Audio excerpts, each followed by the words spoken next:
After enduring the dual blows of a system explosion and being a natural failure, Chu Ming finally resolved to live as an ordinary person.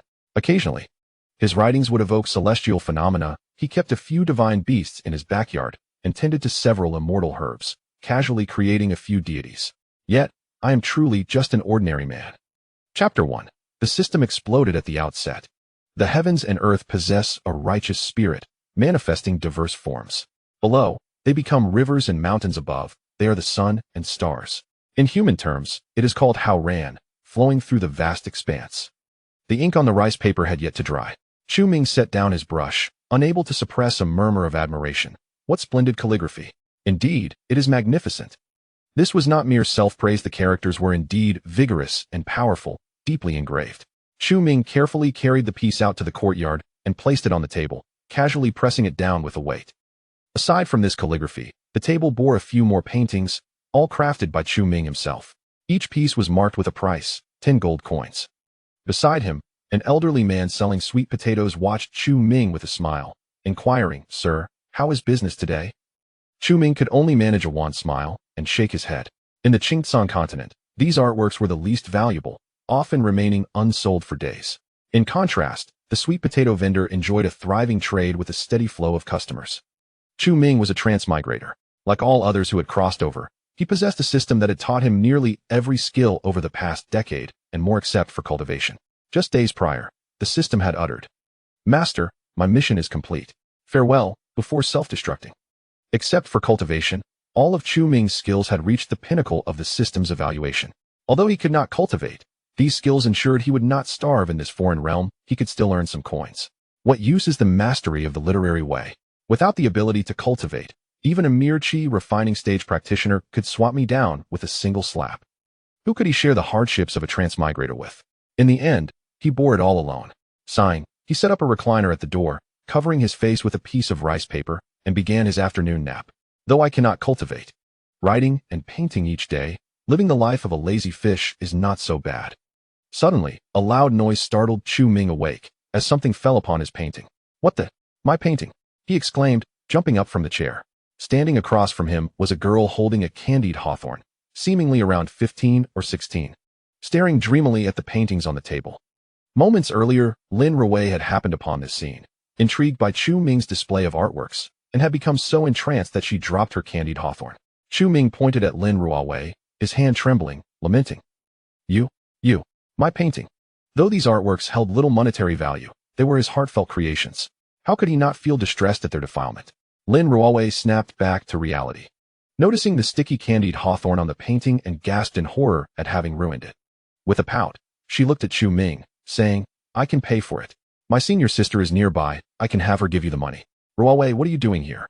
a voice called out as a figure in green approached. Chu Ming assessed the two girls. This one in green must be Lin Ruwei's senior sister. Both were stunningly beautiful, capturing the attention of many in the marketplace. Chu Ming mused that they must be cultivators. They did not appear to be short on funds. Nevertheless, even if the Heavenly Lord himself came and stained his painting, compensation was due. Lin Ruwei shyly admitted, "Senior sister, I stained someone else's painting, and I need to pay for it." "Painting?" Qin Wei glanced at the artwork on the table. With just a fleeting glance, she froze in place. This is... A profound force of the great Tao circulated through the strokes. Merely seeing it allowed Qin Wei to feel her 6-month-long bottleneck break at that moment simply from looking at this painting. These artworks were treasures of heaven and earth. Not just this one, but every piece on the table contained a potent energy of the great Tao. Just as Qin Wei sought to further comprehend, Chu Ming's voice interrupted. "Hey, what are you dazed about? You think you can just walk away after ruining my painting?" Qin Wei jolted, awakening from her epiphany, and upon seeing Chu Ming again, her heart surged with tumultuous waves. Was this a warning? At that moment, she noticed Lin Ruwei beside her, whose cultivation was still steadily rising. Though Lin Ruwei was a cultivator, her youth made her susceptible to Chu Ming's fierce demeanor, leaving her momentarily oblivious to her own changes. Regaining her composure, Qin Wei bowed deeply to Chu Ming, hastily saying, "Senior, my junior sister is thoughtless and has damaged your artwork. It is my failure to educate her properly. Whatever punishment is due, I shall bear it alone. Please do not make things difficult for her." "Senior?" These cultivators enjoyed such formalities. Chu Ming crossed his arms, nodding in satisfaction. "Your acknowledgement is commendable. I shall forgive you this time. but the painting must be compensated at its value. Compensated at its value? Qin Wei's lovely face nearly dripped with despair. The value of this painting was beyond even her sect, the Lingyun Pavilion, to afford. Yet, despite this, Qin Wei steeled herself and inquired, "May I ask, senior, how much is the painting worth?" 10 gold coins. 10 gold coins? Are you certain? Qin Wei's eyes widened in disbelief. Her earlier ethereal demeanor entirely vanished. Such a treasure of heaven and earth could not possibly be exchanged for a paltry sum. Chu Ming was merely asking for 10 gold coins. You can't afford 10 gold coins. Chu Ming's face turned a shade of green. He had finally seized the chance to sell a painting. He couldn't possibly be dealing with a pauper. That would be a tremendous loss. I can afford it, I can. She replied quickly, presenting 10 gold coins with both hands. After the transaction, Qin Wei repeatedly expressed her apologies. Thank you, senior, for your generosity. I shall never forget this kindness. All right. The money has been paid. You may take the painting. And please, do not call me senior. I am merely an ordinary person. The painting? Take it away? Such a treasure of heaven and earth acquired for merely 10 gold coins. Qin Wei felt her mind buzzing surely. She must be dreaming. Moreover, he claimed to be just an ordinary person. Could it be that he was merely lucky enough to stumble upon these artworks? However, as Chu Ming began to write in a ledger, Qin Wei's understanding was once again shattered. With each stroke, auspicious clouds gathered above Tianyuan City, and radiant light ascended from where his brush touched the paper. A literary sage. The pen fell like a storm nothing could compare. Merely noting an entry in a ledger summoned auspicious clouds. Could it be that these artworks were all his creations? But he had clearly stated. The sage had long transcended worldly matters. This incarnation, as an ordinary man, was merely to savor the flavors of human experience. Yes, it must be so. Regaining her composure, Qin Wei clasped her fists and asked, "May I inquire, how should I address you?" With 10 gold coins in hand, Chu Ming's demeanor softened considerably. I am Chu Ming. Possessing a modicum of literary skill, those here regard me as worthy of being called sir. Gazing at the calligraphy and painting in her hands, Qin Wei felt an increasing surge of excitement within her.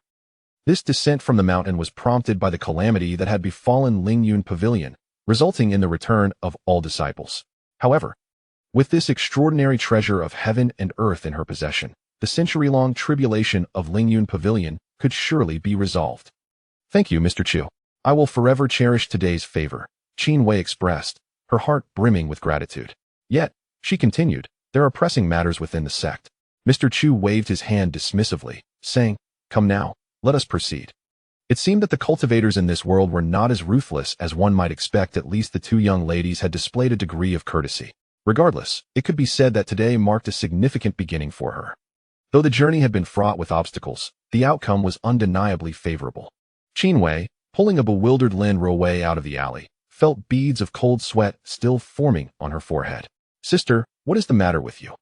Unable to conceal her excitement, Qin Wei embraced Lin Ruowei's shoulders and exclaimed fervently, Foolish girl, we have encountered an extraordinary master.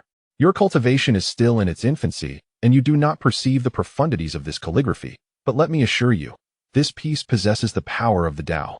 Your sudden surge in cultivation is the most compelling evidence. With this single piece of calligraphy, the century-long tribulation of Lingyun Pavilion can now be effortlessly resolved. Ruowei, quickly return with me to Lingyun Pavilion and present this treasure to our master. Salvation for Lingyun Pavilion is at hand. A sudden surge in cultivation? Lin Ruowei scratched her head, only then realizing that her cultivation had remarkably ascended from the 3rd to the 5th level of qi refinement, and it was still on the rise. Have we encountered an extraordinary master? Chapter 2. The Master's sect faces a great calamity, yet hope arises soon. The two women exited Tianyuan City. Qin Wei inquired, Junior sister. With such a remarkable figure roaming the mortal realm, it is implausible that he would leave no trace behind.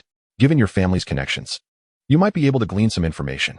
We must seize this opportunity to establish a rapport with this esteemed elder. Lin Ruowei hesitated for a moment before responding. I can ask my father to look into it. Lin Ruowei's family held considerable influence in the mortal realm, and leveraging their power to cultivate a relationship with the elder should not prove overly difficult. Even a mere hint from him could be invaluable throughout our lives. Qin Wei continued, Remember, the elder has come to experience the myriad flavors of the mortal world. His identity is that of a commoner, and we must absolutely not reveal ourselves. Time is of the essence. You must go now while I deliver this calligraphy to our master. This monumental opportunity must be grasped firmly. The fate of Lingyun Pavilion hinges upon the words of that elder. Understood. I shall return to my family to speak with my father. The two women parted ways, with Qin Wei heading directly to Lingyun Pavilion. Within Tianyuan City, it was mealtime once again. Time to eat. Chu Ming's lunch was quite simple. He relied on the charcoal left from his morning cooking to warm up 2 sweet potatoes. Nearby, an old man selling roasted sweet potatoes watched Chu Ming with a silly grin as he held the sweet potatoes. Chu Ming chuckled. These are not your sweet potatoes. I grew these myself. The old man merely continued to smile foolishly, muttering, I could never grow sweet potatoes like the ones you have, sir. As he spoke, Chu Ming tossed one of the sweet potatoes into the old man's hands as a gesture of generosity for his lunch. On the street, most vendors came from humble backgrounds and often supported one another. Thank you, sir. The old man took the sweet potato and bowed deeply to Chu Ming. Chu Ming waved his hand dismissively, saying, We are all from poor families. No need for such formalities. With that, he paid no further attention to the old man and began to devour his own meal. Delicious. Soon, one sweet potato was gone. The old man, on the other hand, was even more ravenous, consuming his sweet potato with the skin on, along with the charcoal residue. Observing the old man's voracious appetite, Chu Ming couldn't help but sigh deeply. This world is undeniably harsh towards mortals, especially for those in poverty. Eating a sweet potato feels like indulging in a feast. After finishing his lunch outside, Chu Ming packed away his calligraphy and prepared to close his stall. It was his custom to only operate for half a day. The latter half was dedicated to practicing calligraphy and painting. The old man wiped his mouth clean and smiled vacantly at Chu Ming, saying, Take care, sir. The street was quiet, with few passers-by, so no one noticed the old man's transformation. Beneath his conical hat, a gleam of clarity sparked in his murky eyes. From the heavens and earth, an incomprehensibly profound law surged into the old man's body, emanating an immensely powerful aura. After a while, the old man retracted his aura and murmured, With the gifts from the Sir, even transcending to the heavens may not be far off. Half a day later, Qin Wei finally arrived at Lingyun Pavilion. As she attempted to enter the rear mountain, she was halted by the guarding disciple. The master is currently in seclusion. This matter pertains to the survival of Lingyun Pavilion, and no one is permitted to enter. Qin Wei quickly cupped her hands and said, I seek an audience with the master precisely for this matter. I hope you can make an exception. Absolutely not. The guarding disciple barked. This was a direct order from Knight Lingyun, the sect leader of Lingyun Pavilion. Anyone who dared to disturb his seclusion would be executed. At that moment, a wisp of black smoke rose from the rear mountain, withering the flora in its path. A great calamity was imminent. The demonic energy was leaking. Even with the sect leader personally suppressing it, it could not hold out for long. In a moment of desperation, Qin Wei called out, Senior brother, I must offend you. With that, a surge of spiritual power shot from Qin Wei's hand. The guarding disciple reacted quickly, channeling his own spiritual energy to defend himself, but with just one exchange. His gathered energy shattered violently. Cough. He spat out a mouthful of blood, staring in horror at Qin Wei. Why, you have already reached the foundation establishment stage? Ignoring the guarding disciple, Qin Wei clutched the calligraphy and dashed towards the rear mountain. Meanwhile, within the rear mountain, a gray-robed old Taoist lay prostrate on the ground. His complexion pale and his breath weak. This man was Knight Lingyun, the current leader of Lingyun Pavilion. Blood trickled from the corner of his mouth, and his chest was grievously wounded by the demonic energy, already in a state of decay. Before him loomed a mass of black, demonic energy, which slowly coalesced into a human face. Knight Lingyun, do you truly believe you can seal me? Even your founding ancestor would no longer hold the qualifications to contend with me. Knight Lingyun's face darkened as he knelt on the ground. He had been entangled with this demonic energy for half a year, yet he found it impossible to match its might. His body had long been tainted by its influence. Even without today's injury, his time was running out. This demonic energy was a remnant left behind after a demon general's demise, sealed here by the founding ancestor of Lingyun Pavilion. Carrying the lingering will of the demon general, it had, over years, developed sentience. Even Knight Lingyun, investing his entire cultivation, could not gain the upper hand against it. Instead, he had suffered grievously, nearing the end of his strength. Is this the fate of Lingyun Pavilion? Knight Lingyun smiled bitterly. Despite being a formidable figure, he appeared as a mere joke in the face of this demonic energy. Awaiting him was only death. Just as Knight Lingyun closed his eyes, ready to embrace his demise, a figure appeared between the demonic energy and himself. Qin Wei, what are you doing here? Knight Lingyun roared in fury. He had already ordered the disciples with lesser cultivation to flee down the mountain. Yet here was Qin Wei, appearing in this perilous place. Master, I have found a way to deal with this demonic energy. Qin Wei's tone was filled with conviction. Nonsense. I will hold it off for you. Quickly descend the mountain. This is no place for you to tread. Beside them, the demonic energy let out a sinister laugh. Deal with me? I want to see what qualifications a little girl like you has to say such things. Just watch. With that, Qin Wei unfurled her parchment. The demonic energy did not rush to attack. It was intrigued, curious about what this insignificant creature might employ against it. Surely, it could not be just a few characters on that paper. Ridiculous. Knight Lingyun roared again.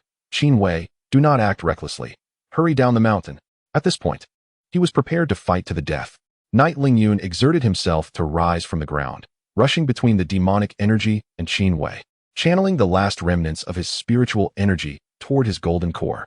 Only by detonating his core at the cost of his own life could he hope to provide Lingyun Pavilion with a glimmer of survival.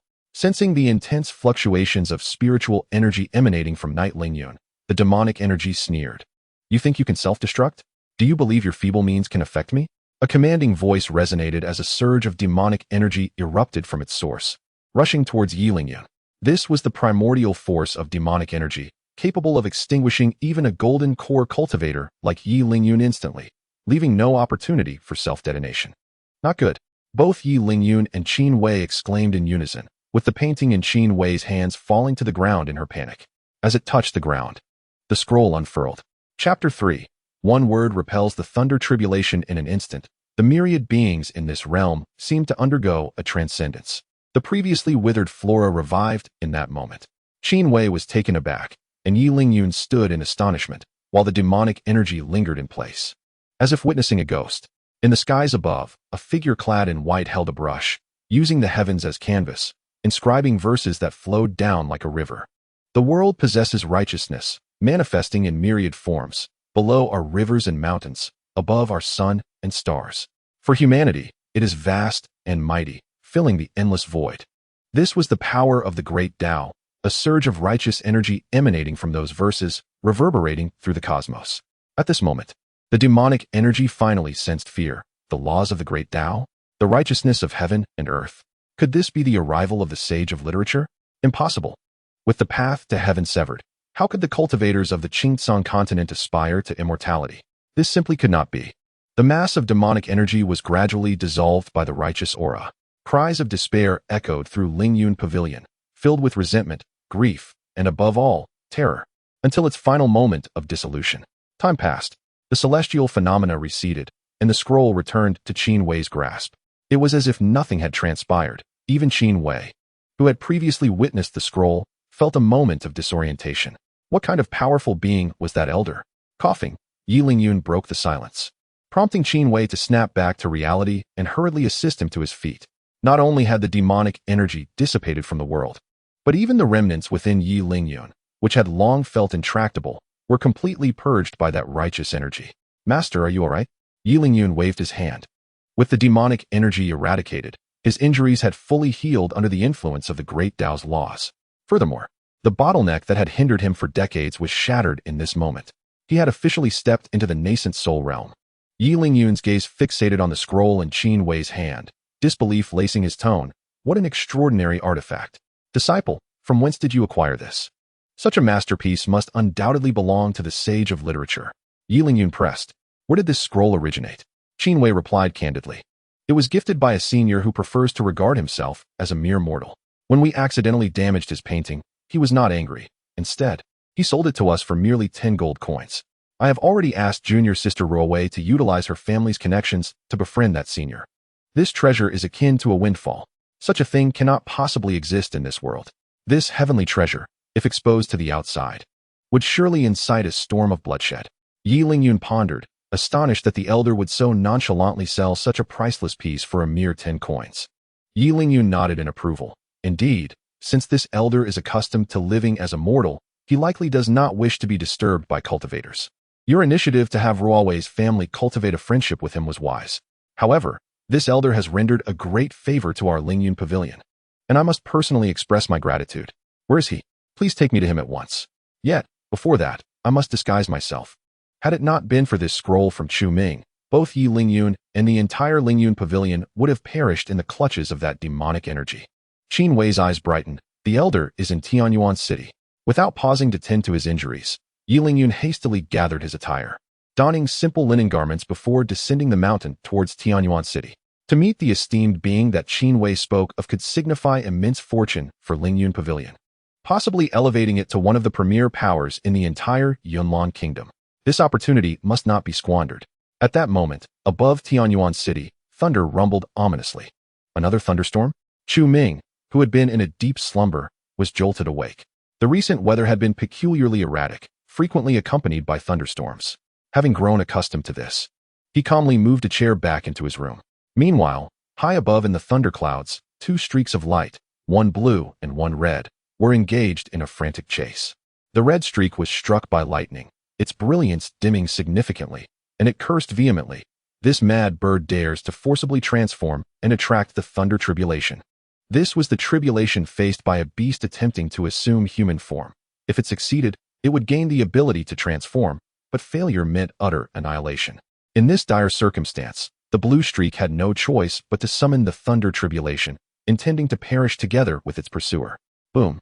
A bolt of lightning struck not far from the city. The thunderous blast startled Chu Ming, who exclaimed irately at the sky, "Is this never-ending?" As his words fell, the entire realm suddenly returned to clarity. It truly has stopped? Indeed, it had. At this moment, Yi Lingyun and his disciple had just arrived at Chu Ming's courtyard, having witnessed the earlier scene unfold before their eyes. This was not an ordinary thunderstorm. It was a thunder tribulation. As a cultivator, Yi Lingyun understood all too well the ferocity of such tribulations. Yet, with a mere shout from Chu Ming, the tribulation had been repelled. What astonishing prowess! Yi Lingyun's breath quickened in realization. "Master, what troubles you?" Qin Wei inquired, puzzled. Yi Lingyun replied pensively, "This elder possesses extraordinary abilities. Our approach may be somewhat presumptuous." Having witnessed Chu Ming's might, Yi Lingyun felt a twinge of anxiety. Would Chu Ming truly receive them? Before they could enter, a voice echoed in Yi Lingyun's mind. "The gentleman has long transcended the mundane. This visit is merely to experience the myriad flavors of humanity. Should either of you dare to leak a single word?" Suddenly, Yi Lingyun became acutely aware of a terrifying presence radiating from an old man selling sweet potatoes at the end of the street, his aura fixating on Yi Lingyun. Yi Lingyun hastily responded, "The junior understands and will ensure not a single word escapes." Upon receiving confirmation, the ominous aura gradually dissipated, and the sweet potato vendor resumed his feigned slumber. At that moment, two figures, one blue and one red, abruptly fell from the sky, landing right before Chu Ming. By heavens, a maiden has fallen from the sky? Chu Ming glanced upwards, then at the unconscious girl in blue, her body marred with several wounds. She appeared gravely injured, and without prompt assistance, she would surely perish. As a responsible young man of the new era, how could Chu Ming remain indifferent? "You too, why are you still dawdling? Hurry and come help save her." Chu Ming lifted the unconscious woman in green and made his way into the house. Outside, the master and disciple exchanged a glance before hastily rushing to Chu Ming's side, eager to assist. However, as they sensed the aura emanating from the woman, their bodies froze in place. Was this the Qingyuan? The legendary bloodline of the Yuan Feng, a pinnacle existence even among demonic beasts. It seemed that the one undergoing tribulation earlier was indeed this Qingyuan. The senior was willing to risk everything to save her? Yet, the injuries left by the thunder tribulation were not something even the most formidable cultivators could heal. How could they save her? "What are you standing there for? Hurry and fetch some water." Oh right. Awakening from his shock, Yi Lingyun grabbed a bucket and dashed toward the well. Just as he reached the well, he felt pure spiritual energy coursing through his limbs. This sensation was akin to a rebirth. Was this the water of the 9 heavens? Yi Lingyun swallowed hard. Even a mere wisp of vapor was transformative. If he were to drink a sip, he would surely feel an overwhelming heat enveloping him. Chapter 4.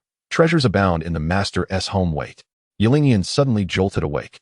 Since the senior was so at ease with him fetching water, he must have some precautions in place. He was certainly testing him. Yes, it was undoubtedly a test. If he succumbed to a moment of greed and drank the 9 heavens water, inciting the senior's ire, the consequences would be unimaginable. With this thought, Yi Lingyun wasted no time. After filling a bucket with water, he hurried back to the house. "Faster! Stop dawdling!" Chu Ming muttered in dissatisfaction. The moment Yi Lingyun delivered the water, cold sweat broke out. This was a warning from the senior. Thankfully, he had resisted the temptation and refrained from drinking the 9 heavens water. Chu Ming was busy tending to preparations. thanks to systematic training. Although he couldn't cultivate, his other skills were fully developed. His medical expertise was unquestionable. While preparing the medicine, he also directed the old man and the young one without pause. After all, this was a matter of life and death, and he could not afford to be concerned with etiquette. Although their efficiency was painfully slow, even taking forever just to fetch water, upon reflection, it was fortunate that the old man, being in his 70s or 80s, was willing to assist. It would be unreasonable to demand more efficiency. After a flurry of activity, Chu Ming finally prepared the medicinal ingredients. He applied the medicine to a piece of gauze and was about to bandage the woman in green. Was he intending to heal the injuries from the thunder tribulation with herbal remedies? Yilingyan was once again bewildered. Even if Chu Ming was an extraordinary being, he could not possibly accomplish such a feat. The thunder tribulation was a heavenly wrath, not to mention ordinary herbs. Even celestial herbs from the immortal mountains could not heal such injuries. Such a rash method of treatment was hardly better than doing nothing at all. Yilingyan tentatively asked, "Sir, this may not be appropriate, right?" At this moment, there was no time for such concerns. A matter of life and death took precedence over propriety. Saving the individual was the most pressing issue. After applying the herbal remedy, vibrant life surged forth, entering the woman's body through the wound.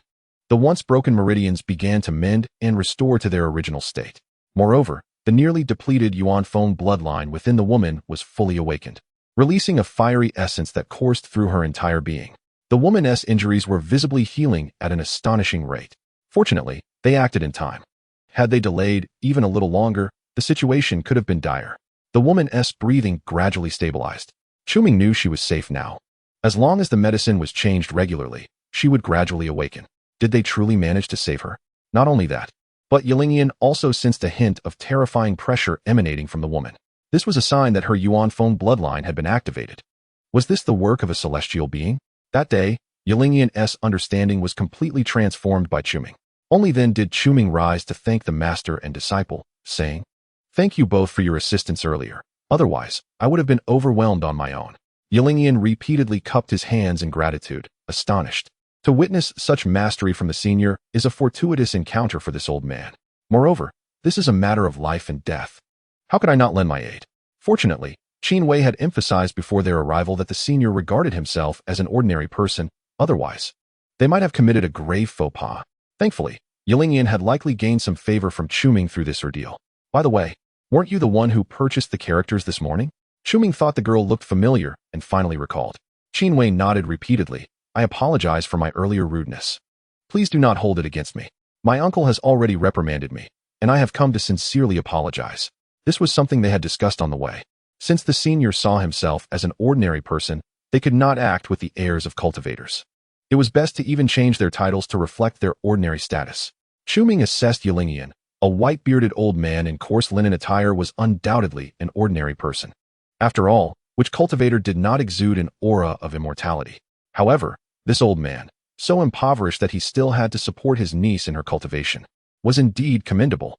Thinking he had discerned Yilingyan's identity, Chu Ming waved his hand and said, "Didn't you already pay? What is there to be offended about? I should be thanking you for the trouble. You must be thirsty after all this commotion. I'll fetch you some water." Watching Chu Ming's retreating figure, Yilingyan's gaze grew distant. "Master, what is this?" Since meeting Chu Ming, Yilingyan often found himself in a daze. Even Qin Wei began to question. While this senior was indeed extraordinary, was it necessary for someone who had lived for centuries to gaze at him like a fool? Yilingyan whispered, "Your vision is still too shallow to perceive the myriad methods of this senior. But let me tell you, merely a cup of water from this senior is enough for us to ascend to great heights." Just a cup of water? Qin Wei pondered. Her master would never speak without reason, so there must be some basis for his claim. Moreover, the senior had mentioned fetching them a cup of water just now. While they were speaking, Chu Ming returned, carrying 2 cups of water and placing them on the table, inviting them. "I don't have much to offer. Please don't mind."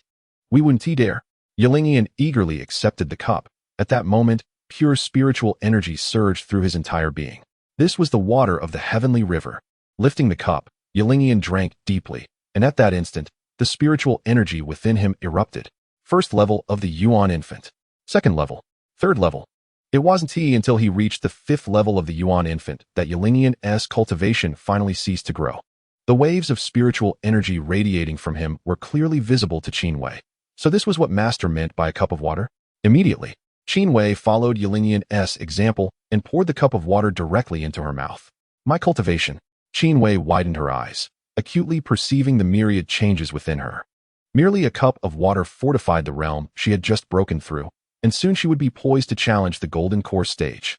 Moreover, this single cup of water had rejuvenated her entirely, ensuring that her future cultivation would be smooth sailing, devoid of any bottlenecks. Chu Ming observed the pair's fervent drinking and promptly remarked, "Do not rush, there is plenty more." It seemed that they had been thoroughly exhausted, as even drinking water resembled a fierce battle. Yet, was the girl not a cultivator? How could she be so easily fatigued? Yi Lingyun wiped his mouth and quickly expressed, "Thank you for your hospitality, sir. I have come today to extend my gratitude." Gratitude? Chu Ming inquired. "Indeed, your calligraphy has been of great assistance to me." Assistance? You hold such admiration for that piece. Chu Ming mused, for he was quite confident in his calligraphy. If it were of no value, how could it have come into your possession? Were it disliked, I dare say it would have been discarded upon receipt. However, to Yi Lingyun, this statement bore a different implication. It must be of use for it to have found its way into my hands. Could it be that the elder foresaw the calamity facing Lingyun Pavilion and thus presented me with this opportunity?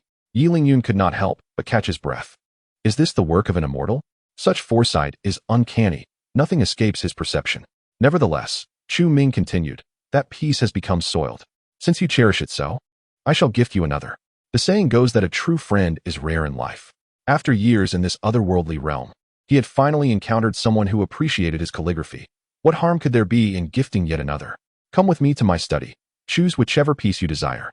As the trio entered the study, Yi Lingyun felt as though this small room had transformed into a world of its own, a majestic aura washing over him, akin to the winding yellow river cascading from the heavens. An ethereal realm. Was this truly an immortal's abode? Chapter 5. Do you also appreciate the hero's journey? Upon entering the study, Yi Lingyun beheld a swordsman clad in white, wielding a 3-foot azure blade, resembling a celestial being. Zhao Ku with his flowing beard, Wu Go glistening like frost and snow. Silver saddle shining on a white horse, galloping like a meteor. 10 steps to slay a man, 1,000 miles devoid of passage. Once the deed is done, he departs, concealing his identity and fame. In this poetry, there existed a profound philosophy, a grand and unyielding spirit of heaven and earth. Even the essence of the sword was palpable. To Yi Lingyun's eyes, it was as if a white-clad swordsman descended, accompanied only by his blade, sweeping away all injustices in the world. Do you also admire the hero's journey? Yi Lingyun was suddenly jolted back to reality. The sight he had just witnessed was indeed the hero's journey. No wonder these verses could be deemed unparalleled, even on earth, let alone in this world devoid of literary elites. Yi Lingyun's astonishment was entirely justified. At this moment, Chu Ming could not help but click his tongue and recite. In the Four Ming, there are wild guests, calling me the banished immortal.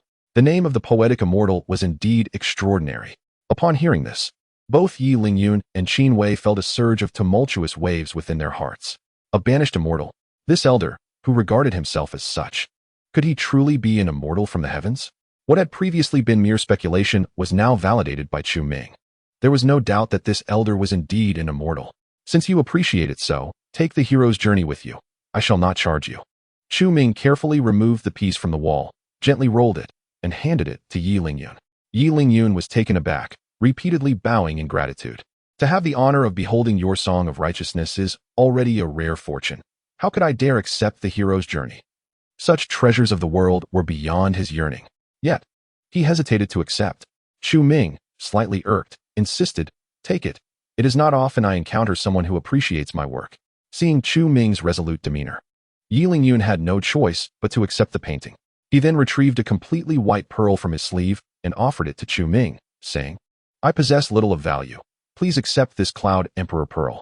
Master, this Cloud Emperor Pearl is the treasure of Lingyun Pavilion. Countless cultivators covet it, yet you so readily offer it. Qin Wei was unaware, but Yi Lingyun understood the principle of reciprocity. A single Cloud Emperor Pearl was worth far less than the hero's journey.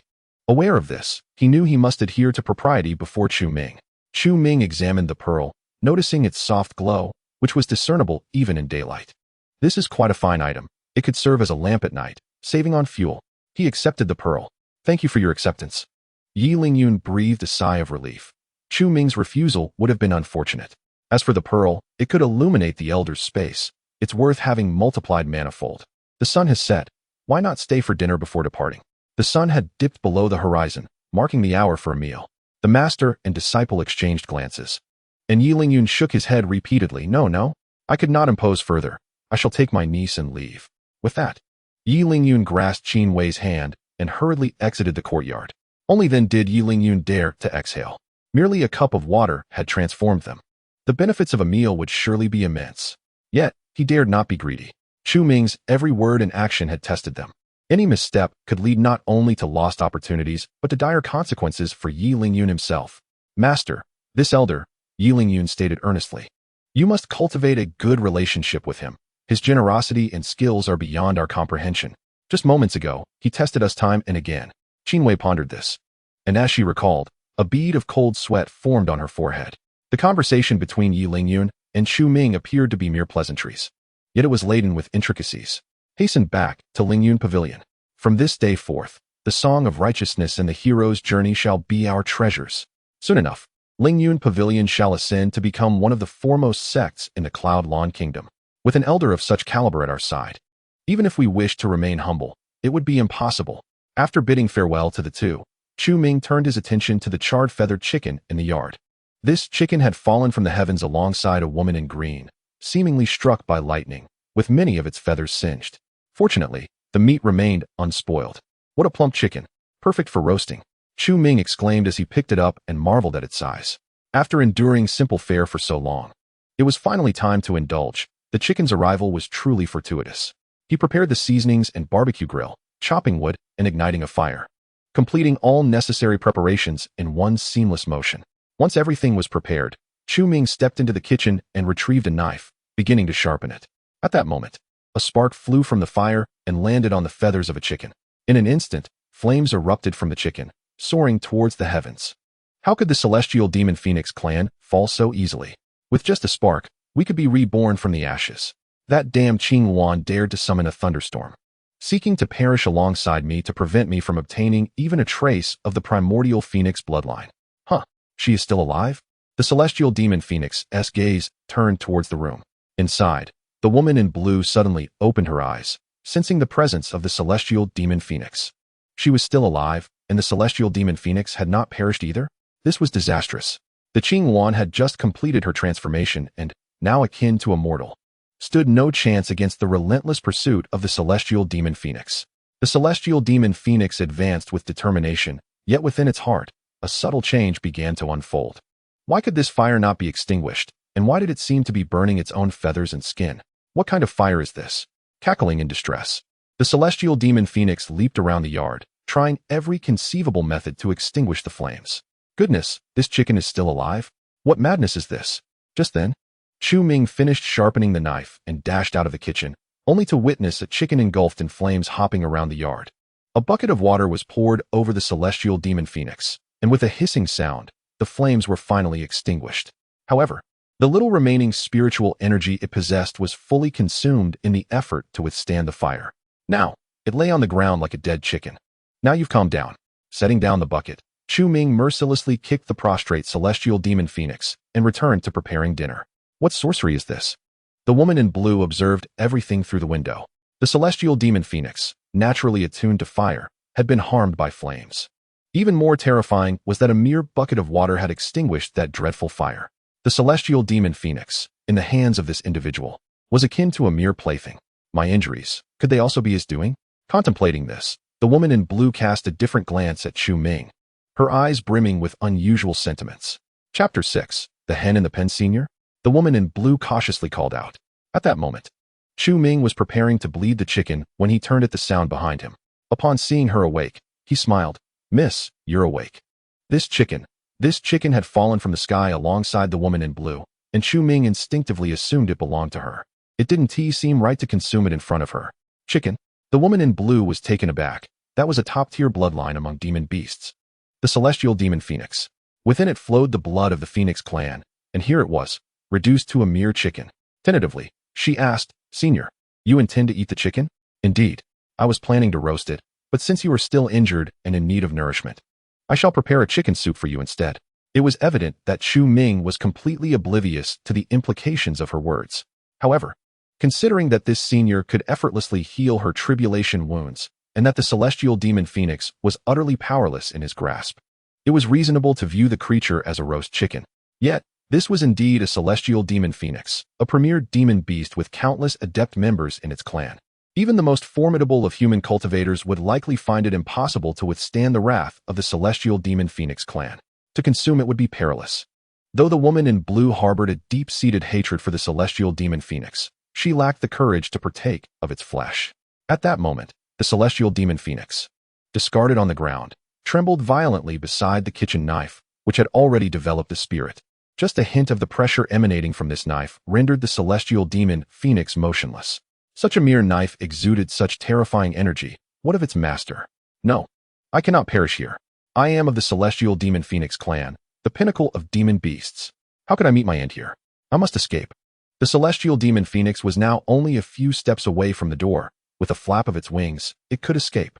Just as it prepared to muster its final strength to flee the yard, Chu Ming delivered 2 firm slaps upon its body.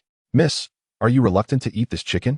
When Chu Ming attempted to strike the chicken, he noticed the woman in blue's complexion darkening. After all, such a plump chicken was a rarity, and even cultivators would be tempted by it. The woman in blue hastily shook her head. No, senior, you misunderstand. Chu Ming was compelled to retract the knife. If you are unwilling, then so be it. Although the woman in blue did not verbally refuse, Chu Ming could tell she was reluctant to allow him to kill the chicken. Ultimately, it was merely out of gratitude for saving her life that she found it hard to decline.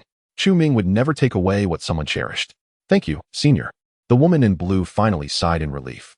If the senior were to kill the celestial demon phoenix, it would spell endless trouble for him. He must not be harmed. Do not call me senior. I am merely a mortal. How could I dare to be considered a senior by cultivators like you? In the course of a single day, Chu Ming had been addressed as a senior more times than he could count. He had not encountered so many cultivators in over a decade. After a brief moment of astonishment, the woman in blue nodded. Very well. Shall I call you sir? Others call me that. The woman in blue smiled and nodded gently. During their conversation, Chu Ming learned that her name was Qing Yi. She was the sole survivor of her family, now left without a home. After hearing Qing Yi's plight, Chu Ming sighed deeply. Her past was indeed pitiful. Cultivators appeared carefree, yet their lives were fraught with bloodshed. Feeling a twinge of compassion for Qing Yi, he said, if you do not mind, you may stay here until your injuries heal. Thank you, sir. Qing Yi expressed her gratitude. Chu Ming cradled the now charred chicken and made his way towards the pen. Since you are not leaving for the time being, I shall take care of this chicken for you. As he was about to place the celestial demon phoenix into the pen, it summoned its last ounce of strength to cry out frantically. I am of the celestial demon phoenix clan. How dare you equate me with a chicken? Release me, or my clan's elders shall surely seek your life, incinerate your dwelling, and reduce you to ashes. However, to Chu Ming, these cries sounded quite different. With a resounding slap, he struck the celestial demon phoenix on the head. Why is this chicken so unruly? Cackling incessantly, the celestial demon phoenix continued its raucous cries. Inside the pen, another chicken was pecking at grains. Upon witnessing the celestial phoenix being carried in by Chu Ming, the hen merely cast a glance before resuming its pecking. The words youngster were, however, beyond the comprehension of the celestial phoenix. Despite being confined within the enclosure, the celestial phoenix remained unruly, flapping its wings incessantly in a futile attempt to escape. In exasperation, Chu Ming took a length of rope and secured one of its legs to the enclosure. This should prevent your reckless wandering. Observing the helpless struggle of the celestial phoenix, Chu Ming nodded in satisfaction. Now, let us see how you intend to flee. Having witnessed Chu Ming's methods, Qing Yi became increasingly convinced that this ethereal young man was undoubtedly a hermit of extraordinary caliber. He has saved my life. I must repay him well, she resolved quietly. At that moment, Chu Ming suddenly inquired, tomorrow, I will be lecturing at the academy. Do you wish to accompany me? Or would you prefer to remain here to recuperate? Qing Yi's injuries were no longer a concern, and she expressed her desire to join him, which aligned perfectly with Chu Ming's intentions. After all, he had been alone for over 10 days since the system's explosion, and now, he welcomed the company. After the two enjoyed dinner, dusk settled, and Chu Ming decided to return to his quarters for rest. In the stillness of the night, the celestial phoenix lay in the enclosure, resembling a lifeless bird. After a day of struggle, it finally recognized the terrifying reality of the courtyard. The rope binding it was at least a celestial-grade artifact. The enclosure itself harbored supreme laws of the universe, capable of confining it with no hope of escape. As night fell, the other objects within the courtyard emitted an ominous aura, as if they hailed from a higher realm. The hen continued pecking at the grains. Casting a derisive glance at the celestial phoenix sprawled on the ground. You foolish creature. To be taken in by the master is a tremendous blessing. Do not be oblivious to your fortune. The celestial phoenix retorted angrily. You wretched hen, how dare you mock me? Yet, after a brief silence, it was as if the hen had spoken. Could it be? A sense of foreboding rose within the celestial phoenix. Chapter 7. I am still a teacher cluck, cluck. The entire coop echoed with the celestial phoenix's anguished cries throughout the night.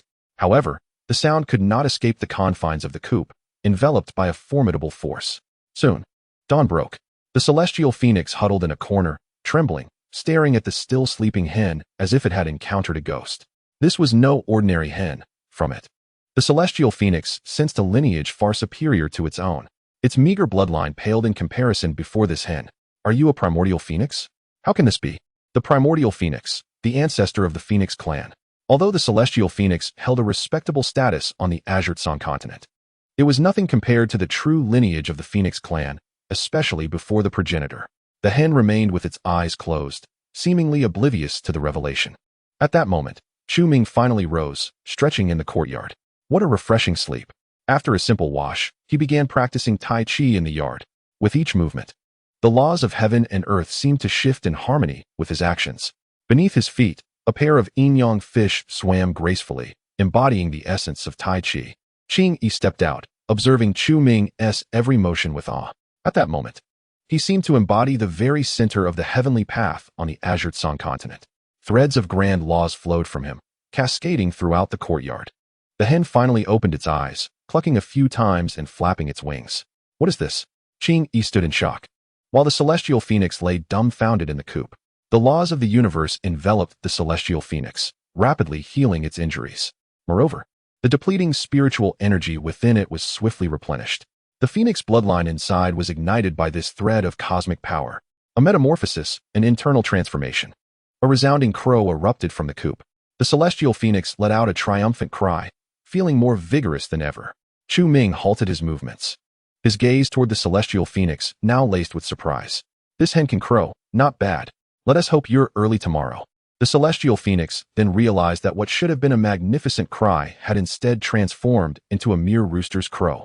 I am of the esteemed celestial phoenix lineage. How could I stoop to such a base act? The danger of this courtyard was palpable. It must escape, for the sake of its dignity. It must flee at all costs. No amount of cosmic laws could compel the noble celestial phoenix to bow its head. Under the influence of the cosmic laws, the celestial phoenix had regained its peak strength, and now was the time to flee. And this Qing Yi, now I could eliminate her in an instant. That thread of primordial bloodline would surely be mine. Just as the celestial phoenix prepared to reveal its true form and take flight, Chu Ming approached the coop, scattering a handful of grains. Come, it's time to eat. The grains fell to the ground, pristine and glimmering with a faint golden light. The hen, accustomed to such occurrences, bent down to peck at the grains. The celestial phoenix gazed at the golden grains, swallowing hard. These grains also contained an immense essence of cosmic laws. How fragrant! It almost drooled. Yet soon, its rationality triumphed over impulse. I am the celestial phoenix. How could I engage in such base behavior? What does it matter if the primordial bloodline is noble, when I have already cast aside the dignity of the Phoenix clan? However, soon, the celestial phoenix's stomach began to protest uncontrollably. After being tormented by Chu Ming and the primordial phoenix, even it, as a beast of legend, was significantly drained. No, I absolutely cannot eat. Chu Ming squatted down, observing the celestial phoenix, which lay on the ground, also gazing back at him. After a lengthy pause, Chu Ming suddenly called out, Qing Yi, why isn't this hen eating? Has it been frightened by what I said about killing it? Qing Yi merely covered her face and smiled, replying, how could I possibly know the thoughts of a chicken? Indeed, perhaps we should just stew it. If it loses any more weight in a few days, it would be a waste. Wait. The celestial phoenix flapped its wings and sprang to its feet. Upon hearing Chu Ming's intent to kill it for a meal, it quickly began to pick at the grains beneath its feet, clearing them one by one. As long as the green mountains remain, one need not fear for firewood. This is not a matter of selling my dignity. Beside them, the hen cast a disdainful glance at the celestial phoenix and resumed pecking at the grains. This hen is quite sentient. Not bad. Once it has fattened up and healed, We shall roast it. The celestial phoenix stood there dazed. Since yesterday, Chu Ming had never wavered in his intent to consume the celestial phoenix. He merely smiled faintly, choosing not to intervene further. After a day's companionship, Qingyi discerned that Chu Ming's audacity in speaking such words stemmed from considerable prowess. Perhaps he was akin to a celestial being. After feeding the chickens, Chu Ming took Qingyi and exited the courtyard. In addition to selling calligraphy and paintings, Chu Ming had an important vocation, teaching.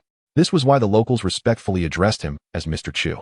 His teaching schedule was light, consisting of only 4 classes a month. Yet many attended, including people of all ages who gathered at the academy to hear him lecture. Today was no exception. At the eastern edge of Tianyuan City, there was a prominent family renowned for its wealth, the Guo family. The academy where Chu Ming taught was under their auspices. Before classes commenced, the academy was already bustling, filled with children in the classroom. Outside, numerous men and women, young and old, awaited eagerly, craning their necks in anticipation. The teacher has arrived. Someone shouted from outside. Instantly, the once noisy academy fell silent. The crowd greeted Chu Ming warmly, and he smiled in return as he made his way down the aisle into the classroom. All the students stood up. Just as Chu Ming was about to take his seat, he noticed someone already occupying it. Master Guo, what brings you here? Chu Ming inquired. Bowing slightly, the newcomer was Guo Yongfa, the head of the Guo Academy, though his expression was far from pleasant. Beside him stood a man in gray clothing, sporting a goatee, who appeared aloof with his eyes closed. Finally, Guo Yongfa spoke. Mr. Chu, after our discussion, you will no longer teach at our Guo Academy. Your classes will henceforth be taken over entirely by this Mr. Mao. Chapter 8. Blinded by shock. So, I am unemployed? Chu Ming took a moment to process the revelation. Had he truly been dismissed?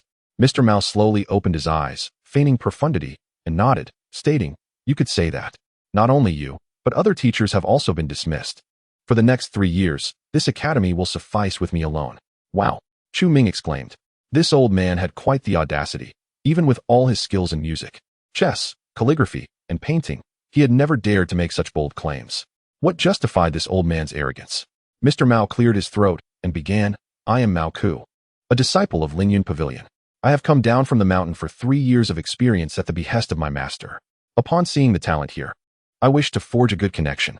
Guo Yongfa reveled inwardly at the thought of securing a cultivator's protection for 3 years, knowing it would attract many eager students. And thus, wealth would surely follow. Moreover, he had long found Chu Ming insufferable. Every class attracted hundreds of attendees who took lessons for free, while Chu Ming demanded the highest salary among all teachers. At last, he had managed to rid himself of him. Lingyun Pavilion? A cultivator?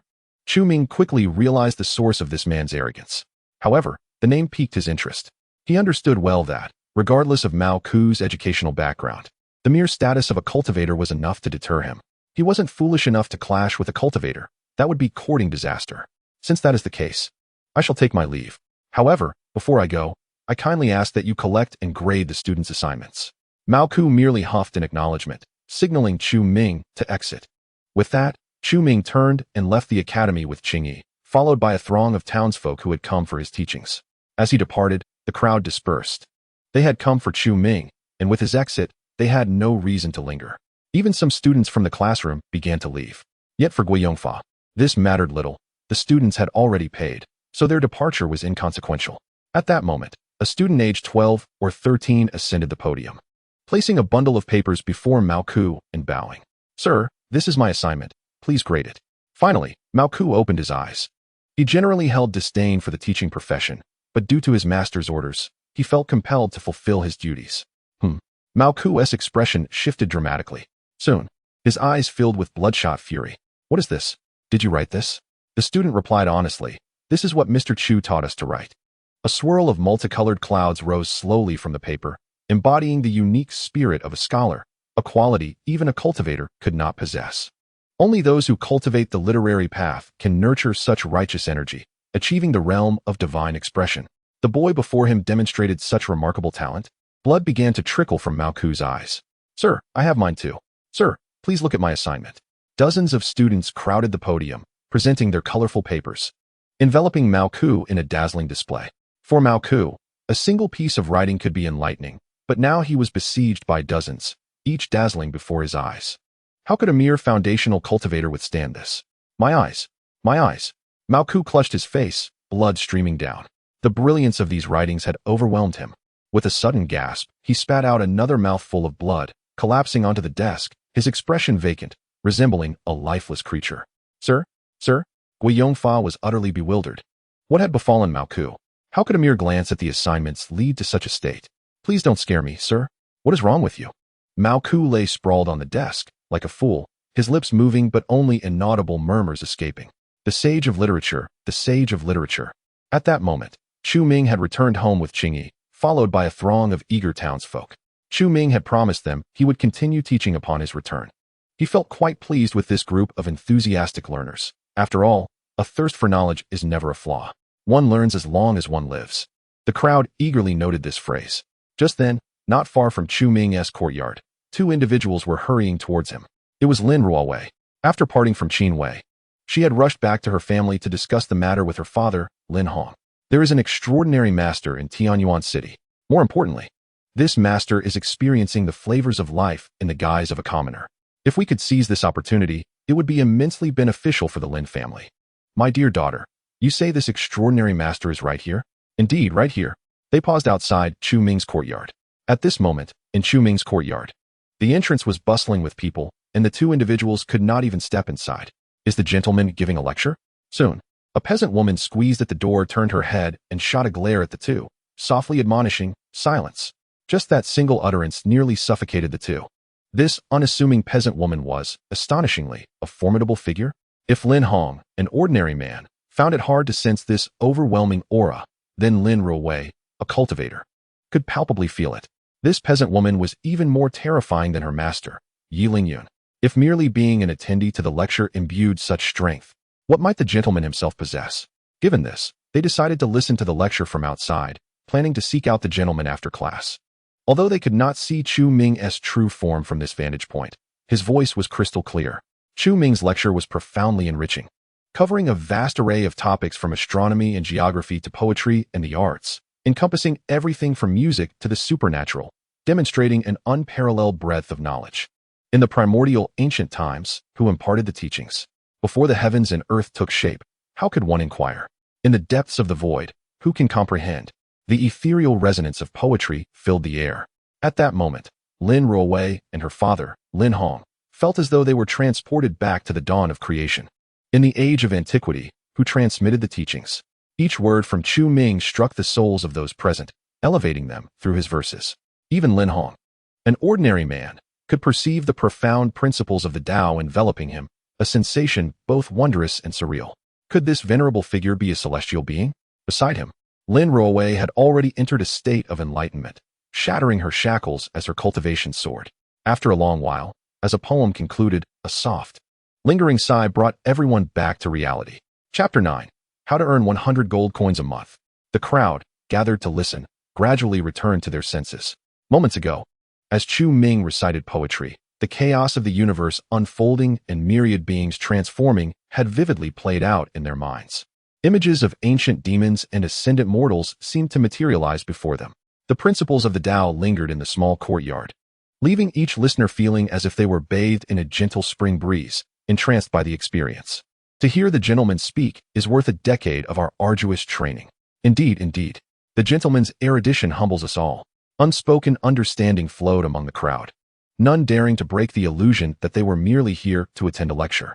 Chu Ming, reveling in the praise, bowed slightly to the crowd, saying, "Not at all. I have much to learn from all of you.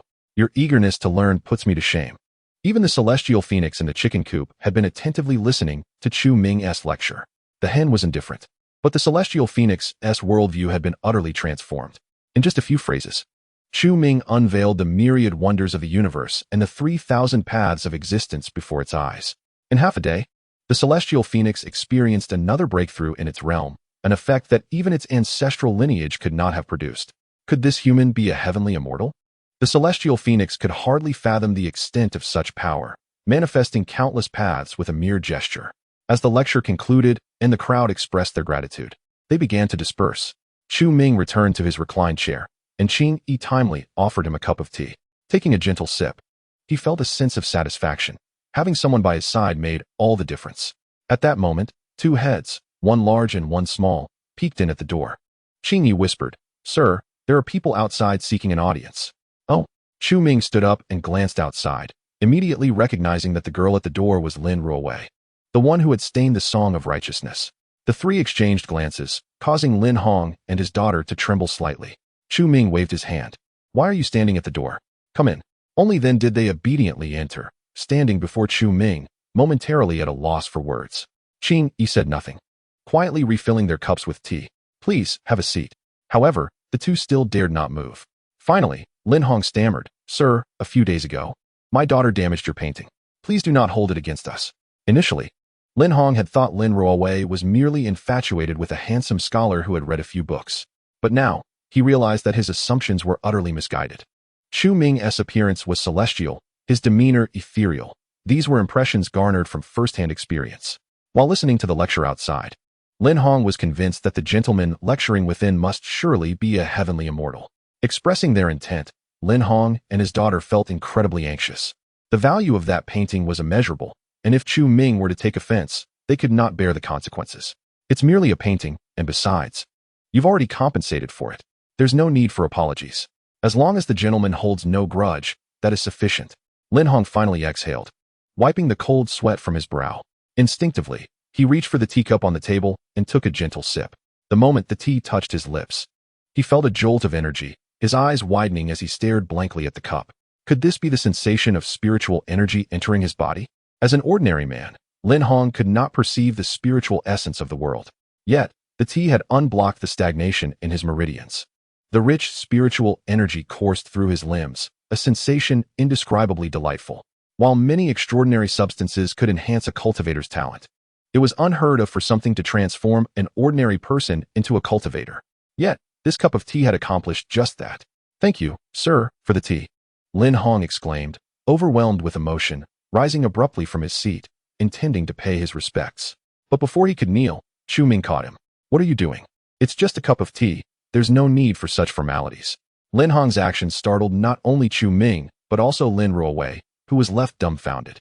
How could her father, after merely sipping tea, suddenly be so profoundly grateful? Could there be some hidden power in this tea? With a mix of skepticism and curiosity, Lin Ruowei lifted the teacup and took a sip. Instantly, she felt as if she were bathed in the principles of the Tao, a clear path unfolding before her. "I see it. My Tao?" Lin Ruowei's breathing quickened.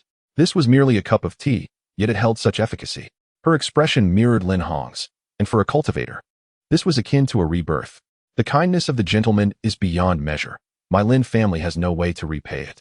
For this lifetime, I am willing to serve you as a loyal servant." Chu Ming was taken aback. What was wrong with this father and daughter? Had they lost their minds over a cup of tea?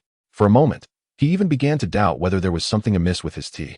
However, Chu Ming drinks every day, and hasn't he encountered any issues? "You too, please rise and speak, quickly." Chu Ming hurriedly assisted both of them to their feet. It was one thing for Lin Hong, but Lin Ruowei was a cultivator, capable of dispatching him with a single slap. Such profound respect was beyond Chu Ming's capacity to accept. After a prolonged moment of uncertainty, Lin Hong timidly inquired, "I've heard that you were dismissed from the Guo Family Academy today. Perhaps I could be of assistance." As he spoke, Lin Hong's heart was racing. Although Chu Ming now considered himself a mere mortal, an extraordinary master was still an extraordinary master. Why would he require the help of an ordinary person? Nevertheless, in order to ingratiate himself with this venerable figure, Lin Hong mustered the courage to utter those words. "Can you truly assist?" Chu Ming exclaimed with joy. Following his dismissal, he had been anxious about how he would sustain himself in the days to come. Without this source of income, relying on the sale of a single painting every half-month, he would inevitably face starvation. Lin Hong nodded and said, "My Lin Family Academy is currently in need of a principal lecturer. If you do not find it beneath you, how much can you offer?" Chu Ming regarded Lin Hong with suspicion. This was an exceedingly crucial matter. The question was, what price could Lin Hong propose that would entice this master to stay? After all, he was an extraordinary being. Perhaps even the entirety of Lin Hong's wealth would not suffice to capture his interest. However, Lin Hong resolved to take a chance. "What price do you believe would be appropriate?" "Allow me to ponder," Lin Hong thought, beads of sweat forming on his brow. Feeling as though he had overstepped his bounds, Chu Ming was equally apprehensive. He was well aware that the Guo Family Academy held a rather unfavorable opinion of him, particularly since he had demanded a hefty sum of 150 gold coins per month. If he were to quote that same price, would it not frighten Lin Hong away? Perhaps he should lower his offer. Just enough to stave off hunger would suffice. Having made up his mind, Chu Ming finally spoke. Master Lin, what do you think of 100 gold coins? But let me clarify, I will only conduct 4 lectures per month. 100 gold coins? Lin Hong was taken aback. Is not such a price rather modest? Observing Lin Hong's expression, Chu Ming swallowed nervously. Was he perhaps asking for too much? Well, I could reduce it by 10 coins if that would help. No. The mere fact that you would agree to teach at my academy is a great fortune for the Lin family. I am willing to pay you double. Double? Chu Ming inhaled sharply. That amounted to 200 gold coins. How many indulgences could he afford with that? The thought alone made his mouth water uncontrollably. Sir? Lin Hong noticed Chu Ming's demeanor and began to panic. Was it possible that Chu Ming found him too miserly? After all, 200 gold coins would hardly impress someone of his stature. How about 10 times that amount? 10 times. Chu Ming was astonished. 1,000 gold coins. He had never seen such wealth in his lifetime. Chapter 10. The progress seems too swift. 1,000 gold coins left Chu Ming feeling as though his mind was buzzing. Had he stumbled upon a wealthy fool? For merely 4 lectures a month, to be offered such a sum? Noticing Chu Ming's silence, Lin Hong grew anxious. Surely, mere gold could not satisfy such a master? Such worldly possessions could hardly catch his eye. It seemed that fate had predetermined their separation. Nevertheless, Lin Hong resolved to make one last effort. To befriend this eminent figure. He would willingly risk everything. After all, just moments ago, Chu Ming had bestowed upon Lin Hong a glimpse of celestial fortune. Sir, do you have any other requests? Anything within my power, I shall endeavor to fulfill. No need. Chu Ming waved his hands dismissively. Having encountered such a wealthy benefactor, he was more keen on securing the opportunity than risking it. Who knew if Lin Hong might change his mind later? It was better to accept the offer promptly. Where is the Lin Family Academy? I will begin work tomorrow. If necessary, I could even start today. Lin Hong was once again dumbfounded, the sudden fortune overwhelming him. Even he struggled to comprehend how merely 1,000 gold coins could persuade Chu Ming to teach. Initially, Lin Hong had planned to offer 1,000,000. Of course, Chu Ming remained oblivious, or else he would surely regret it. There is no need for such formality. Everything can remain as is. After 7 days, I will come to invite you to the Lin Family Academy. Lin Hong was in a daze. To have secured such a prominent figure, he felt as though he had finally latched onto a great opportunity. This could lead the Lin family to prosperity and possibly elevate them from mere financial magnates to a lineage of cultivators. With that thought, Lin Hong's breath quickened. Very well. I shall be there on time. Lin Hong was in a stupor, but so was Chu Ming. 1,000 gold coins. Wealth was within his grasp. Lin Hong nudged Lin Ruowei, who immediately understood and retrieved a pouch from her storage ring. This pouch contained gleaming gold coins. Lin Hong presented it to Chu Ming with both hands, his face beaming with deference. Sir, here is 1,000 gold coins. Please accept it graciously. By the heavens. My eyes. Chu Ming could hardly believe what he was seeing. A full pouch of gold coins. He found himself dazed, sitting in a reclined position, utterly bemused. Resembling the village fool at the end of the alley. Lin Hong watched Chu Ming with a forced smile, his heart racing with uncertainty. He could only wonder what had caused Chu Ming to react in such a manner. After a moment, Lin Hong could no longer contain himself and turned to Qing Yi with a puzzled expression. Miss, what is happening with the sir? Qing Yi merely shook her head with a smile. He is fine, but it will take some time for him to regain his senses. If you have matters to attend to, you may leave now. Seeing that Chu Ming had not yet awakened, Lin Hong had no choice but to take Lin Ruowei and depart. Outside, he struggled to contain his excitement, wrapping his arm around Lin Ruowei's shoulder. His voice trembling with enthusiasm. My dear daughter, the Lin family is about to soar to greatness. Do you realize that just now, I grasped a glimpse of celestial fortune? Lin Ruowei's expression brightened. To touch the celestial fortune meant something profound. No one understood this better than a cultivator. Whether one could cultivate throughout their life was determined from birth. Those with celestial fortune could become cultivators, while those without were destined to remain mere mortals. While there were numerous treasures that could enhance a cultivator's talent, the notion of transforming an ordinary person into a cultivator was unheard of. Yet, Chu Ming had merely used a cup of tea to grant Lin Hong a taste of celestial fortune. No matter what, we must cultivate a good relationship with Sir Chu. We shall strive to fulfill any of his requests. It is of utmost importance to conceal his identity, lest the gentleman become displeased, which could potentially lead to our utter ruin. Lin Ruowei nodded vigorously, affirming, daughter understands.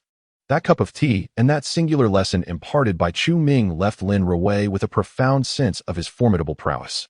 One could assert that, following this enlightening encounter, Lin Ruowei's future achievements would undoubtedly reach the level of divine transformation in the realm of the Qingseng continent. Such a status would afford her a prominent position among the many formidable beings. Remarkably, this was merely a consequence of having glimpsed a piece of Chu Ming's calligraphy, attended a lecture, and sipped a cup of tea. Once the father and daughter duo departed, Chu Ming slowly returned to his senses, gazing at the gold coins in his possession, still somewhat dazed, as if caught in a dream. Qing Yi, observing Chu Ming's expression, could not help but chuckle. In response, Chu Ming shook his head with a sense of resignation, proclaiming, "You cultivators cannot fathom the struggles of us mortals. Even a single coin can thwart a hero, let alone someone like me, a mere scholar." In the Qingseng continent, the inability to cultivate had already rendered Chu Ming quite constrained. If he were also devoid of money, he would truly find himself at a loss. Fortunately, he had encountered Lin Hong, a wealthy landowner. Now that he had funds, a feast of meat awaited him that evening. The mere mention of meat caused the celestial phoenix, confined within the chicken coop, to feel an involuntary tightening in its throat. Every time Chu Ming expressed a desire for meat, he would glance in her direction, and this instance was no exception. What to do? What to do? Witnessing the almost ravenous glint in Chu Ming's eyes, the celestial phoenix was thoroughly panicked. This was not a transcendent being, but rather a famished spirit. How could a single chicken tempt him so? Oh no, I am a celestial phoenix, a noble celestial phoenix. How could I be merely referred to as a chicken? Qing Yi was equally astonished, having spent but 2 short days with Chu Ming. She now recognized that he possessed sufficient strength to challenge the celestial phoenix, and consuming one would not be beyond him. All that Chu Ming demonstrated was reminiscent of celestial abilities. In the Qingseng continent, the immortals had long vanished, and beneath them, all were akin to ants. To Chu Ming, the celestial phoenix was no different from a mere chick. Thus, Qing Yi refrained from intervening any further. As Chu Ming approached the chicken coop, the celestial phoenix cowered in a corner, trembling as though she could already envision him opening his gaping maw to devour her. "Do not come any closer." Cluck, cluck. The celestial phoenix flapped her wings frantically, nodding fervently. Blood began to seep from her head, yet she showed no sign of ceasing her desperate motions. "Brother, dear elder, esteemed ancestor, please spare my life. I was merely passing by in pursuit of the Qing Yuan. I am innocent." At this moment, the celestial phoenix could conceive of no other recourse but to plead for mercy, hoping that Chu Ming might display a modicum of compassion. "By the heavens, this chicken can bow." It seems they were not mistaken. Everything in this world possesses a spirit. This chicken was aware of its fate and was now beseeching for clemency. Could it be that it had attained enlightenment? Chu Ming pondered. If it had indeed become enlightened, it would not bode well for him should he nurture it, and it eventually reached a level of understanding that could threaten his own existence. Just as Chu Ming was caught in his deliberations, the old hen, which had been nesting and hatching eggs, finally stirred. It approached the celestial phoenix and clucked a couple of times in Chu Ming's direction. Was this a plea for mercy? Chu Ming was even more perplexed. In this world, even chickens possessed such deep emotions? Could it be that last night, by the heavens? Chu Ming gazed incredulously at the 2 chickens before him. This development was rather swift. In the eyes of the celestial phoenix, this old hen, nay, the ancestral phoenix, radiated maternal warmth. Was it truly attempting to save her? Great ancestor! The celestial phoenix was overwhelmed with emotion. Witnessing this scene, Chu Ming began to contemplate. He had cared for this old hen for quite some time, relying on its eggs for income during lean periods. There was indeed some sentiment involved. Therefore, considering the old hen's attachment, perhaps he could spare her life. Chapter 11. Offending the gentleman. However, just as the celestial phoenix breathed a sigh of relief, she was startled by a sudden remark from Chu Ming. Did he intend to make her a lifelong servant? After all, not every request could warrant the life of a celestial phoenix. Chu Ming continued, "I do not keep idle hands at home. Since I provide you with sustenance, you must dutifully crow and serve as my alarm clock." Otherwise, the celestial phoenix nodded fervently. For her, survival trumped all else. "Very well, you are quite obedient," Chu Ming remarked with satisfaction, nodding in approval. The celestial phoenix was thoroughly convinced now. All that Chu Ming exhibited continuously reshaped her understanding. The celestial phoenix, in a daze, inquired, "Is he an immortal?" "Humph, an immortal?" A disdainful voice interrupted. "That of Yuan Feng. In the presence of my master, what distinguishes immortals from mere mortals? The celestial phoenix bloodline upon which you rely is no more significant than the foul waters of a drainage ditch in my master's eyes. Follow him, and you shall indulge in a life of abundance, ascending as easily as quenching one's thirst." Yuan Feng spoke with an ethereal tone, as though emanating a faint celestial light. Ascend as easily as quenching one's thirst? The celestial phoenix swallowed hard. What did ascension entail? Since the severance of the heavenly path, neither cultivators nor beasts in the Qingsheng continent had any hope of ascension. Yet, to follow Chu Ming would mean that ascension was as effortless as a sip of water. This was a promise from Yuan Feng herself. The celestial phoenix's gaze turned wistful. Ascension was the aspiration of countless cultivators and beasts alike. In comparison to attaining immortality, what did the celestial phoenix bloodline or the dignity of a supreme beast matter? Master, from now on, this esteemed elder is my master. I shall ascend. I shall become immortal. A resounding crow echoed throughout the courtyard. In response, the celestial phoenix was met with a swift reprimand. Has this chicken lost its mind? It's nearly dark, and yet it begins to crow. After being scolded by Chu Ming, the celestial phoenix nestled quietly in the coop. Yet her heart was filled with delight. Having spent merely 2 days in this place, she felt her comprehension of the laws of the Tao had significantly advanced. If she could remain here longer, the benefits would be immeasurable. The celestial phoenix even relinquished her desire to claim the celestial phoenix bloodline from the Qingwan. What was the celestial phoenix bloodline compared to following Chu Ming? As night fell, the world grew silent. The next day, at Lingyun Pavilion, Guo Yongfa led a group of servants, supporting the deranged Mao Ku as he ascended to Lingyun Pavilion. Just yesterday, after Chu Ming had departed, Mao Ku had gone mad, incessantly muttering about the manifestation of the literary sage, turning the Guo family academy upside down. Guo Yongfa, left with no choice, brought Mao Ku to Lingyun Pavilion. Having descended the mountain only a few days prior, Mao Ku returned in such a frenzied state. This news quickly spread throughout Lingyun Pavilion, even reaching Yi Lingyun. This commotion was not due to Mao Ku's importance to Lingyun Pavilion, but rather because of the literary sage he spoke of. Soon, Yi Lingyun arrived before Guo Yongfa and Mao Ku. Knight Lingyun sternly reprimanded, Mao Ku, what on earth have you experienced upon descending the mountain? A premonition stirred within Knight Lingyun. Mao Ku's transformation must surely be linked to Chu Ming. If Mao Ku had provoked Chu Ming, it would spell disaster for the entire Lingyun Pavilion. At this moment, Mao Ku had lost his sight, and upon hearing Knight Lingyun's voice, he frantically exclaimed, Master, I have encountered the sage of literature. Right at the Guo Family Academy in Tianyuan City, there were countless sages. The sage has descended. In his frenzy, Mao Ku managed to break free from the support of several attendants and began to wreak havoc within the grand hall, utterly deranged. Knight Lingyun was left with no choice but to direct his gaze towards Guo Yongfa. What exactly is happening with Mao Ku? Guo Yongfa was drenched in cold sweat, fearing that Knight Lingyun might seek retribution. In that case, even if he possessed 10 lives, they would not suffice. The life of a mortal could not compare to that of a cultivator. Trembling for a considerable time, Guo Yongfa finally spoke in a quavering voice, Immortal, I know not of this matter. On that day, Mao Ku was teaching at my academy, but upon merely glancing at a student's homework, he began to bleed from all 7 orifices and lost his sanity. Guo Yongfa recounted the events of that day in detail to Knight Lingyun. You expelled a teacher? What was his name, and what did he look like? In Tianyuan City, who else but Chu Ming could possess such prowess? At that moment, Knight Lingyun, too, was sweating profusely. The teacher was named Chu Ming, clad in a white robe. Indeed, a thunderous realization struck within Knight Lingyun. He had endeavored to cultivate goodwill with the teacher, only to have these 2 fools offend him instead. With a resounding slap, he sent Mao Ku flying. Stumbling out of the grand hall, the dazed Mao Ku finally awakened from his stupor. Wretched disciple, do you know who the teacher is? He is a celestial being, a person of great literary accomplishment. Master, I deserve to die 1,000 deaths for offending such a high being. I beseech you to punish me. Punish you? Knight Lingyun scoffed coldly. From this day forth, you shall have no ties to Lingyun Pavilion. Leave the mountain at once. Leave the mountain? Mao Ku sat on the ground in a daze, realizing that his celestial fortune had been severed. From now on, neither Lingyun Pavilion nor the path of cultivation would have any connection to him. It was over. Everything was over. Master, please. I thought he was merely a commoner. Had I known he was a celestial being, I would never have acted so foolishly. Master, I am willing to serve Lingyun Pavilion as a slave for life. Please do not cast me down the mountain. At this point, it was too late for any pleas. Having offended Chu Ming, even Knight Lingyun could not guarantee his own safety.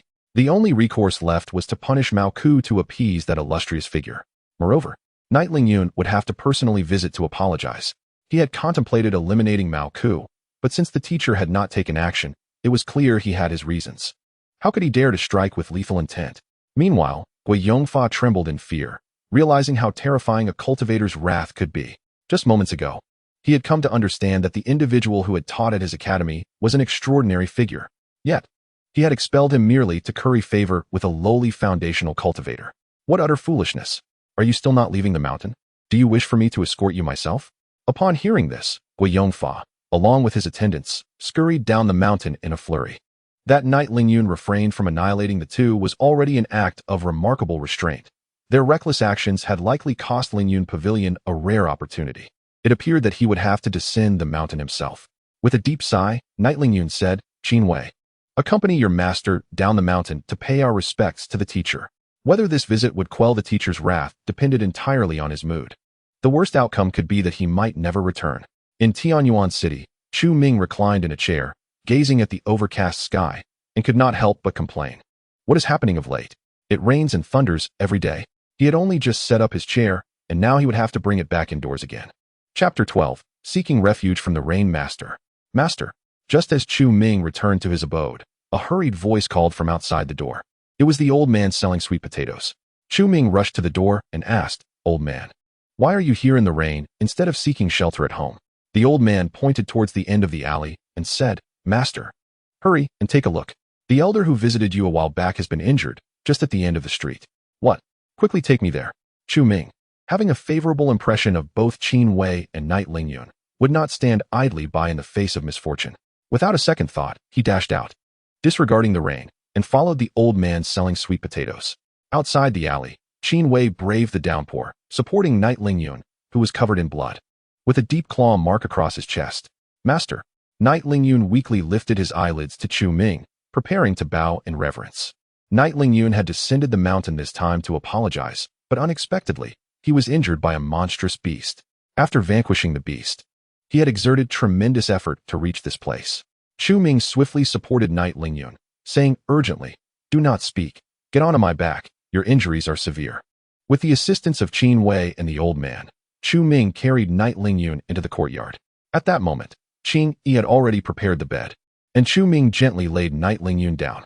Preparing the medicine and treating the wounds was executed seamlessly. After applying the medicine, Knight Ling Yun's complexion visibly improved, and his injuries had healed. Furthermore, with the medicinal nourishment, Knight Ling Yun's cultivation advanced once more, swiftly reaching the 7th level of the nascent soul realm. Observing Knight Ling Yun's injuries, Chu Ming could not help but sigh deeply. This family seemed to be struggling. The injuries were inflicted by a wild beast. It was evident that Knight Ling Yun had been hunting in the mountains recently, at such an advanced age, still relying on hunting for sustenance. And with a niece in need of cultivation, it was indeed challenging for him. "I am aware of your circumstances. Such matters shall not occur again. Otherwise, next time, I shall not intervene." Chu Ming spoke with a hint of warning. At such a mature age, even if the family situation was dire, one could always choose a more comfortable means of earning a living. Why take such risks? Knight Ling Yun felt a wave of shame wash over him. The teacher was aware of his intentions. Moreover, he was issuing a warning. It seemed that the incident with Mao Ku had indeed displeased the teacher. However, the fact that the teacher did not cast blame was already a tremendous relief. Realizing this, Knight Ling Yun prepared to kneel. "Thank you, master. Your grace is immeasurable. I am unable to repay you." Chu Ming hastily supported him, somewhat displeased, and said, "From now on, do not kneel before me." An elderly man in his 70s or 80s kneeling to a young man in his 20s is hardly fitting. "Yes, I shall remember," replied Knight Ling Yun, tears streaming down his face. His journey to atone for his misdeeds had indeed been fraught with challenges. Without waiting for an apology, one almost lost their life, only to be rescued by Chu Ming in the end. Chu Ming gazed at the relentless rain in the sky and murmured, "With such heavy rain outside, Qin Yi, please warm a pot of wine to soothe our bodies." Qin Yi nodded slightly and busied herself. Knight Ling Yun exchanged a glance with Qin Wei, seemingly hesitating over something. "Master, should we inform the teacher about this matter?" Knight Ling Yun shook her head, saying, "Surely the teacher is already aware. He must have his own plans. Why should we worry?" Qin Wei nodded gently, refraining from further words. Knight Ling Yun's encounter with the beast attack was indeed unusual. Surrounding Tianyuan City, while there were numerous mountains, formidable beasts were scarce, with the strongest merely equivalent to human golden core cultivators. Yet Knight Ling Yun was a genuine nascent soul practitioner. The beast that injured her had even developed intelligence, and it did not originate from the vicinity of Tianyuan City. Nearby, Chu Ming stood by the window, letting out a long sigh. The weather in Tianyuan City is rather unpredictable. Both master and disciple felt a chill in their hearts. Indeed, the teacher had already understood the situation. A change was coming to Tianyuan City. Knight Lingyun hastily inquired, "Then may I ask, teacher, how should we face this impending storm? What else can we do?" Chu Ming retorted, "It is a simple truth. The mountain rain is approaching. Can you prevent it? Just like you. Aren't you currently seeking shelter in my home?" The old man selling sweet potatoes smiled and nodded in agreement. The teacher's magnanimity is commendable. He does not disdain us. Knight Lingyun suddenly realized, regardless of the approaching storm, with the teacher present, there was no need for them to worry. With this thought, Knight Lingyun and Qin Wei both bowed respectfully, saying, "Thank you, teacher." "Not at all. Not at all." Soon, Qin Yi brought in the warmed wine, pouring several cups. The old man selling sweet potatoes did not hold back. Lifting his cup and taking a hearty gulp, unintentionally, a powerful aura emanated from him, causing all present, save for Chu Ming, to feel a surge of shock. What terrifying cultivation was this? Merely that fleeting breath of power was far more potent than Knight Lingyun's years of diligent practice. Was he at the transformation stage? Or perhaps the void refinement stage? Or even higher? Such a formidable practitioner bowed respectfully before the teacher. How high must the teacher's cultivation be? Why are you all dawdling? On such a cold day, drink some wine to warm yourselves. Especially you, Knight old man, don't doubt me. This wine might aid in healing. It will do you good, Chu Ming urged. The master and disciple could no longer decline and lifted their cups. Before even taking a sip, the alluring aroma of the wine intoxicated them. In a daze, they envisioned a small thatched cottage with a peach tree in front. Beneath the tree, a drunken old man was picking peach blossoms, swaying as he moved. He exchanged these blossoms for wine with passing merchants. In the peach blossom ditch, there's a peach blossom temple. Within the temple, the peach blossom immortal grows peach trees and picks blossoms to trade for wine. Chu Ming sipped his wine. Lost in thought, is this peach blossom wine? His poetic words brought the master and disciple back to reality. That seemingly mundane scene had profoundly elevated their state of mind. An untroubled and carefree immortal, gathering peach blossoms for wine, seeking only to indulge in drunkenness. As the wine flowed down their throats, the grand principles of the Tao surged into their limbs, breaking through their shackles of spiritual power. In just a few breaths, Knight Lingyun felt that she was but moments away from the transformation stage. If only she could have another cup. However, one must not be greedy. Knight Lingyun understood this principle well. The teacher granting this cup of wine was already a tremendous favor. How could she shamelessly ask for more? She must not let the teacher feel repulsed. Observing Knight Lingyun's rapturous expression, Chu Ming noticed her fondness for the wine. "Since you enjoy this wine so much, I shall gift you a jar. This wine is scarce even for me, and with the peach blossoms having fallen, you will have to wait until next year to taste it again." Chu Ming gazed longingly at the peach tree outside. With the blossoms fallen and no peaches yet formed, his craving intensified. Knight Lingyun hurriedly said, "How could I dare accept such a fine wine from the teacher who has helped me so many times? If the teacher offers it to you, then you should accept it," the old man selling sweet potatoes interjected. As he spoke, he downed his second cup. Under Chu Ming's generous hospitality, Knight Lingyun could not refuse any longer, cradling the jar of wine as though it were a treasure, utterly astonished. A single cup had nearly propelled her to the transformation stage. If she consumed the entire jar, she might just touch the threshold of the void refinement stage. "Thank you for the wine, teacher." At that moment, the excitement within Knight Lingyun was beyond words. This was the fortune of 8 lifetimes of cultivation to receive such a gift from the teacher. Inside the room, warm exchanges continued, while outside, in the chicken coop, the celestial demon Phoenix trembled in the corner. The alliance of all demons had arrived. Chapter 13. The beasts on the mountain are restless surrounding Tianyuan City. The beasts began to stir restlessly. The cause was the arrival of countless powerful demon clans in the vicinity over the past few days. Drawn here by the celestial demon Phoenix and Qin Yi, the aura of the demon protector had dissipated upon reaching Tianyuan City. There was the scent of the transformation tribulation, likely from above the clouds.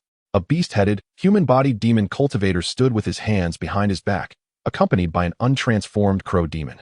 This beast-headed demon was the grand protector of the alliance of all demons, known as Chu Ming. He had come to Tianyuan City to investigate the whereabouts of the Yuan Phoenix bloodline and the celestial demon Phoenix. Originally, this task was assigned to the celestial demon Phoenix. But with her disappearance, Chu Ming had to search personally. The crow cautiously inquired, "Grand Protector, how should we report this to the Alliance Master?" Chu Ming's expression darkened as he gazed at Tianyuan City below, slowly saying, "There is no need for haste.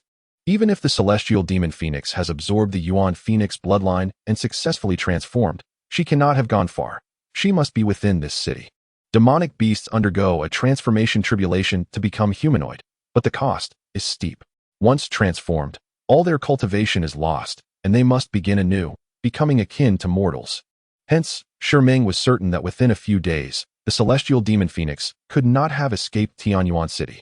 Send orders to all demonic beasts surrounding Tianyuan City to find the whereabouts of the celestial demon phoenix or the Qinghuan.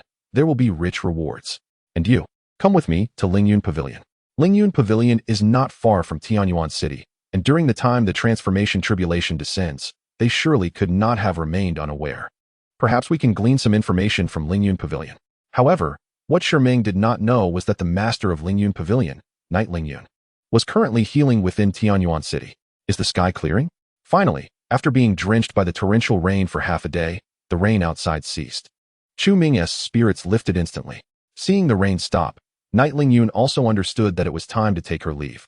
Therefore, he rose directly, clasped his hands, and said, "Since the weather has cleared, I shall no longer trouble you, esteemed sir. There are matters at home that require my attention." Chu Ming inquired, "Are you not concerned about your grievous injuries?" Had he been a robust man in his 30s, Chu Ming might have let him depart. Yet, Yi Lingyun was an aged fellow, residing in the mountains. Could Chu Ming truly allow him to leave with peace of mind? What if he encountered a wild beast again? This time, fortune may not favor him. Yi Lingyun quickly reassured him, "It is of no consequence, esteemed sir. Your miraculous medicine has already healed my wounds." Determined to depart, Yi Lingyun could not be dissuaded by Chu Ming. He might indeed have pressing matters that required his personal attention. Delaying him would be unwise. "Very well, you may go, but I have other matters at home and cannot personally escort you." Nearby, an old man selling sweet potatoes interjected, "Allow me to assist the esteemed sir in this matter. What you do is of great significance." Both Yi Lingyun and the old man dared not disturb him. Thus, alleviating the esteemed sir's burdens became particularly vital. Is that acceptable? Chu Ming looked at the old man with skepticism. After all, he was also an old man. Could he truly manage this? The old man patted his chest and replied, "Esteemed sir, though I may not possess great skills, I have worked the land for many years and still possess a sturdy constitution." Nodding in agreement, Chu Ming considered that having an additional person was better than having none. Furthermore, the old man, seasoned in agricultural labor, was quite capable of handling ordinary troubles. "Then it is settled. I shall trouble you with this." After bidding farewell, the old man selling sweet potatoes accompanied Yi Lingyun on their journey. Along the way, Yi Lingyun dared not utter a word, for the man beside him was a formidable force beyond his comprehension. After a considerable time, the old man finally spoke. "Had it not been for the esteemed sir's words, you might not have escaped this calamity." "What do you mean, senior?" Yi Lingyun asked, perplexed. Did he imply that Lingyun Pavilion was facing great peril? Just because Yi Lingyun could not perceive certain things did not mean the old man could not. The two demon cultivators in the clouds were undoubtedly within the old man's sight. Every word they spoke fell upon the old man's ears. Initially, the old man intended to remain an observer, but out of respect for Chu Ming, he took it upon himself to escort Yi Lingyun back to Lingyun Pavilion. Rather than directly revealing the truth, he said, "You will understand when you return." Meanwhile, in the courtyard, Chu Ming opened the door and stretched lazily. What pressing matter could the esteemed sir be referring to? Qingyi questioned, puzzled. As a demon cultivator, although her abilities had diminished significantly, she could still sense the proximity of the Wan Yao alliance. Yet, Chu Ming remained unfazed, saying, "There are even more pressing concerns." Surely, this matter was of greater significance than confronting the Wan Yao alliance. Recently, the mountain beasts have been particularly restless, and I plan to set some traps at the foot of the mountain to prevent them from descending and causing harm. "Ah, I see." Qing, he exclaimed in realization. It was not that Chu Ming was indifferent to the situation. Rather, he intended to capture them all at once. "Esteemed sir, your virtue is commendable," Qingyi acknowledged as they entered the backyard. In the shed of the backyard was a blacksmith's workshop, which Chu Ming had used during his earlier years of smithing practice. Now long abandoned, he rekindled the fire and pumped the bellows. Soon the furnace glowed red hot. Chu Ming's pristine white attire stood in stark contrast to the rough furnace. Aware that she could not be of assistance, Qingyi retreated to the kitchen to prepare tea for Chu Ming to quench his thirst after forging. The rhythmic sounds of hammering echoed from the shed. Qingyi watched from a distance, marveling at the seemingly simple strikes that resonated with the essence of the universe. It would not be an exaggeration to describe it as a work of divine craftsmanship. even before the form was complete. Qing Yi sensed the principles of the great Tao flowing within the small shed. With each strike, the laws of the cosmos were infused into the steel. Soon, a trap was fashioned. This trap was not particularly intricate, but its enormous, sharp teeth were enough to instill fear.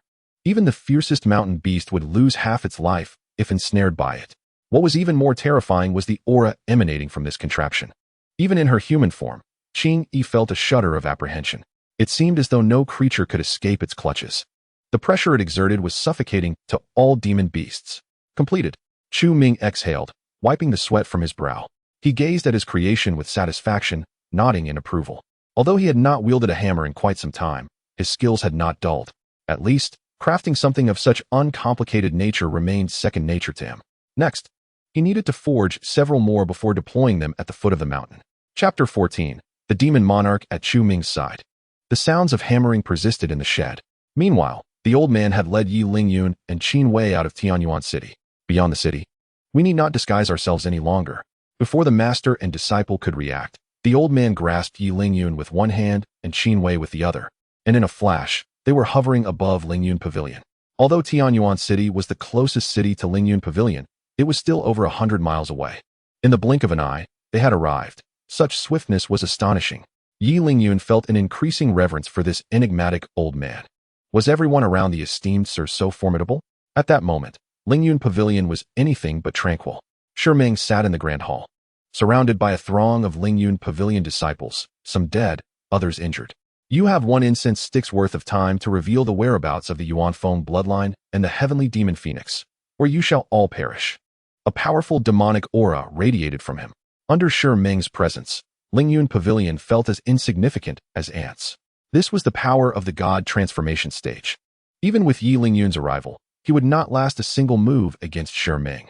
Beneath Chu Ming's feet, a severely wounded disciple gritted his teeth and retorted, "You beast! Even if you slaughter us all, our master will avenge us and slay both of you demon cultivators." Such arrogance. Before Chu Ming could reply, the crow, a loyal lackey, flicked its wing. A black feather pierced the disciple's throat, and in an instant, he was dead. Great protector, it seems these people truly know nothing.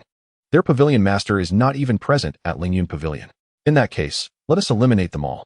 Chu Ming, losing patience, waved his hand dismissively. For him, the death of a few humans stirred not a ripple of emotion. The conflict between the demon beasts and humans was inherently fierce. The crow cackled ominously and said in a shrill voice, "Perfect. We were just waiting for your command, great protector." With that, the crow's eyes erupted with crimson light. Black feathers swiftly enveloped the entire hall, and the vitality of the Lingyun Pavilion disciples was rapidly drained away. This is the innate ability of the crow, relying on its feathers to absorb the essence of cultivators, thereby enhancing its own cultivation. In terms of bloodlust, the crow surpasses even the ferocity of lions. Your essence, your cultivation, shall all belong to me. Feeling the rapid growth of its own cultivation, the crow began to feel euphoric. Once it has absorbed these essences, it will soon ascend to the position of protector. However, just as the crow was reveling in its triumph, time in this realm seemed to come to a standstill. The sky filled with black feathers, suspended in midair. On the throne, the lion suddenly opened its eyes wide. A powerful human cultivator had arrived. How dare these beasts, still not fully shed of their fur, wreak havoc here? There was anger, intent to kill, and boundless power of the great laws in its tone. Just a single utterance made cold sweat bead on the lion's forehead. In stark contrast, the crow was in a pitiful state, after letting out a cry of despair. It fell from the air, cowering in a corner, trembling. What level of cultivation is this? The void refinement stage? The integration stage? Finally, three figures stepped into the great hall. Yi Lingyun and Qin Wei's faces were as pale as death, even outside the hall. They felt the overwhelming aura of the demon. They beheld the corpses scattered across the ground. Was this what the master meant by bringing the predecessors along?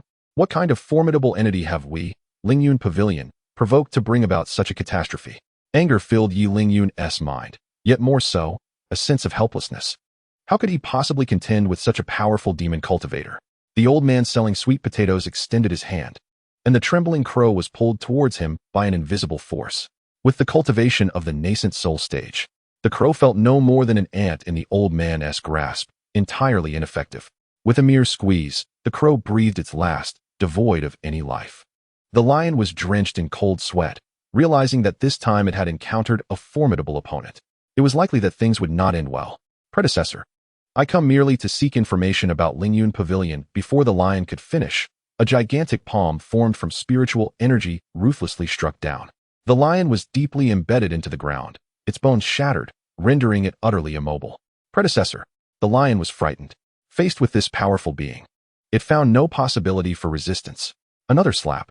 Predecessor. I am the Grand Protector of the 10,000 Demons Alliance. If you kill me, you will offend the entire alliance. The 10,000 Demons Alliance? The old man finally ceased his actions. The lion rejoiced, sensing that the name of the 10,000 Demons Alliance still held some deterrent power over this human cultivator. Yet, in the next moment, the old man's words plunged the lion's heart back into despair. Just a den of beasts. Initially, I had no intention to kill you. But since it is the Master's command, how could I let you go? Master? This human cultivator has someone backing him? What kind of powerful figure lies hidden in Lingyun Pavilion, in Tianyuan City? This news must be conveyed to the 10,000 Demons Alliance. Summoning its last breath, the lion produced a jade slip, ready to crush it. The old man, seeing this, struck down with another palm, this time without mercy. The once mighty lion was reduced to ashes beneath the force of the blow. However, the jade slip still managed to transmit part of its message. Tianyuan City has only, then did Yi Lingyun slowly emerge from his terror. Gazing at the scene of devastation, he burst into tears. Beside him, the old man remarked, now that matters have come to this, weeping is of no use. The master has his designs. Since he has decided to assist you, he will not spare these beasts. Master. Yi Lingyun suddenly regained his senses. The only ally he could rely on now was undoubtedly the master. With Lingyun Pavilion in such a state, who else could save them? The great kindness of the predecessor, I shall never forget. But may I ask for your name? The old man's gaze grew distant. It had been nearly a millennium since anyone had inquired about it. 1,000 years ago, there were indeed those who called me Tianma Jun. But after all these years, I doubt anyone remembers. Chapter 15. To prevent beasts from descending the mountain to harm others, the hall fell into an unusual silence. Spiritual energy gradually subsided. A bead of cold sweat still lingered on Yi Lingyun's brow. Just moments ago, the unassuming sweet potato seller had uttered a name that had once instilled fear in the hearts of many, Tianma Jun. A demon cultivator who had caused tremors across the entire Qingtsong continent now concealed himself among the common folk. Before Yi Lingyun could process this revelation, Tianma Jun took a step forward and vanished from the hall in an instant. Tianma Jun, the one who had slaughtered millions, had he not perished in the tribulations? Why was he here? The answer remained a mystery. Returning to Tianyuan City, Tianma Jun released his spiritual energy and transformed back into the inconspicuous sweet potato seller. Approaching Chu Ming's courtyard, he slightly bowed and respectfully stated, Master, I have safely returned those two individuals home. Soon, sounds emerged from within the door as Qing Yi opened it, holding a jar of peach blossom wine.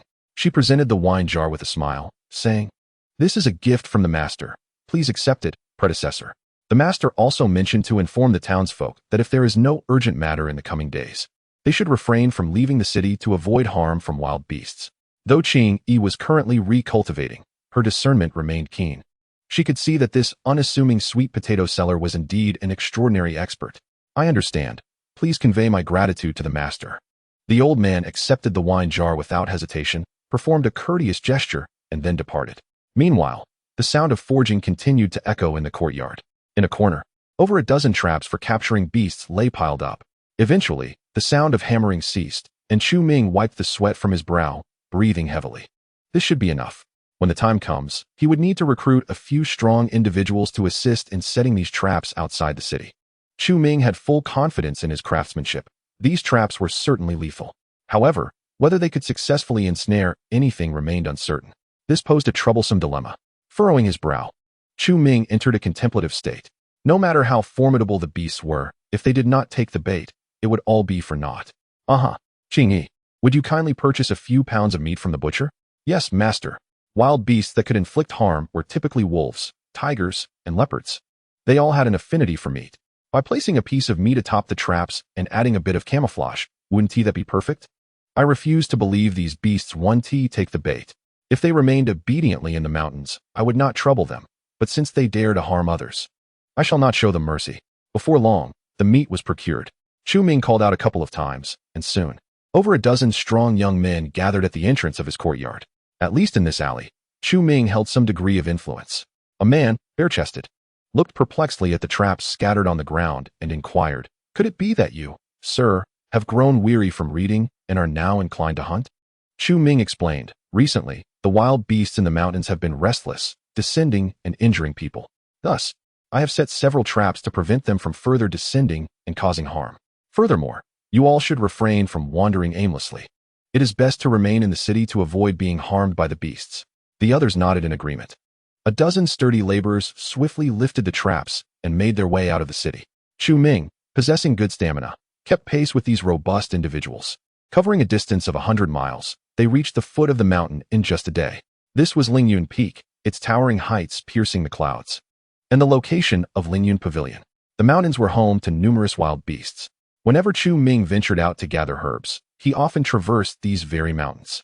Fortunately, having practiced martial arts, he could handle ordinary wild beasts, and thus he had not encountered significant trouble. However, others were not as fortunate. The old man, Yi Lingyun, for instance, had inexplicably been injured by a beast. "Let us leave it here," he directed. "Good. Place one here. Cover it with grass. If you do it like that, even a pig wouldn't fall for it. What about the meat? Without meat, will those beasts take the bait?" The preparations continued with fervor. By nightfall, this large undertaking reached a temporary conclusion. Chu Ming looked at his successful efforts with satisfaction, clapped his hands, and proclaimed, "Well done. Absolutely perfect. You may all return to rest. Tomorrow, I shall treat you to drinks." A chorus of cheers erupted. To receive a drink from the esteemed gentleman was a great honor for them. As night fell, Chu Ming and his companions returned to Tianyuan City. Meanwhile, a shadow swept down from Lingyun Peak. It was a crow, the very same that the old man had crushed during the day. Fortunately, I utilized my clan's secret techniques to escape a calamity. Though I have lost all my cultivation, as long as I live, I shall rise again.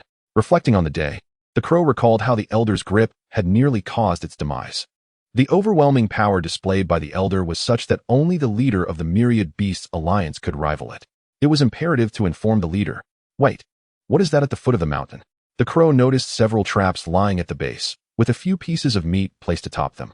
Such crude camouflage might fool ordinary beasts, but for any creature with a modicum of intelligence, it would be utterly ineffective.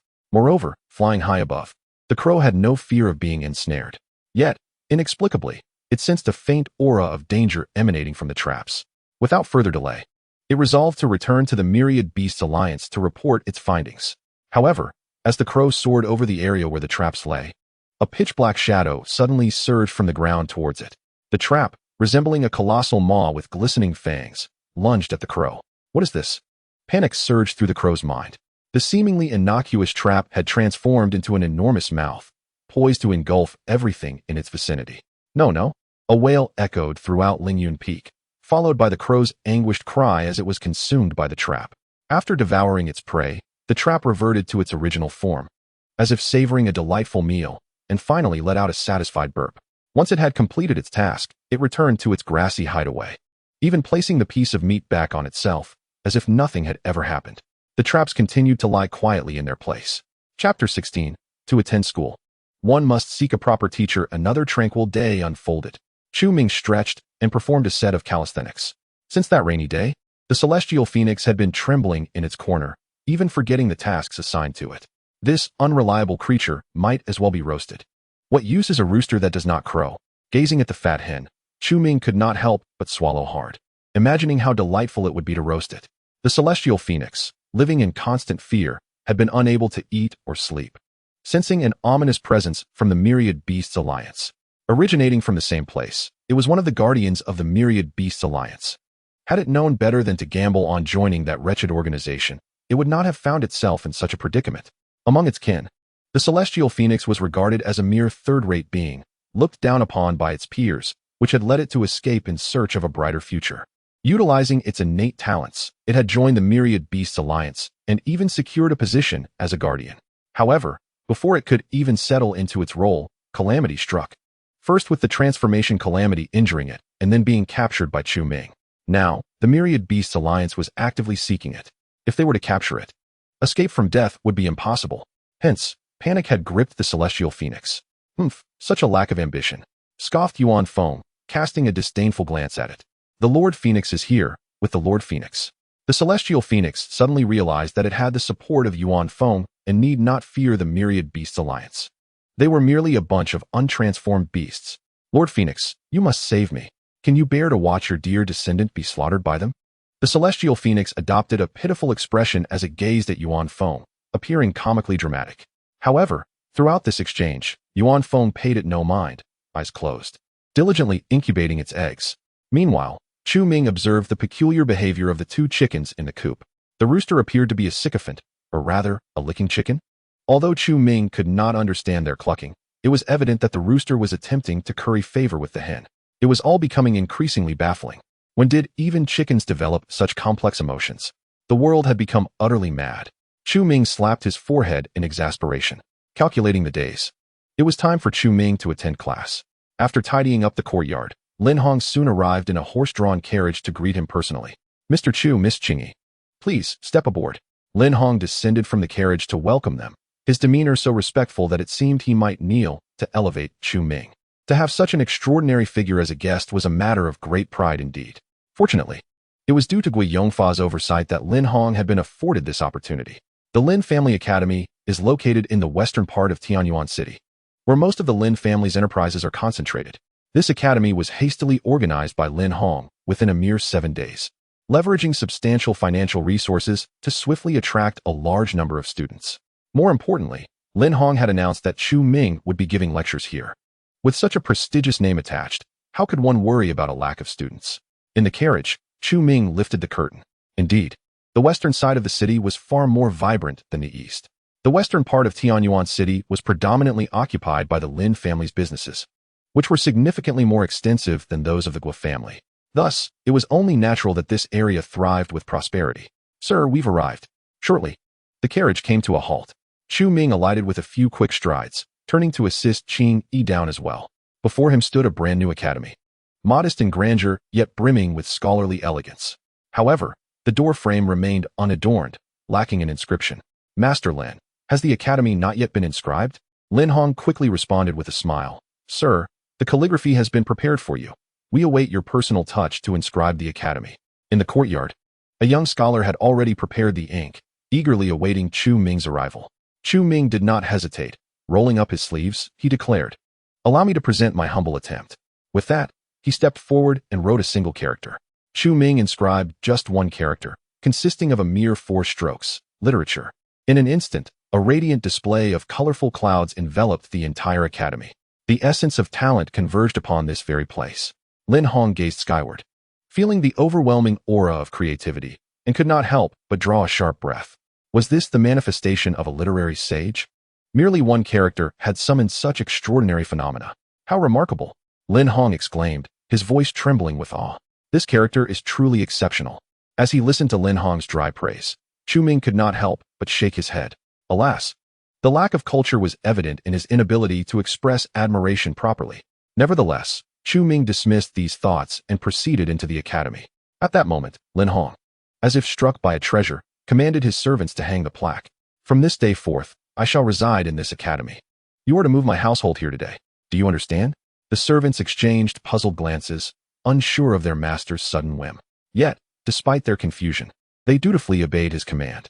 After ensuring everything was in order, Lin Hong hurriedly followed after Chu Ming, his rotund figure bouncing with excitement. The academy exuded a simple elegance, aligning well with Chu Ming's aesthetic preferences. One could not deny that Lin Hong had put considerable thought into its design. Passing through the garden, they approached the classroom. This spacious hall could accommodate at least 300 individuals, and even now, students eagerly awaited within. These students were not limited to children. They comprised a diverse assembly of ages and genders. Many had arrived early, eager to secure their places upon hearing that Chu Ming would be lecturing here. Despite the ample space, the classroom appeared filled to capacity. Master, upon Chu Ming's entrance, the students, regardless of age or gender, rose to their feet and performed a respectful bow. A brief glance revealed familiar faces among the group. The Guo Family Academy had dispensed with their teachers, leaving only a solitary cultivator, likely lacking genuine skill. Thus, these students had journeyed from the eastern side of the city to attend Chu Ming's lectures. It seemed that the parents who registered their children were quite discerning, unwilling to blindly trust a single cultivator. After all, a cultivator was not necessarily more knowledgeable than a scholar. To pursue education, one ought to seek a proper teacher. Clearing his throat, Chu Ming addressed the attentive students. Today, let us begin with a painting. Chu Ming's teaching style was quite relaxed, often wandering through various topics, covering poetry, music, chess, calligraphy, and painting over the years. The students, in turn, were amiable and never critical. As he surveyed the room, Chu Ming's gaze landed on Qing Yi. Would you kindly serve as my model? Qing Yi looked puzzled. Model? Before she could receive an explanation, Chu Ming took her by the hand and gently seated her in a chair. With the ink and colors prepared, Chu Ming began to paint. Watching him with intense focus, Qing Yi felt a ripple of emotion. Was he truly painting her portrait? A blush crept onto her fair cheeks. Meanwhile, just outside Tianyuan City, a multitude of demon cultivators soared through the sky. Leader, the signal from the Grand Protector has been detected at Lingyun Peak. I suspect it is due to the presence of a formidable human cultivator. Indeed, the leader of the myriad demons. A creature resembling a cross between a sheep and a camel, bore a coat of curly white fur. Most notably, he sported a prominent side-swept fringe atop his head. This was Yang Tuo, the leader of the Myriad Demon Alliance, whose strength ranked among the foremost in the Yunlan Kingdom. Before him knelt a white-headed eagle, the Alliance's elder, second only to Yang Tuo in rank. Leaning close, the eagle whispered, "My lord, Elder Sherman perished before finishing his signal. It seems there is an extraordinary powerhouse atop Lingyun Peak. Should we send someone to investigate?" Yang Tuo pondered for a moment before nodding in agreement. "You speak wisely. Elder Bai, who do you suggest we send?" Elder Sherman was a top-tier cultivator within the Myriad Demon Alliance. If even he fell, sending someone too weak would likely yield no information. Quite right, Yang Tuo acknowledged. In that case, I must trouble Elder Bai to undertake this task. Who else in the Myriad Demon Alliance could shoulder such responsibility? Elder Bai, caught off guard, lamented the predicament. How unfortunate. Elder Sherman, a mere first-stage transformation cultivator, had barely finished a sentence before meeting his end. Could he, a second-stage transformation cultivator, fare any better? The only difference between them might be that he could complete a sentence. Is something troubling you, Elder Bai? And no, of course not. The leader's command is not to be disobeyed. Yang Tuo's cultivation was genuinely at the 7th stage of transformation. Even if Elder Bai had 1,000 times the courage, he would not dare to oppose Yang Tuo, for a mere spit from him could drown him. At worst, I could meander around Lingyun Peak for a while, and then return to report to Yang Tuo that I had discovered nothing. After all, he would be none the wiser. Resolute in my decision, I unfurled my wings, and a cadre of demon cultivators followed closely behind. Alliance leader, I shall take my leave first.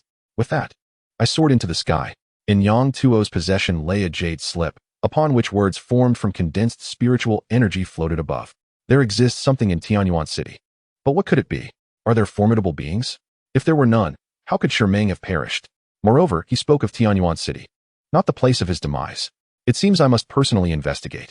You shall lie in ambush outside the city while I descend to take a look. Perhaps the celestial demon phoenix or the Qinghuan is currently within Tianyuan City. Transforming into a streak of white light, I landed on the ground, my half-human, half-beast form shifting entirely into that of a beast. I then swaggered boldly into the city. The aura of transformation calamity lingered, alongside the presence of the Qinghuan and the celestial demon phoenix. Although several days had passed, thanks to the innate keen senses of demon cultivators, I could still perceive that both the celestial demon phoenix and the Qinghuan had once lingered here. Following the traces of their aura, I strolled down the street, my unusual appearance capturing the attention of many. Where could such a peculiar creature have come from? Among the crowd, a child clung to his mother's leg, timidly inquiring, "Mommy, is that a demon beast?" The woman quietly replied, "Little one, don't ask so many questions." Unperturbed, I continued my ostentatious stride, reveling in the gazes of the onlookers. Humph. Foolish humans, bow before my divine majesty. This tactic had proven effective countless times, as my formidable appearance had intimidated many strong beings. It was precisely due to this awe-inspiring exterior that I had attained my current status. One could say that my innate might contributed significantly to my success. There lies the aura of the Qinghuan. At the western edge of Tianyuan City, the Qinghuan had made its appearance. A beam of azure divine light enveloped the west of the city, and soon, a blue phoenix was seen soaring into the sky. Its resounding cry echoed throughout Tianyuan City. Strangely, the inhabitants seemed entirely oblivious to this extraordinary phenomenon, their attention still fixated upon me. Yet, my gaze remained steadfastly on the western side of the city. It was undoubtedly the Qinghuan. There could be no mistake. With a determined dash, I sprinted forth, stirring up a cloud of dust, leaving the onlookers utterly bewildered. Mommy, it runs so fast. Could it be the legendary divine beast? The crowd gazed in astonishment at the direction I had departed. To witness such a mythical creature in their lifetime was truly an extraordinary event. It seemed that what the teacher had said was indeed true. Meanwhile, within the academy, Chu Ming finally set down his brush, turning to the crowd with a complaint. I told you not to draw eyes. The bird will fly away. Yet you refused to listen. Just moments ago, he had completed a painting of the Qing Yi and, out of curiosity, added a blue bird perched upon her shoulder, albeit without eyes. He explained that if he painted the eyes, the bird would take flight. The crowd, disbelieving, insisted he add the eyes, which he ultimately did, only for the bird to indeed take flight. Truly, the teacher is a marvel. The students rose in reverence, paying homage. If he were not a celestial being, how could he possess such skill? A mere stroke transformed the blue bird into a phoenix, taking to the skies. Yet, the more they praised him, the more melancholic Chu Ming felt. What did it matter if he possessed the ability to add the finishing touch? He was still but a mortal. His talents could only intimidate those who had never seen the world. Faced with a true cultivator, he would be easily discerned. Carefully rolling up the scroll, Chu Ming handed it to Qing Yi. This painting is a gift for you. Qing Yi's face flushed a deep red as she nodded slightly, saying, Thank you, teacher. This painting held more value than the bloodline of the Yuan Phoenix within her. If placed in her cultivation space and contemplated daily, it would greatly benefit her future training. At that moment, I finally arrived at the academy's entrance. This is the place. I looked up at the plaque above the doorframe. My expression somewhat peculiar. The characters appeared odd. However, what precisely was peculiar about them was not something I could discern at that moment. Regardless, I would enter first. The Qing Yuan, this divine beast, had arrived. With a series of determined steps, I approached the threshold, yet before I could cross the threshold, an immense force erupted from the plaque, sending me flying backward. What on earth? I exclaimed in astonishment. How could I, a 7th-level divine transformation cultivator, be repelled by a mere character? Upon closer inspection, the character appeared utterly ordinary. Was it an illusion, or was there a hidden master playing tricks on me? Unperturbed, I attempted to enter the academy once more, only to meet the same fate. After several such repetitions, I grew increasingly furious. In the entirety of Yunlan Kingdom, there were but a handful of places I could not tread, and how could a mere academy dare to obstruct me? Soon, my actions drew the attention of those within the academy. Could this be the legendary divine beast? One student marveled. The creature before them, resembling neither sheep nor camel, was something they had only ever heard of in tales. Now, they were witnessing it for the first time. Teacher, a grass mud horse, a grass mud horse. The instructor, Chu Ming, turned pale with anger at the student's exclamation. Whose unfortunate child is this, learning such foul language instead of studying properly? It was one thing to learn such terms. It was another to direct them toward him. The boy rushed to Chu Ming's side, panting heavily, unable to articulate his thoughts. Taking a deep breath to calm himself, Chu Ming spoke slowly. Go Dan Air, you come to the academy to learn culture, not to spend your days learning such undesirable things. If you continue to speak ill, especially towards me, I may have to discipline you. Go Dan Air quickly shook his head, explaining, No, teacher. Look, there is a grass mud horse. What? After a moment of confusion, Chu Ming finally grasped the situation. Could it be the legendary divine beast, the grass mud horse? A shiver ran down his spine. In the past, during his teaching, he had whimsically mentioned the alpaca and even sketched it. From that moment on, the legend of this divine beast spread like wildfire throughout Tianyuan City. He had thought it was an exclusive species of Earth, never expecting to encounter a living one in this otherworldly realm. Quickly, take me to see. Such a legendary creature, even in his previous life, he had only ever seen online. To think he could see one in the flesh now. A throng of people, young and old, rushed toward the door, eager to catch a glimpse of this legendary divine beast and its splendor. Chu Ming surged ahead, only to find me sprawled on the ground, my gaze vacant. It lay on the ground, gasping for breath. After enduring numerous collisions, its cultivation had been nearly shattered. How terrifying. What kind of power was this? It was merely a single character. How could it obstruct me? However, as Qingyi reached the doorway, her expression morphed into one of terror. This was the leader of the 10,000 Beasts Alliance. Among the countless demon cultivators in the entire Yunlan nation, it ranked among the top 10. Yet, why did it appear in such a state? Soon, Qingyi realized that the character inscribed on the doorframe contained profound laws and a majestic aura, sufficient to keep it at bay. Fortunately, the master was present. By the heavens, what a true alpaca! Chu Ming's eyes widened as he gazed at the creature sprawled on the ground, his mouth agape in astonishment. This was indeed a genuine alpaca, and amongst its kind. It was a peculiar sight, characterized by its distinctive hairstyle. There could be no mistake. As the crowd watched in astonishment, Yang Tuo slowly regained consciousness, his first gaze landing on Chu Ming, dismissing him as merely a mortal. Next, his eyes fell upon Qingyi. Although she was in human form, her essence was unmistakable. This woman in green was undoubtedly Qingluan. She had completed her transformation. This meant that it was Qingluan who had achieved transformation that day, not the celestial demon phoenix. Where was the celestial demon phoenix now? Yet, at this moment, the fate of the celestial demon phoenix was of no consequence to him. Qingluan was right before him. If he could eliminate her, the Yuanfeng bloodline would be his for the taking. Kill her, kill her. With this thought, Yang Tuo suddenly sprang to his feet. However, before he could launch his attack, he found himself met with a pair of eyes staring back at him with an incredulous gaze. An alpaca and a man in white stood in mutual scrutiny. How dare you show such disrespect to this divine beast? Yang Tuo roared, channeling all his inner spiritual power. The forces of heaven and earth converged within him, a buildup of energy that, when unleashed, would be catastrophic. A full-force strike from a 7th-tier transformation stage demon could not be withstood by the humble Tianyuan city. Spit. A mouthful of saliva landed squarely on Chu Ming's face. By the heavens! Chu Ming stumbled back several paces, nearly collapsing to the ground if not for the support of Qingyi behind him. This alpaca had the audacity to spit at him upon their first encounter. It seemed the online rumors were indeed true. You think you can escape my grasp?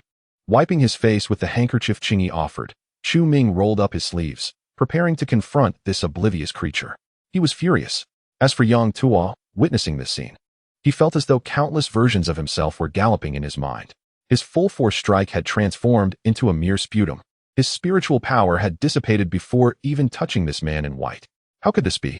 I am a 7th-tier demon cultivator, one of the few in the Yunlan nation. How could my full-force strike be so easily dispelled? This is impossible. The wrath of a divine beast. Galloping steeds. The alpaca clan's innate divine skill could summon countless avatars, creating a stampede that leaves no grass in its wake. A mortal should feel honored to perish beneath my strike. Once unleashed, this move would spell doom for anyone of the same level. Even those at the 8th or 9th tier of transformation stage would have to avoid its edge.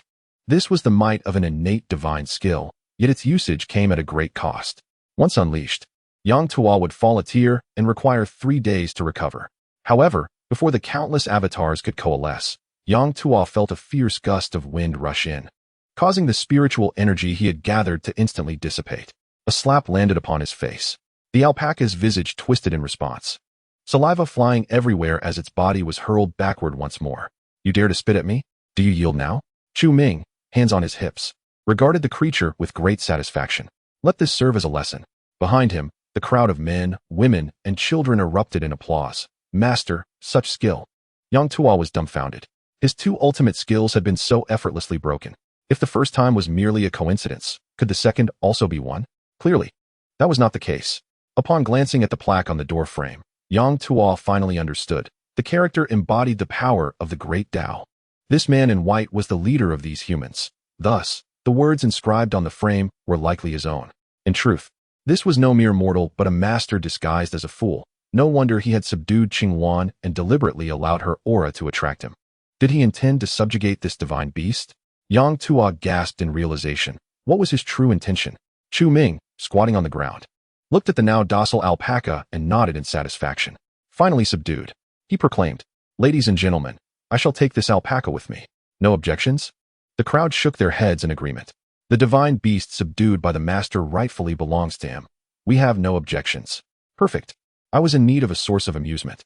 This alpaca will do nicely. It would certainly be entertaining to play with it during idle moments. With that thought, Chu Ming tugged at the alpaca's hind legs, striding confidently toward his residence, accompanied by Qingyi. Chapter 19. Beware lest I strike you. Yang Tuo found himself questioning existence. What had transpired? What kind of unparalleled master was he facing? His 2 divine skills had been vanquished in succession, and the adversary had subdued him with merely a slap. When Yang Tuo was dragged into Chu Ming's courtyard, he was utterly bewildered. The courtyard featured a peach tree, an ancient well, a small vegetable garden, and a chicken coop. These seemingly mundane elements were imbued with an overwhelming sense of oppression, the essence of the great Tao. Chu Ming, pulling Yang Tuo toward the chicken coop, muttered to himself, "There's no place to tether you. so I'll just have to put you in the chicken coop for now. The chicken coop? Yang Tuo was instantly enraged. How could a divine beast of his stature, the esteemed leader of the 10,000 Beasts Alliance, be confined alongside mere chickens? This was intolerable. No matter what, the dignity of a divine beast must not be trampled upon. As Chu Ming tugged at Yang Tuo's hind legs, he exerted force but found the creature immovable. This foolish beast. It gripped the bars of the fence with its teeth, refusing to budge, no matter how hard Chu Ming pulled. Smack! Another slap struck Yang Tuo's face, causing half of it to swell. Now will you behave? With his resistance shattered, Yang Tuo was unceremoniously tossed into the chicken coop, sharing space with a rooster and hen. Yang Tuo lay sprawled on the ground, utterly humiliated. The celestial demon phoenix stared at him, and he stared back. This ugly creature seemed familiar, yet he couldn't quite place where he had seen it before. The celestial demon phoenix felt that this peculiar creature before her bore a resemblance to something she had encountered, but the specifics eluded her memory. Yang Tuo felt a surge of uncertainty within. The rooster before him appeared oddly familiar. The celestial demon phoenix spoke up, "Hey, who are you?" There was an air of arrogance in her tone, for she now had the support of the phoenix ancestor. In this vast world, who could possibly dare to intimidate her, apart from her own master? Upon hearing her voice, Yang Tuo was convinced that he indeed recognized this chicken. The sound was far too familiar. From this moment forth, you shall be the third in this chicken coop. Hurry and greet your elder sister and second brother. To be frank, I am a descendant of the celestial demon phoenix, and as for my elder sister, she is even more formidable. The celestial demon phoenix? So it is you. Yang Tuo suddenly realized. The rooster before him was none other than his protector, the celestial demon phoenix. How surprising that he had been confined here. Having previously sunk into despair, a flicker of hope reignited within Yang Tuo. Perhaps with the celestial demon phoenix's assistance, he could find a way to escape. Demon Phoenix Protector. I am Yang Tuo, the leader of the 10,000 Beasts Alliance. Do help me flee from this place. This location is suffused with malevolence, and it is best to escape quickly. The celestial demon phoenix chuckled. It's truly amusing how even the most insignificant creatures dare to impersonate great figures. The leader of the 10,000 Beasts Alliance possesses such profound cultivation. How could you possibly be in this ridiculous state? Who are you trying to fool? With that foolish demeanor, if you were indeed the leader of the 10,000 Beasts Alliance, then I am the matriarch of the celestial demon phoenix clan. Yang Tuo was instantly enraged. Demon Phoenix Protector, you. Before he could finish, the celestial demon phoenix slapped him across the face. How dare you be insubordinate? Celestial, demon, phoenix. Yang Tuo roared her name, syllable by syllable. How could a mere protector of the 10,000 Beasts Alliance treat him with such disrespect? He was determined to enact retribution. You leave me no choice. Wrath of the divine beast. This was the last vestige of his strength, originally reserved for escape. Yet now it seemed more appropriate to use it here. However, a strange occurrence unfolded. The tremendous surge of spiritual power dissipated the moment it was unleashed, leaving behind nothing but a glob of phlegm. What the? Caught by surprise, the celestial demon phoenix's anger flared again, and she struck him repeatedly. Today, let me show you why flowers bloom so beautifully. Meanwhile, a hen nearby was oblivious to the commotion, merely focusing on hatching her eggs. After a brief period, the celestial demon phoenix appeared invigorated, while Yang Tuo's face had swollen grotesquely, adorned with several bloody scratches. How can this be? How is it possible? Yang Tuo questioned his existence once more. The celestial demon phoenix had only been at the nascent soul stage upon leaving, and yet, in just a few days, she had become so powerful. As a formidable 7th-tier demon cultivator, he found himself utterly defenseless before her. Look at you not behaving. The celestial demon phoenix surveyed her handiwork with great satisfaction. You ought to know your place as a subordinate. Should you dare impersonate someone else again, I shall be most displeased. This is utterly absurd. Yang Tuo felt the tides of fate had turned against him. Demon Phoenix Protector. Do you recall that I instructed you to investigate the bloodline of the Qinghuan? How do you know about that? The celestial demon phoenix narrowed her eyes. Aside from the demon cultivators within the 10,000 Beasts Alliance, no other beasts were privy to such information. Could it be that this fool truly belonged to the 10,000 Beasts Alliance? Was there truth to his words? The celestial demon phoenix's expression grew peculiar as Yang Tuo's face slowly surfaced in her mind, ultimately aligning with the bizarre creature before her. No way could it be true. After the initial shock, her expression twisted into something more sinister. For some reason, seeing the celestial demon phoenix's expression filled Yang Tuo with an ominous premonition. Something dreadful was about to transpire. What was this creature planning? Ha ha ha, how the tables have turned. In the past, the celestial demon phoenix had to bow before Yang Tuo, unable to utter a word in defiance. And now, this once proud Yang Tuo now found himself at the mercy of the very being he had looked down upon. Yang Tuo, if you follow me, I may just reward you with food and drink. Rising to ascendancy will be no issue. But should you dare voice dissent, I will punish you on the spot. The celestial demon phoenix wore a smug expression, reveling in her newfound power. Though Yang Tuo was consumed by rage, he dared not utter a word. After all, the celestial demon phoenix was now more formidable than he. Patience was his only option. When the elder of the white-headed eagle returned from Lingyun Peak, they would ensnare them all. The multitude of demon cultivators from the 10,000 Beasts Alliance could easily flatten the entire Tianyuan city. What Yang Tuo did not know was that the white-headed eagle was currently facing dire straits. Above Lingyun Peak, a white-headed eagle was fleeing in a frenzy, pursued by a massive, dark maw. The teeth of this monstrous mouth were razor-sharp. The demon cultivators who had accompanied the white-headed eagle had already been annihilated in the wake of this relentless pursuit. Now, only the eagle remained. What on earth was this creature, capable of exerting such dominance over demon cultivators? The subordinates the white-headed eagle had brought were consumed almost entirely upon nearing Lingyun Peak. Even more frightening was the power radiating from this entity, which severely weakened the demon cultivators, rendering them indistinguishable from ordinary beasts. In this state, they could only be slaughtered at will. Only the white-headed eagle, fortunate enough to be able to fly, had managed to survive thus far. At Lingyun Peak, within the Lingyun Pavilion, Yi Lingyun stroked his beard, observing the unfolding drama in the sky, muttering to himself, "The master's methods truly elude our understanding." Chapter 20. We are all pawns. Yang Tuo waited for a full 3 days, yet the white-headed eagle did not arrive. During these days, he lived in a state of relentless turmoil. The celestial demon phoenix, now emboldened, left Yang Tuo trembling beneath her authority. White-headed eagle, where on earth have you gone? Yang Tuo felt utterly foolish. During these days, strange phenomena occasionally erupted in the courtyard. Whenever these occurrences took place, the celestial demon phoenix and the green-clad figure would experience significant breakthroughs in their cultivation. Although Yang Tuo benefited somewhat from these events, the disparity between their cultivation levels grew increasingly pronounced. Even the celestial demon phoenix found this puzzling. Why does Yang Tuo gain so little from this? The hen, lazily lifting her eyelids, remarked, "Perhaps it is because this foolish creature lacks education." Lack of education? This comment struck a nerve. The celestial demon phoenix nodded in realization. Indeed, this dimwit hardly recognizes characters beyond 10 strokes. No wonder he fails to perceive his master's brilliance. What a pitiful soul, suffering the consequences of ignorance.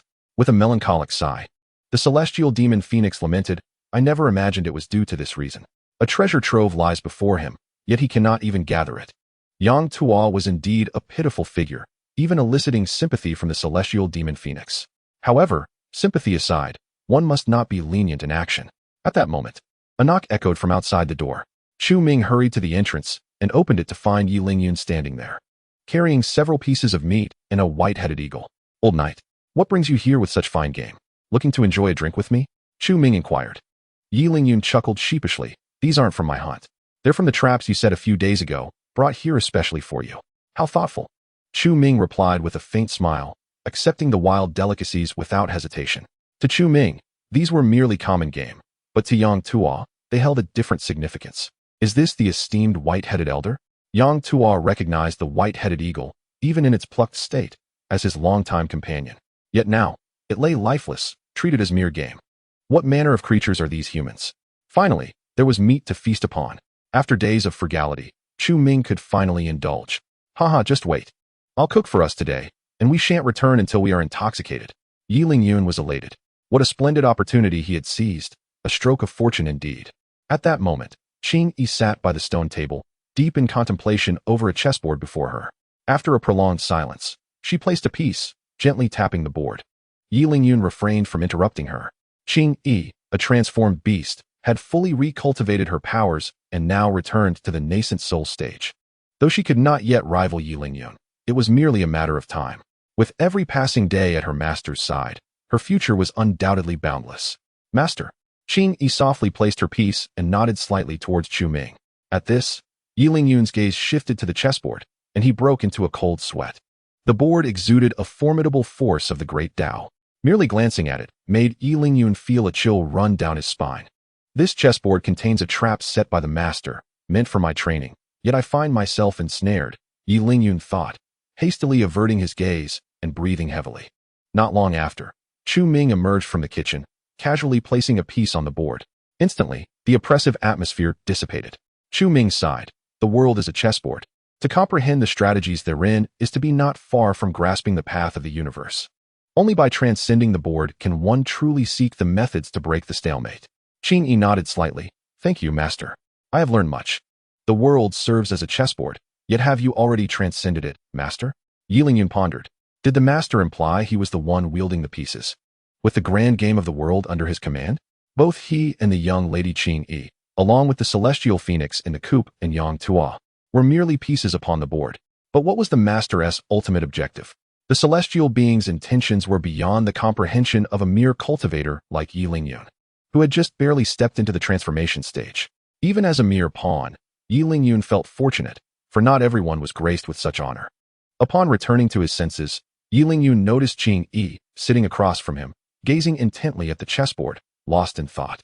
Had she attained enlightenment? A powerful force of bloodline energy stirred within her. As a descendant of the Phoenix lineage, Qing Yi's bloodline was immensely noble. Her realization was not merely a matter of cultivation, but heralded a qualitative transformation within her bloodline. Through the chessboard, she glimpsed the great Tao. In the distance, golden clouds began to rise, and from the courtyard, a green phoenix took flight. This aura was even more potent than that of the Qing Yuan. It was the pure essence of the phoenix bloodline. In the coop, the old hen finally opened its eyes, its wings trembling, engulfing its feathers in flames. Young one, since the master has chosen you, I shall assist you this once.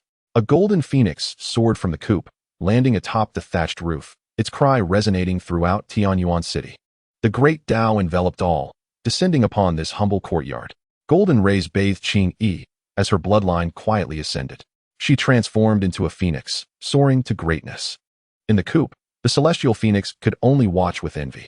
Meanwhile, in the capital of Yunlan Kingdom, a middle-aged man with graying hair, hands clasped behind his back, gazed at the golden clouds in the sky, his heart racing with excitement. For this inexplicable golden cloud, under the aegis of the great Tao, had significantly elevated the fortune of the entire Yunlan Kingdom. A phoenix was about to emerge. Across the Blue-Tsang continent, many demon cultivators bore the phoenix bloodline.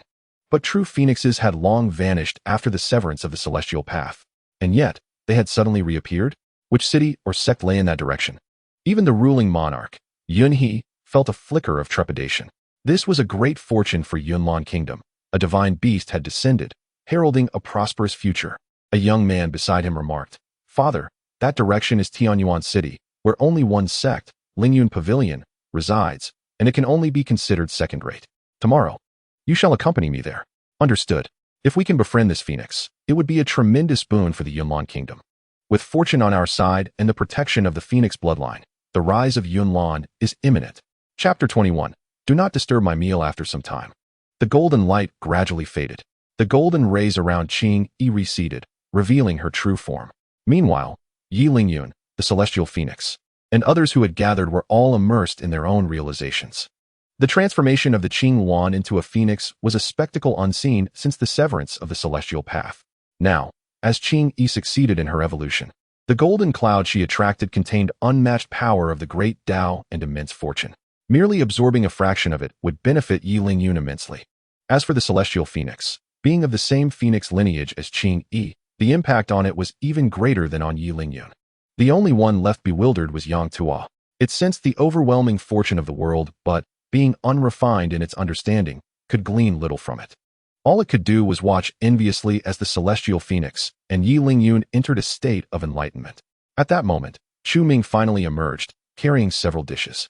Seeing Yi Lingyun with his eyes closed, he inquired, What is wrong with old knight? After looking at the chessboard, Master fell into contemplation. Qing Yi replied. Choosing not to elaborate further, Chu Ming nodded in understanding. Despite Yi Lingyun's humble background, he was quite proactive in his learning. Chu Ming chose not to disturb him, but instructed Qing Yi to clear the chessboard and set the table with the dishes. Meanwhile, Yi Lingyun, lost in his moment of realization, had reached an impasse. At this moment, the enticing aroma of food wafted into the air, and Yi Lingyun, who had been engulfed in confusion, seemed to have found his guiding light. The bottleneck had been shattered. Shortly thereafter, Yi Lingyun slowly opened his eyes. Upon seeing the bountiful spread before him, clarity dawned upon him. At a pivotal moment, it was once again his esteemed teacher who had provided guidance. "Thank you for your generous hospitality." Yi Lingyun rose and performed a deep bow to Chu Ming. However, Chu Ming waved his hand dismissively and said, "How many times must I tell you? Let us forego such formalities between us." Yi Lingyun nodded in understanding. Chu Ming had expressed his disdain for such gestures numerous times. Yet it seemed these fellows were either forgetful or simply did not heed his words. Come, let us eat," Chu Ming called out a couple of times. And only then did Yi Lingyun resume his seat, though he appeared exceedingly reserved. Despite having met his teacher several times, dining at the same table was a first for him. The thought alone was exhilarating. Just as Chu Ming picked up his chopsticks and was about to begin, he noticed a pair of wide eyes fixed intently on the dining table from inside the chicken coop. Initially, Chu Ming chose to overlook it, but the longer he was stared at, the more uncomfortable he felt. Half a minute later, he finally put down his chopsticks. This grass mud horse is perpetually obsessed with eating. It demands to be fed 8 times a day, and every time I eat, it gazes at me with longing. He chuckled silently. The former leader of the 10,000 Beasts Alliance had now become the lowest-ranked creature in this courtyard, not even enjoying a full meal. All right. Here is a roasted sweet potato for you. Keep staring at me, and I might just give you a slap." Ultimately, Chu Ming decided to feed it a piece of roasted sweet potato. After all, it was not feasible to feed a grass mud horse meat, considering its digestive system could not handle it. He tossed a piece of roasted sweet potato casually, and Yang Tuo immediately stretched its neck to catch it, swallowing it contentedly. After the past few days of outwitting the celestial phoenix, Yang Tuo understood that if it hesitated even for a moment, it would surely go hungry. Thus, it had to act swiftly. It even swallowed without chewing. A surge of profound laws emanated from within Yang Tuo, and within just a few breaths, it touched the threshold of the transformation stage. With a satisfied burp, Yang Tuo closed its eyes and retreated to a corner to meditate. To Yang Tuo, this was an unremarkable act, but to others, it was quite the spectacle. Even Yuan Feng slightly opened its eyes. "What a fascinating constitution," it murmured. The roasted sweet potato contained the essence of profound laws, and none of it was wasted. All was absorbed by Yang Tuo. In this regard, it surpassed even the celestial phoenix and Xingyi. This seemingly simpleton had its merits, and it was no wonder the master had taken it under his wing. As the three were about to commence their meal, a knock at the door interrupted them. Chu Ming, irritated, felt a surge of anger. Were these people intent on disrupting his meal? He stormed to the door and flung it open, exclaiming, "Who is it? Can a man eat in peace?" Standing at the threshold were 2 individuals. One was a middle-aged man, while the other was a youth in his 20s. Both were adorned in splendid attire, suggesting they hailed from a prominent family. However, when they laid eyes on Chu Ming, a flicker of surprise crossed their faces. A mere mortal? They had followed the lingering aura of the cosmic laws to this place, where the energy was most potent. Yet, the one who opened the door was a mere mortal. Moreover, the tone of his speech was rather rude. The middle-aged man was, after all, the current ruler of the Yunlan kingdom.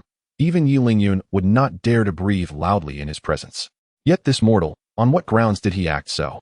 Behind him, the youth, who was about to reprimand Chu Ming for his rudeness, fell silent under a glance from Yunhe, resigning to keep his mouth shut.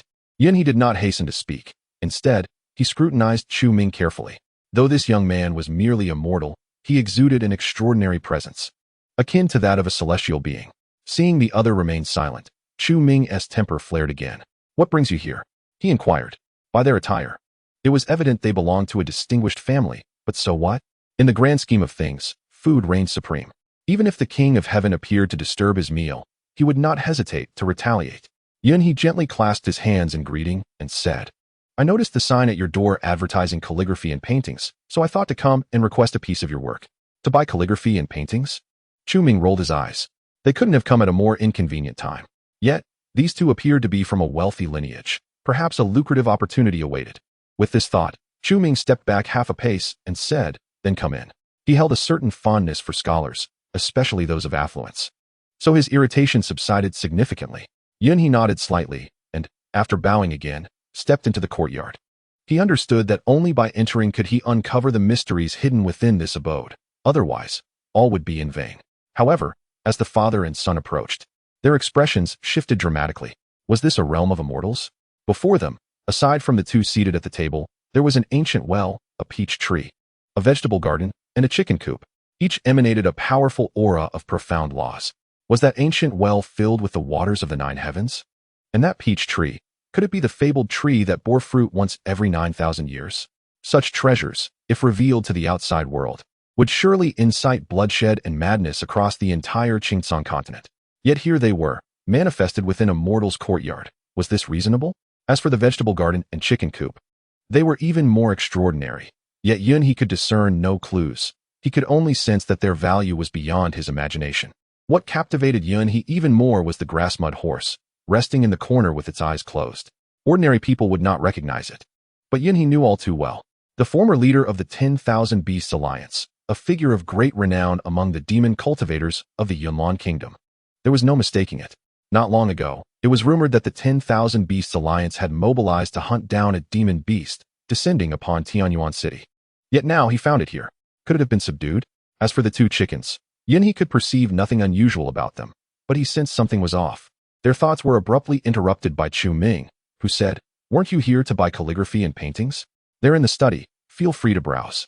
I still need to eat, so I won't accompany you." At this moment, Yun he was increasingly convinced that he had stumbled into an otherworldly realm. What appeared ordinary was, in fact, extraordinary in every aspect. Yun he slightly bowed and said, "Thank you." Soon after, following the direction indicated by Chu Ming, he stepped into one of the rooms. Upon returning to his seat, Chu Ming noticed that Yi Lingyun's expression was exceedingly unnatural.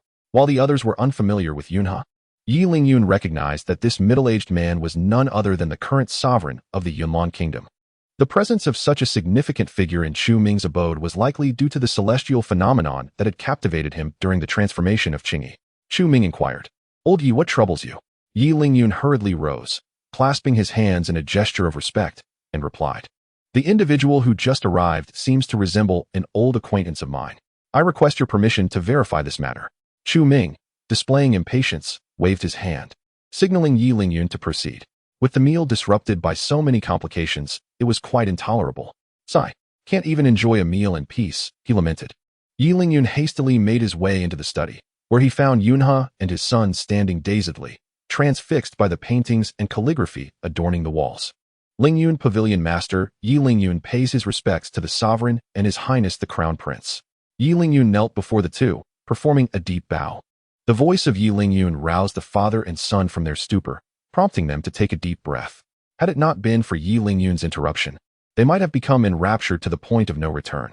While the profound principles contained within the artworks were enticing, falling too deeply into them could lead to adverse effects, even causing one to go astray. Yi Lingyun had unknowingly aided them. Regaining his composure, Yunhe placed his hands behind his back and spoke in a voice of immense authority, "Rise, Yi Lingyun, and explain what has transpired." Yi Lingyun pondered for a moment before articulating, "This matter is rather lengthy, but to summarize, the owner of this courtyard, the individual you just encountered, is an extraordinary master. He is currently savoring the flavors of the mortal realm and prefers to present himself as an ordinary person. I implore you, Sovereign, to remember this well." An extraordinary master? Yunhe nodded lightly. Indeed, the talents displayed by this individual were unmistakably those of an unparalleled master. Everything within the courtyard, from the rare treasures to the extensive collection of artworks, radiated a profound essence of the Tao. It was inconceivable for an ordinary practitioner to possess such finesse. Beside them, the young man expressed confusion. How could such an extraordinary master exist in this small Tianyuan city?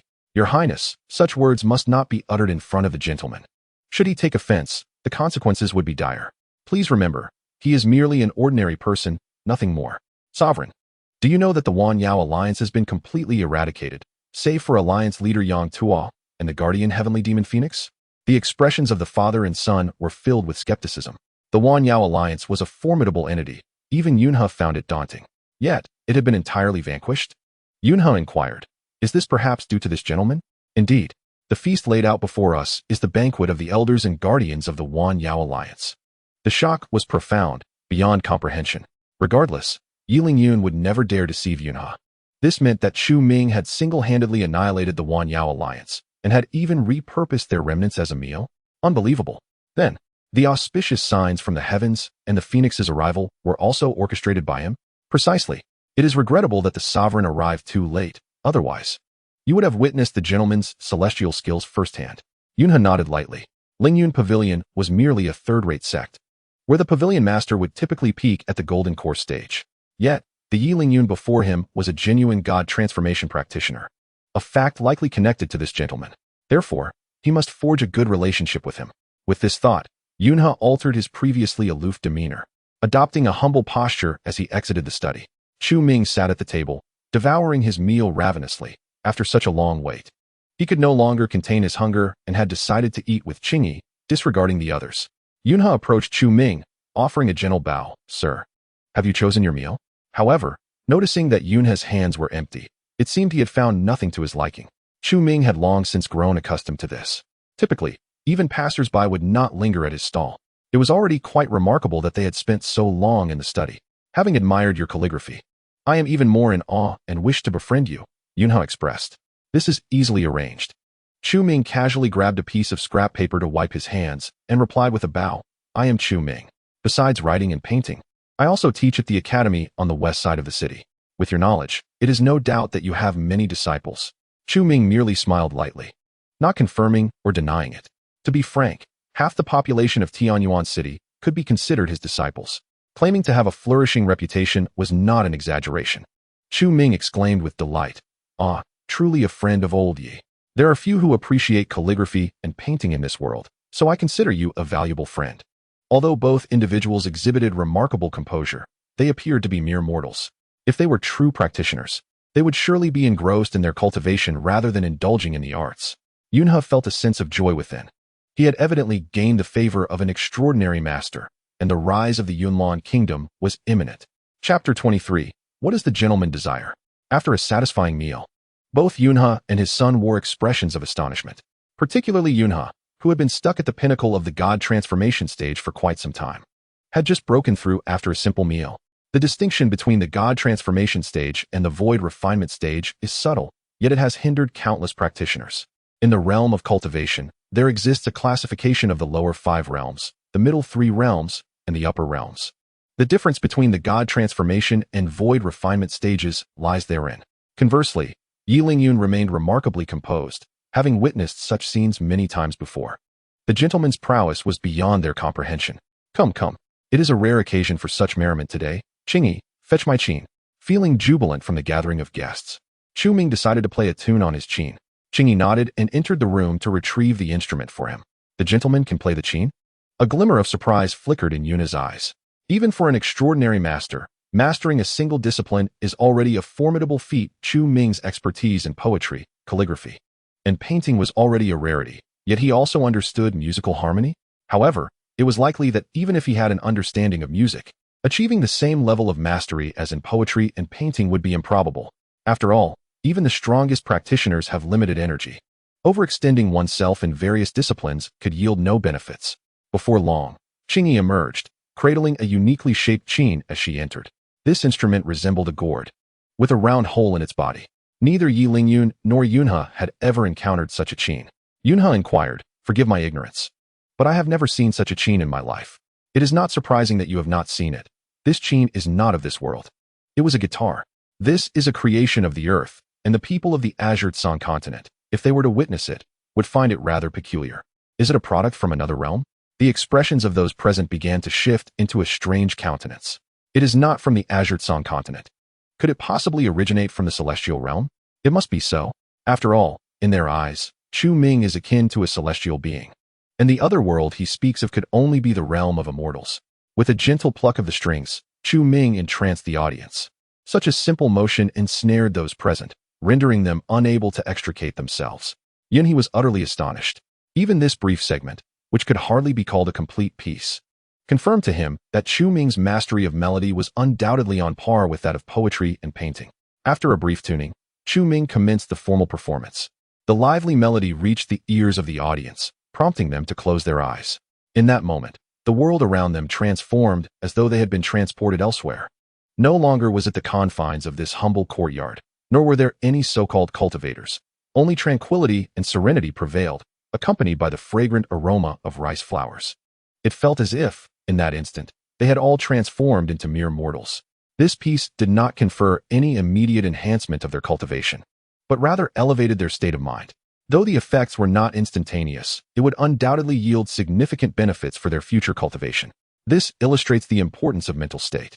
For those who specialize in music, hearing this piece would pave a smooth path for their future endeavors. Soon, the performance concluded, and the sound of the zither fell silent. The audience gradually opened their eyes, still immersed in the world they had just experienced. Was it over?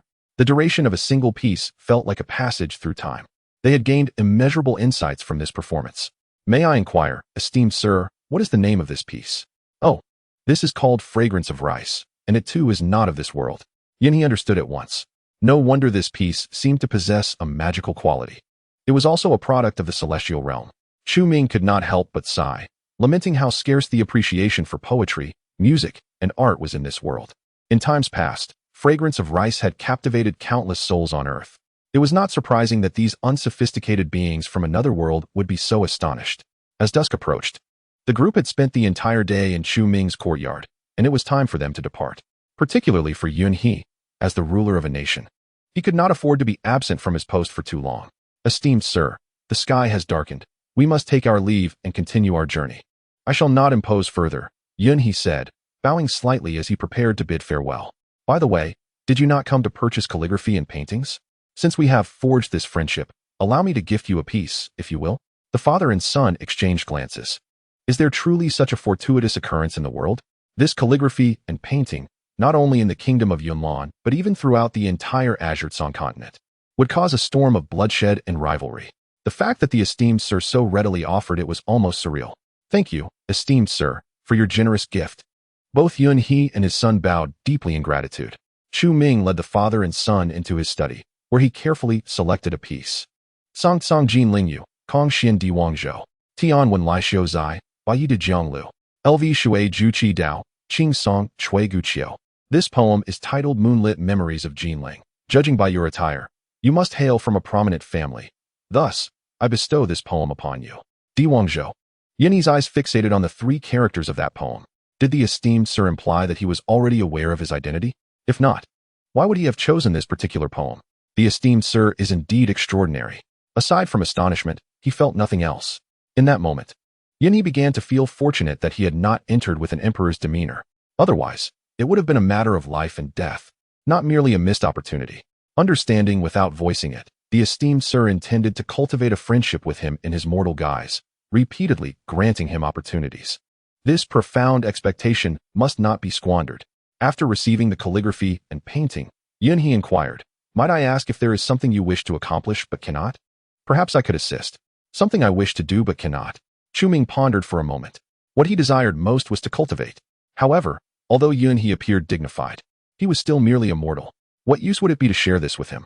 After a brief silence, Chu Ming sighed and said, what I most desire is to cultivate. Can you assist with that? Cultivation? The father and son exchanged glances, bewildered. What did the esteemed sir mean? Was he testing them? For a moment, even Yunhee was at a loss for words. Noticing their discomfort, Chu Ming waved his hand dismissively. Never mind, never mind. It was merely a complaint. It need not weigh on your minds. Yet, the father and son silently etched this statement into their memories. Perhaps what the esteemed sir truly sought was a method of cultivation. This must be another hint from him. Chapter 24. Where is this? After bidding farewell to Chu Ming, the father and son exited the courtyard, both contemplating his earlier words. Father, do you think the esteemed sir's words held a deeper meaning? Yunhee nodded in agreement. It must be so. Earlier, the esteemed sir discerned our noble lineage at a glance. His desire to cultivate a friendship with us and his deliberate mention of his desire to cultivate surely carry significance. However, we shall need to ponder and decipher the specifics. For the next few days, you shall reside in Tianyuan City. Should anything arise, inform me at once, Yunhee commanded. The young man nodded. As the sovereign, Yunhee must remain in the imperial capital while he had the luxury of freedom. The young man, named Yunlong, was the current prince of the kingdom of Yunlan and its future heir, possessing exceptional talent. If he could remain in close proximity to Chu Ming for an extended period, the benefits would be unimaginable. With his resources, Yunlong could easily establish himself in Tianyuan City, even without revealing his identity. That night, Yunhee hurried back to the imperial capital while Yunlong settled into an inn. At this moment, the celestial phenomenon was not only noted by the people of the kingdom of Yunlan. In the neighboring Red Leaf Kingdom, although they usually kept to themselves, they harbored ambitions of annexing one another. This time, however, the celestial blessings bestowed upon the kingdom of Yunlan incited their envy. The celestial blessings. This time, The fortune of the kingdom of Yunlan shall completely overshadow our Red Leaf Kingdom. The ruler of the Red Leaf Kingdom, Hong Tianlin, stood with his hands clasped behind him, gazing at the lingering auspicious signs on the horizon, letting out a deep sigh. Fortune, in the realm of cultivation, has always been an elusive concept. Yet, it is something one cannot help but believe in. In the short term, the signs may not be evident, but after 10 or 100 years, one will see the great fortune that bestows strength upon the kingdom of Yunlan. A century and more is but a fleeting moment for a cultivator. Your Majesty, though the kingdom of Yunlan has been graced with auspicious omens, it is implausible for its ruler to catch up to your cultivation in such a short span. This thought illuminated Hong Tianlin. He had already transcended to the void refinement stage over a decade ago, his prowess far surpassing that of Yunha. Once Yunha perishes, the entire kingdom of Yunlan shall fall into the grasp of the Hongye kingdom. Haha, splendid. I shall make my way to the kingdom of Yunlan. Even if the auspicious energy does not descend upon the Hongye kingdom, acquiring Yunlan will still bestow that fortune upon us. The next day, Yunha hosted a gathering for dignitaries from all directions, celebrating his ascension to the void refinement stage. In a fleeting moment, the imperial capital was bustling with formidable beings, most of whom hailed from the super sects of Yunlan or hidden noble families. Only they held the privilege to accept Yunha's invitation. This occasion, beyond mere celebration, served a more critical purpose: to intimidate the heroes of the kingdom of Yunlan, reminding them that the royal family remains the strongest. Yet, on this very day, an unwelcome guest appeared in the imperial capital of Yunlan. Report: the ruler of Hongye Kingdom has come to offer congratulations. Hong Tianlin. Yunha's eyelids involuntarily twitched. This man has long harbored designs against Yunlan, and his journey across vast distances to congratulate can hardly be believed to be genuine. However, out of courtesy, Yunha could not afford to neglect him, for he was indeed a ruler. Descending from his throne, Yunha hastened to greet him, forcing a smile. Brother Tianlin, having traveled such a distance, why did you not give me a heads up? I would have arranged a warm welcome for you. As Yunha approached, Hong Tianlin mirrored his smile. Yet, when Yunha stood before him, he was met with an overwhelming aura of murderous intent. Yunha, perish. Yunha's countenance transformed in an instant.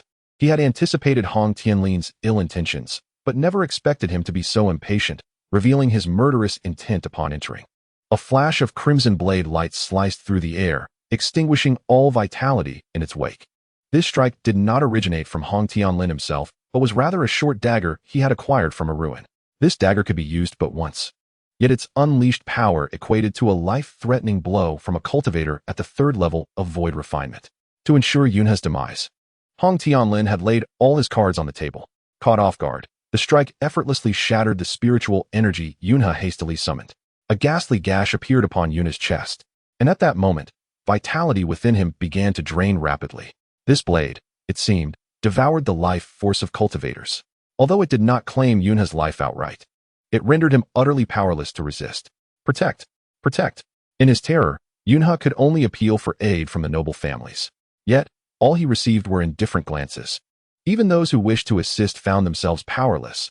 A group of divine transformation stage cultivators could hardly hope to contend with a powerhouse like Hong Tianlin, who had already stepped into the void refinement stage. Haha, Yunha, you have only yourself to blame for that auspicious energy descending upon Yunlan instead of my Hongye Kingdom. The fate of a nation is a contest of fortune. Seize the fortune, and the Hongye Kingdom shall rise swiftly. Is it truly the end of Yunlan's fortune? Despair enveloped Yunha's heart. If only my master were here, how could I fear such a mere Hong Tianlin? Suddenly, a thought struck Yunha. He still possessed the painting bestowed upon him by his master. With this realization, he grasped the storage ring and infused it with spiritual energy. Haha, do you still wish to resist at this point? Your life force is swiftly waning, and even celestial herbs from the heavens could not save you. Yunha's demise was merely a matter of time. Yet, unexpectedly, what Yunha produced was not a potion or a life-preserving artifact, but rather a scroll. A painting? At this juncture, you still present a painting? Hong Tianlin scoffed. However, Yunha paid him no heed, unfurling the scroll. Even he could not ascertain whether this painting would be of any use. Yet there remained no choice but to take a gamble. Master, I beseech you to save me. Yunha cried out in desperation as the scroll unfurled, and in an instant, the heavens and earth transformed. A miniature world quietly took shape around Yunha and Hong Tianlin, vibrant and bustling with life. What a splendid spectacle! What realm is this? Could it be the immortal realm spoken of by my master? Even Yunha was left dumbfounded. Chapter 25. Recent turmoil Yunha felt as though he were the embodiment of the will of heaven and earth. Every subtle movement escaped not his perception. Even his injuries began to heal rapidly within this realm. In this domain, Hong Tianlin's cultivation was suppressed, rendering him no different from an ordinary mortal. What is happening? Hong Tianlin gazed around in confusion. Upon the scrolls unfurling, an inexplicable force had drawn him into this space. Then, he beheld a shadow manifesting in the sky of this world. It was Yunha. Ha ha ha. Hong Tianlin, did you ever expect this? With the treasure bestowed upon me by my master, how could you possibly contend with me? In the next moment, a colossal hand descended from the heavens, striking down with immense force. The entirety of this realm crumbled into nothingness beneath the impact of that hand, and Hong Tianlin was obliterated to the point of leaving no trace behind. At that moment, within the grand hall, all were rendered speechless. Just moments ago, with the scrolls unfurling, both Yunha and Hong Tianlin had vanished from sight. Before long, Yunha reappeared, and astonishingly, his injuries had fully healed. What transpired? Where is Hong Tianlin? Who knows? Perhaps he is dead. That scroll is extraordinary. Whispers filled the hall as many cast furtive glances at Yunha.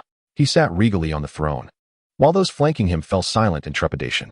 When Yunha had sought their assistance, none had responded. Now, they were likely to face the consequences.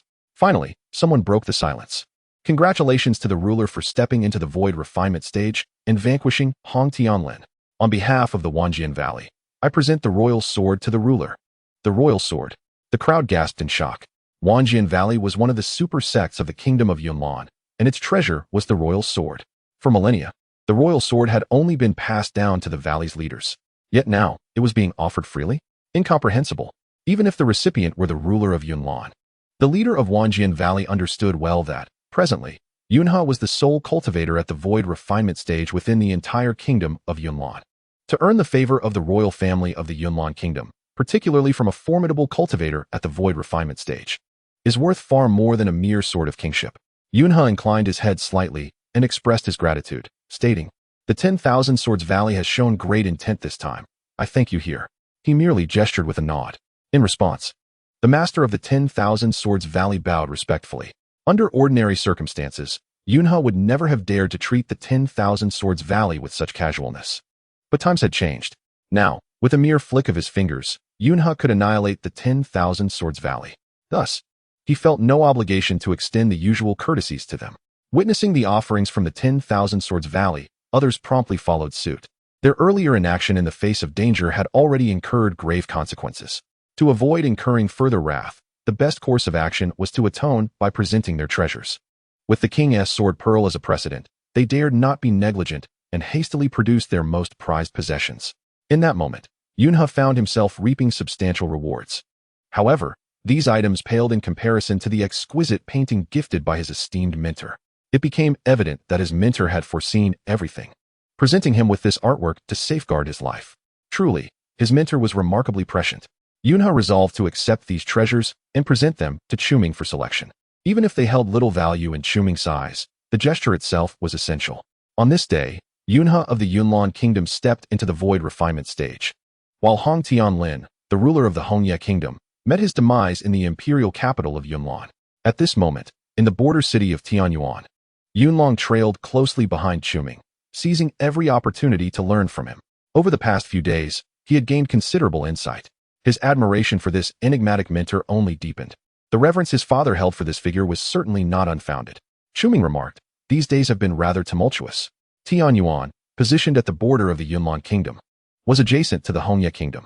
With the death of Hong Tianlin, the animosity between the two nations seemed poised to erupt. Consequently, Tianyuan was among the first to feel the repercussions. Those who survived clung to life, while the deceased were long gone. Chu Ming sighed softly, shaking his head in silence. Recently, unfamiliar faces had begun to appear in Tianyuan. Most were refugees fleeing calamity, and others were severely wounded soldiers sent here to recuperate. The city was in a state of desolation. Regrettably, as a humble scholar, he felt powerless, despite his intentions. Observing the multitude of starving souls, Chu Ming's heart ached. Yet he could do little to alleviate their suffering. Beside him, Yunlong seemed to sense the gravity of the situation. He then slightly bowed, clasping his fists in salute. "My family has some savings that could be used to aid the disaster victims." Chu Ming nodded in approval. Such kindness was certainly commendable. However, the strength of mere mortals is ultimately limited. Even boundless wealth cannot resolve all issues. In a world where strength reigns supreme, money can only address the trivial concerns of ordinary people. The warfare between the two nations, however, predominantly pertains to cultivators. Every life matters. We shall open the gates of our courtyard tomorrow morning to treat the wounded. I will also approach Lord Lin to see if we can procure some medicinal herbs and supplies. Understood, replied Qingyi, nodding slightly. A golden cloud began to rise above Tianyuan, heralding a renewed surge of fortune for the city and, by extension, the Yunlong kingdom. Yunlong once again clasped his fists, exclaiming, "Your great virtue is unmatched, esteemed mentor." At this moment, just outside Tianyuan, several figures raced through the clouds. These individuals hailed from the Hongye kingdom, but did not serve under Hong Tianlin. Instead, they originated from a clandestine organization known as the Elder Council. In truth, the ruler of the Hongye kingdom was merely a puppet placed before the public by the council. Even in death, a replacement could easily be found. The site where the fortune of the Yunlong kingdom surged was here. Come with me to discover what lies within Tianyuan. Perhaps this journey will unveil the reasons behind the Yunlong kingdom's rising fortune, and if fortune favors us, we may even seize it. With that, the group nodded in agreement and descended into the forest not far from Tianyuan. To avoid raising suspicion, they decided to disguise themselves as ordinary mortals. After all, none could predict whether this sudden influx of fortune would attract other formidable beings, or if there might be hidden cultivators from the Yunlong kingdom lurking nearby. There is a Lingyun pavilion atop this mountain, a minor sect that may possess valuable insights. Let us investigate further, one proposed, and the others nodded in consensus. Sects hold an exalted status on the Qingtsang continent, with powerful sects often overshadowing nations. Thus, being the sole sect surrounding Tianyuan, the Lingyun Pavilion might have more knowledge about these events than the inhabitants of the city itself. Chapter 26. The unusual Lingyun Pavilion. At this moment, outside Lingyun Pavilion, Qinwei stood guard at the mountain gate. Suddenly, several figures ascended the stone steps leading to the pavilion. Halt! This is Lingyun Pavilion. Please stop. Qinwei greeted the newcomers with a respectful gesture. These individuals, both young and old, exhibited no trace of spiritual energy, indicating they were likely mere mortals. This was Qinwei's immediate assessment. The leading elder, bowing slightly, introduced himself. Esteemed immortal, I am Hong Cheng. We have traveled from afar and noticed the golden clouds enveloping Tianyuan. As the largest sect near Tianyuan, we sought to come here in hopes of encountering celestial fortune. Hong Cheng's seemingly casual remark inadvertently elevated the status of Lingyun Pavilion. As a member of the sect, Qinwei could not help but feel a flicker of pride. However, she quickly composed herself and replied, "You have arrived at the wrong place. The golden clouds rise from within Tianyuan, not from Lingyun Pavilion." Oh, the group exchanged glances. It appeared that even Lingyun Pavilion was not well informed about this matter. That cannot be. As a sect dedicated to cultivation, it is impossible for you to be unaware of such celestial phenomena. They suspected that Qinwei was concealing something, or perhaps, as a mere mountain guard, she could not possess the complete knowledge. Hong Cheng persisted, "Esteemed immortal, we have journeyed a long way and are quite fatigued. May we rest here for a while?" Qinwei scrutinized the group. They emanated no signs of cultivation and bore beads of sweat upon their foreheads. They were undoubtedly ordinary folk. "Please wait a moment. I will make arrangements." The mountain gate occasionally accommodated passing mortals, typically due to the late hour, allowing them to stay temporarily. Thus, permitting them to rest for a night was within the bounds of propriety. Shortly thereafter, all arrangements were made. As night fell, Hong Cheng and his companions were settled in guest quarters beneath the main hall. At this moment, the disciples of Lingyun Pavilion had retired for the evening. And only then did Hong Cheng and his companions begin to take action. Hong Cheng remarked, "This Lingyun Pavilion appears to be nothing more than a third-rate sect. The highest cultivation among the disciples barely reaches the foundational stage. Elder, could this merely be a superficial phenomenon? After all, this matter is of great significance, and it is entirely normal for Lingyun Pavilion to exhibit some degree of concealment." The crowd nodded in agreement, for indeed, this issue concerns the fate of the nation. As the sect closest to this celestial anomaly, Lingyun Pavilion must have garnered some insights, yet they would undoubtedly refrain from revealing them. An innocent man may suffer for possessing a gem. A valid point, thought Hong Cheng, who nodded in affirmation. He then instructed, "You few, go and investigate. With your cultivation at the transformation stage, you are more than capable of handling any situation within Lingyun Pavilion." The transformation stage, this level of cultivation ranks among the elite in the entire Yunlong kingdom. Prying into a third-rate sect posed no challenge whatsoever. Two figures swiftly emerged from the guest room, vanishing into the night.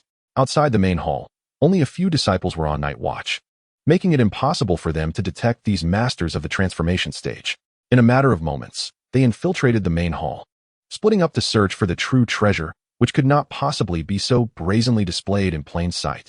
The leader paused in the main hall while his subordinates fanned out to search the periphery. At that moment, his gaze was captured by two calligraphic paintings hanging in the hall. One of the scrolls bore a few stains, but the darkness made it impossible to discern what was inscribed upon it. There was something unusual about these paintings. He could not shake the feeling that they harbored a secret. It seemed as though an enigmatic force emanated from them. He summoned a hint of spiritual energy, which burst forth in a soft glow, allowing him to finally see the characters on the scroll. Zhao Ku's hair is adorned with tassels. Wu Go shines like frost and snow. The powerful characters resonated with vigor. An incomprehensible, supreme force surged forth from the painting, as if a white-clad swordsman were stepping forth, treading upon green lotus. An epic hero-esque journey? A flicker of obsession flashed in the leader's eyes. However, before he could regain his composure, the white-clad swordsman had already drawn his 3-foot azure blade across his neck. One strike, and his life was extinguished. Immediately, the principles of the great Tao surged forth from the painting, erasing the corpse and bloodstains from the ground, as if nothing had ever transpired. Soon after, the others returned, only to find their leader absent. Where has the master gone? What shall we do now? They exchanged glances, contemplating whether to return empty-handed. The idea seemed ludicrous. A member of the esteemed Elder Council of Hongya Nation had vanished within a third-rate sect of Yunlan Kingdom. Perhaps the master had made a discovery and ventured off to investigate on his own. It wouldn't be long before he returned. Let us wait here. The group nodded in agreement. Yet, as midnight passed, he still did not appear. What could be the matter? An ominous premonition lingered in their minds. Lingyun Pavilion seemed far from ordinary. Just as they were engulfed in doubt, the paintings behind them radiated divine light once more, and the white-clad swordsman reappeared. These transformation stage cultivators scarcely had time to utter a scream before they met their demise on the spot. Subsequently, under the dissolution of the great Tao's principles, their bodies vanished once again. In the guest room, Hong Chung had waited through the night. Finally, unable to contain himself, he exclaimed, "Why have they not returned yet? You too, go and investigate once more." Yes. The two rose and made their way to the main hall again. Yet, as midnight passed yet again, these two still did not return. Dawn had now broken. Could it be that they had? Hong Chung gasped in shock. Not even a third-rate sect could silently eliminate so many transformation stage cultivators. Must I personally investigate? With this thought, Hong Chung could no longer remain seated. Without further ado, he dashed out of the guest room, hastening toward the main hall. At that moment, he collided directly with Yi Lingyun. The two stared at each other in astonishment. Yi Lingyun was descending the mountain to pay his respects to Chu Ming. Normally, encountering a stranger at Lingyun Pavilion wouldn't be unusual, as they often hosted mortals. However, this elder did not seem like an ordinary mortal. His cultivation might fool Qin Wei, but it could not deceive Yi Lingyun.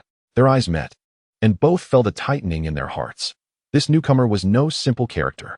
Hong Chung scrutinized Yi Lingyun, internally questioning how a mere third-rate sect could harbor someone of the transformation stage. Was he also here to investigate? Yi Lingyun, equally perturbed, considered the influx of cultivators near Tianyuan City in recent days. Surely this individual had come in pursuit of the golden clouds. But why was he present at Lingyun Pavilion? Esteemed guest, you must be here for the celestial anomaly at Tianyuan City? Yi Lingyun regarded Hong Chung with caution. Hong Chung returned the gaze, equally wary. It was rare for a transformation stage powerhouse from Yunlan Kingdom to appear in this remote locale without reason.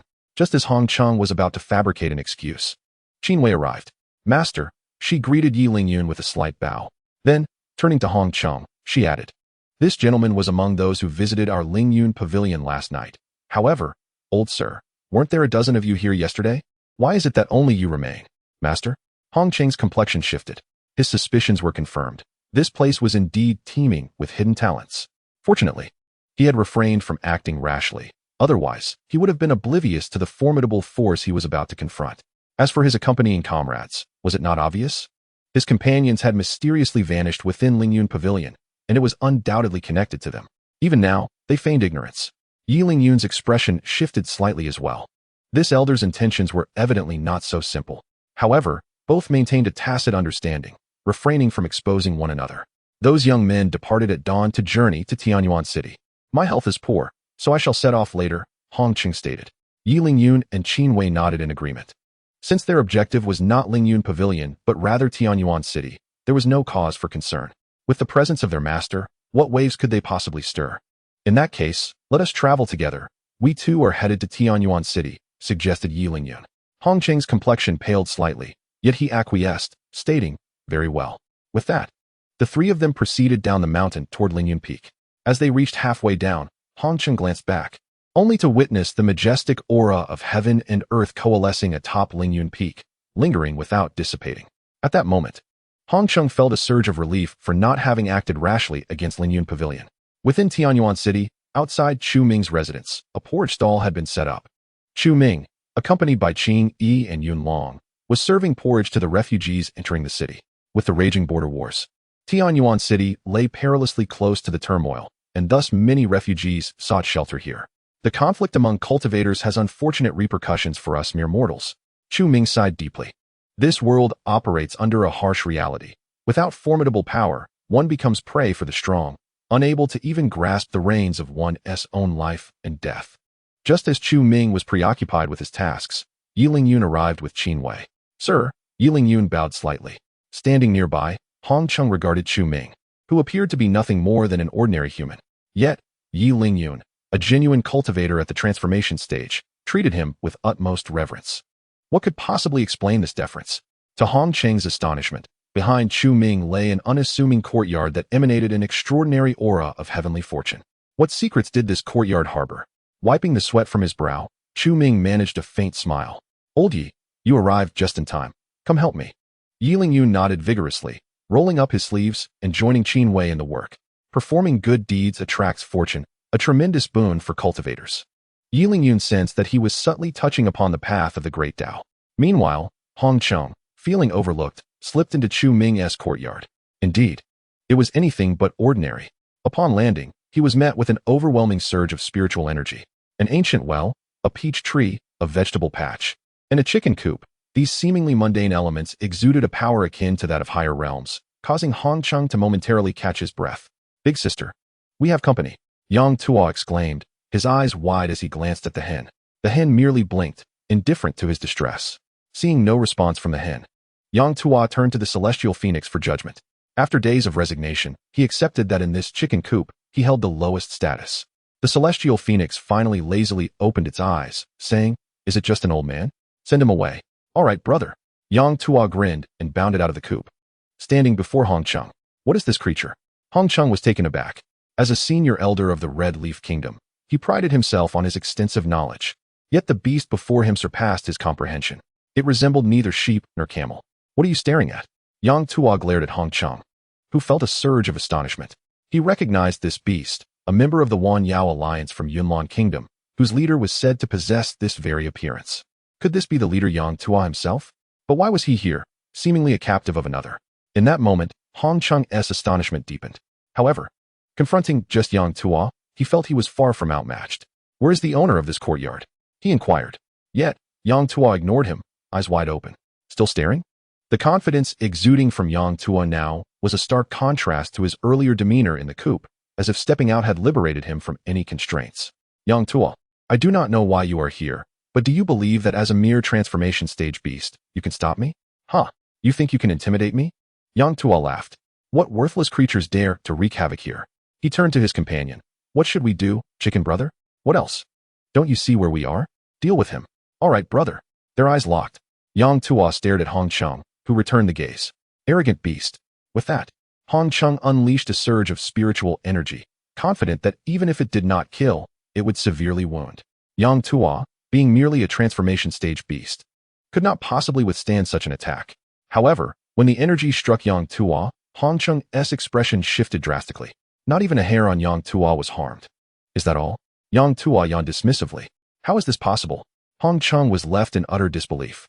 Though he had not exerted his full strength, Yang Tuo should not have emerged unscathed. At that moment, a large glob of phlegm brewed in Yang Tuo's mouth, a technique known as turning rivers and oceans. This madman was resorting to desperate measures right from the start, a legendary move said to be capable of leveling mountains and seas. Even Hong Cheng would have to dodge such a full-force attack. Panic-stricken, Hong Cheng could only summon his spiritual energy to defend himself. Yet, Yang Tua's next move left him utterly flabbergasted. It was simply a glob of phlegm.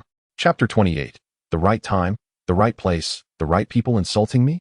Hong Chung was enraged. This mere beast dared to mock him, to spit at him? Yang Tua, you beast. A murderous intent surged within him. However, he noticed a glimmer of amusement on Yang Tua's face. Why was this creature smiling? As the glob of phlegm neared Hong Chung, he thought, no. His defenses shattered instantaneously, and the phlegm struck his face without any hindrance. With a forceful impact, Hong Chung was sent flying, crashing against the door and landing at Chu Ming's feet. What on earth? Chu Ming, startled, jumped at the sight of an elderly man covered in phlegm, lying lifelessly before him. He glanced within the house, and then back down at the half-conscious Hong Chung. What is happening? Have we been robbed? How did this old man end up here? Did he leap over my wall? This old man, doesn't he look like a beggar? Why would he be climbing over my wall? Beside him, Yiling Yun quickly added, Sir, this fellow has been lurking behind me ever since I entered the city. I suspected he was up to no good. A thief, indeed. Chu Ming could hardly believe it.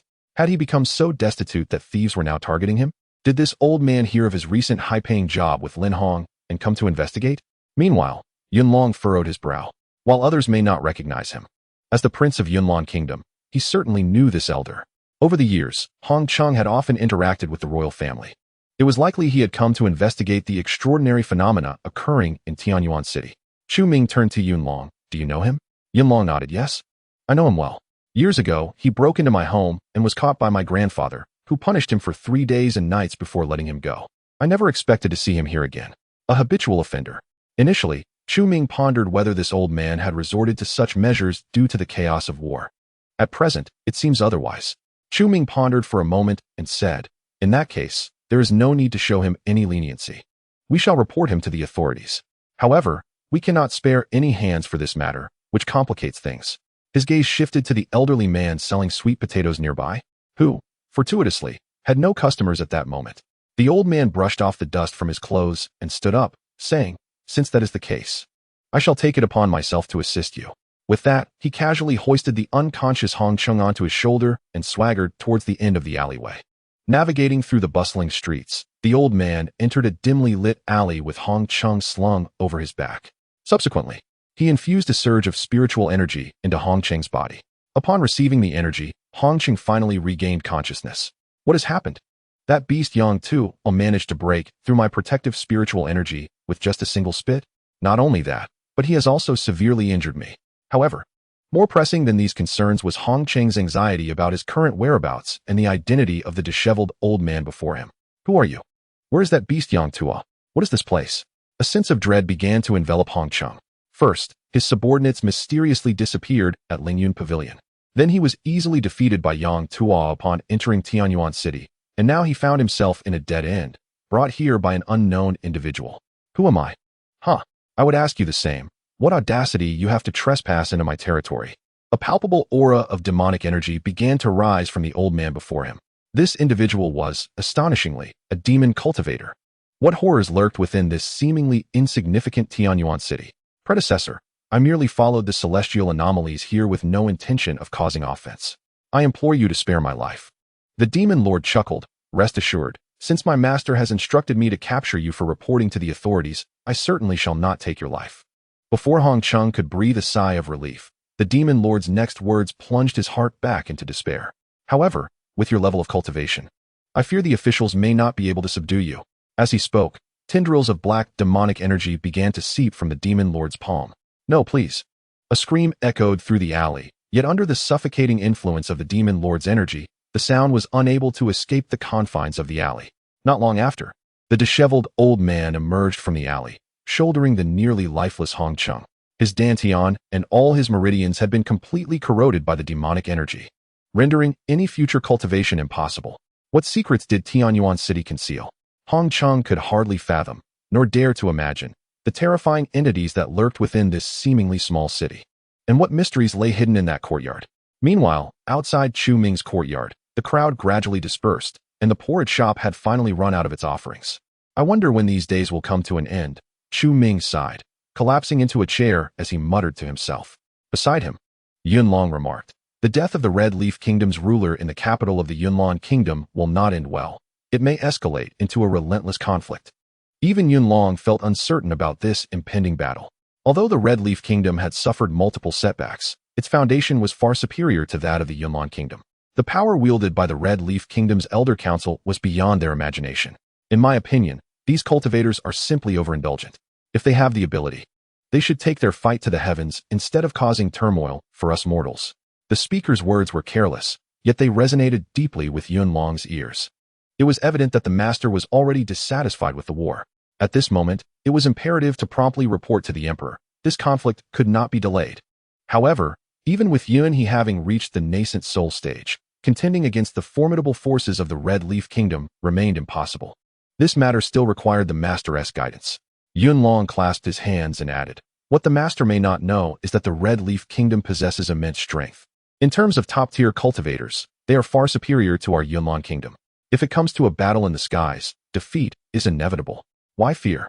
The so-called those who follow the way are aided.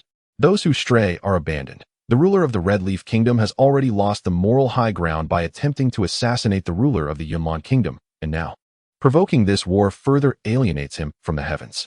Yun Long fell into contemplation. If this were truly the case, then how could there be so many instances of the strong preying upon the weak in this world? This notion was merely a self-deception of mortals. Ultimately, power reigned supreme.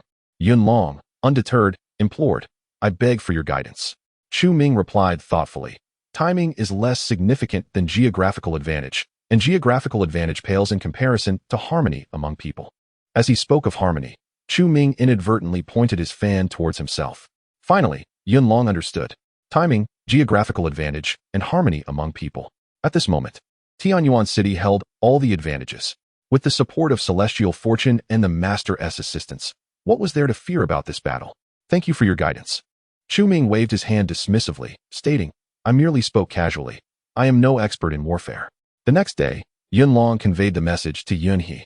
"The master suggests that I declare war against the Elder Council of the Red Leaf Kingdom to prevent calamity from befalling the mortals. War is the greatest detriment to a nation's fortune. Were it not for the aggressive stance of the Red Leaf Kingdom, Yun He would have had no desire to engage in battle. If a single conflict could resolve the issue, it would be ideal.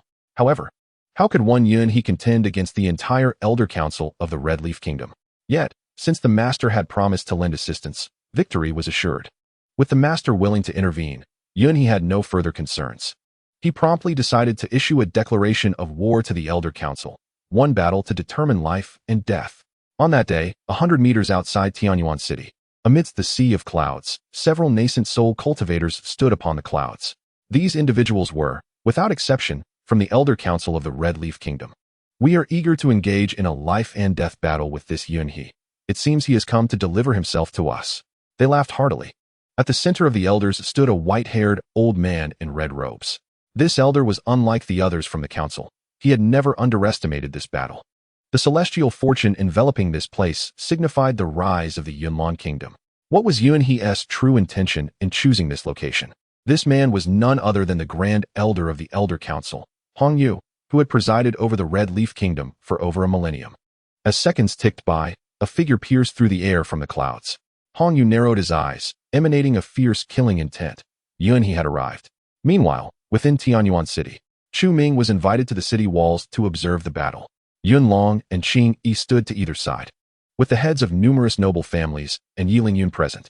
Yun Long pointed towards the figures in the sky and introduced them to Chu Ming. "Those individuals are from the Elder Council of the Red Leaf Kingdom." Chu Ming squinted, peering through the clouds, but could only discern a few distant silhouettes. Cultivators could see for miles. Even at several hundred miles away, they could still discern details clearly. Chu Ming, a mere mortal, lamented that even if he were to rush beneath them, he would remain oblivious to the true nature of the situation. With a sigh, he resolved to simply observe. Shortly thereafter, a shadow swept through the skies above Tianyuan City. It had arrived. All eyes were drawn to the figure soaring through the air. It was none other than the most formidable being in Yunnan Nation, the sovereign himself. Yun Long inquired, "What is your perspective on this battle, esteemed sir?" Chu Ming pondered for a moment. Though he was no expert in the affairs of cultivators, the prevailing circumstances suggested that, barring any unforeseen developments, the Yunnan Nation was destined for defeat. After all, the Hongya Nation was significantly more powerful, especially with their numerical advantage. What cause for concern could there be for their victory? Nevertheless, Chu Ming, being a native of Yunnan Nation, felt a sense of belonging and harbored a glimmer of hope for their triumph. Finally, he spoke, unless a great master intervenes or fortune smiles upon us. The prospects are dire. Yunlong fell silent. The great master was indeed within sight. It was merely a matter of when Chu Ming would choose to act. In the heavens, several figures intertwined, and the once tranquil sea of clouds began to churn violently. Various forms of spiritual energy swept across the sky. And even from 100 miles away in Tianyuan City, the powerful winds could be felt. Those seated upon the city walls furrowed their brows in concern. At that moment, Yunhe had fallen into a precarious position, and without assistance, the expression on Yunlong's face grew increasingly anxious. Had the esteemed sir never intended to intervene from the outset? Was the Qingtsong continent merely a mundane realm to him, an immortal who would not concern himself with the fates of these insignificant beings? Had he been overly sentimental? I shall not watch any longer. It appears rain is imminent. Time to return home and gather the laundry. The wind gusted in waves, and Chu Ming, losing patience, thought there was little left to see in this inevitable defeat. With that, he departed the city walls alongside Qingyi. Yunlong stood frozen, gazing at the sky and the struggling figures, before turning his gaze to Chu Ming's departing silhouette, filled with a profound sense of desolation. Had the esteemed sir truly abandoned him? Beside him, Yilingyan sighed softly, offering no further commentary. The sir had long transcended the mundane world. Why would he concern himself with such trivial matters? If he wished to save them, he would. If not, words would hold no weight.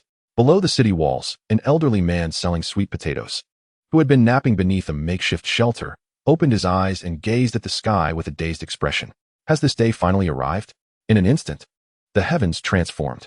The roiling sea of clouds was thoroughly disturbed, pressing down ominously. Thunderous roars echoed between the Hongyan nation and Yunlong nation. A tribulation? The combatants locked in fierce struggle above the cloud sea were taken aback by the sudden onset of the thunderous tribulation. Who among them was undergoing such a trial? Red Jade gazed blankly at the sky, realizing that aside from their group, no other cultivators were present. Who could possibly be the cause of this tribulation? This was no ordinary tribulation. It was the demonic destruction tribulation. Was there truly a demonic cultivator here? Moreover, a mighty one at that. Beneath the storm clouds, a figure ascended into the sky, clad in coarse linen, stooped and disheveled. After being suppressed for over a millennium, had the demonic destruction tribulation finally arrived? The elderly sweet potato vendor, observing the darkening thunderclouds, felt an unusual twinge of fear. With the demonic destruction tribulation upon us, mortals shall retreat. With that proclamation, the old man raised his hand, and the beleaguered Yunhe was seized and hurled back towards Tianyuan City. As for those from the Hongyan nation, they found themselves ensnared within the encroaching storm clouds. Let us unite our strength to withstand this demonic destruction tribulation and then seek an opportunity to escape. The demonic destruction tribulation was capable of annihilating even the most powerful demonic cultivators. For their meager group of nascent soul cultivators to endure it once would be their utmost limit. However, Red Jade soon realized that this tribulation was far more formidable than she had anticipated. The 9-9 demonic destruction tribulation. What kind of monstrous being could provoke such a powerful trial? How could they escape? And how could they endure it? A silver lightning bolt, resembling a celestial dragon, descended upon them with a deafening crack. In an instant, all the spiritual energy within their bodies evaporated, leaving nothing but lifeless husks. They had no time even to utter a scream. Meanwhile, upon the walls of Tianyuan City, Yunlong gazed at the vast sea of clouds and the solitary figure resisting the tribulation, murmuring, "Fortune has indeed descended, and there is a great master aiding the esteemed sir." Is this the implication? Yet this 9-9 demonic destruction tribulation is even more fearsome than the Elder Council. 81 bolts of heavenly lightning could raze Tianyuan City and obliterate both the Yunlong and Hongyan nations.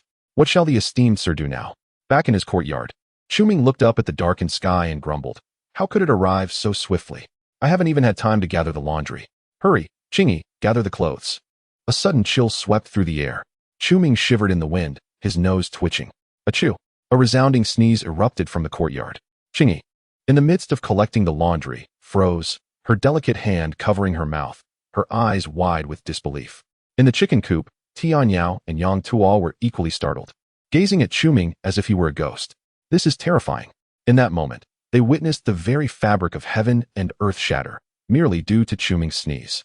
An imperceptible fissure extended from Chu Ming's courtyard, ascending into the heavens.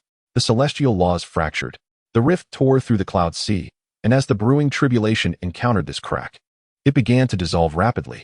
The bloody demon lord gazed at the clearing sky, his expression filled with dread. That was a fissure in the celestial laws. Though it lasted only a fleeting moment before being mended, the demon lord felt the unmistakable aura of destruction emanating from it. The celestial laws have fractured. I am most grateful to you, esteemed sir. In midair, the demon lord bowed deeply in the direction of Tianyuan City. Had it not been for the esteemed sir's assistance, he would have perished that day. Once again, he had narrowly escaped death. As the battle concluded, the onlookers atop the city walls began to disperse. The elderly sweet potato vendor returned to his little shelter, resuming his nap under his straw hat. Yunlong supported Yunhe as they made their way toward Chu Ming's courtyard. They were fortunate to have the esteemed sir's aid. Otherwise, Yunlan Nation would have faced annihilation that day. The previous scene lingered vividly in Yunhe's mind, the 9-9 demonic destruction tribulation and the rift in the celestial laws. In this humble Tianyuan city, truly a place teeming with hidden talents, the formidable demon lord of the Great Ascension period, a figure who once dominated the world thousands of years ago, now finds himself willingly residing here. Is it due to the presence of the esteemed sir? Yet, if the sir is indeed an immortal, why does he associate with demon cultivators? It is quite perplexing indeed. Demon cultivators are the most intolerable beings in the Qingtsong continent. Each one of them is a notorious fiend, the target of collective assaults from the various sects of cultivation. Why then does the sir choose to consort with them? Surely, there must be a reason for his actions, but nonetheless, I still hope the sir might provide an explanation. As they spoke, the father and son duo arrived at Chu Ming's courtyard. Chu Ming gazed at the now clear sky, smacking his lips in disappointment, exclaiming, "The thunder roared. Yet the rain was but a drizzle, leaving me to toil in vain once more." The weather in Tianyuan City has become increasingly bizarre in recent days. However, complaints aside, a clear sky is certainly preferable to incessant rain. Just then, a series of knocks echoed from the door. Qing Yi hastily approached to open it, remarking, "It must be young Master Yunlong returning." Outside the door, Yunlong appeared, carrying the bloodied Yunhe, urgently exclaiming, "Sir, please save my father." "Old Master Yun? What has happened to him?" Chu Ming sprang up from his chair in alarm. Truly, unrest never seems to cease. Barely had the skies finished their tumult. And now Yunhe was in trouble, a season rife with calamities indeed. At that moment, Yunhe was drenched in blood. Chu Ming hurriedly assisted him back into his chamber to provide medical aid. "You are gravely injured, with so many broken bones. What on earth have you been doing?" Chu Ming frowned as he tended to Yunhe's wounds. With an embarrassed expression, Yunhe stammered, "What was I doing? Surely you must know." However, it would be inappropriate to say outright. After all, the sir is tasting the myriad flavors of the mortal realm, and I am but a mortal, just as he is. Suddenly, Chu Ming raised his head, casting a suspicious glance at Yunhe. "Yuun-tb." Yunhe's heart tightened. Did the sir intend to expose his true identity? Should he confess? If he did, how could he explain? Yet, if he denied it, what excuse could he offer? The sir must have already discerned his true nature. This was undoubtedly a test. If he chose to remain silent, it would likely displease the sir.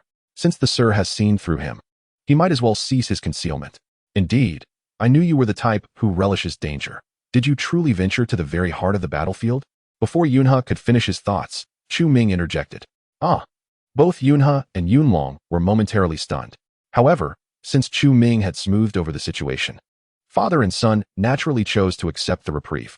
Yunhe clasped his hands in apology. "In my eagerness to observe, I failed to consider the danger, and I have embarrassed the sir." Chu Ming waved his hand dismissively. "As mere mortals, we ought to observe from a distance.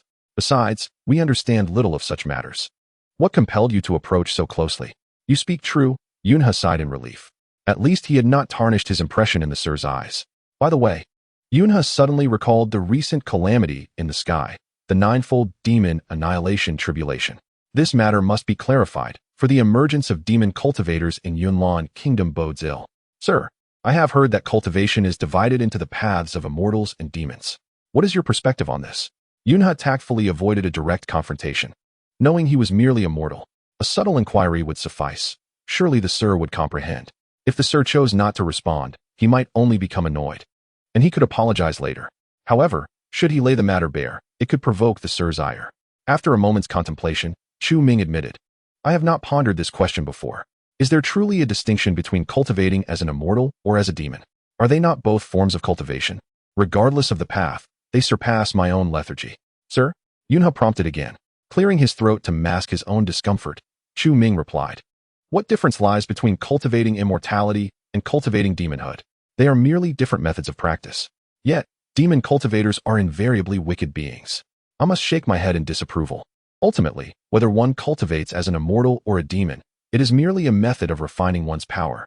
The delineation of good and evil rests solely with humanity. The distinction between immortal and demon cultivation is merely a matter of technique. Techniques themselves possess no inherent morality. It is the individual who determines right from wrong.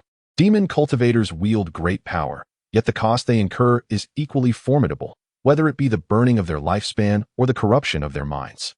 Ultimately, the root of the issue lies in one's own strength. Otherwise, how could one be subjugated by mere techniques? For countless eons, the Qingtsang continent has seen innumerable demon cultivators. Yet how many have stood atop the pinnacle of the world, untainted by the erosion of their minds? As he spoke, Chu Ming pointed deliberately to his heart. These words were not mere fanciful musings. In his previous life, Chu Ming had perused countless tomes, encountering countless protagonists who were demon cultivators. Their resistance to influence stemmed from unwavering resolve. The same principles of cultivation apply here, do they not? Yunhe fell into silence, a flicker of enlightenment igniting within him. Could it be so? Techniques possess no inherent morality. If one's resolve is steadfast, they would remain unaffected by the methods of cultivation. Observing Yunhe's furrowed brow, Chu Ming felt a wave of concern wash over him.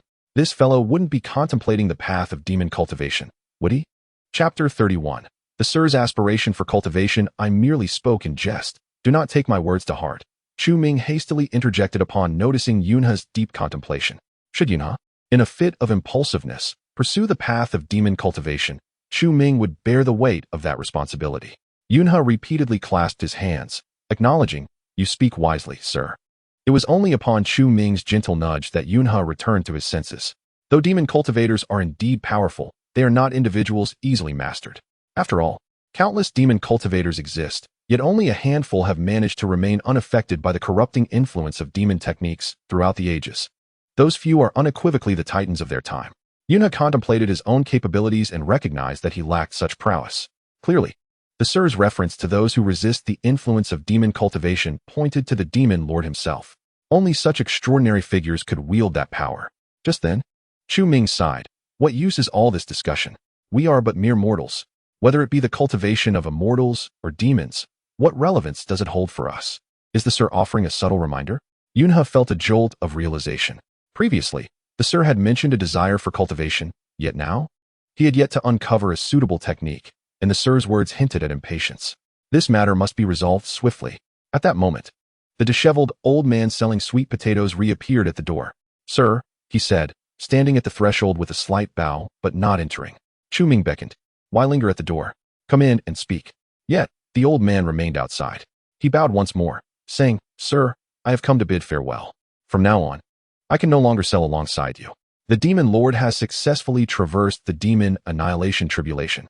For millennia, the emotional knots he harbored have finally found the strength to be unraveled. Is that so?" Chu Ming sighed deeply. "Indeed, it has become a tumultuous season. Even this old companion, who has been by my side for several years, must now flee. Yet, at his advanced age, it is certainly no small matter to venture out into the world." Chu Ming felt it inappropriate to dissuade him. If he must leave, then let him go. With a sigh, he inquired, "Where are you headed?" "East," the old man replied succinctly. "The Yunlan Empire lies at the far west of the Qingtsang continent, bordering the sea. While the east is vast, regrettably, the peaches have yet to ripen. Should you head east, it seems you may never savor the peaches from my land again. I still have 2 jars of peach blossom wine. Consume one now, and take the other with you." As he spoke, Chu Ming instructed Qingyi to retrieve 2 jars of wine from the room. "I urge you to drink another cup. Beyond Yangwan, there are no familiar faces." The old man finally ceased his refusals and stepped into the courtyard. After several rounds of wine, even the old man, with his advanced cultivation, became slightly intoxicated. "Master, my journey ahead is fraught with peril. This old body may not withstand such tribulations." "Then why proceed?" The old man fell silent. Knowing the journey could lead to death, why still venture forth? There seemed to be no reason. However, Chu Ming quickly shifted his tone, stating, "In life, one must take risks. Ambition is not bound by age. That said, I do not encourage you to seek death. Always act within your means and leave yourself a way out." "I am enlightened," the old man said, bowing deeply to Chu Ming before turning to depart. With the departure of one, complex emotions filled Chu Ming's visage. The old man was his first confidant. In this world that values martial prowess over literary pursuits, the artistic talents of scholars are often deemed worthless. Although the old man appeared disheveled and unkempt, he was among the few who appreciated Chu Ming's artistry in years past. They had long since formed a bond that transcended age. Master, life is unpredictable. There will surely be a day when we reunite. Let us hope so, Chu Ming replied, gazing skyward, yet remaining silent thereafter. After the departure of Tianma Jun, Yunhe and his son also hastily took their leave. They had pressing matters at hand. The techniques sought by their master remained elusive, and they could not afford to disappoint him. Yunlong, upon your return, you shall personally oversee this matter. The Royal Iron Guards will also fall under your command. We must unearth the techniques our master seeks. Understood, Yunlong nodded slightly. The Yunlong kingdom is teeming with sects and clans, and the number of techniques is countless. Yet, how many could be deemed truly formidable? After all, their master is akin to a celestial being. To him, mortal techniques are no more valuable than scrap paper. In the courtyard, Qingyi approached Chu Ming, who sat alone on a stone bench, and gently asked, Master, are you still troubled by matters of cultivation? Chu Ming managed a wry smile. After all these years, I have grown accustomed to it, though a sense of regret still lingers. Qingyi was taken aback. Perhaps. The master felt lonely. The mindset of a celestial is beyond the comprehension of mere mortals like them. That one confidant must now tread the treacherous path of peril. If you do not mind, I possess a family heirloom technique that you might try. Instantly, Chu Ming's eyes brightened. He recognized Qingyi as a practitioner. Otherwise, she would not have descended from the heavens. This was an opportunity. What if it succeeded? Then I shall trouble you with it. Back in the room, Chu Ming and Qingyi sat cross-legged on the bed. Qingyi recited incantations, which served as the foundational heart method for cultivation, allowing one to absorb spiritual energy and clear meridians. This was merely the most basic of paths, with even a modicum of aptitude for cultivation. One could absorb spiritual energy by calming the mind and silently reciting the heart method. Following Qingyi's lead, Chu Ming also began to softly recite the heart method in his mind. Calmness. For Chu Ming, this was remarkably simple. After 20 years of honing his skills, his exceptional literary prowess meant that his mental state surpassed that of many who had toiled for millennia. Half an hour passed. Chu Ming's mental state remained undisturbed, as did the surrounding spiritual energy. Even those with a mere trace of cultivation aptitude could gather some spiritual energy through this heart method. Yet no such phenomenon occurred around Chu Ming. This indicated that he indeed lacked the aptitude for cultivation. Slowly, Chu Ming opened his eyes, without needing Qingyi to say it. He knew it was yet another fruitless endeavor. Master, my abilities are limited. Enough, enough. Such matters cannot be forced. Chu Ming waved his hand lightly. He had encountered similar situations countless times before and had long since prepared himself mentally. What Chu Ming did not know was that with each repetition of the heart method, the spiritual energy within Tianyuan City had thickened dozens of times. Senior, why does this technique yield no benefit for the master? Even if the master is of celestial form. It should not be so. Tianyao Huang was perplexed. Even a celestial should not be so disadvantaged. Could it be that the master was deliberate? Yuan Feng slowly opened her eyes and said softly, do not speak of mortal techniques. Even celestial techniques cannot possibly match the master. The power within the master is that of supreme divine strength from the myriad worlds. What right do mere mortal techniques have to invoke such divine power? Divine. The expression of Tianyao Huang grew distant. This word, even in the celestial realm, is but an ethereal concept, representing an existence that truly transcends all realms. The master possesses the supreme divine strength of the myriad worlds, a truly exalted existence. Could it be that the master is of the ancient divine clan? Chapter 32. The ruins emerged. The ancient divine clan, it is said, existed before the chaos of the universe was unraveled, standing above all living beings. To this day, their presence has long since vanished, with some asserting that the ancient divine clan has been obliterated in the annals of history. Yet, who else could possess such supreme divine power besides the ancient divine clan? Tianyao Huang did not know. All he understood was that following this master, he might one day transform into Yuan Feng, just as the Phoenix ancestor had. This opportunity must not be missed. At that moment, the Phoenix ancestor slowly opened his eyes, gazing westward, and muttered to himself, Tianyuan City is about to become unsettled once more. Meanwhile, Yunhe and his son had returned to the imperial capital of the Yunlong kingdom. As of now, they had still found no leads regarding the sought-after techniques. The entire Yunlong kingdom had been scoured by Yunlong and the Iron Guards, from major sects and clans to the remnants of ancient powerhouses, yet all yielded not. Yunlong voiced his doubts. Perhaps the master's requirements are not as lofty as we think? It may be that he desires the cultivation techniques of the royal family rather than those of celestial beings. However, his thoughts were swiftly dismissed by Yunhe. How could a man of such lofty vision be swayed by the trifles of mere mortals? It must be that our search has been misguided. Perhaps this technique does not reside among the great clans or relics. All along, perhaps they have been pursuing the wrong direction. Perhaps the technique lies in proximity to Tianyuan City. Yunlong suddenly realized. It has long been rumored that Tianyuan City is built upon an ancient relic. Perhaps what the master means is that this ancient site is about to emerge. Without delay, Yunlong, you must lead the Iron Guards to the vicinity of Tianyuan City and conduct a thorough investigation. Yunlong's words awakened him. Recently, the fortunes of Tianyuan City have surged. And with this auspicious energy, the likelihood of extraordinary phenomena manifesting in the world will naturally increase. Perhaps that treasure is already within reach. The challenge is not in finding it, but in securing it. Having grasped this matter, the father and son duo of Yunhe no longer hesitated and immediately began their preparations. However, they were not the only ones calculating this. Various sects and clans from the Yunlong kingdom, and even those formidable entities from beyond, whom the royal family dares not provoke, were also involved. The recently tranquil Tianyuan City was once again rife with undercurrents. It appears that an ancient relic is on the verge of revelation. Knight Lingyun gazed at the swirling purple mist in the eastern sky, furrowing his brow. Ordinarily, the descent of purple mist heralds great fortune. Yet, Knight Lingyun knew that the emergence of an ancient relic would inevitably incite a storm of bloodshed. With powerful factions descending upon this place, the first to suffer, aside from the common folk of Tianyuan City, would be Knight Lingyun's Lingyun Pavilion. This matter, it seems, can only be resolved with the master's intervention. Given the scale of this occurrence, the master would have no reason to remain indifferent. After all, such a commotion is bound to disturb his tranquil cultivation. Should he become incensed, not only the treasures within the relic, but perhaps even lives would be at stake. Several hundred miles east of Tianyuan City, the ground began to cave in, and an ancient bronze door slowly rose. This was the entrance to the relic. Merely a bronze door standing firm on the surface, devoid of any discernible aura. Etched upon the door were two large characters, Dao Huang. In the vast expanse of the Qingtsang continent, countless cultivators roam. Those bold enough to claim kingship are formidable forces, while those daring to call themselves emperors are individuals capable of suppressing an entire era. Presently, the combined might of the entire Yunlong kingdom would not stand a chance against this Dao Huang. This is the true embodiment of strength. His relic is enough to drive the Yunlong kingdom and its surrounding powers into a frenzy. As the closest city to the relic, Tianyuan City now finds itself at the center of attention from multiple powerful entities. The weakest among them are already at the nascent soul stage. On this day, Chu Ming was setting up his stall. The absence of the old man selling sweet potatoes beside him left him feeling somewhat lonely. Lately, the skies have been plagued with the constant flurry of people flying about, which is rather bothersome. Chu Ming enjoys a good reputation in Tianyuan City.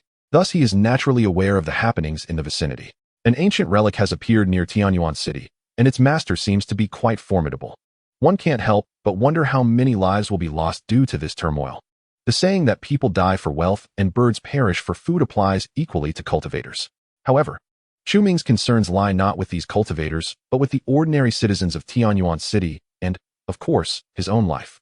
After all, the relic is merely 100 miles away from Tianyuan City. For these powerful cultivators, reaching it is but a matter of a few steps. A careless misstep could easily result in the death of several mortals. One can only hope to avoid becoming collateral damage. According to the usual narrative, it should be I who intimidates the multitudes and becomes the sole individual to enter the relic. As a transmigrator, that's how I envisioned it unfolding. Yet, alas, I am merely a mortal. It is best to keep a safe distance from such matters. Nearby, Qingyi gazed at the towering bronze door, standing over 100 feet tall. In a daze, Qingyi, you do not mean to. Qingyi is a cultivator, this much he knows. However, he has heard that this time, the relic's origins are significant, and its master was revered as the Dao Huang in life. Such a powerful relic will undoubtedly attract fierce competition from various factions. Qingyi, going solo, would be ill-equipped to face it. Moreover, even if she were to miraculously gain entry to the relic, who could guarantee her safety within? Returning to her senses, Qingyi spoke slowly. Master, I sense that there may be treasures belonging to my clan within that bronze door. However, regardless of how precious something may be, it remains lifeless. While life is singular, to risk one's life for an inanimate object is not worth it. Furthermore, Do not cultivators speak of fate? If this object truly has a connection to my clan, what is the haste? Qingyi then nodded slightly. She dared not disobey her master's counsel. Since he advised against her entry, she would refrain from entering. Perhaps within that bronze door lies something that could claim her life. Dao Huang. Qingyi's delicate hands, hidden within her sleeves, clenched tightly, turning pale. Even her arms trembled within the fabric. This name is akin to a nightmare for the Qinghuan clan. In fact, one could argue that the decline of the Qinghuan clan is inexorably linked to this Dao Huang. Little did she anticipate that, millennia later, as the last surviving member of the Qinghuan clan, she would find herself at the site of the relic left by the Dao Huang. Had it not been for Chu Ming's revelation, Qingyi might have recklessly risked her life, determined to charge through that bronze door at any cost. Chapter 33. No Trespassing. Countless powerful beings have descended upon Tianyuan City. Even Yunhe, the sovereign of the Yunlan kingdom, dares not breathe freely within this city. Among those present, many are stronger than he. In addition to the aristocratic families and sects from within the Yunlan kingdom, those from beyond, even more powerful than the entirety of the Yunlan kingdom, have also arrived. Father, the envoy from the Valley of Demon Sound has arrived. In a courtyard of Tianyuan City, Yunlong's expression appeared somewhat unsettled, even a sheen of cold sweat forming at his temples. Upon hearing the name of the Valley of Demon Sound, even Yunhe's countenance darkened. The Valley of Demon Sound wields vast influence, encompassing both the Yunlan kingdom and the former Hongya kingdom as its vassals. They have undoubtedly sent representatives specifically for this relic. This group is not one they can provoke. Yunhe quickly stated, "Where are they? We must go out to greet them at once." "No need," came the reply. "Yunhe, you should know why we are here." No sooner had the words left his mouth than several figures descended into the courtyard. Standing within were only two individuals. One was a beautifully dressed woman, seemingly not yet 30. But those who recognized her identity knew her to be a formidable entity with hundreds of years of cultivation. Beside her stood a woman in a white dress, her eyes sparkling with vitality. Yunhe, the sovereign of the Yunlan kingdom, pays his respects to the envoy. The enchanting woman before him was the emissary of the Valley of Enchantment, as well as its esteemed seventh elder, Yupipa. Behind her stood her disciple, Yulinglong. Yupipa surveyed Yunhe with a glimmer of surprise in her eyes. "After several years apart, you have advanced to the void refinement stage?" A bead of cold sweat trickled down Yunhe's forehead, and he hastily clasped his hands in greeting. "It's merely luck." Both Yupipa and Yunhe were at the void refinement stage. However, Yupipa had reached the 6th level, rendering her significantly more formidable than Yunhe. "The exploration of the ruins will undoubtedly be fraught with peril, thus I require your assistance. Should the need arise, I won't hesitate to dispatch Yuan Ing stage warriors." The mention of Yuan Ing stage warriors caused Yunhe's breath to quicken. The royal family of Yunlan Kingdom would not dare summon such beings, let alone cultivate them as warriors. The emissary, a practitioner of the Yuan Ing stage, was a rarity even within the royal household, and the prospect of employing Yuan Ing warriors seemed utterly unattainable. Yunhe remained silent. He did not possess the audacity to defy Yupipa. Not only was she stronger than him, but the Valley of Enchantment could annihilate the entire Yunlan kingdom with a mere flick of her fingers. "In 3 days, the ruins will open. I require 300 Yuaning warriors. If that proves impossible, then you shall become one of them, Lord of Yun." With that, Yupipa floated away, leaving Yunhe in a state of helplessness. What was he to do now? "Yunlong, has the master given any instructions lately?" The only person Yunhe could think of was Chu Ming. He was his only hope. Yunlong replied earnestly. "The master advised Miss Qingyi that it would be best to avoid the ruins. Father, we should not wade into troubled waters, at least. We should not rush into this matter." Yunhe nodded. Since it was the master's suggestion, there was no reason to doubt it. However, the current situation was not solely at Yunhe's discretion, as he had Yupipa of the Valley of Enchantment looming behind him. The priority now was to persuade her. With a heavy sigh, Yunhe declared, "Very well, let us seek out the master." At that moment, Chu Ming was in the courtyard, feeding the chickens. The sound of knocking on the door echoed intermittently. These individuals were seeking lodging. Disturbed by the incessant noise, Chu Ming eventually ceased answering the door. "Master, the door has been knocking for quite some time," Qingyi reminded him quietly. Chu Ming waved his hand dismissively, indicating, "My courtyard is limited in space. There is no room to accommodate them. Furthermore, their attitude is so brazen that allowing them to stay would only invite trouble." If they had been more polite, Chu Ming might have reluctantly permitted them to stay for a few days, provided they paid. Yet the newcomers acted as if they were lords, demanding with an air of superiority. Chu Ming, too, had his limits. How could he permit such individuals entry? "Should I send them away?" he inquired.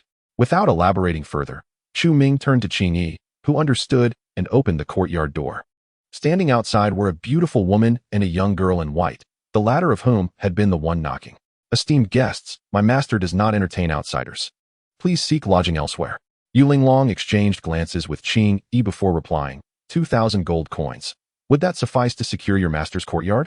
Qing Yi simply shook her head, realizing she had indeed overstepped. These individuals, relying on their status as cultivators, acted with utter disregard for reason. She should never have opened the door. 5,000 gold coins. This is my final offer. I advise you, my master's standing is beyond your comprehension.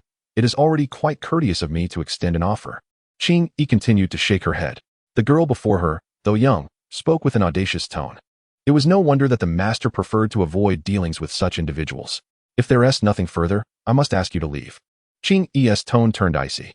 Yu Linglong's expression darkened, and she braced herself against the doorframe, attempting to prevent Qing Yi from closing the door. However, to her astonishment, she found herself lacking in strength compared to this maid. Soon, she resorted to channeling her spiritual energy, expecting to overpower Qing Yi.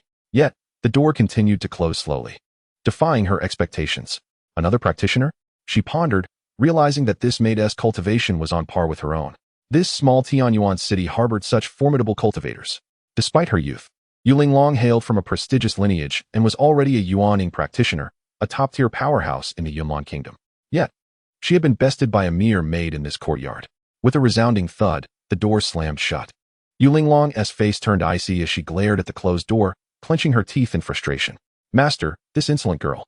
Tianyuan City was indeed a place teeming with hidden talents. The occupants of this courtyard had likely arrived just days earlier to claim it. "Very well. We shall seek another place to stay. After all, one can never know how many experts are concealed within Tianyuan City. Even someone as powerful as Upipa must tread carefully." In the courtyard, Chu Ming had completed his calligraphy and reopened the door to affix it to the entrance. The sign simply read, "No trespassing." Chapter 34. Truly, it cannot be allowed. Having placed the sign, Chu Ming felt a sense of satisfaction as he closed the door once more. After receiving a cold reception, Upipa and her disciple were compelled to seek alternative accommodations. In such a vast Tianyuan city, surely they would find another place to rest? Under normal circumstances, a cultivator status would render finding a place to stay a non-issue. However, given their esteemed identities, they could not afford to be reduced to sleeping on the streets. It would be a source of ridicule if the revered seventh elder of the Valley of Enchantment were to slumber in the open. "Linglong, let us continue our search for other lodging," Upipa suggested. The inns in Tianyuan City were fully booked, and they would need to seek refuge in the homes of mortals for the time being. As they reached the western side of the city, they spotted a scholarly residence that appeared quite grand. Clearly, the owner was from a wealthy family. However, to a mere mortal, no amount of wealth would hold any significance in the presence of cultivators. Upipa glanced up at the plaque above the door, admiring the exquisite calligraphy. It was impressive. Alas, to cultivators, even the finest script held little value. Inside the residence, Lin Hong was engrossed in contemplating a piece of calligraphy. Suddenly, hurried footsteps approached, and a young attendant, panting heavily, stood beside Lin Hong, visibly flustered. "Master, there are two individuals dressed as cultivators lingering outside the residence. I am unsure of their intentions." "Practitioners?" Lin Hong slowly opened his eyes. Generally, he had little interaction with cultivators, so it was unusual for them to seek him out. However, he knew that every cultivator had some background. Thus, Lin Hong must treat them with courtesy. "Quickly, come with me to greet them." Now, Lin Hong has entered the realm of cultivation and has already become a golden core cultivator. Making some friends is not a bad thing. Upon reaching the door, Lin Hong saw a beautifully dressed woman and a young girl in white standing at the entrance. The aura emanating from the girl alone made Lin Hong feel breathless, not to mention the unfathomable presence of the woman. They are both formidable experts. Having navigated the business world for many years, Lin Hong understands the principles of human interaction and knows that sometimes one must bow their head. "Esteemed seniors, may I inquire what brings you to my humble abode today?" Yu Linglong scrutinized Lin Hong, undoubtedly assessing his cultivation level. A mere golden core cultivator, hardly a cause for concern. Once she confirmed that he posed no threat, Yu Linglong spoke. "My master is awaiting the opening of the Blade Emperor's relic outside Tianyuan City and requires a place to stay, and your academy has caught her eye." Lin Hong was suddenly enlightened. There are only a few grand courtyards in all of Tianyuan City, and this academy was one he had invested significantly in. It is no wonder these two cultivators would desire it. However, Lin Hong's expression soon became troubled. If it were any other time, it would be fine. But it happened to fall on these few days. Tomorrow is the day when the instructor is scheduled to teach. If he learns that the academy has been occupied, Lin Hong would surely bear the brunt of his wrath. You will not be at a loss. There will be benefits for you, elixirs or magical artifacts. As long as they are not too excessive, I can provide. Elixirs and magical artifacts. These are temptations that no cultivator can resist. Moreover, as a self-taught practitioner with nothing to his name, Lin Hong felt an intense yearning. Under normal circumstances, he would undoubtedly agree without hesitation, not to mention the benefits. Even without them, being friend two powerful cultivators is a tremendous honor. Seeing Lin Hong still hesitating, Yu Linglong took out a small box from her storage ring.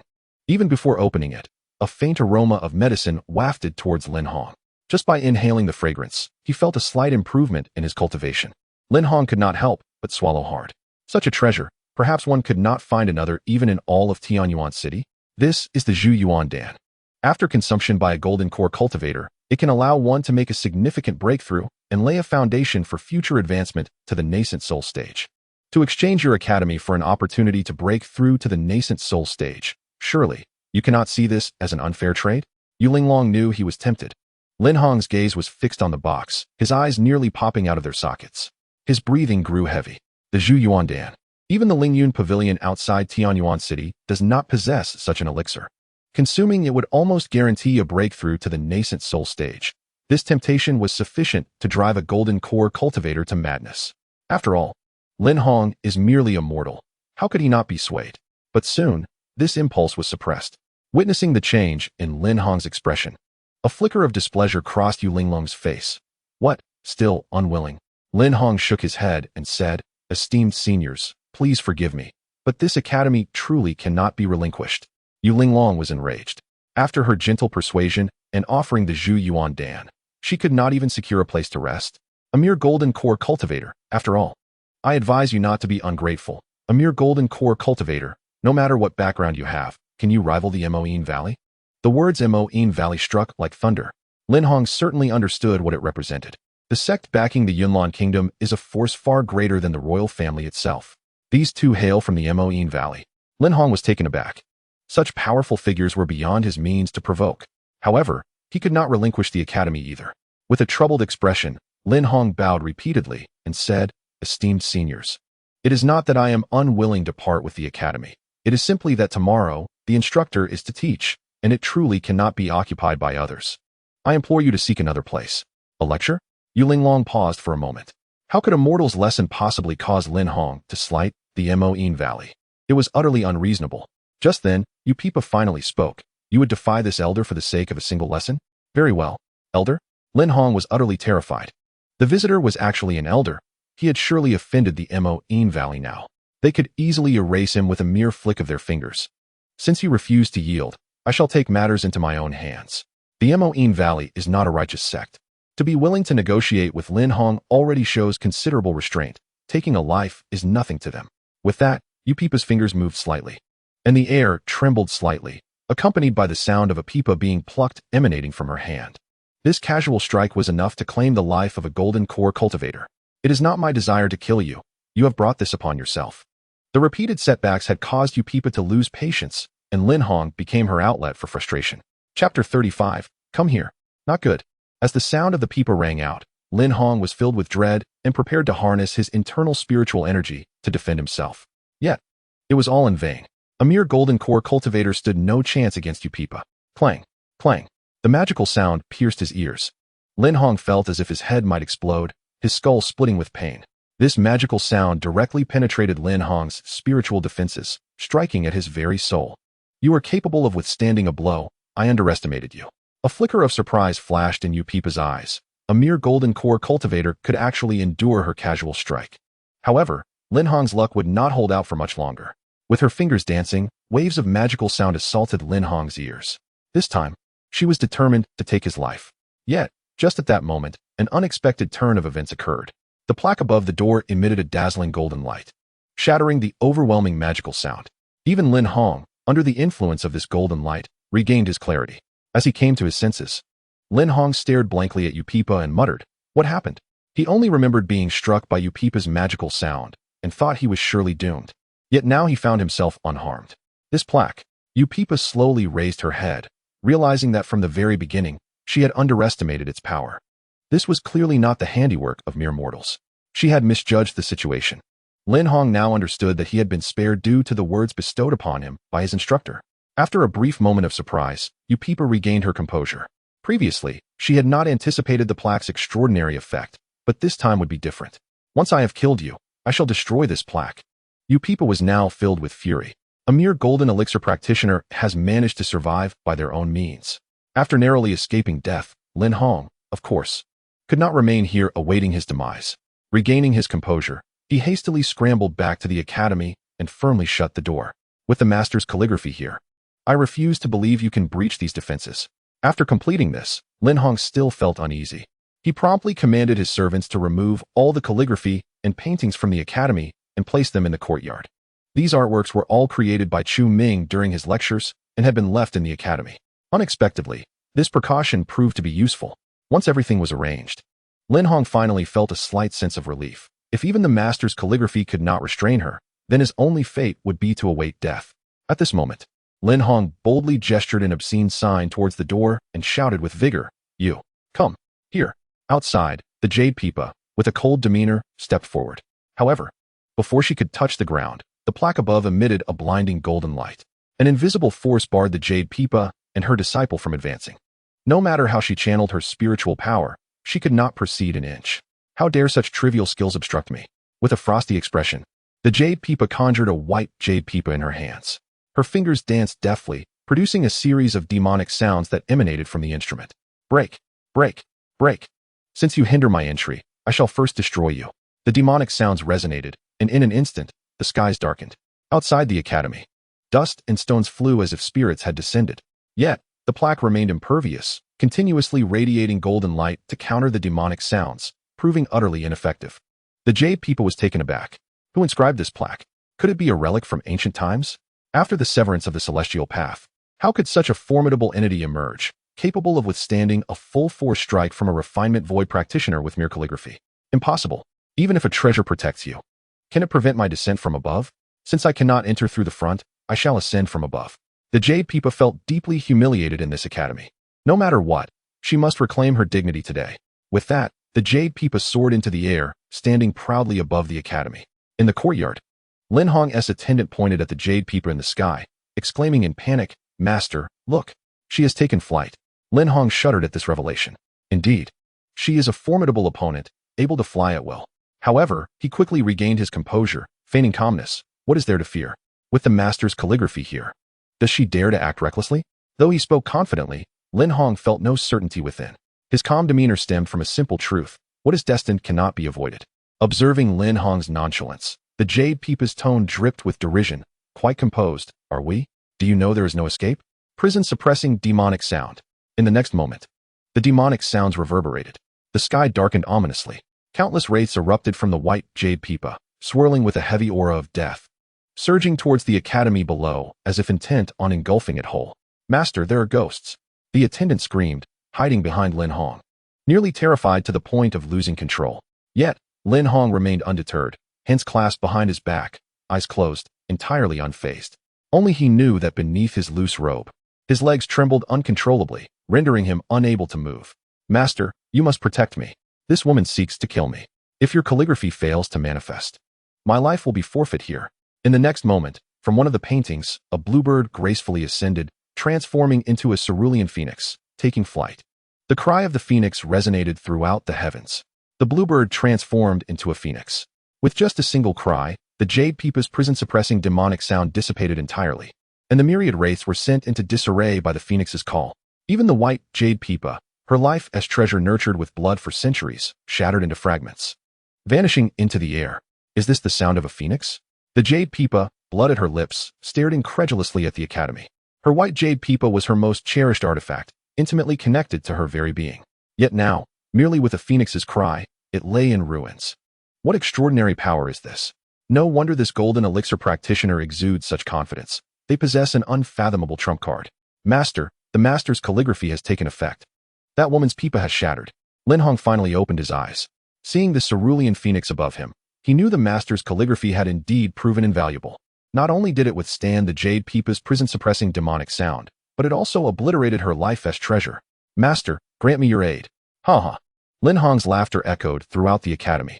With such a transcendent figure aiding him, what was a mere elder of the demonic Sound Valley? Even if the valley's master were to come, they would not dare to step into this academy.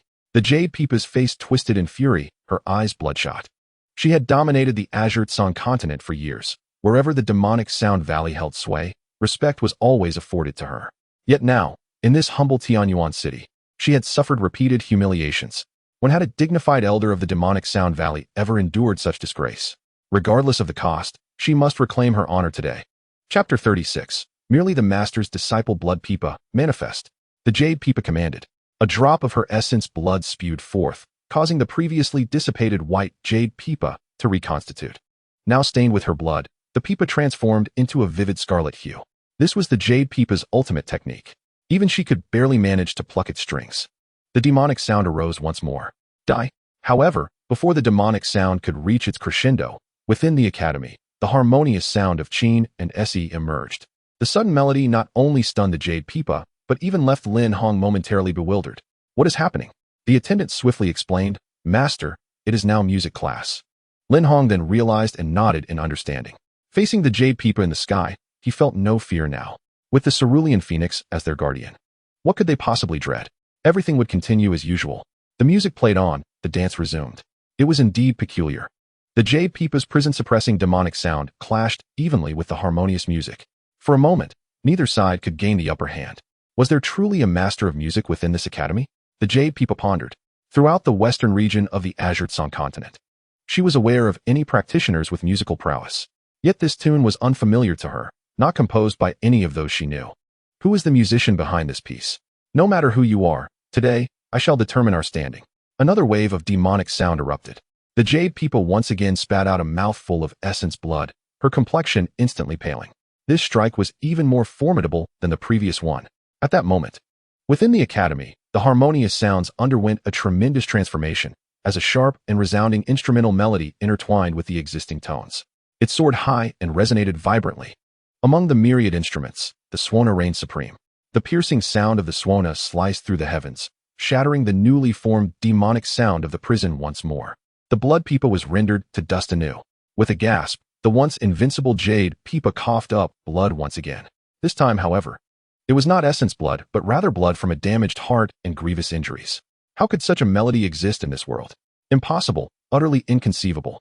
The Jade Peepa's demonic sound of the prison had no means of resisting against the Swona. It was entirely crushed. The hardships of the Jade Peepa over the centuries seemed but a jest. Within the academy, such a formidable master was indeed stationed. The Jade Peepa smiled sadly, her form softening as she collapsed to the ground. Observing from the sidelines, Yu Linglong hurried to support the Jade Peepa, her own shock equally profound. Her master had only ever been surpassed in musicality by a few senior disciples. Yet now, in this small Tianyuan city, she faced repeated setbacks, with even her most cherished melodies utterly defeated. Terrifying. Truly terrifying. What kind of powerful beings had the legacy of the Sword Emperor summoned? The Academy's master had been reluctant to allow her entry, not due to concerns about delaying tomorrow's lecture, but because formidable experts were already present within the Academy. The repeated evasions of the Academy's master should have made them realize this, but alas, it was too late. Struggling to rise, the Jade Peepa stood mournfully outside the Academy. Cupping her hands in inquiry, "May I ask, which esteemed expert resides within this Academy, possessing such profound mastery over melody?" However, the response she received caused her to spit blood once more. Lin Hong replied, "What expert?" The one who just performed 100 birds paying homage to the phoenix was merely a few of the teacher's students who have been enrolled for less than 3 months. Just students? Less than 3 months. Centuries of arduous cultivation paled in comparison to the mere 3 months of these few individuals. The pride of the Jade Peepa, built over hundreds of years, was utterly shattered. The teacher, who could he be? Soon after, the Jade Peepa coughed up another mouthful of fresh blood, darkness clouding her vision as she lost consciousness. Lin Hong's words had completely crushed her heart.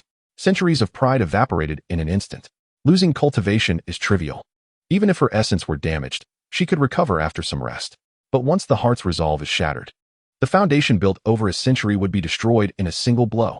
In the lightest scenario, her cultivation would be entirely wasted. In the worst, she could perish on the spot. Yu Linglong, left behind, was at a loss. The echo of Lin Hong's words reverberated in her mind. The one who defeated her master was merely a student taught for 3 months by the teacher. What kind of expert must the teacher himself be? She was determined to meet this teacher. The academy's master mentioned that the teacher would come to lecture tomorrow, so she resolved to wait and see what kind of person this teacher truly was. Meanwhile, in Chu Ming's courtyard, he was preparing his lesson in the study. What should he teach tomorrow? This was indeed a quandary. Chu Ming had always taught according to his whims, covering everything from astronomy to geography, discussing whatever came to mind.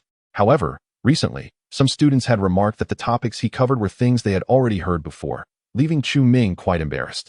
Thus, he needed to plan carefully to avoid such a situation, as a teacher should not repeatedly embarrass himself in front of his students. Qingyi, is there anything I haven't taught recently? The teacher had not lectured on music for quite some time. Music?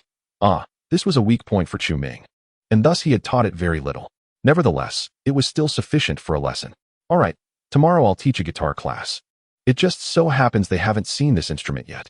Chu Ming had long mastered ordinary instruments, but he had never played the guitar in front of his students. Having made up his mind, Chu Ming finally stretched lazily and exited the study.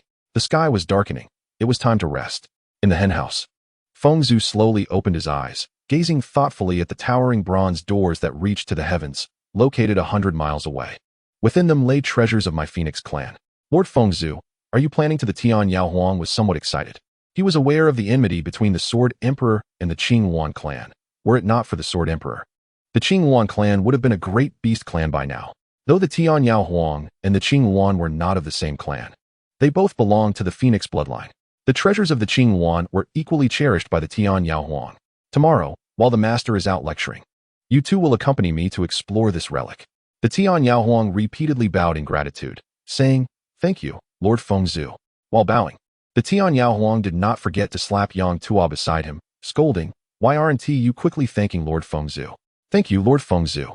Although Yang Tuo did not understand what had transpired, he complied with the Tian Yao Huang's request to express his gratitude. After these days of interactions, Yang Tuo had long since submitted to the Tian Yao Huang, harboring no resentment whatsoever. The next day, dawn broke. Chu Ming and Qingyi, guitars slung over their backs, headed towards the academy. Outside the academy, Yulinglong had changed into a plain outfit, waiting early at the entrance. The academy's doors were wide open, and people of all ages, men and women alike, surged inside. Witnessing this scene, Yulinglong could not help but exclaim, "What kind of divine being is this teacher to attract such a crowd for merely a single lecture?" Inside the academy, it was already a sea of people, with numerous individuals even climbing walls to get a better view. The more she observed, the more curious she became about this teacher. Among the crowd, discussions began to arise. I wonder what the teacher will lecture on today. The teacher usually speaks on whatever comes to mind. Perhaps today, he will share some curious tales from another world. At this, the speaker's eyes gleamed with fascination. Another world? Yulinglong pondered. Could it be that this teacher they spoke of hailed from another realm? An immortal from the celestial realm? Cold sweat trickled down Yulinglong's forehead. Aside from the celestial realm, where else could another world be? As this thought crossed her mind, her breath grew heavier. Surely only a celestial being could teach students who surpassed those from the Valley of Demonic Sound in just 3 months. If this teacher were to hold her accountable for what transpired yesterday in the academy, even if she had 10 lives, it would not suffice as repayment. After all, even her master, the Jade Pipa, was inferior to this teacher's students. However, upon reflection, if this gentleman truly wished to take his own life, could he escape the relentless pursuit even if he fled to the ends of the earth? With this thought, Yulinglong found herself surprisingly at ease. After taking a deep breath, she stepped closer once again.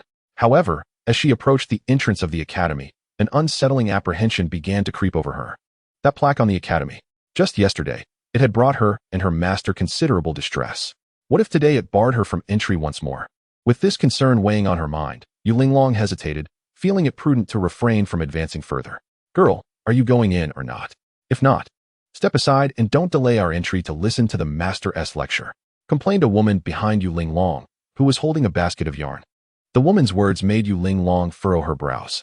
As a direct disciple of the elder from the Valley of Demonic Sound, she already possessed a lofty sense of pride. While it was true that she feared that gentleman, she believed not just anyone could speak to her in such a manner. After all, she was merely a peasant. Turning around, Yulinglong intended to reprimand this impudent woman, only to see her casually wave a hand, gently pushing Yulinglong aside. The woman then strode confidently into the academy with her child. Standing at the entrance, Yuling was taken aback. Just moments ago, she had been gathering her spiritual energy, prepared to retaliate. Yet, in that instant, the peasantess' casual gesture had effortlessly dissipated the energy she had been amassing. This meant that this seemingly unremarkable woman possessed a cultivation level far superior to her own. Moreover, Yuling couldn't sense any aura of a cultivator emanating from her. Such mastery. How could one conceal their cultivation so adeptly? Yuling was increasingly astounded. Could these individuals be the natives of Tianyuan City? Before she could ponder further, a youth dressed like a beggar sprinted toward her from the end of the street, shouting, "The master is coming! The master is coming!" Instantly, the previously boisterous academy fell into silence. The crowd within the academy parted instinctively, creating a path. Yuling found herself unconsciously stepping aside, craning her neck to glimpse the street's end. Two figures, one clad in blue and the other in white, approached leisurely. Is it her? Yuling's eyes widened, her previously composed features contorting in shock. It was indeed her.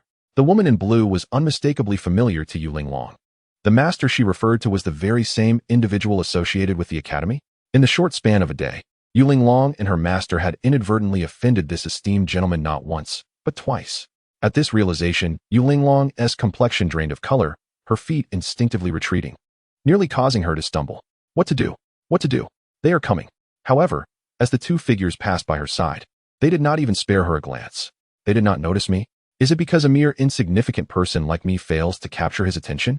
In a moment of confusion, Yuling was torn between relief and indignation. The person she feared so deeply had not acknowledged her existence at all. Just as she exhaled a sigh of relief, a piercing cry erupted from the threshold of the academy. Before the assembled crowd, Chu Ming stumbled and fell, landing unceremoniously on the ground.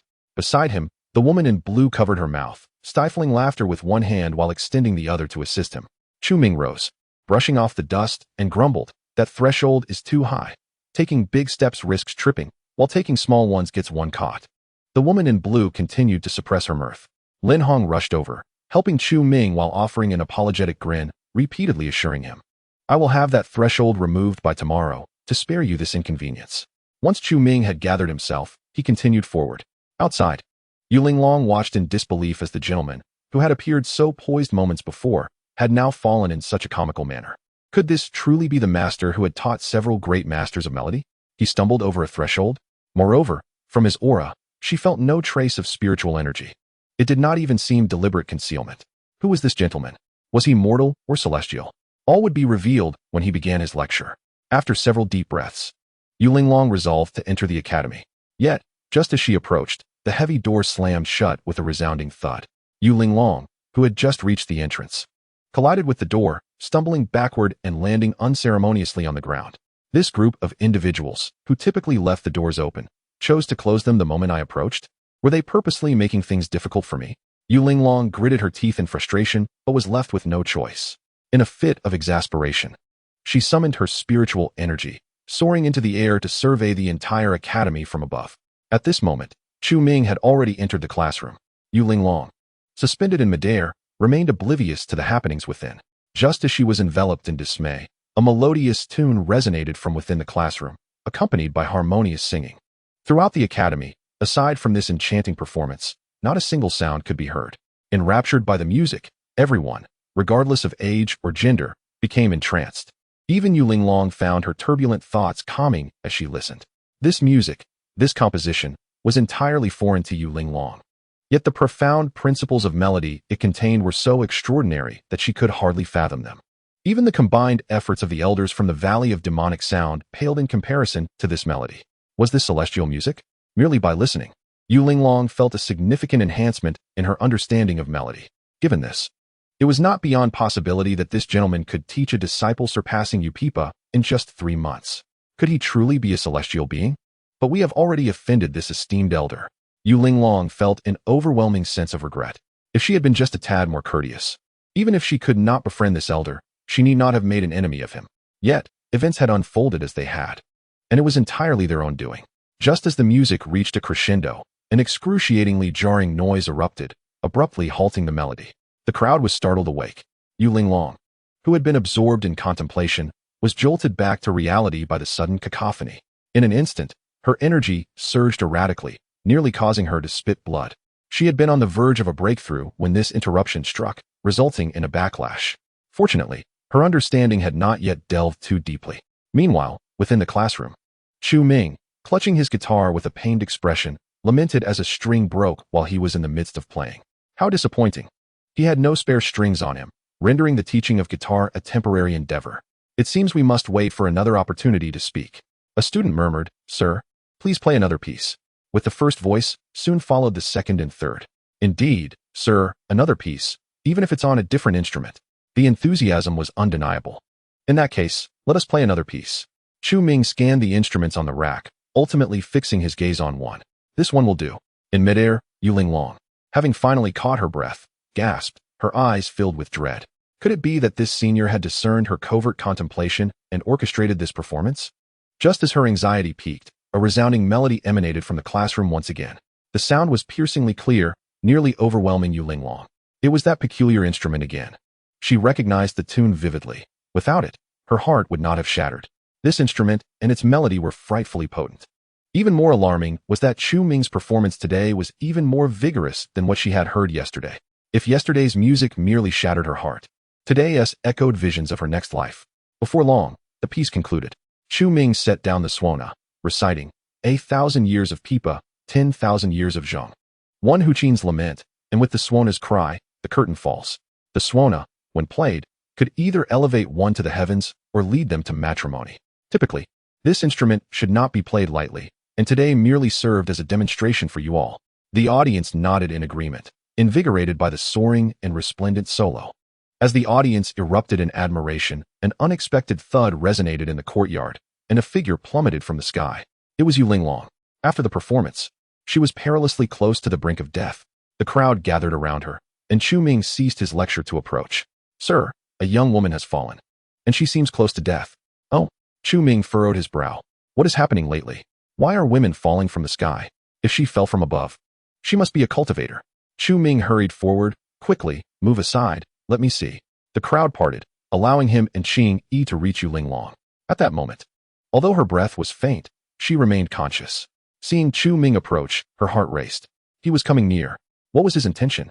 Was he going to end her life? The higher the power, the more erratic their emotions. Having repeatedly provoked Chu Ming, she feared he had already taken note of her. Just then, the music abruptly ceased. Perhaps it was his warning.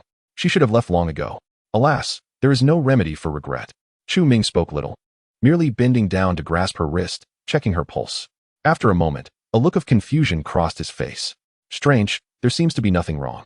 Why is her breath so weak? Meanwhile, Qing Yi leaned closer to Chu Ming's ear, whispering, "Sir, this is the young woman who attempted to force her way into your home yesterday. Is it her?" Chu Ming gazed at Yuling, surprised by her appearance. She seemed well off and not at all like someone who would act so recklessly. Truly, one should not judge by appearances. Just moments ago, he was checking her pulse. But now he stood upright, hands clasped behind his back. "You are merely weak in vitality. Rest and recuperate for a few days, and you shall be fine." No sooner had he spoken than Lin Hong rushed over, leading Chu Ming aside.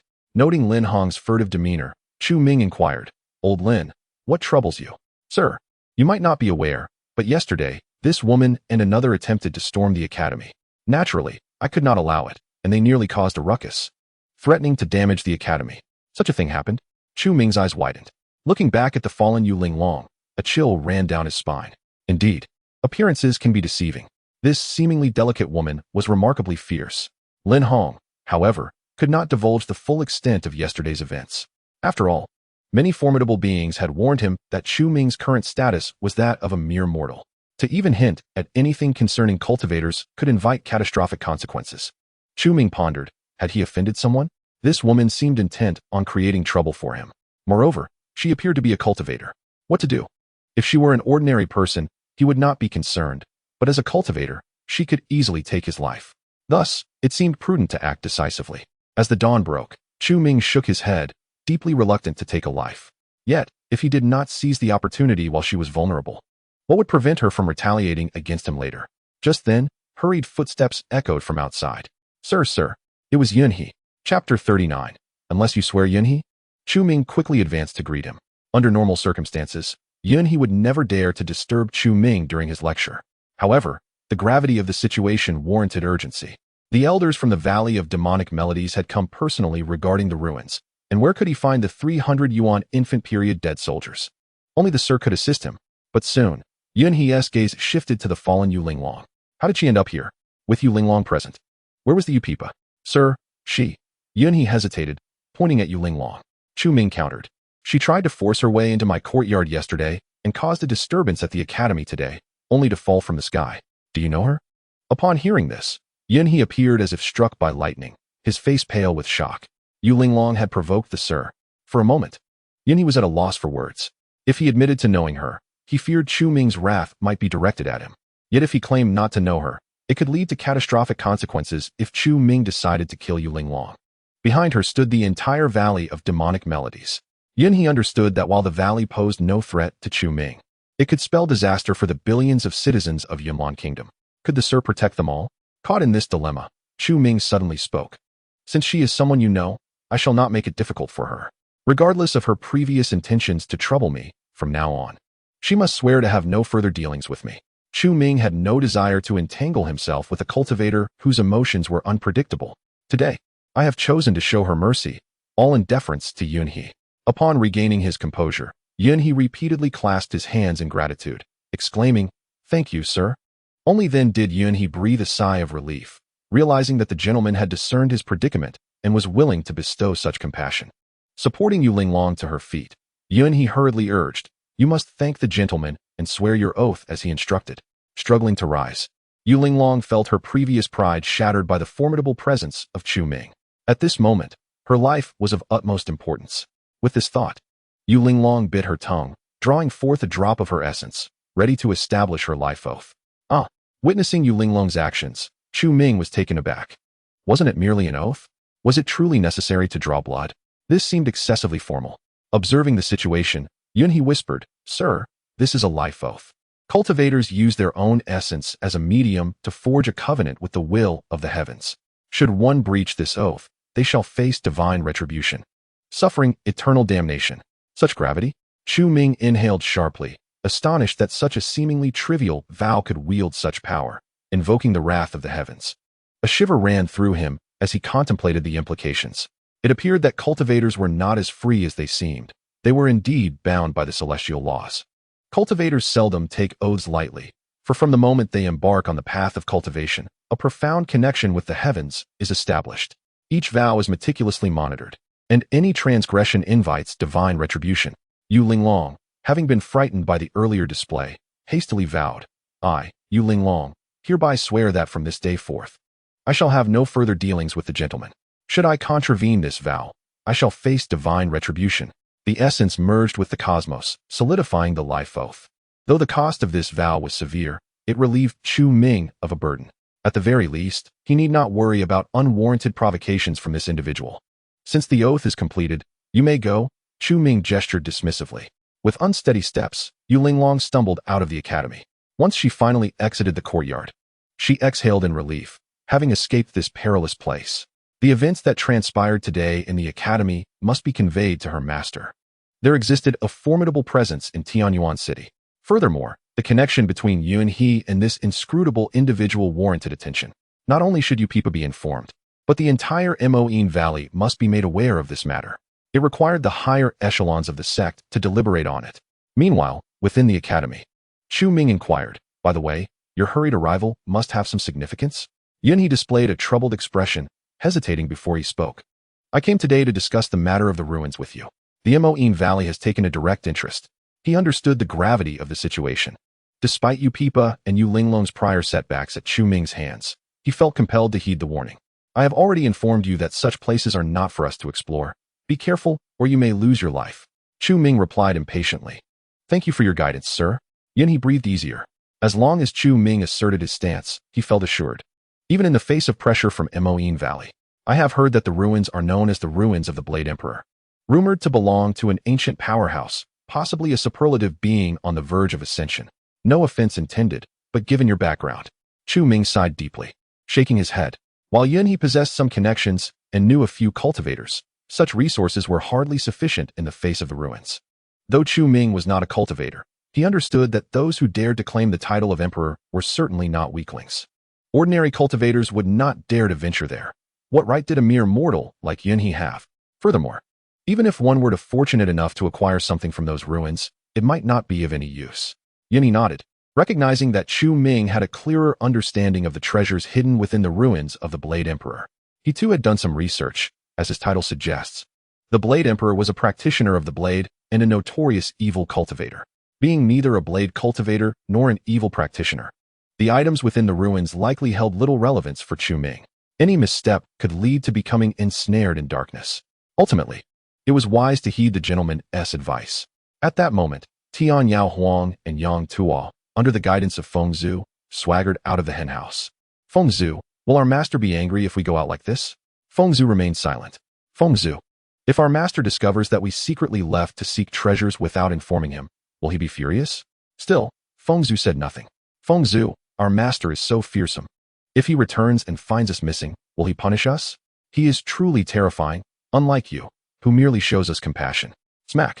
Feng Zhu could no longer endure it and delivered a sharp slap to Tian Yao Huang's face. If you don't cease your chatter, you shall remain at home while I take the grass mud horse. After receiving the slap, Tian Yao Huang obediently fell silent, clucking a few times. Thus, a hen, a rooster, and a grass mud horse boldly exited Tianyuan City. Chapter 40. How to enter at this time. Numerous cultivators had gathered near the bronze door. Among them were powerful rogue cultivators and disciples from prominent sections. In summary, those daring enough to convene here were all formidable characters. Tomorrow, the barriers of this bronze door will be at their weakest. At that time, we shall combine our efforts to breach it. Once inside the ruins, each shall rely on their own abilities, spoke a white-haired man adorned in gray robes, exuding an air of otherworldly wisdom. This man was Dao Tianfeng, the crown prince of a vast nation neighboring Moine Valley known as the Pingyang Kingdom. Even the leader of Moine Valley would show him respect, not only due to his status, but also because of his formidable strength. Thus, Dao Tianfeng's words commanded attention. Since Prince Dao Tianfeng has said so, let us proceed accordingly. The crowd nodded in agreement. Dao Tianfeng's prowess was unparalleled, yet he harbored his own intentions. Originally, it had been agreed that the Pingyang Kingdom and Moine Valley would each dispatch a strong individual to explore the ruins of the Blade Emperor. Dao Tianfeng represented the Pingyang Kingdom, while Moine Valley had sent Upipa. Now that Upipa was missing, it was apparent that Dao Tianfeng alone could not monopolize the opportunities within the ruins. The myriad dangers lurking within the ruins, coupled with the covetous gazes of other cultivators, posed a considerable threat to Dao Tianfeng. To emerge victorious in the end, it was imperative that he let others take risks while he seized the opportunity to profit. Where could Upipa possibly be? Dao Tianfeng furrowed his brow. If Upipa had fallen victim to treachery and perished here, it would be unfortunate. But what troubled him most was the possibility that she was lurking in the shadows, waiting for a chance to strike while others were distracted. In any case, she remained absent, and thus Dao Tianfeng found it impossible to attain any semblance of tranquility. Meanwhile, as the crowd conspired, beneath the gates of Tianyuan City, two chickens accompanied by a grass mud horse strutted towards the bronze door with an air of confidence. As they distanced themselves from Tianyuan City, their aura grew increasingly formidable, even hinting at revealing their true forms. Ethereal flames flickered around Feng Zhu and Tian Yao Huang, creating an atmosphere of palpable heat in their wake. Yang Tuo, transformed into a beastly visage with a human form, followed closely behind the two chickens. In mere moments, the trio of beasts reached the bronze door. Their peculiar appearance undoubtedly attracted a considerable amount of attention, particularly due to the intense heat radiating from Feng Zhu. Just Yang Tuo's bizarre form was enough to captivate the crowd's gaze. Beside Feng Zhu, Tian Yao Huang whispered, "My lord Feng Zhu, shall we simply enter like this?" Observing the predatory stares of the onlookers, Tian Yao Huang felt a surge of anxiety. This was the first time witnessing such a grand spectacle. Feng Zhu, however, dismissed the concern with a dismissive huff, stating, "They are but a few insignificant fish. With my protection, there is nothing to fear." With Feng Zhu's reassurance, Tian Yao Huang's trepidation subsided. With the legendary Feng Zhu shielding them, what was there to fear? The sudden appearance of the three beasts quelled the previously restless crowd into silence. The assembly consisted of human cultivators, and the question arose, what business did these demon cultivators have here? Despite the internal strife among humans, their collective disdain for demon cultivators remained unwavering. The emergence of these creatures undoubtedly made them the target of ire. If memory serves, the half-transformed one must be Yang Tuo, the leader of the Wan Yao alliance from Yunlan Kingdom. Rumors had circulated about his disappearance recently, yet here he was, astonishingly present. Nonetheless, surprise aside, They would not regard Yang Tuo as a threat. The powerful individuals present disregarded even the Yunlong kingdom itself, let alone a mere leader of a demon sect from it. A low-tier demon cultivator posed no real concern. They believed that with such meager strength, entering the Blade Emperor's relic would be tantamount to courting death. The crowd unanimously concurred, clearly underestimating the trio of demon beasts. Under Fengzu's guidance, Tianyao Huang and Yang Tuo reached the bronze door. What were they intending to do? The cultivators looked on, intrigued, as if witnessing a spectacle. Did these oblivious demon cultivators intend to force their way into the Blade Emperor's relic? 2 chickens and a minor leader of a low-tier force. What right did they have? They envisioned the scene of these 3 reckless beasts being shredded to pieces by the bronze door's restrictions. Merely approaching, one could sense the razor-sharp aura of the blades. Those of weaker cultivation could not even breach this threshold. However, before the eyes of the assembly, the 2 chickens, accompanied by Yang Tuo, simply walked through the entrance. The formidable aura of the blades had no effect on the 3 demon cultivators. In fact, even the bronze door posed no hindrance to them. With a gentle push from Fengzu, the towering bronze door emitted a low groan and cracked open slightly. The 3 figures slipped through the gap, gradually vanishing from sight. They entered, just like that. In front of so many people, a relic that had stumped countless others was effortlessly breached by these 3 demon cultivators. As if it were mere air? Gasp. The cultivators stood frozen. Could it be that the restrictions had been lifted? Someone voiced the question, as disbelief swept through the crowd. Otherwise, how could a mere Yang Tuo and 2 unknown chickens enter without impediment? Everyone was on edge. Even Dao Tianfeng's expression darkened to an extreme. The barrier that had troubled him for so many days was easily unraveled by a few low-tier demon cultivators. Impossible. Yet, he remained calm, observing coldly. Others, too, could not contain their impatience. Soon, a skeptic rushed toward the open gap. However, before they could get close, the invisible blade aura surrounding the bronze door shredded them into fragments. Not even a scream escaped their lips. Terrifying. The crowd shivered in fear. The one who had just been torn apart was a cultivator in the divine transformation stage. They could not withstand even a moment. Perishing in an instant, who would dare act recklessly now? What methods had these 3 employed? Regardless, they could not believe that these demon cultivators relied solely on their own formidable strength. There had to be some significant trickery involved, perhaps some special means. Yet, the specifics remained elusive. Witnessing the trio enter, the crowd grew increasingly restless. If someone had already taken the lead, would they remain idle? If they waited until tomorrow when the restrictions were weaker, would they even have a chance? Chapter 41. They will no longer listen to us. Friends, these 3 demon cultivators have already entered. If we wait until tomorrow when the restrictions weaken, we may not even have a chance to reap the rewards. The assembled cultivators numbered over 100. Let us join forces to breach this restriction. What do you all think? They exchanged glances, weighing their options. Striking here would undoubtedly incur tremendous consumption. Once within the relic, how much strength would remain to ensure their safe return? However, if they did not act now, would their journey be in vain? Amid the crowd, Dao Tianfeng chuckled coldly, stepping forward to address the assembly. What our fellow friend just stated rings true. We have come seeking opportunities. Fortune favors the bold. If we do not pay a price, how can we aspire to greatness? Since there is hesitation among you, allow me to take the lead. With that declaration, Dao Tianfeng exhaled deeply and summoned his treasure, a jade-colored longsword. At first glance, the sword appeared unremarkable. Yet it emanated an aura imbued with the essence of the great Tao. This longsword, known as the Jade Marrow Sword, was a celestial artifact that had fallen from the heavenly realm before the path to the celestial realm was severed in ancient times. Although it was damaged, its might remained formidable. Upon seeing the Jade Marrow Sword, the crowd understood that Dao Tianfeng had revealed his trump card. He was ready to take serious action. Even Prince Dao Tianfeng has unveiled his ultimate treasure. Shall we not join in? Someone shouted. Quickly, a response followed.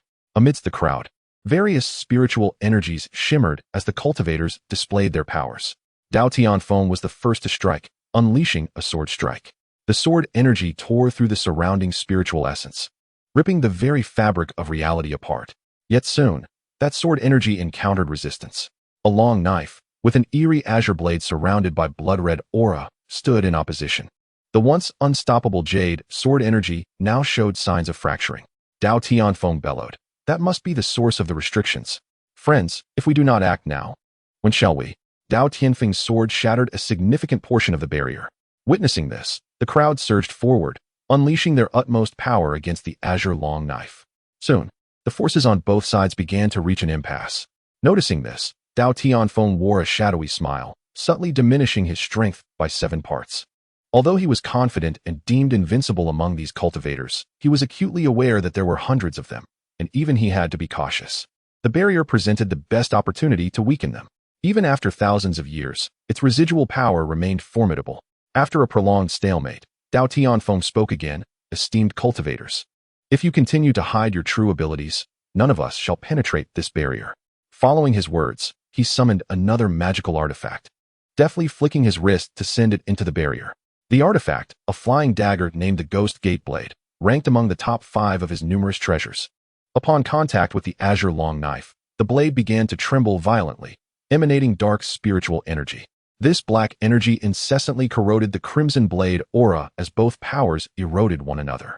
However, the Ghost Gate Blade ultimately paled in comparison to the crimson long knife. After a brief standoff, the black energy erupted, and the Ghost Gate Blade lost its luster, transforming into a mere scrap of iron that fell to the ground. The artifact was damaged, and Dao Tianfeng spat out a mouthful of blood, retreating violently. The crowd gasped in astonishment. The Ghost Gate Blade was well known to the cultivators, recognized for its formidable reputation. Yet, in his quest to break the barrier, Dao Tianfeng had sacrificed it, showcasing his commitment. Prince Dao Tianfeng has invested heavily to dismantle this barrier. Fellow cultivators, it is time to demonstrate your true prowess. With these words, the cultivator's strength surged once more, and this time, at least 70% refrained from holding back. The collective power of these cultivators matched the force needed to shatter the barrier, causing the azure long knife to falter after unleashing several crimson blade auras. Dao Tianfeng stood with his hands clasped behind him, observing the diligent cultivators. He realized that sacrificing the Ghost Gate Blade was indeed worthwhile. Prior to summoning the blade, he had severed his connection with it. Thus, its destruction bore little impact on him. However, it significantly affected the morale of the others. With their lives on the line to break the barrier, success seemed assured, and he could merely reap the rewards. After another stalemate, the azure long knife finally lost its sheen and fell to the ground. Someone shouted, "That is the sword once wielded by the Blade Emperor." The Blade Emperor, who achieved enlightenment through the sword, had this blade as his life treasure. Though it had lost much of its former might with its master's passing, it remained an object of desire among the cultivators. With the barrier dismantled, the cultivators rushed towards the fallen long knife. However, several powerful cultivators set their sights on the massive bronze door, for only within it lay the true legacy of the Blade Emperor. To these genuine strongmen, a diminished blade held little value. The bronze door had already been opened by 3 demon cultivators, and Dao Tianfeng leaped forward, swiftly entering. Only after witnessing Dao Tianfeng's lead did the others react, rushing to follow him through the bronze door. Meanwhile, hundreds of miles away, numerous cultivators gazed in astonishment at the slowly opening door. The bronze door has been breached ahead of schedule. These cultivators, comparatively weaker than those guarding the door, had temporarily settled in Tianyuan City, waiting for the next day's opening to follow the powerful into the fray. However, exceptions always exist. Upipa was one such case. After a day of recuperation, her injuries had finally begun to heal. Yet, her cultivation had drastically declined. Now, Upipa was barely stronger than Yu Linglong. With her heart shattered, advancing in cultivation seemed nearly impossible. "The bronze door has opened early?" Upipa exclaimed in shock, immediately calling out to Yu Linglong, "Linglong, hurry and inform Yunhe to gather the Death Warriors and head to the bronze door to seize the Blade Emperor's relic." Upon hearing this, Yu Linglong's troubled expression deepened, and she lowered her head in silence. Upipa, infuriated, demanded, "What is wrong with you?" After a long pause, Yu Linglong stammered, "Master, it seems Yunhe may no longer heed us." "What?" Upipa's fury ignited. Had Yunhe learned of her diminished power? Otherwise, how could he dare to defy her or the commands of the demonic Sound Valley? Taking a deep breath to suppress her rage, she asked softly, "Linglong, what exactly happened?"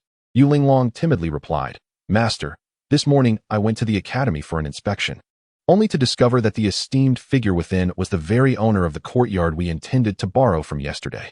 After our repeated offenses, the esteemed figure has grown enraged. More importantly, Yunhe is already acquainted with him, and only his command is paramount." Upon hearing this, Upipa's expression darkened. She had inadvertently provoked such a powerful being, and Yunhe was already familiar with him. "What are we waiting for? Take me to apologize to this esteemed figure. Perhaps we can salvage the situation." Offending such a mighty being would be a grave matter, even for Upipa and the demonic Sound Valley. If this conflict could not be resolved, she would be labeled a traitor to the entire valley. Yet, when Yupipa uttered these words, Yulinglong replied with a choked voice, "Master, it may already be too late. That esteemed figure has demanded I swear a life oath, never to engage with him again." What? Yupipa's face drained of color. Now, everything was irretrievable. The fact that the esteemed figure had spared their lives was already a tremendous act of mercy. From this point onward, any further interaction would invite divine retribution. The consequences would be catastrophic. Even contemplating such an outcome caused Yupipa to tremble, given their current strength. It was not just the relic that was at stake. Returning to the demonic Sound Valley alive was uncertain. The only one who could resolve this predicament was that esteemed figure. No matter what, she had to earn his forgiveness. The esteemed individual whom you cannot meet does not imply that I cannot. Thus, you should inform Yunhe to facilitate an introduction for me. I must personally pay my respects to that remarkable figure. Currently, this is the only path that offers a glimmer of hope. The Jade Pipa has cultivated for centuries, accumulating countless enemies. Had it not been for her formidable strength, she would have perished at the hands of her foes long ago. Presently, within that bronze door, and even in Tianyuan City, numerous adversaries lurk. Should they seize an opportunity to seek vengeance, it is likely that the Jade Pipa would struggle to escape Tianyuan City. At this moment, my only hope lies with Yunhe. I shall seek him out immediately. After performing a respectful bow, Yuling hurriedly departed. Meanwhile, Chu Ming had just finished his class, with Yunhe and Qingyi flanking him on either side. Both were still immersed in the profound insights from the recent lecture. Chu Ming's melody, 100 birds paying homage to the phoenix, had revealed to them the path of reincarnation. Everything in the universe is ensnared in this cycle. Even the mightiest cultivators, including celestial beings, are not exempt. Who could have imagined that a mere swona, a single piece of music, could unveil the path to rebirth? Even someone as powerful as Yunhe dared not delve too deeply into its meaning. A moment's carelessness could lead one astray into reincarnation, whisked away by a single note. I have greatly benefited from this lesson, esteemed teacher. After a moment of reflection, Yunhe could not help but express his admiration.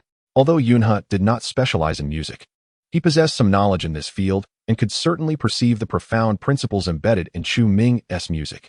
This understanding had significantly advanced his cultivation. Chu Ming smiled and replied, "Music is perhaps the area in which I am least proficient." Yunhe was momentarily at a loss for words.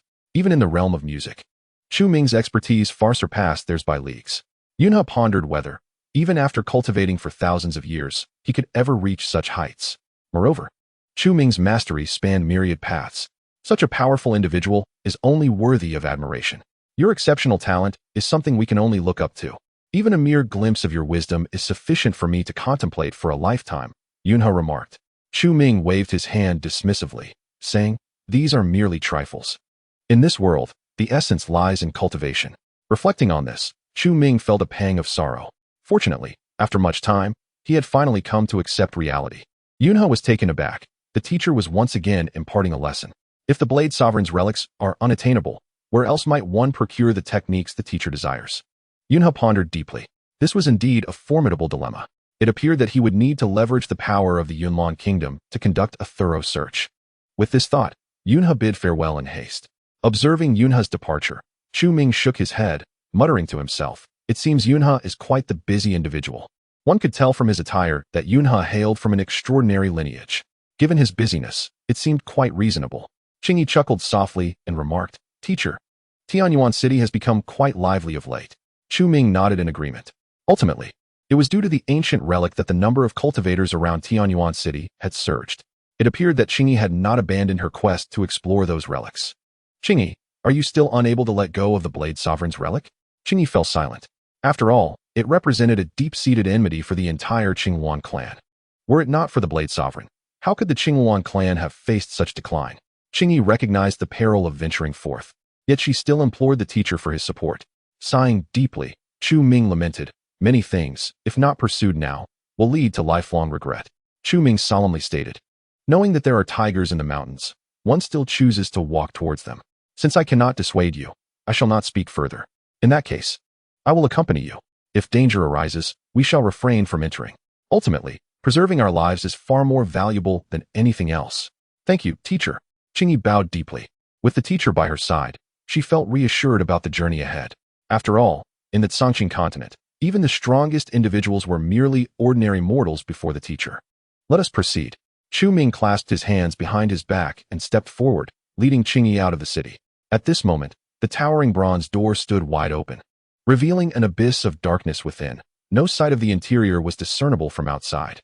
To uncover the truth, one must venture inside. Even now, some late-arriving cultivators trickled in. In contrast, Qingyi and Chu Ming strolled leisurely, covering the distance with a relaxed pace. Qingyi, unhurried, kept pace beside Chu Ming. Qingyi, what do you think lies within that door? Taken aback, Qingyi paused for a moment before replying. I suspect it might hold the Blade Sovereign's legacy. Chu Ming, however, shook his head. A person willing to annihilate the Qingluan clan for their own cultivation could hardly be considered virtuous. Why would such a person leave behind a legacy after death? Qingyi, puzzled, requested, please enlighten me, teacher. The cultivators entering the relic would likely face grave dangers. So we must not rush. The later we arrive, the fewer traps will remain within the relic. Chapter 43, Plans disrupted a distance of 100 miles, even without pause. Would take Chu Ming the better part of a day to traverse. By now, the bronze door had already seen numerous cultivators enter. Inside the bronze door, a hen, accompanied by a rooster and an alpaca, strolled leisurely, having ventured deep into the relic. This realm within the bronze door formed its own microcosm, clearly fashioned by someone of considerable prowess. Of course, this was relative to others. For the Phoenix Ancestor, it bore no distinction from the outside world. The aura of the Phoenix Ancestor, she mused softly. Along the corridor, red flames blossomed, illuminating the entire passageway. Even after millennia, the essence of the Phoenix clan lingered within this realm, to cultivate nefarious arts and seek a thread of ascension. The Blade Sovereign had brutally slaughtered thousands of Qingluan clan demon cultivators to forge a path to the heavens. This relic was steeped in the ominous energies of the underworld. Ordinary cultivators could scarcely withstand such an aura. Master Phoenix Ancestor, where is the item of the Phoenix clan you mentioned? The Tianyao Phoenix inquired, her voice trembling. This place, shrouded in sinister energy, had long since frightened the timid Tianyao Phoenix. The Phoenix Ancestor scoffed. How could a mere waste like you emerge from the pure-blooded descendants of the Phoenix? What is there to fear about a mere underworld aura? Who said I was afraid? The Tianyao Phoenix, mustering her courage, straightened her back and feigned bravery, justifying herself. I simply felt pity upon witnessing my Phoenix Ancestor slaughter. The Phoenix Ancestor sneered, choosing to ignore her. Since the severing of the heavenly path, the pure-blooded Phoenix Ancestors had ascended to the upper realms, while those of impure lineage, such as the Qingluan and Tianyao Phoenix, remained in the lower realms, in pursuit of the faint possibility of evolution and to reopen the celestial pathway. Various branches of the Phoenix clan had begun to prey upon each other's bloodlines. The wars had persisted unceasingly through the years. The heart's reluctance spoken of by the celestial Phoenix was but a jest. She had little interest in the affairs of these younger generations. Within the bronze door, the path lay clear, leading them to the depths where the Phoenix Ancestor finally halted. Before them stood a colossal statue of a man, his features sinister, a dagger sheathed at his waist. Even as a mere stone effigy, it emanated a palpable aura of sanguine malevolence. The Phoenix Ancestor furrowed her brow, while the celestial Phoenix trembled in fear. The only one unperturbed was the usually dim-witted Yang Tua. A glance from the Phoenix Ancestor revealed a flicker of astonishment in her eyes. Who would have thought this seemingly simpleton possessed such resilience against the sinister aura? Was it true that a fool might have the fortune of the foolish? Having lived through countless eras, from the divine realms to the mortal world, the Phoenix Ancestor had encountered myriad beasts, yet Yang Tua exceeded her comprehension. It seemed there was a reason the master had taken in this fool. Circling the statue, the Phoenix Ancestor scrutinized it closely. After a moment of contemplation, her eyes suddenly sparkled with realization. She had discovered what she sought. Approaching the statue, she unfurled her wings, unleashing a torrent of crimson flames that engulfed the entire figure. At that moment, the statue's eyes sprang open, releasing a piercing scarlet light. Still alive? The Phoenix Ancestor sighed lightly, somewhat surprised, but it was merely that. The statue could not withstand the onslaught of the flames, and its massive form began to animate slowly. Drawing the dagger from its waist, it slashed down fiercely. Controlling this stone figure was the residual consciousness of the Blade Emperor. And as the ruins were invaded and the statue scorched by the Phoenix flames, how could such a formidable being endure? Defiance was its only recourse. The Phoenix Ancestor called out sharply, and with another powerful flap of her wings, before the blade could descend, the immense statue shattered into fragments, returning to the void under the relentless fire. As the flames receded, the Phoenix Ancestor murmured to herself, it escaped? Yet, she was indifferent. Her sole desire lay in the treasure within the statue. As for where that remnant soul had fled, it bore no consequence to her. In the air floated a plume of azure phoenix feathers, a treasured relic of the Qinghuan clan. In ancient times, a bluebird had transformed into a phoenix, and these azure feathers were left behind when the ancestors of the Qinghuan ascended. Being a celestial beast, this relic could incite a tempest of bloodshed across the Sanqing continent. Is this the Qinghuan clan's treasure, the azure phoenix feather? For a moment, the celestial phoenix stood rooted in place. While the phoenix lineage had numerous branches, only the Qinghuan clan possessed such a treasure. For millennia, the Qinghuan clan had faced relentless slaughter, not only for their pure bloodline, but also for the coveted azure phoenix feather. Unexpectedly, this feather had long since departed from the Qinghuan clan. The celestial phoenix spread her wings, soaring to claim the azure phoenix feather. However, before she could grasp it, a heavy blow struck her head. Ouch! She tumbled to the ground, cradling her head, casting a pitiful glance at the phoenix ancestor. My lord, did we not agree that this opportunity for evolution belongs to me? Besides, you have no need for it. Beside her master was a young member of the Qinghuan clan. How could such a treasure fall to her? The celestial phoenix felt tears welling in her eyes, her heart heavy with reluctance. Yet, she knew she could not oppose her superior. Whatever the phoenix ancestor decreed was law. Watching the phoenix ancestor take the treasure, she could only stand by helplessly. The phoenix ancestor continued, "You may take whatever else you desire. Once you have gathered enough, we shall return." Excellent. Upon hearing this, the two beasts erupted with excitement. Although they could not obtain the azure phoenix feather, the ruins held many other treasures, top-tier spiritual artifacts, and cultivation techniques. Goodness, these treasures could sustain me for a lifetime. The celestial phoenix's eyes dazzled with wonder. Such a plethora of riches she had never encountered even during her time in the celestial phoenix clan. The sight was overwhelming. What a disgrace. The phoenix ancestor shot her a disapproving glance. Being at my side, even a grain of rice surpasses these trinkets. Why covet such baubles? Meanwhile, Yang Tuo's gaze fell upon a pile of gold coins. Even more disgraceful, these two were beyond redemption. Yet, to be fair, aside from the azure phoenix feather, this place held nothing of value. It was no wonder these two were so easily distracted. It wasn't that their aspirations were low, but rather that the treasures within the bronze door were truly meager. Meanwhile, the remnant soul of the Blade Emperor was fleeing in a frenzy. How terrifying. That was indeed the true phoenix fire. How could a genuine phoenix lineage still exist in this world? The Blade Emperor gasped for breath. All his years of recuperation had been obliterated by the phoenix flames. Originally, he had intended to use this ruin to find a suitable vessel for his soul to possess. But now, all his plans had been disrupted by that phoenix. As for the current cultivators, were they so base? Fortunately, there were human cultivators who had entered this place. This was the Blade Emperor's chance. Although their talent was lacking and they were not blade cultivators, among these human practitioners, one stood out as exceptional, Dao Tianfeng. Considering this, the Blade Emperor flew towards Dao Tianfeng's location.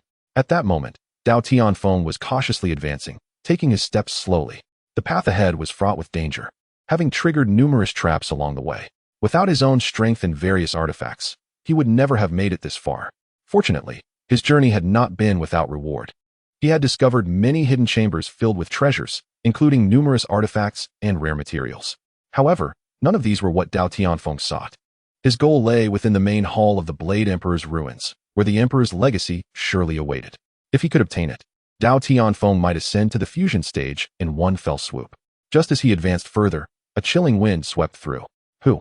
Dao Tianfeng halted, scanning his surroundings warily. The corridor fell silent, as if the very air held its breath. How could anyone detect my presence? A deep voice echoed from all directions, reverberating through the narrow corridor. The atmosphere suddenly intensified. Before Dao Tianfeng could respond, the Blade Emperor's voice boomed once more. I am the Blade Emperor. My corporeal form has perished here, unwilling to let my legacy fade with me. Thus, I established this Knife Emperor's relic, seeking a fated individual to inherit my lifelong teachings. Young one, I see that your innate talent is exceptional. You are indeed a promising seed. You have come here specifically to seek my legacy, have you not? Dao Tianfeng was instantly elated. After an arduous search, he had found what he sought without expending effort. The inheritance he had desperately sought was now presented to him, making the sacrifices he had made for various treasures worthwhile. Wait, this opportunity seems too convenient. Dao Tianfeng furrowed his brow. He had explored numerous inheritance relics, but one that presented itself so willingly was rare indeed. Surely, there must be a trick. Who are you, daring to toy with me? The Knife Emperor was momentarily speechless. Are the cultivators of this era truly so ungrateful? Must one risk their life to obtain an inheritance? Is not a gift freely given still valuable? Clearing his throat to suppress the urge to eliminate Dao Tianfeng, the Knife Emperor maintained an air of profundity and spoke softly. I am indeed the true Knife Emperor. I have manifested due to your remarkable talent. If you doubt me, I shall reveal my true form now. As his words fell, a phantom emerged before Dao Tianfeng, a young man clad in red with white hair, his visage youthful, yet bearing an otherworldly charm. The Knife Emperor's essence was but a lingering remnant, weakened further by the wounds inflicted by the Phoenix ancestor. Manifesting his true form required considerable effort. Gazing at the ethereal specter, Dao Tianfeng remained skeptical. This was undeniably the Knife Emperor, yet the manner in which the inheritance was being offered felt disconcerting. Do you harbor ulterior motives? Dao Tianfeng warily scrutinized the Knife Emperor. Why would a once great being lower himself to seek out a junior for the transfer of his legacy? The Knife Emperor felt a surge of anger. At that moment, he wished to obliterate the young man before him. Yet, a vestige of reason prevailed, reminding him that this was the most gifted human cultivator within the entire relic. If he were to kill him, his meticulously crafted plans spanning millennia would be in vain. Regardless, he must seize this body. Drawing a deep breath, the Knife Emperor gritted his teeth and asked, What must I do to earn your trust? Only after you relinquish the inheritance. Were it not for the Knife Emperor's severely weakened state, he would not have wasted his breath. Very well. I shall impart my lifelong knowledge to you. With that, the Knife Emperor waved his hand, and a torrent of information surged into Dao Tianfeng's mind. It was a blade technique, the Knife Emperor's renowned mastery known as the heaven-cutting blade technique. If perfected, a single strike could cleave mountains and part seas, even possessing the ability to open the heavens. Upon receiving the technique, Dao Tianfeng was overwhelmed with joy. Before delving into the teachings, he prudently summoned several protective treasures to surround himself, wary of any schemes from the Knife Emperor. Witnessing this, the Knife Emperor's expression darkened further. This young one possessed far too many precautions. Nevertheless, in pursuit of his goal, the Knife Emperor could only endure and bide his time. As the information flooded Dao Tianfeng's consciousness, a figure swiftly materialized in his mind, vividly illustrating the techniques. Each movement was firmly etched into his memory. This blade technique encapsulated the essence of the blade, embodying the principles of the Tao. Although Dao Tianfeng was not a blade cultivator, the universal principles contained within proved immensely beneficial to him. Unbeknownst to Dao Tianfeng, as he immersed himself in the blade technique, the spiritual energy and ghostly essence within the corridor were silently absorbed. The process may have been circuitous, but the outcome was favorable. What Dao Tianfeng did not realize was that everything within the bronze door was intertwined with the Knife Emperor's power, all completely under his control. Once he began to comprehend the blade technique, the absorption of external spiritual energy became inevitable, along with the siphoning of the Knife Emperor's strength. And therein lay the opportunity for possession. How effortlessly this is unfolded. The Knife Emperor let out a sinister laugh, his form transforming into a wisp of red smoke that entered Dao Tianfeng's brow. As the Knife Emperor's remnant soul entered, Dao Tianfeng's body jolted violently, a searing pain radiating throughout him. I had no desire to resort to such forceful means for possession. It must be quite painful, is it not? Blame yourself for being so distrustful. You must endure the agony of soul annihilation before your demise. Knife Emperor, you! Dao Tianfeng roared, his head throbbing painfully. He had been exceedingly cautious, yet the Knife Emperor's stratagem had proven insurmountable. You were once a formidable being. Have you truly lost all sense of dignity? Dignity? The Knife Emperor scoffed. I am, after all, an evil cultivator. Why should I concern myself with such notions? To attain the Tao and eternal life. What is a small transgression? If blame is to be assigned, it lies solely with your inadequacy. Chapter 45. Has it all been shattered? Heart-wrenching screams echoed throughout the corridor, persisting for the better part of a day before gradually subsiding. At this moment, Dao Tianfeng's eyes burned crimson as he gasped for breath, weakly collapsing to the ground. This junior possesses a much stronger will than I anticipated. However, his cultivation still falls far short. Dao Tianfeng rose from the ground. A faint aura of malevolence emanated from him. He was no longer merely Dao Tianfeng, but had become the formidable Knife Emperor from millennia past. Though not a demonic body, it should suffice for the time being. The Knife Emperor was originally a half-demon. In addition to his human lineage, he bore the blood of the Phoenix clan. It was for this reason that he sought to collect Phoenix blood, aiming to achieve evolution through its purity. Alas, A half-demon body ultimately could not withstand the overwhelming power of the Phoenix bloodline, leading to his demise and leaving only this remnant soul to wander the mortal realm. The acquisition of Dao Tianfeng's body was merely a stopgap. Should he find a suitable Phoenix body, he would immediately make the switch. The optimal choice, without a doubt, would be the Phoenix ancestor he had just encountered. Within the relic, that Phoenix was indeed impressive. Regrettably, my cultivation has waned significantly, and I stand no chance against her. Thus, he had to seek alternative paths. Wait. The Knife Emperor furrowed his brow. Just moments ago, another demon with Phoenix blood had entered the relic, and the purity of its bloodline left even him astounded. To think that after 10,000 years of slumber, 2 Phoenix bodies have emerged on the Azure Tsang continent. Moreover, this one is still inexperienced and poses little threat. However, just to be safe, I shall prepare before proceeding. With that, the Knife Emperor uttered a low command, causing the ghostly essence within the relic to converge. As the essence gathered, the Knife Emperor's aura surged dramatically. In but a few fleeting moments, he had reached the stage of integration. Although he was still far from his zenith, this level of cultivation was sufficient to look down upon all others within the ruins. Moreover, my blade. The blade sovereign slowly raised his right hand. Somewhere within the ruins, a blood-soaked cultivator, cradling a blue long sword, was advancing cautiously. Among the multitude who had fought for the blade, he was the only one to survive. However, the cost had been exorbitant, for this cultivator was gravely injured. Just as he intended to depart, the long sword in his grasp began to tremble violently, as if it were about to slip from his fingers at any moment. What on earth is happening? The cultivator gasped in shock. He had risked his life to seize this weapon, and now it seemed intent on abandoning him. No matter where that sword wished to go, he could not relinquish it. He had already exhausted his strength in pursuing the opportunities within the ruins. This sword was all he had obtained. Thus, he could not afford to lose it. Yet, how could an injured cultivator contend with the sword's formidable power? In the next instant, the long sword erupted with a potent malevolence, a flash of blade light flickering, and in the blink of an eye, the cultivator was cleaved in two. Following this, the long sword soared through the air. Wherever it passed, the malevolence spread, and those who had entered the ruins before him could not escape its influence, perishing without exception. Before long, the ruins were engulfed in an eerie silence. At this moment, Chu Ming had also entered the ruins and was gradually venturing deeper. The path was strewn with corpses, the stench of blood hanging heavily in the air. Having never witnessed such a scene, Chu Ming furrowed his brow, forcibly suppressing the urge to retch, and continued onward. Is this the nature of conflict among cultivators? Merely gazing upon the devastation left in the wake of their struggle sent chills down his spine. They risked their lives for a mere chance at fortune. The path of cultivation is indeed exceedingly ruthless. Sir, the path of cultivation is fraught with peril. Such scenes are utterly commonplace, Qing Yi remarked, her expression unchanged. She had witnessed these horrors far too many times. Chu Ming did not respond, silently pressing forward. Fortunately, throughout this journey, he encountered no immediate danger. Otherwise, his life might have been forfeit. Meanwhile, the blue long sword was swiftly approaching the two from down the corridor. Just as they advanced, Chu Ming suddenly felt a chill run down his spine. He swiftly turned around, his face pale, exclaiming, "Sir, be careful." However, the long sword had already closed in on them, and it was too late to evade.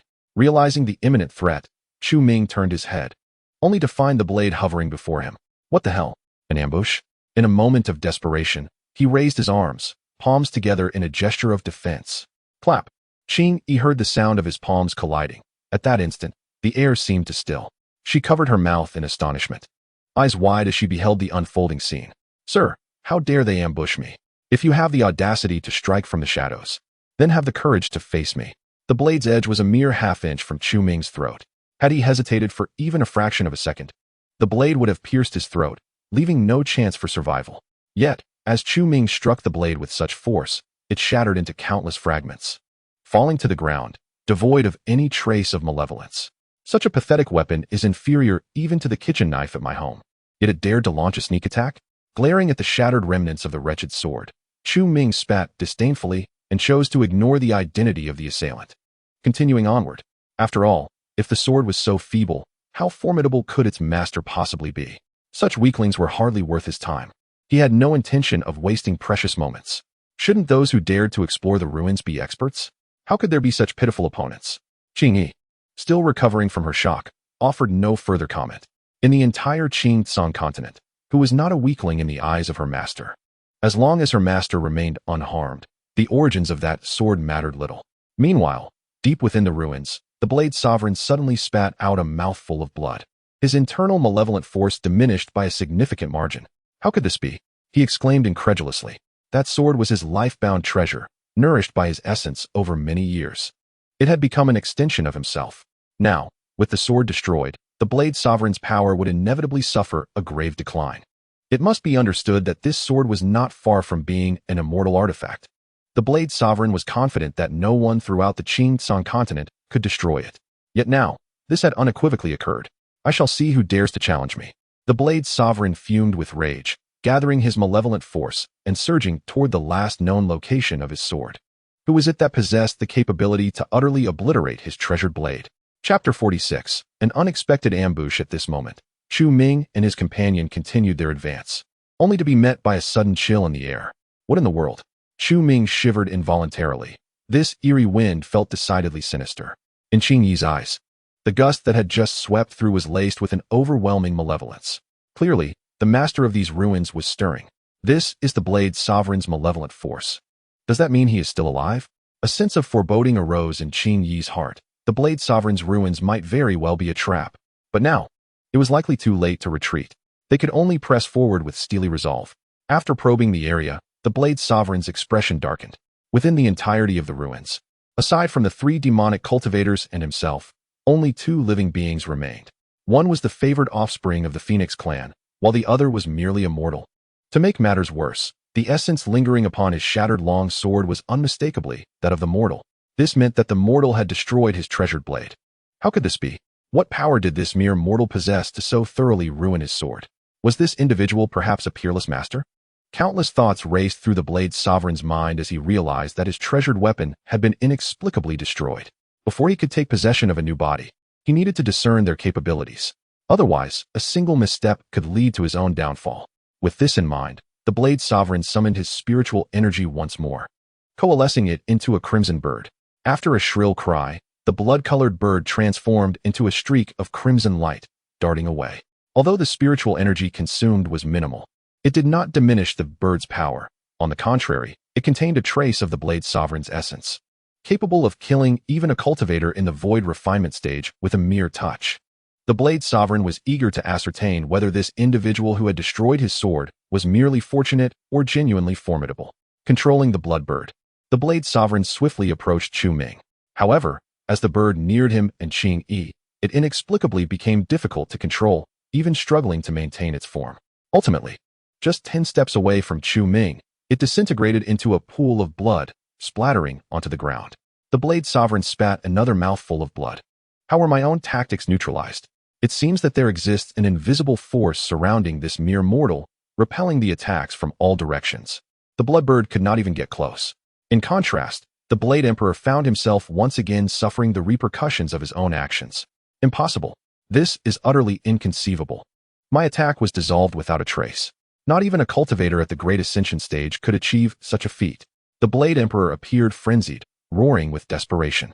He had waited for over 10,000 years, and now, the opportunity was within reach. There was no way he would relinquish this chance because of a mere mortal. I refuse to believe that you can thwart this strike. With a thunderous shout, the Blade Emperor concentrated his blood into a blade of crimson. Drawing upon all his cultivation and essence, he forged this weapon. Surely, you cannot withstand it. This strike, while not the ultimate blow of the Blade Emperor, was nearly as formidable. As the blade coalesced, even the entire Blade Emperor's ruins began to tremble. This strike will cripple you. The torrent of blood surged forth. Throughout the corridor, an endless flow of blood poured like a tidal wave, rushing in all directions. Within this crimson tide lay an inexhaustible momentum of blades. Wherever the blood flowed, it was as though countless blades pierced through. Even the most solid walls bore the horrific marks of the blades. Should one be consumed by this flood of blood, in but an instant, they would be shredded into countless pieces, their remains swallowed whole.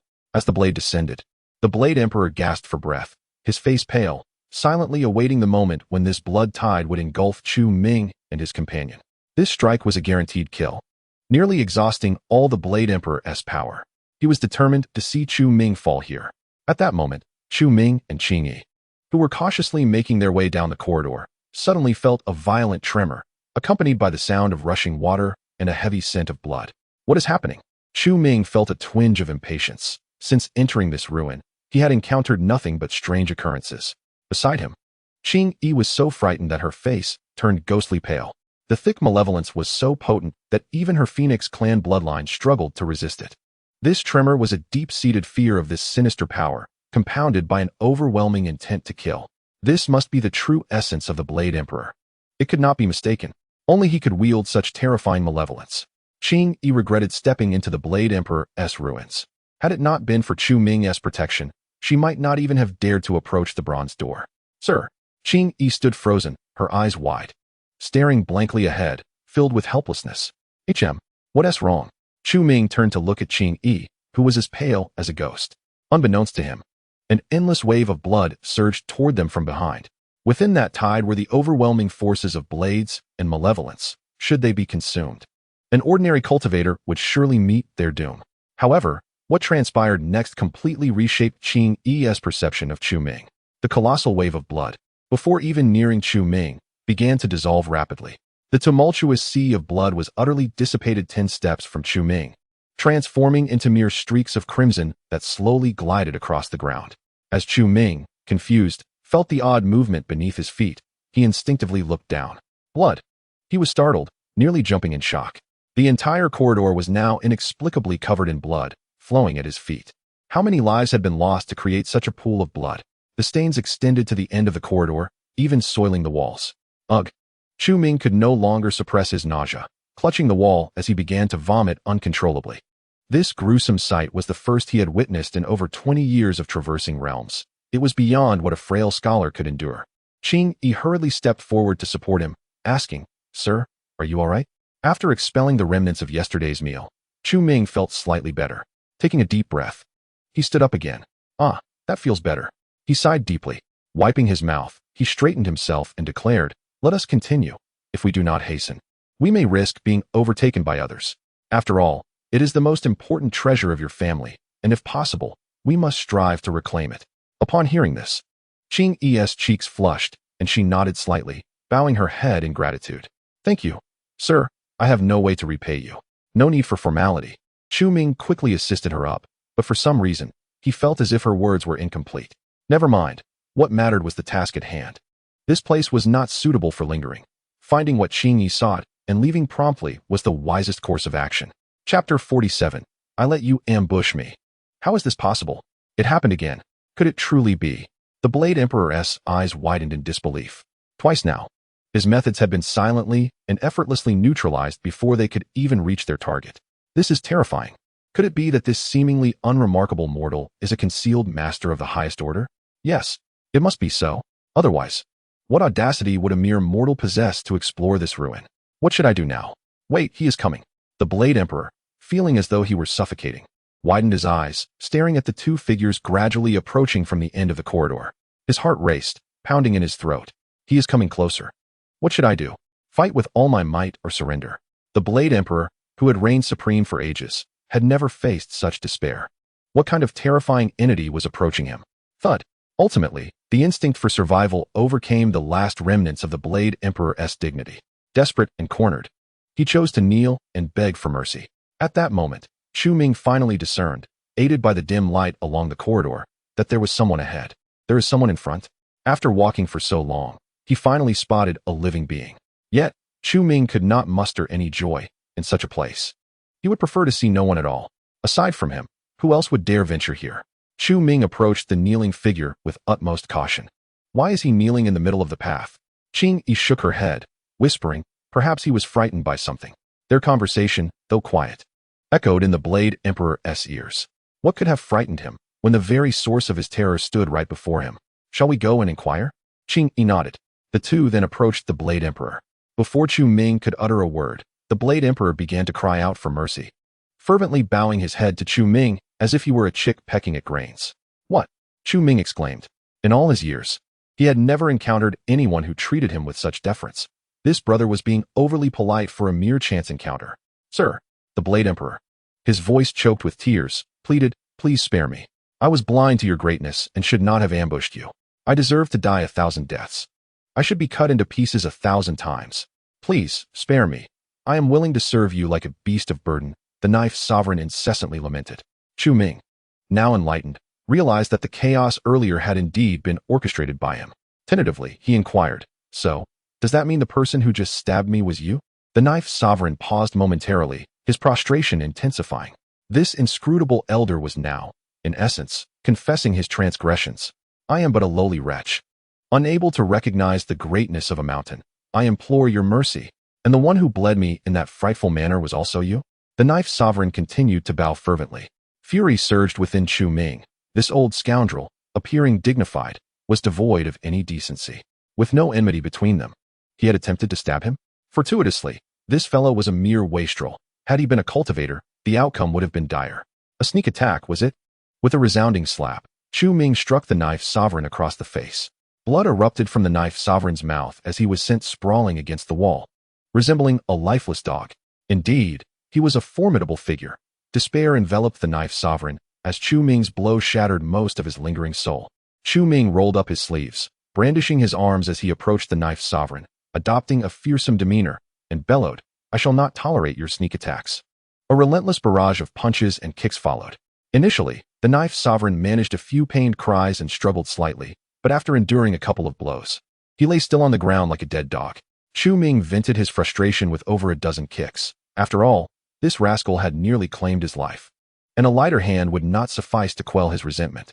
Observing the knife's sovereign's immobile form, he finally ceased his assault. "Why are you not moving? Surely, you cannot be dead?" Chu Ming gasped, realizing that his unrestrained beating might have resulted in death. Despite having practiced martial arts for several years, he had never taken a life. Cautiously, he knelt to check for a pulse. Alas, he truly has no breath. "Sir, this man initiated the ambush. His lack of skill led to his demise at your hands. There is no need for such guilt," Qing Yi consoled him, alleviating some of Chu Ming's psychological burden. "That makes sense," he replied, rising but still unsatisfied, delivering a few more kicks to the corpse. Regrettably, he had not had the chance to inquire further before this individual met his end. Now, they could only continue searching aimlessly through the ruins. Just as they were about to proceed, the entire ruin began to tremble violently. The ground and walls cracked ominously. The entire structure was on the verge of collapse. The knife's sovereign's domain, built around him as the core for his rebirth, was now devoid of his spirit, leading to its inevitable disintegration. An earthquake. They had to flee immediately to preserve their lives. "Qing Yi, hurry, an earthquake is upon us." Without time for a response, Chu Ming grasped Qing Yi's hand and pulled her down the corridor toward the exit. Meanwhile, 3 individuals delving deeper into the ruins felt the tremors and began to flee in a frenzy. "My Lord Feng, what is happening?" Yang Tuo, bewildered, huffed along, burdened by 2 bags of gold coins, trailing behind 2 chickens. "What else could it be? Our master has arrived. If he discovers us, we are doomed." With that, a crimson flame enveloped the 3, as Feng's were revealed his true form, breaking through the remaining restrictions of the ruins and soaring skyward. On that day, a fire phoenix ascended from the knife sovereign's ruins. Accompanying it was a manifestation of celestial might. Feng's power had grazed the limits of this world. Inciting the wrath of heaven, the celestial force descended. With a flap of his wings, the crimson flames ignited the sky, and in an instant, the celestial fury quelled, restoring clarity to the heavens and the earth. As Feng's battled the heavenly will, a cascade of azure phoenix feathers gently drifted down from the sky. "This is bad," Feng's exclaimed, witnessing the azure feathers sway and drift far away, disappearing into the forest. But there was no time to dwell on it. They had to escape swiftly. For if their master caught sight of them, even Feng's would be unable to evade the consequences. The azure phoenix feather would have to be reclaimed at another time. At that moment, Chu Ming and Qing Yi finally escaped through the bronze door, which soon crashed down, obliterating into nothingness. Chu Ming gasped for breath, cursing, "Damn it. Is this what they call an ancient ruin? It collapses at the slightest tremor." Chapter 48. Seeking the techniques. Fortunately, neither of them was injured. However, their mission remained unfulfilled. Qing Yi gazed at the debris surrounding her, her eyes vacant, on the verge of tears. The ancestral treasure of the Qing Yuan clan had been lost for millennia, and after finally receiving a lead, all that awaited them was this wasteland. The flicker of hope within Qing Yi's heart was extinguished once more. Observing her despondent state, Chu Ming felt a pang of sympathy and approached to offer solace. "Do not worry. What belongs to you will eventually return to you. The spirits of your forebears will surely aid you." With Chu Ming's words, Qing Yi felt somewhat reassured. It was not solely his comforting presence, but the belief that what was rightfully hers would come back in due time. If a master spoke thus, there was no need for impatience. When the moment arrived, perhaps the azure phoenix feather would once again find its way into her hands. If fate dictated otherwise, no amount of force would yield results. Thank you for your guidance. Sir, Qing Yi said with a slight bow. The two walked side by side, gradually making their way toward Tianyuan City. On that day, the entire Tianyuan City was abuzz with commotion. None of the cultivators who entered the bronze door returned, not even the formidable Dao Tianfeng, whose whereabouts were unknown, nor were there any remains to be found. Moreover, as the bronze door shattered, a crimson phoenix soared into the sky. The wrath of heaven descended, and the phoenix engaged in a confrontation with the heavens, managing to quell the divine wrath before taking flight, ultimately vanishing into the 9 heavens. It was said that the Knife Sovereign was, in fact, a half-demon of the Feng clan's bloodline. A millennium ago, in pursuit of ascension, he had mercilessly slaughtered numerous branches of the Feng clan to siphon their bloodlines. Ultimately, his efforts were in vain. The Knife Sovereign's ruins were likely a trap he had set for a resurgence. The phoenix that burst forth from the bronze door was undoubtedly the true form of the Knife Sovereign. Most who ventured into the ruins seeking treasures likely perished at his hands. The Knife Sovereign's domain may very well have been a snare. In the days that followed, various rumors circulated throughout Tianyuan City, all centered around the bronze door and the phoenix. Meanwhile, the father and son of the Yunhe clan, also in Tianyuan City, breathed a sigh of relief. The master was indeed correct. This place is certainly not one we are capable of stepping foot in. Even the formidable Daotian Feng could not emerge from this ruin. What hope do they have? It is likely that there is a chance to enter, but no chance to return. Just as he felt a sense of relief, Yulinglong appeared once more. Yunlong stood beside Yunhe and whispered, "Father, Yulinglong has come again." "She has returned?" Yunhe frowned. In recent days, Yulinglong had been visiting daily, which made Yunhe exceedingly impatient. He had never held any fondness for these two, and now that he had offended their master, he was even less inclined to show them any courtesy. After all, with Yupi's cultivation in tatters, Yunhe had little to fear. "Let her in." Yunhe waved his hand impatiently, aware that if he did not resolve this matter, Yulinglong would not relent. "Let us hear what she has to say." "Yes." Yunlong went to open the door. Upon welcoming Yulinglong inside, she stepped lightly towards Yunhe, greeting him, "Your Majesty of the Yun Kingdom." Yulinglong pays her respects. After being sternly reprimanded by Chu Ming and enduring several days of cold shoulders, Yulinglong had finally become subdued. Even when addressing the vassal state as Yunhe, she spoke softly and respectfully, afraid to overstep. Yunhe waved his hand, saying, "No need for such formalities. What brings you here, Yulinglong?" "I come at the behest of my master, seeking your assistance in connecting us with that esteemed elder," Yulinglong replied softly. Indeed, Yunhe's brow furrowed. Their intentions were as he suspected. However, accomplishing this task would be exceedingly difficult. The master was already genuinely angered, even compelling Yulinglong to swear an oath to never engage with him again. This clearly indicated the master's profound impatience with the duo. Noticing Yunhe's troubled expression, Yulinglong hurriedly reassured him, "Rest assured, Your Majesty, we will not engage in any improper conduct this time. Please, do help us." Yunhe pondered deeply. There was indeed a matter at hand that exceeded his capabilities. Perhaps the Mai Valley could assist in this regard. "Yulinglong, it is not that I am unwilling to help, but this matter is beyond my power. I cannot fathom what the master is contemplating." Yulinglong's face revealed a bitter expression. Should this endeavor fail, not only would Yulinglong suffer, but even Yupi would face the harshest of penalties from the Mai Valley. Presently, Yupi was no longer as formidable as in her prime, and her standing in the Mai Valley was precarious at best. To preserve their positions, they must seek to achieve a significant feat. Just as Yulinglong was feeling despondent, Yunhe spoke again. "However, the master entrusted me with a task that I cannot accomplish alone. If you can find a way to complete it, perhaps you may establish a connection with him." Yulinglong's spirits lifted instantly. "Please, enlighten me, Your Majesty." "The master is in search of cultivation methods," Yunhe stated solemnly. "In search of cultivation methods?" Yulinglong was taken aback. Yunhe continued, "With my abilities, I can only acquire methods that would hardly catch the master's eye. I too am troubled by this. If you can procure some rare cultivation techniques, perhaps the master would be inclined to befriend you." Yulinglong was secretly astonished. Not even Yunhe could meet his expectations. It must be noted that while the Yunlan kingdom, under his governance, was not vast, it possessed a considerable collection of cultivation texts, many of which the Mai Valley coveted. Yet, even so, they did not meet the master's standards. How high could his requirements be? It seemed that only those methods regarded as treasures by the elders of the Maui Valley would suffice to satisfy this master. But how could such techniques be easily obtained? This matter should be left to my master to decide, Yunha continued. If we are to quell the master's fury, it appears this is the only avenue. However, I must stress, his standards are exceedingly high. Mundane items will not suffice. Thank you, Your Majesty, for your guidance. I understand, Yillinglong replied, bowing deeply. She was acutely aware of the difficulty of this task, yet if it remained unaddressed, they would encounter greater troubles. If things went awry, even their lives could be forfeit. Even if Yunha were deceiving them, they had to seize this slim chance for survival. After taking her leave, Yillinglong departed. Yunha sighed deeply. If even the techniques from the Maui Valley could not satisfy the master, then he would truly be at a loss. Meanwhile, outside Tianyuan City, near the ruins of the Bronze Door, amidst the mountains, a young herb gatherer was scouring the hills with a basket on his back. Suddenly, a peculiar light caught the boy's attention. There, on the ground, lay a green feather, quietly radiating a cerulean glow. Chapter 49. Not for the cultivation methods this was. The boy gazed at the green phoenix feather before him, momentarily entranced.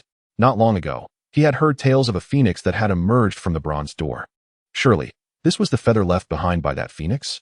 Swallowing hard, the boy cautiously approached, picked up the feather, and tucked it beneath his sleeve. After glancing around to ensure no one was watching, he hurriedly departed.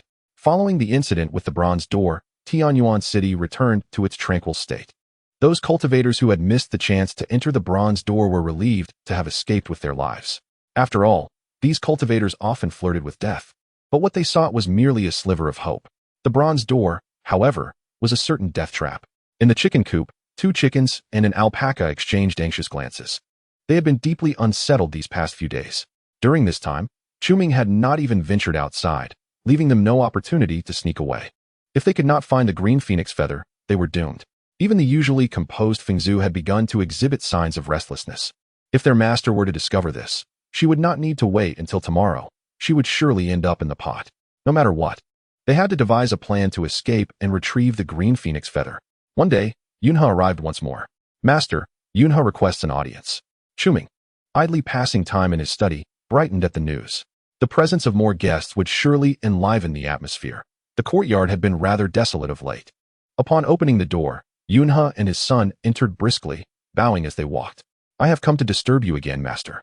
No disturbance at all. Please take a seat. They settled down, and Qingyi gracefully poured tea beside them.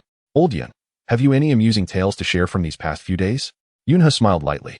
There are no amusing tales to speak of. I have come to discuss a matter with you. A few days ago, I am grateful for your guidance, for otherwise, I might have perished at the Bronze Door. I ventured there. You went to the Bronze Door? Chu Ming suddenly interjected. You went. Both Yunha and his son exchanged astonished glances. They had not expected the master himself to explore the ruins. Yunha, maintaining his composure, clasped his hands and inquired, were there any treasures within the Bronze Door? Chu Ming shook his head. Along the way, there were no treasures to be found, only corpses and refuse, and I nearly found myself buried alive amidst them. There was little of value within, merely the dead. The only living creature I encountered attempted to stab me with a knife, but I was fortunate enough to react swiftly. How perilous it was. Yunhe felt a chill down his spine. In such a place, only a master could navigate freely. Should Yunhe recklessly venture forth, he might well vanish without a trace. It was not so much a matter of danger, but rather a realm devoid of worth, easily dispatched by my own hand. If one were to lament, it would be the fact that I did not witness that fire phoenix with my own eyes. For rumors of it have circulated fervently in Tianyuan City these past few days. Yunhe nodded to himself. He had indeed encountered the fire phoenix that contends with celestial might. With but a single strike, it could quell the heavenly wrath. Such is the nature of the phoenix bloodline, a lineage revered across the entire Qingsan continent and even in the celestial realms above. Chu Ming continued, I have heard it said that this phoenix is the very master of the ruins, having slumbered for millennia in search of rebirth. Indeed, such rumors exist, and I have come to learn that the Blade Emperor was, in fact, a half-demon. After a massacre a millennium ago, the Phoenix bloodline within him transcended that of the major branches of the Phoenix clan. This suggests that the rumors may hold a kernel of truth. To seek rebirth, the Blade Emperor established the Blade Emperor ruins, luring cultivators to their doom. These cultivators, without exception, became sustenance for his resurrection, allowing him to achieve nirvana through their power. However, at this juncture, Chu Ming shook his head. I find it hard to believe. Please elucidate, Master. Chu Ming smiled lightly and said, "The Blade Emperor ought to be regarded as a heinous villain, while the phoenix embodies an exalted divine beast lineage, cultivating the essence of supreme yang and unyielding strength. The two are inherently at odds. Moreover, a villain who failed a millennium ago, even should he return after 10,000 years, would not surpass his former self in strength. What could he possibly achieve? What you say is indisputable, Master." Yunhe suddenly came to a realization. Thus, everything becomes clear. After the phoenix clashed with celestial might, it vanished from sight. According to your words, Master, where might this phoenix be now? Who knows? Chu Ming shrugged. Such matters are best taken with a grain of salt. As a mere mortal, encountering such beings could lead to uncertain fate. Nearby, a hen in the chicken coop clucked a couple of times, flapping its wings and laying an egg. Tian Yaohuang looked on in astonishment. This is absurd. Lord Fengzhu has been so startled that it has begun laying eggs. Clearly, we must find an opportunity to retrieve that Qing phoenix feather. Otherwise, we are all doomed. What madness is this from the two chickens? Chu Ming cast a glance. The two chickens immediately settled down, feigning innocence as they sat quietly in their nest. Seeing that they had ceased their commotion, Chu Ming did not dwell on it too much. By the way, Master, the other day, that Yu Linglong who offended you. Just thinking of her brought an expression of displeasure to Chu Ming's face as he coldly inquired, "Why mention her? This person is someone Chu Ming wishes to avoid. Not only is she rude, but she is also a cultivator. It was only due to her mysterious injury last time that he narrowly escaped disaster. However, she has already sworn an oath, ensuring that she will not cross paths with Chu Ming again." This brought him a sense of relief. At least he need not worry about her seeking further trouble. Yunhe hurriedly explained, "She has acknowledged her mistake. Furthermore, I informed her that you, Master, desire to cultivate, but lack a method. She readily agreed to assist." Such a thing? Chu Ming was instantly elated. To stumble upon such fortune is indeed rare.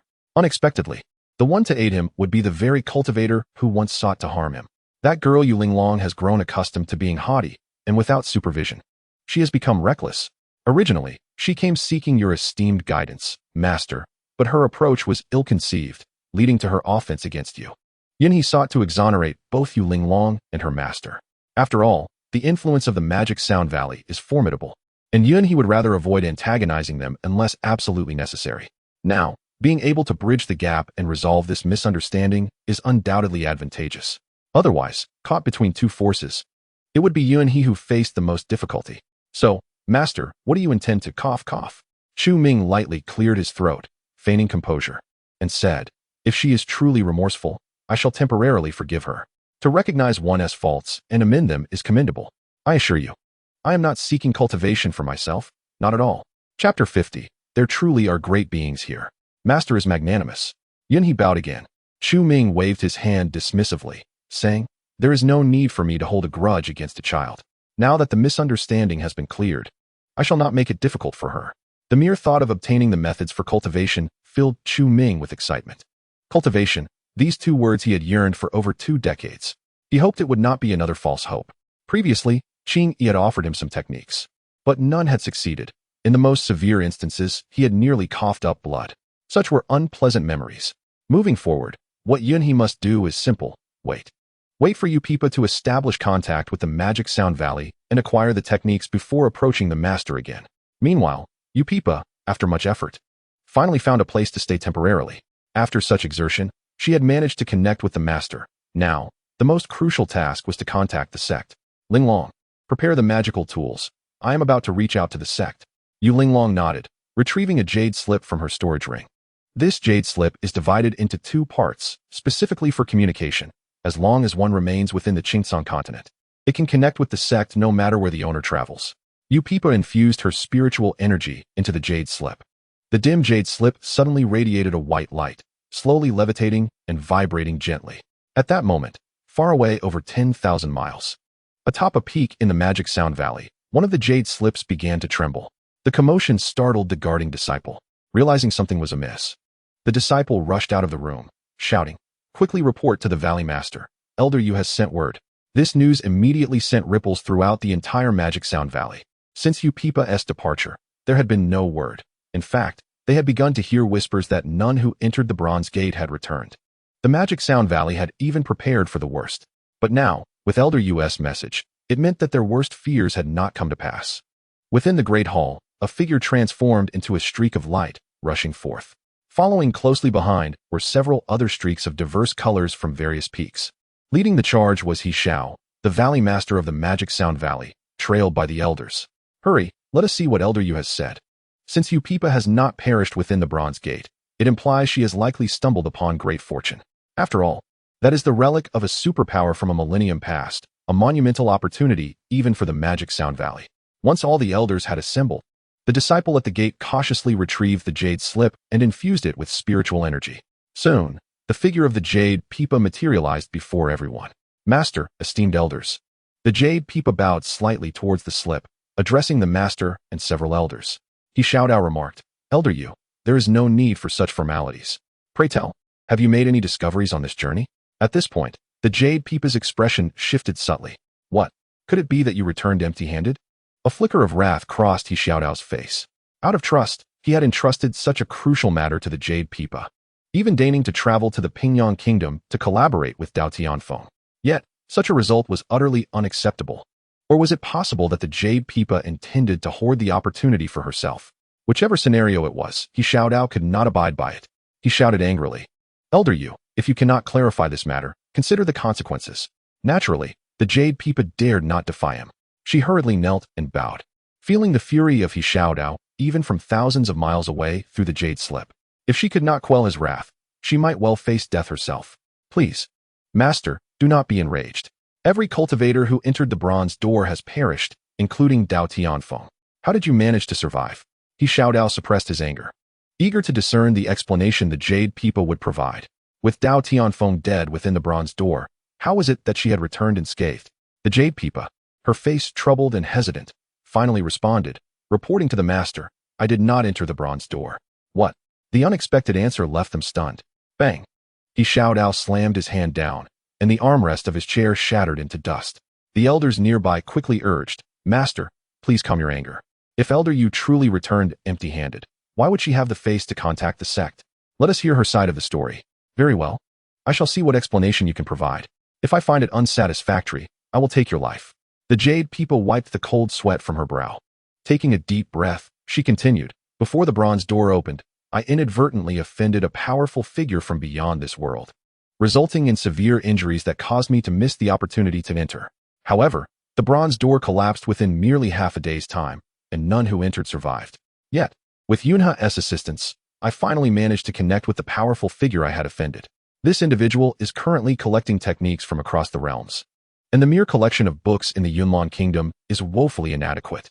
If we could present him with a few rare techniques, not only could we erase past grievances, but more importantly, we could establish a favorable relationship with this esteemed elder, a powerful figure from beyond this world.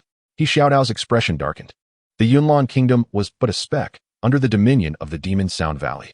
How could such a powerful figure exist without his knowledge? The Jade Peepa continued. This individual possesses extraordinary abilities. Merely through teaching for 3 months, their student managed to injure me using the art of music, even shattering my Dao heart. Shattered Dao heart. For a cultivator, this was akin to a death sentence. The Jade Peepa, in her current state, was no different from a cripple. Her cultivation would likely never progress again. So, you sought me out for techniques? The Jade Peepa hesitated. Her life was uncertain, let alone the possibility of acquiring techniques. Yet, faced with death, she resolved to take a bold gamble. Master, the methods of this esteemed elder are unparalleled. Yunha has explicitly stated that this individual is akin to a celestial being. If we can connect with him, it would bring immense benefits to our Demon Sound Valley. Absurd. How am I to know if you and Yunha are not conspiring to deceive me? A celestial being? Since the path to the heavens was severed, what chance remained for immortality? How could such a being exist? The failure to accomplish the task was one thing, but fabricating such ludicrous excuses was intolerable. He Xiaodao was furious. In his eyes, the Jade Peepa had already become a dead woman walking, failing to fulfill her duty and yet attempting to swindle techniques from the Demon Sound Valley? If what I say is false, let the sect master decide my fate. Chapter 51. To verify the truth very well, I shall see whether your claims hold any truth. Crack. He Xiaodao abruptly waved his sleeve, shattering the jade slip floating before him. On the other side, the jade slip in the Jade Peepa's hand was similarly affected, developing fine cracks. He Xiaodao was genuinely enraged. The Jade Peepa's experiences were simply too extraordinary. Even she could not have believed them had she not lived through it herself. Nevertheless, since he Xiaodao was willing to come and investigate, that was a good sign. As long as he witnessed the esteemed elder's capabilities firsthand, there would be no doubt in his mind. With this thought, the Jade Peepa sprang to her feet and urgently instructed Yu Linglong, quickly inform Yunhe to make thorough preparations. A significant figure is arriving. It is even possible that he Xiaodao himself will come in person. We must not be negligent. After receiving her orders, Yu Linglong swiftly departed. This was a matter of great import, and she could not afford to delay. Any slip could cost them their lives. It was not long before Yu Linglong reached Yunhe's residence. At that moment, Yunhe was engrossed in contemplating the calligraphy and painting gifted to him by Chu Ming. With each contemplation, he could distinctly feel his cultivation and understanding of the heavenly principles advancing at an astonishing pace. Nowadays, a single day of practice equated to a year of arduous effort in the past. All of this was due to the teacher's guidance. Yunhe stroked his beard, entranced by the exquisite piece of art before him.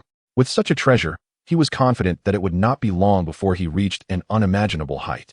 The entire Yunlan kingdom would soon experience unprecedented prosperity. To receive the favor of such a teacher was a blessing for the Yunlan kingdom. Father, Yu Linglong has come again. What? Yunhe frowned slightly. Why had she returned? Hadn't he already instructed her to seek out techniques? It was surely too soon for news to have surfaced. Although somewhat annoyed, he knew Yu Linglong was a member of the Demon Sound Valley and could not be dismissed.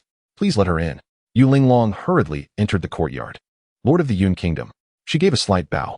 Yunhe greeted her with a smile, inquiring, have you found the techniques so soon? Yu Linglong's expression faltered as she shook her head. We have not obtained any techniques. Instead, we have encountered a major predicament. Upon seeing Yu Linglong's expression, Yunhe realized that this matter was likely more complicated than it appeared and that he might be affected as well. Lord of the Yun Kingdom, this situation may not be easily resolved. My master just contacted the sect and informed them of the recent events, which has incited the master's fury. It is possible that the master will personally descend upon Tianyuan City. What? Personally descend upon Tianyuan City? Yunhe was greatly alarmed. Since the establishment of the Yunlan Kingdom, no figure of such stature has ever graced this place. The diminutive land of Yunlan hardly merits the attention of such formidable beings. Yunhe sighed deeply, expressing his frustration. You are all mistaken. The gentleman is here to savor the myriad flavors of humanity, deliberately concealing his identity and presenting himself as an ordinary mortal to avoid causing such a stir. Now, if the Valley Master were to storm into his residence in a fit of rage, provoking his displeasure, we would all meet our doom. Alas, Yunhe pounded his chest in despair. It appears that this matter will not easily resolve itself. Upon hearing this, Yu Linglong's complexion turned ashen. What shall we do? The communication jade slip has already been destroyed by the Valley Master, and it is too late to contact the sect now. Yu Linglong was utterly flustered, realizing that they had inadvertently stirred a hornet's nest. Yet, if they did not act, they would also face dire consequences, whether moving forward or retreating. Death awaited them either way. In a moment of desperation, Yu Linglong knelt before Yunhe, her voice trembling with emotion. I implore you, Lord of Yun, please save the lives of my master and me. Yu Linglong, proud by nature, had never knelt to anyone other than her master or the Valley Master. This was her first time, driven by the gravity of the situation that threatened her very existence. Yunhe sighed long and hard. At this juncture, all he could do was hope they could restrain He Xiao when the time came. When the Valley Master arrives, do your utmost to hold him back. And remember, under no circumstances should you present yourselves to the gentleman as cultivators. If he takes offense, I cannot guarantee our survival. Thank you, Lord of Yun, for your guidance. We shall do our best, Yu Linglong replied, though doubt lingered in her heart. After all, no one in the entire Magic Sound Valley could withstand the wrath of an enraged He Xiao, let alone a shattered Jade Peepa and a novice like Yu Linglong. After bidding farewell to Yu Linglong, Yunhe slumped into a chair, feeling utterly defeated. We have truly landed ourselves in a grave predicament. Nearby, Yunlong whispered, Father, should we inform the gentleman of this matter? Yunhe shook his head. It is best not to disclose this to him, otherwise, we cannot guarantee he will not direct his ire towards us. The troubles of the Magic Sound Valley are theirs to resolve. It is wise to avoid igniting further flames. Yunhe's objective was to avert the worst possible outcome. At that moment, within the Magic Sound Valley, the elders and He Xiao bore grim expressions. They had anticipated seizing the inheritance within the bronze door, yet they found themselves facing such unexpected consequences. Third elder, fourth elder, take a copy of the Suppressing Prison Magic Sound manuscript and venture to Tianyuan City to investigate. If what the Jade Peepa claims is true, We shall try this manuscript. However, if her words are false, you know what must be done. Understood. The two elders, one clad in black and the other in white, bowed slightly in acknowledgement. If the Jade Peepa's assertions were indeed false, then she would no longer have a reason to exist. At that point, the two elders would personally ensure her eradication. After bowing, the two elders transformed into streaks of light, soaring away from the Magic Sound Valley, heading straight for the Yunlong Kingdom. The distance between the Magic Sound Valley and the Yunlong Kingdom spanned thousands of miles, even for two cultivators in the void refinement stage. Crossing such a distance would require considerable time. Meanwhile, thousands of miles away in Tianyuan City, Chu Ming, digging sweet potatoes in the field, suddenly sneezed. What was that? An inexplicable sense of foreboding gripped his heart. It felt as though something significant was about to transpire. Surely it won't rain again. I haven't collected my laundry yet. Gazing at the overcast sky, Chu Ming reluctantly set aside his work, washed his hands, and rushed to the drying rack to gather his clothes. Within the chicken coop, Yang Tuo, noticing Chu Ming had ceased his digging, sighed in relief. Thank goodness, heaven is on my side. Nearby, the sky demon Phoenix cast a disdainful glance at him. You fool, why hide your money in the vegetable field of all places? Chapter 52. The disappearance of the green attire. Chu Ming hurriedly entered his room with the clothes in hand. Before he could close the door, Yang Tuo dashed out of the chicken coop and meticulously inspected the vegetable patch. Once certain nothing was amiss, he finally allowed himself to relax. He had taken 2 sacks of gold coins from the bronze door, at least 100,000. If his master discovered this, it would all be for naught. Seeing that Chu Ming had yet to return, Yang Tuo hastily covered the hole with soil to avoid detection. Returning to the chicken coop, the sky demon Phoenix mercilessly mocked. Look at your foolish face. Your master wanders about in the vegetable patch daily. Are you that worried he won't find it? I, on the other hand, have stashed everything I scavenged from the bronze door in the side room. That place is seldom visited by the master. He will surely not discover it. However, no sooner had the sky demon Phoenix finished speaking than Chu Ming emerged from his room, muttering to himself, having an extra person at home is troublesome. There's hardly any space left to hang my clothes. With that, he headed toward the side room. The sky demon Phoenix, which had been mercilessly mocking Yang Tuo just moments ago, suddenly fell silent, swallowing hard. What kind of earthly suffering is this? Whatever one fears, it comes to pass. As soon as the door swung open, a cacophony of noise erupted from within. The side room was overflowing with countless miscellaneous items, spilling out the doorway. If it hadn't been for Chu Ming's quick reflexes, he would have been buried in the debris. This shouldn't be. When did so many items accumulate? And they all look unfamiliar. Chu Ming scratched his head. While he was familiar with most belongings in the yard, he had no recollection of the items in this room. Now my laundry will be delayed. Chu Ming reluctantly placed the clothes back in his room, needing to clear the side room first. At this moment, the sky demon Phoenix's heart bled. The majority of the Knife Emperor's relics had been carted away, and he had hoped to dominate the Qing continent with these treasures. Yet, before he could realize his ambitions, all the treasures in this room had been seized by Chu Ming. It's a calamity. The sky demon Phoenix lay despondently on the ground, gazing at the pile of treasures that would soon be reduced to refuse, tears streaming down its face. Trash, just trash. All trash. Chu Ming casually picked up a few items, glanced at them dismissively, and tossed them aside. In this room, there were firewood knives, clothing, benches, and even a few weeds, none of which were of any use. Especially the firewood knife. Chu Ming had initially planned to give it a try, but upon applying slight pressure, the blade chipped. Such useless items only took up space. The benches had some utility, so he decided to give them to the neighbors tomorrow. There simply wasn't enough room at home for all these things. After considerable time spent, the room was finally cleared. Chu Ming breathed a sigh of relief, wiping the sweat from his forehead. After an interminable wait, the rain remained elusive, and the sky continued to loom ominously. This weather is indeed peculiar. Could it be that it refrains from pouring simply because it sees me tidying up my dwelling? Just as the thought crossed my mind, the dense clouds above suddenly unleashed a torrential downpour. Blast it!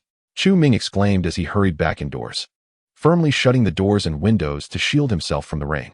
Was my tongue truly endowed with such power? By the way, where is Qingyi? Chu Ming abruptly remembered that she had dashed out early this morning and had yet to return. With such a deluge, she hadn't taken an umbrella. This simply would not do. I must venture out to find her.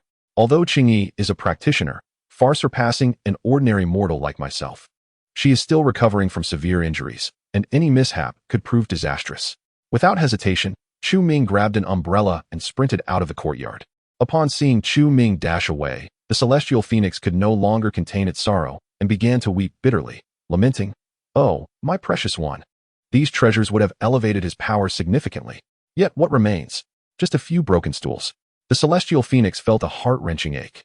Just then, as it cried out in despair, its head was struck once more by Fengzu. "Fool, they are merely worthless scraps. What is there to mourn? Quickly, while the master is absent, go search for that Qingfeng feather." The celestial phoenix, nursing its head and feeling utterly aggrieved, cast a pitiful glance at Fengzu. As Fengzu threatened to strike again, the celestial phoenix shuddered in fear, obediently trailing behind Fengzu as they left the courtyard. With the umbrella in hand, Chu Ming navigated through the alley, calling out Qingyi's name repeatedly, yet received no reply. Where could that girl have gone?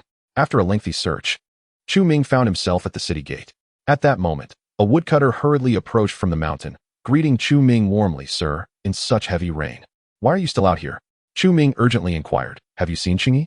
"I haven't seen her all morning." "The young lady?" The woodcutter pondered briefly before responding. "She headed up the mountain early this morning. Didn't she say goodbye to you?" "Up the mountain? That girl? Venturing alone into unfamiliar territory." "Thank you," Chu Ming exclaimed. And without further ado, he dashed towards the forested mountains. Behind him, the woodcutter called out, "Sir, do you want me to accompany you?" "No need." By the time the woodcutter heard the response, Chu Ming's figure had already vanished into the rain. Surrounding Tianyuan City, the mountains were rife with wild beasts, and it was said that occasionally demonic creatures would wreak havoc. Even Chu Ming dared not ascend the mountain recklessly. What could that girl possibly be doing up there? Lightning flashed and thunder rumbled ominously above. In such a vast mountain range, locating a single person would be no small feat yet. At that moment, Chu Ming could think of nothing else. "Qingyi, Qingyi." His calls echoed through the woods.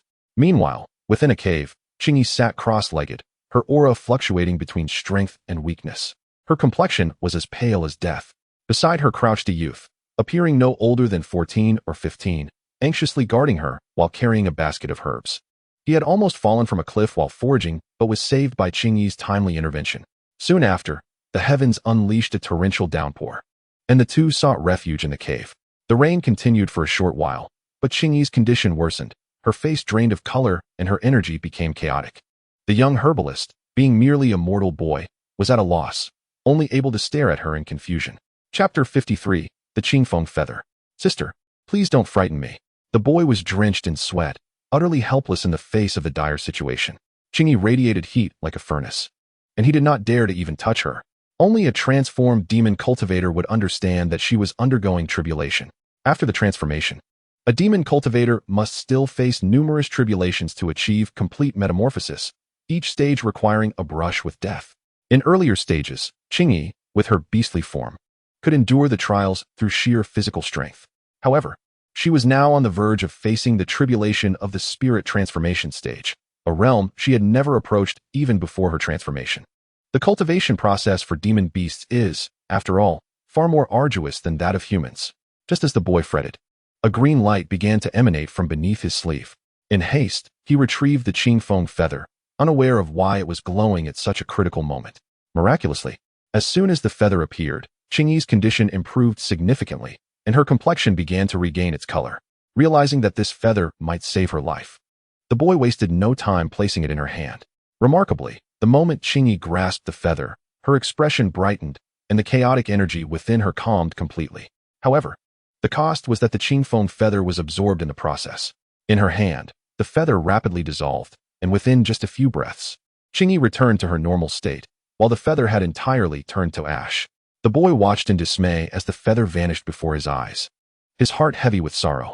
Who could have imagined that the feather would disintegrate in Qingyi's grasp? Before he could dwell on his grief, calls began to resonate from outside the cave, seemingly searching for someone. The boy quickly rose and peered out. A scholar in white, despite holding an umbrella, could not escape the drenching downpour. Not far from the cave entrance, Chu Ming struggled forward with his umbrella, drenched to the bone. In such torrential rain, a single umbrella was hardly adequate. His clothes were already soaked through. Fortunately, he spotted a cave nearby and decided to seek shelter until the rain subsided before continuing his search for Qingyi. As he approached the cave, Chu Ming noticed the young boy crouching at the entrance, watching him warily. At that moment, Chu Ming paid no mind to anything else, rushing into the cave in a few swift strides. Without even venturing deep inside, he plopped down onto the ground, hastily wiping his face and catching his breath before asking, Young lad, may I inquire if you have seen a young lady dressed in green? The boy remained silent, merely gesturing towards the depths of the cave. Only then did Chu Ming realize there was indeed a figure deeper within. It was none other than Qingyi. Qingyi! Chu Ming exclaimed joyfully. Thank the heavens she was safe from the rain. Otherwise, in such a torrential downpour, even a practitioner might not withstand the elements. Chu Ming hurried towards her. But as soon as his hand brushed against her, he recoiled in shock. So hot. Even with the absorption of the Qingfeng feather, Qingyi's condition had only improved slightly. The high temperature within her body had yet to subside. Glancing around, Chu Ming finally directed his gaze toward the nearby medicine basket. Little one, are these herbs yours? May I borrow them? Without waiting for a response, he began rummaging through the pile of medicinal materials.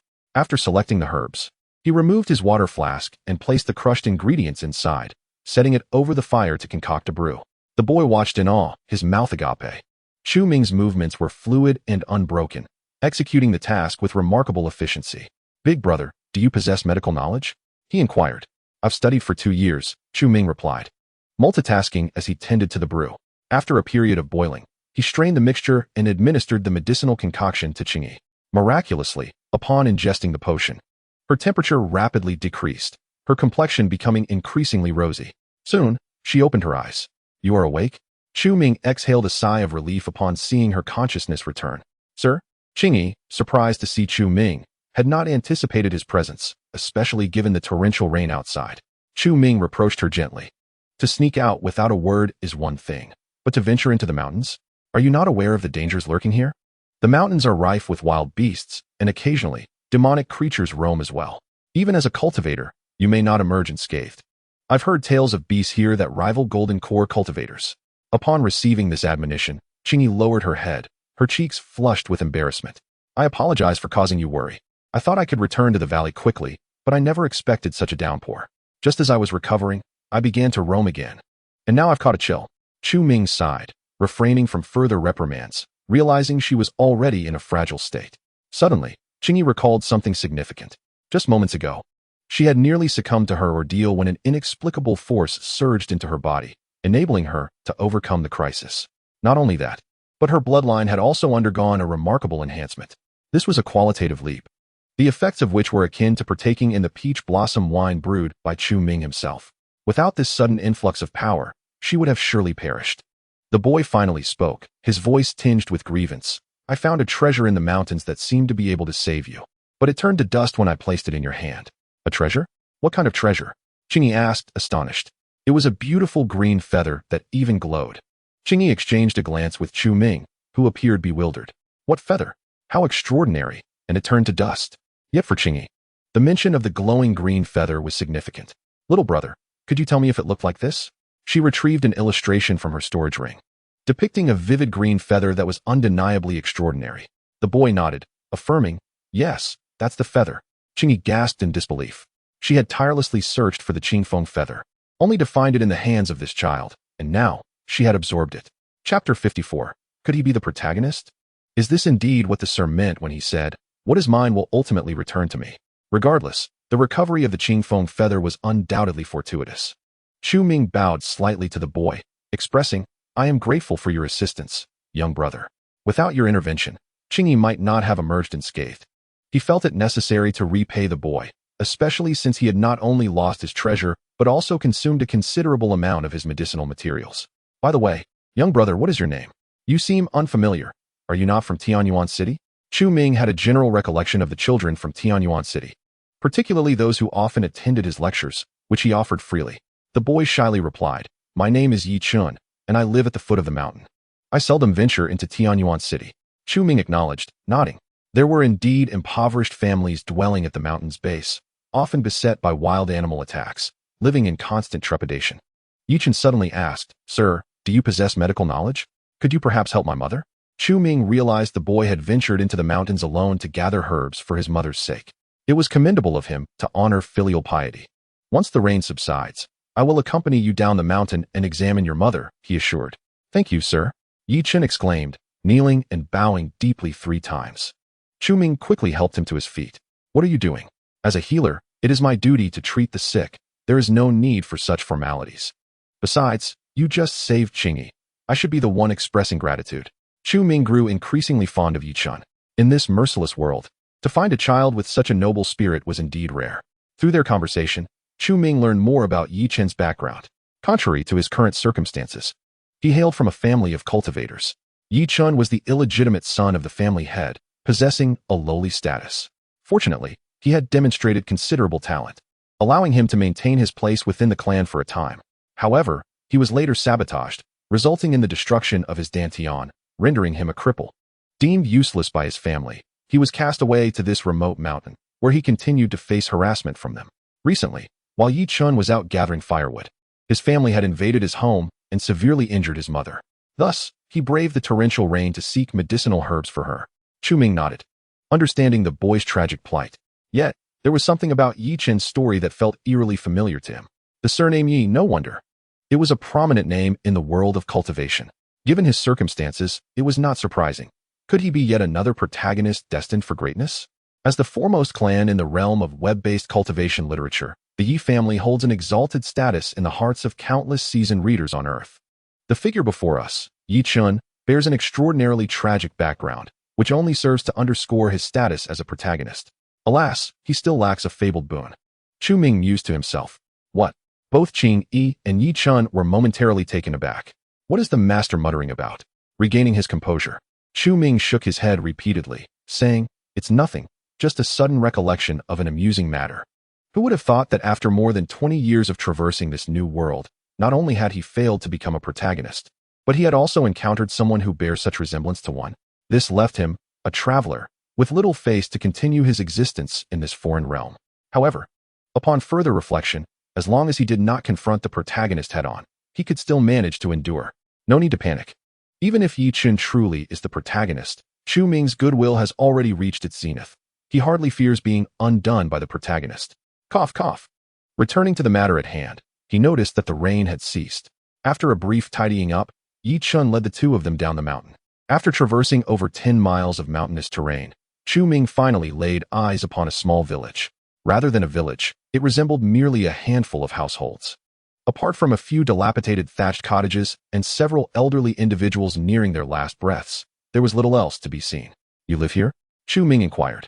Yi Chun replied, This used to be the Yi family's medicinal field, which has fallen into disrepair over the years. We reside here under the pretense of guarding the medicinal field, but in reality, we are merely exiled. Chu Ming felt a pang of sympathy. In this world, apart from strength, nothing else could be relied upon. After a moment of reflection, Yi Chun led them to a worn, thatched cottage. Mother, I have returned. Upon entering, Yi Chun called out loudly before setting down the medicinal basket and heading towards the bedroom. After a brief pause, Chu Ming followed him inside. There, he encountered a woman with graying hair, appearing to be around 40, yet her visage bore the weight of years, aging her by over a decade. The woman glanced at Chu Ming and asked, Are there guests? Yi Chun responded, Mother, he is the doctor I invited to treat you. Upon hearing this, the woman trembled as she attempted to rise from her bed to bow to Chu Ming. He quickly stepped forward to assist her. What are you doing? It is a doctor's duty to provide care. Thank you, sir. Having traveled such a distance, I have little to offer in hospitality, the woman said, repeatedly gesturing for him to decline. Chu Ming waved his hand dismissively. No need for that. It was actually Yi Chun who aided me first. I owe him my gratitude. As he spoke, Chu Ming's hand rested on the woman's wrist. After checking her pulse, he felt he had a grasp of her condition and began writing down a prescription. Qing Yi, if you would be so kind. Qing Yi nodded, taking the prescription and stepping outside. In the days past, Yi Chun had gathered numerous herbs, and the ingredients Chu Ming prescribed were readily available. Qing Yi was also adept at concocting medicine. It did not take long for her to prepare the medicinal soup and bring it into the room. The medicine is ready. Yi Chun carefully accepted the bowl of soup, feeding it to the woman one spoonful at a time. After consuming the soup, her complexion began to show signs of improvement. Her pallor brightened, and even the visible wounds on her body began to heal at an astonishing rate. After just one bowl, the transformation was remarkable. Her once gray hair regained its luster, turning black, and the signs of aging vanished entirely. Incredible! Yi Chun exclaimed in astonishment. Having come from a family of cultivators, he had witnessed many miraculous elixirs, but such extraordinary results were rare. Chu Ming, having merely provided a prescription, had managed to cure Yi Chun's mother and even eradicate her long-standing ailments. Could it be that he was a hidden master? Suddenly, the woman spoke. Sir, My son Yi Qin's good fortune in encountering you is due to the virtue of 8 lifetimes. Might you consider taking him as your disciple and keeping him by your side? Chu Ming was taken aback. What kind of divine twist is this? However, before he could respond, Yi Qin suddenly knelt on the ground, bowing deeply to Chu Ming. I humbly request you to accept me as your disciple. Chapter 55. A burden in hand. Yi Qin's sudden kneel startled Chu Ming considerably. The plot was taking an unexpected turn. What should he do now? Still, the prospect of taking on a seemingly protagonist-like disciple did not seem like a loss. Should the protagonist rise to greatness, would not the master also enjoy the benefits? It seemed a sound enough rationale, but he himself was just a useless individual. What could he possibly teach? What if Yi Qin eventually discovered that he had been deceiving him? That would spell disaster. Cough, cough. With that thought, Chu Ming coughed to mask his embarrassment. It appeared that this fortuitous opportunity was not as easy to seize as it seemed. I am but an ordinary person. I have nothing of value to impart. Whatever the master teaches, I shall learn. Yi Qin interrupted eagerly, bowing several more times. Chu Ming found himself in a quandary. That is not the issue. What I teach is merely mundane knowledge. What good would it do you? Can it reshape your meridians and elevate you to the pinnacle of existence? Clearly, your time has not yet come, and your fabled boon has not yet arrived. Wait a couple of days, and you'll be swimming in fortune. Why cling to me? Qing Yi, observing from the side, quietly suggested, Sir, I find this child quite pitiable. Perhaps you might. Chu Ming looked at Qing Yi, bemused. Even you? The three of them gazed at him expectantly, leaving Chu Ming feeling as though he were seated on pins and needles. After enduring their stares for half a minute, he finally sighed and said, Very well, I shall accept you. But let me make this clear. I know nothing of cultivation and will not teach you. What I can offer are merely means of survival, enough to ensure you do not starve outside. Are you still willing to learn? I am. Yi Qin replied with unwavering certainty. He had already concluded that one with such abilities must surely be a master. Even merely following him would provide ample opportunity to learn. Chu Ming smacked his forehead in resignation. He realized that this fellow was now an inescapable burden. Since that is the case, you are considered a disciple from now on. You shall accompany me henceforth. With that, Chu Ming surveyed the surroundings. This place was hardly suitable for an elderly person and a youth. They needed to find a new residence. Ideally, they should move to Tianyuan City for better protection. Thank you, master. Yi Qin exclaimed joyfully, bowing 3 more times. Who would have thought that after over 20 years of struggling in a foreign realm, Chu Ming would take on a disciple before resolving his own issues? He was uncertain whether this decision was a blessing or a curse. Wait a moment, he is from the Yi family. If their people come looking and find him missing, wouldn't that implicate me? Chu Ming gasped in realization. He had been careless. The Yi family is indeed a lineage of celestial cultivators, and as an ordinary mortal, what means do I possess to withstand them? Yet, faced with this predicament, I must brace myself and proceed. Perhaps, by the time the Yi family comes to confront me, Yi Qin will have awakened his extraordinary abilities, capable of sweeping away all obstacles. Regardless, once I have taken on a disciple, there is no rationale for turning back. Even if complications arise, I could simply justify expelling him by stating that he entered with his left foot. At that point, all would be well. Yes, that shall be the course of action. Since you have joined my fold, I shall not neglect you. Bring your mother and follow me to Tianyuan City, where I will arrange accommodations for you. Thank you, master. Yi Qin exclaimed with joy, immediately beginning to gather his belongings. This day had been long awaited by Yi Qin. From the moment his meridians were shattered and he was cast out from his family, the seeds of vengeance had been sown deep within his heart. Unfortunately, he lacked the means for revenge. If he could not restore his meridians, his life would be destined to that of a cripple, and the notion of vengeance would remain but a distant dream. However, fate smiled upon him with the arrival of Chu Ming. This extraordinary master exuded an aura of unparalleled excellence in every gesture. To be accepted as a disciple by such a figure, the restoration of his meridians was surely just around the corner. Before long, Yi Qin had finished packing his meager belongings, which consisted only of a few worn garments, the entirety of their possessions. Chu Ming stated, upon entering Tianyuan City, I shall first secure your accommodations. Once you are settled, I will commence your lessons. Yi Qin nodded in utmost respect, replying, Yes, master. Chu Ming observed Yi Qin with a deep sigh. He was indeed a promising talent. His character impeccable. It was a pity that someone with such destiny was not me. Why must I be an idle bystander in this narrative? The more he pondered, the more frustrated he became. Yet, there was no turning back. Having traversed realms, he could not simply start anew. Being a passive observer was far preferable to being a mindless antagonist. As they spoke, the trio arrived at the gates of Tianyuan City, the sky dimming. Chu Ming instructed, "Qingyi, could you kindly seek out Lord Lin to arrange a courtyard for Yi Chun and his mother? The rent can be deducted from my salary." "Sir, I shall go at once," Qingyi replied with a slight nod, setting off towards the western part of the city. Meanwhile, Chu Ming led the mother and son back to his own courtyard. Unbeknownst to Chu Ming, at the very moment they stepped through the city gates, 3 shadowy figures darted overhead, swiftly landing in his courtyard. These shadows were none other than the 2 chickens and Yang Ta, who had stealthily escaped while Chu Ming was away. Even the usually composed Feng Zhu was in a state of agitation. The Qing Feng feather was not particularly valuable to her, yet it had slipped into the forest due to her negligence. If the master were to discover it, she would be the first to face dire consequences. Tian Yao Huang trembled, saying, "Master Feng, what should we do? We have searched the entire mountain, and that Qing Feng feather is likely already devoured by some beast." "Impossible.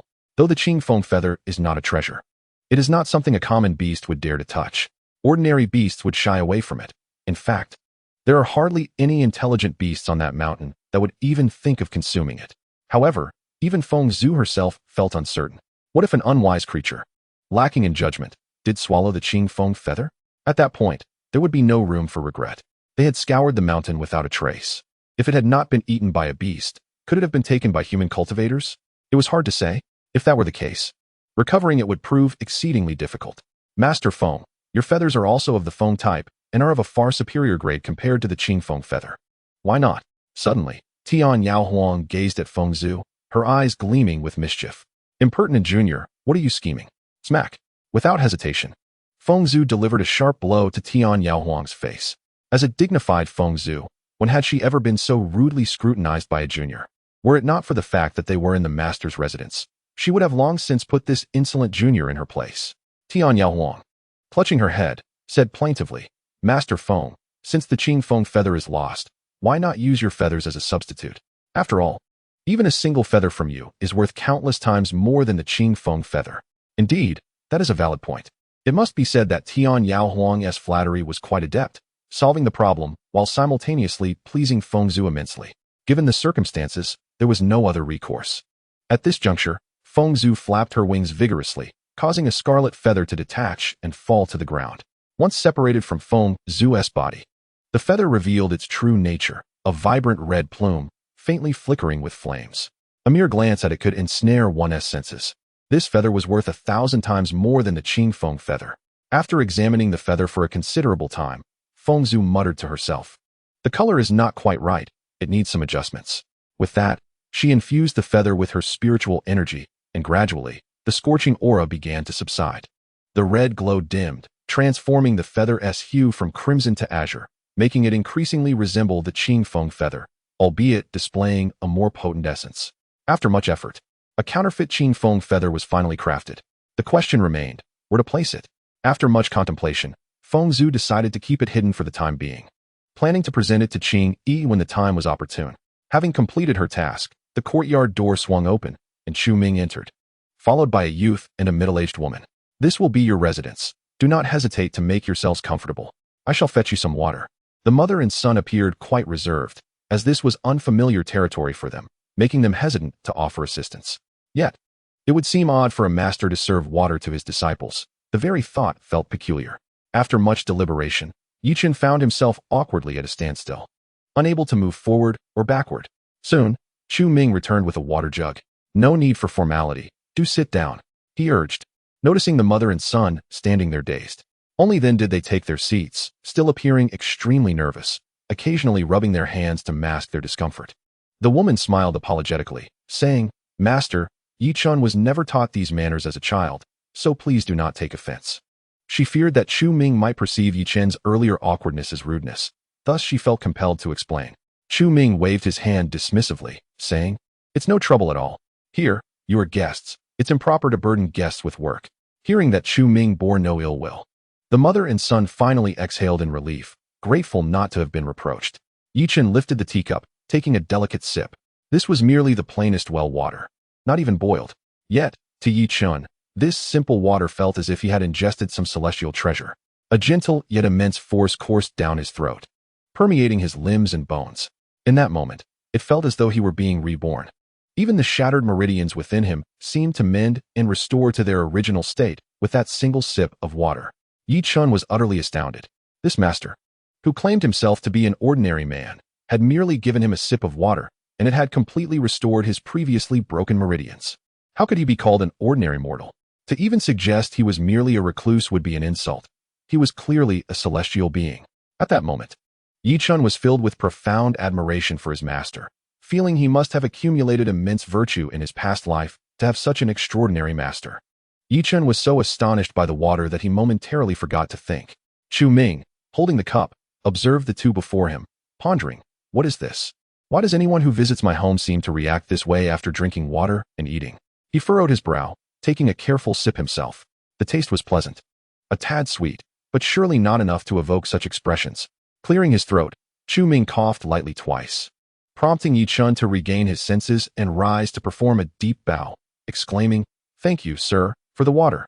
Chu Ming immediately felt a wave of annoyance. These individuals always seemed to bring their cultivators' customs into his presence, bowing deeply even for a cup of water. He waved his hands, saying, "Please, spare me these empty formalities. I am but an ordinary person. I cannot endure your sect's customs." Yi Chun was perplexed.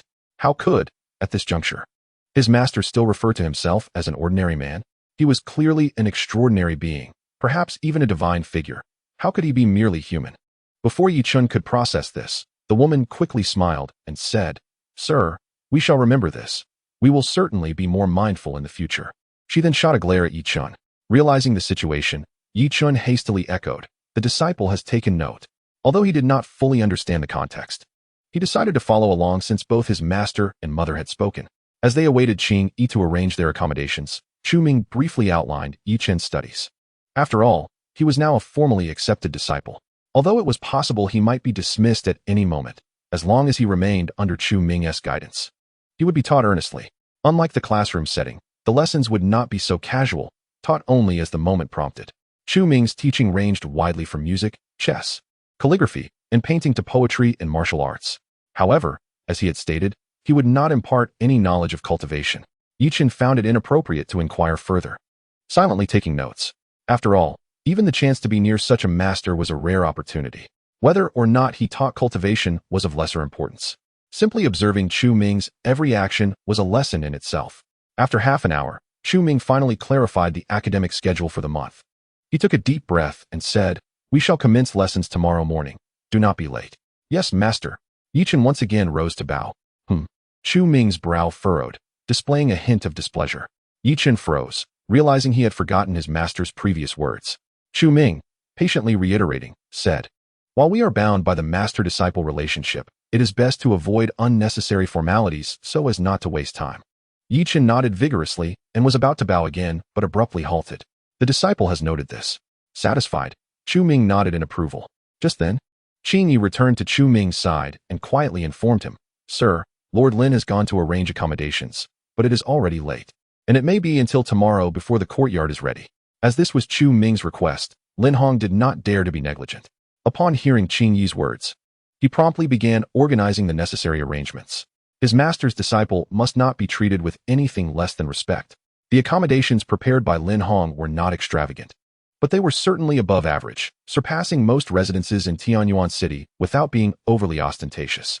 After all, Lin Hong was cautious not to provoke Chu Ming's ire by making it too lavish. The courtyard was just right. Upon hearing Qing Yi, Chu Ming replied, "In that case, I apologize for the inconvenience, but you two may stay in my humble courtyard for now. Tomorrow morning, you can move into the new residence." The mother and son expressed their gratitude. Since Chu Ming had recently tidied a side room, it was empty, and it would serve as a guest room for the time being. Thus, the pair was temporarily settled. Once they returned to their room, the woman quietly admonished Yi Chun, "You slow-witted boy, the master has made his intentions so clear. How could you still be oblivious? When he says he is an ordinary man, he is indeed an ordinary man.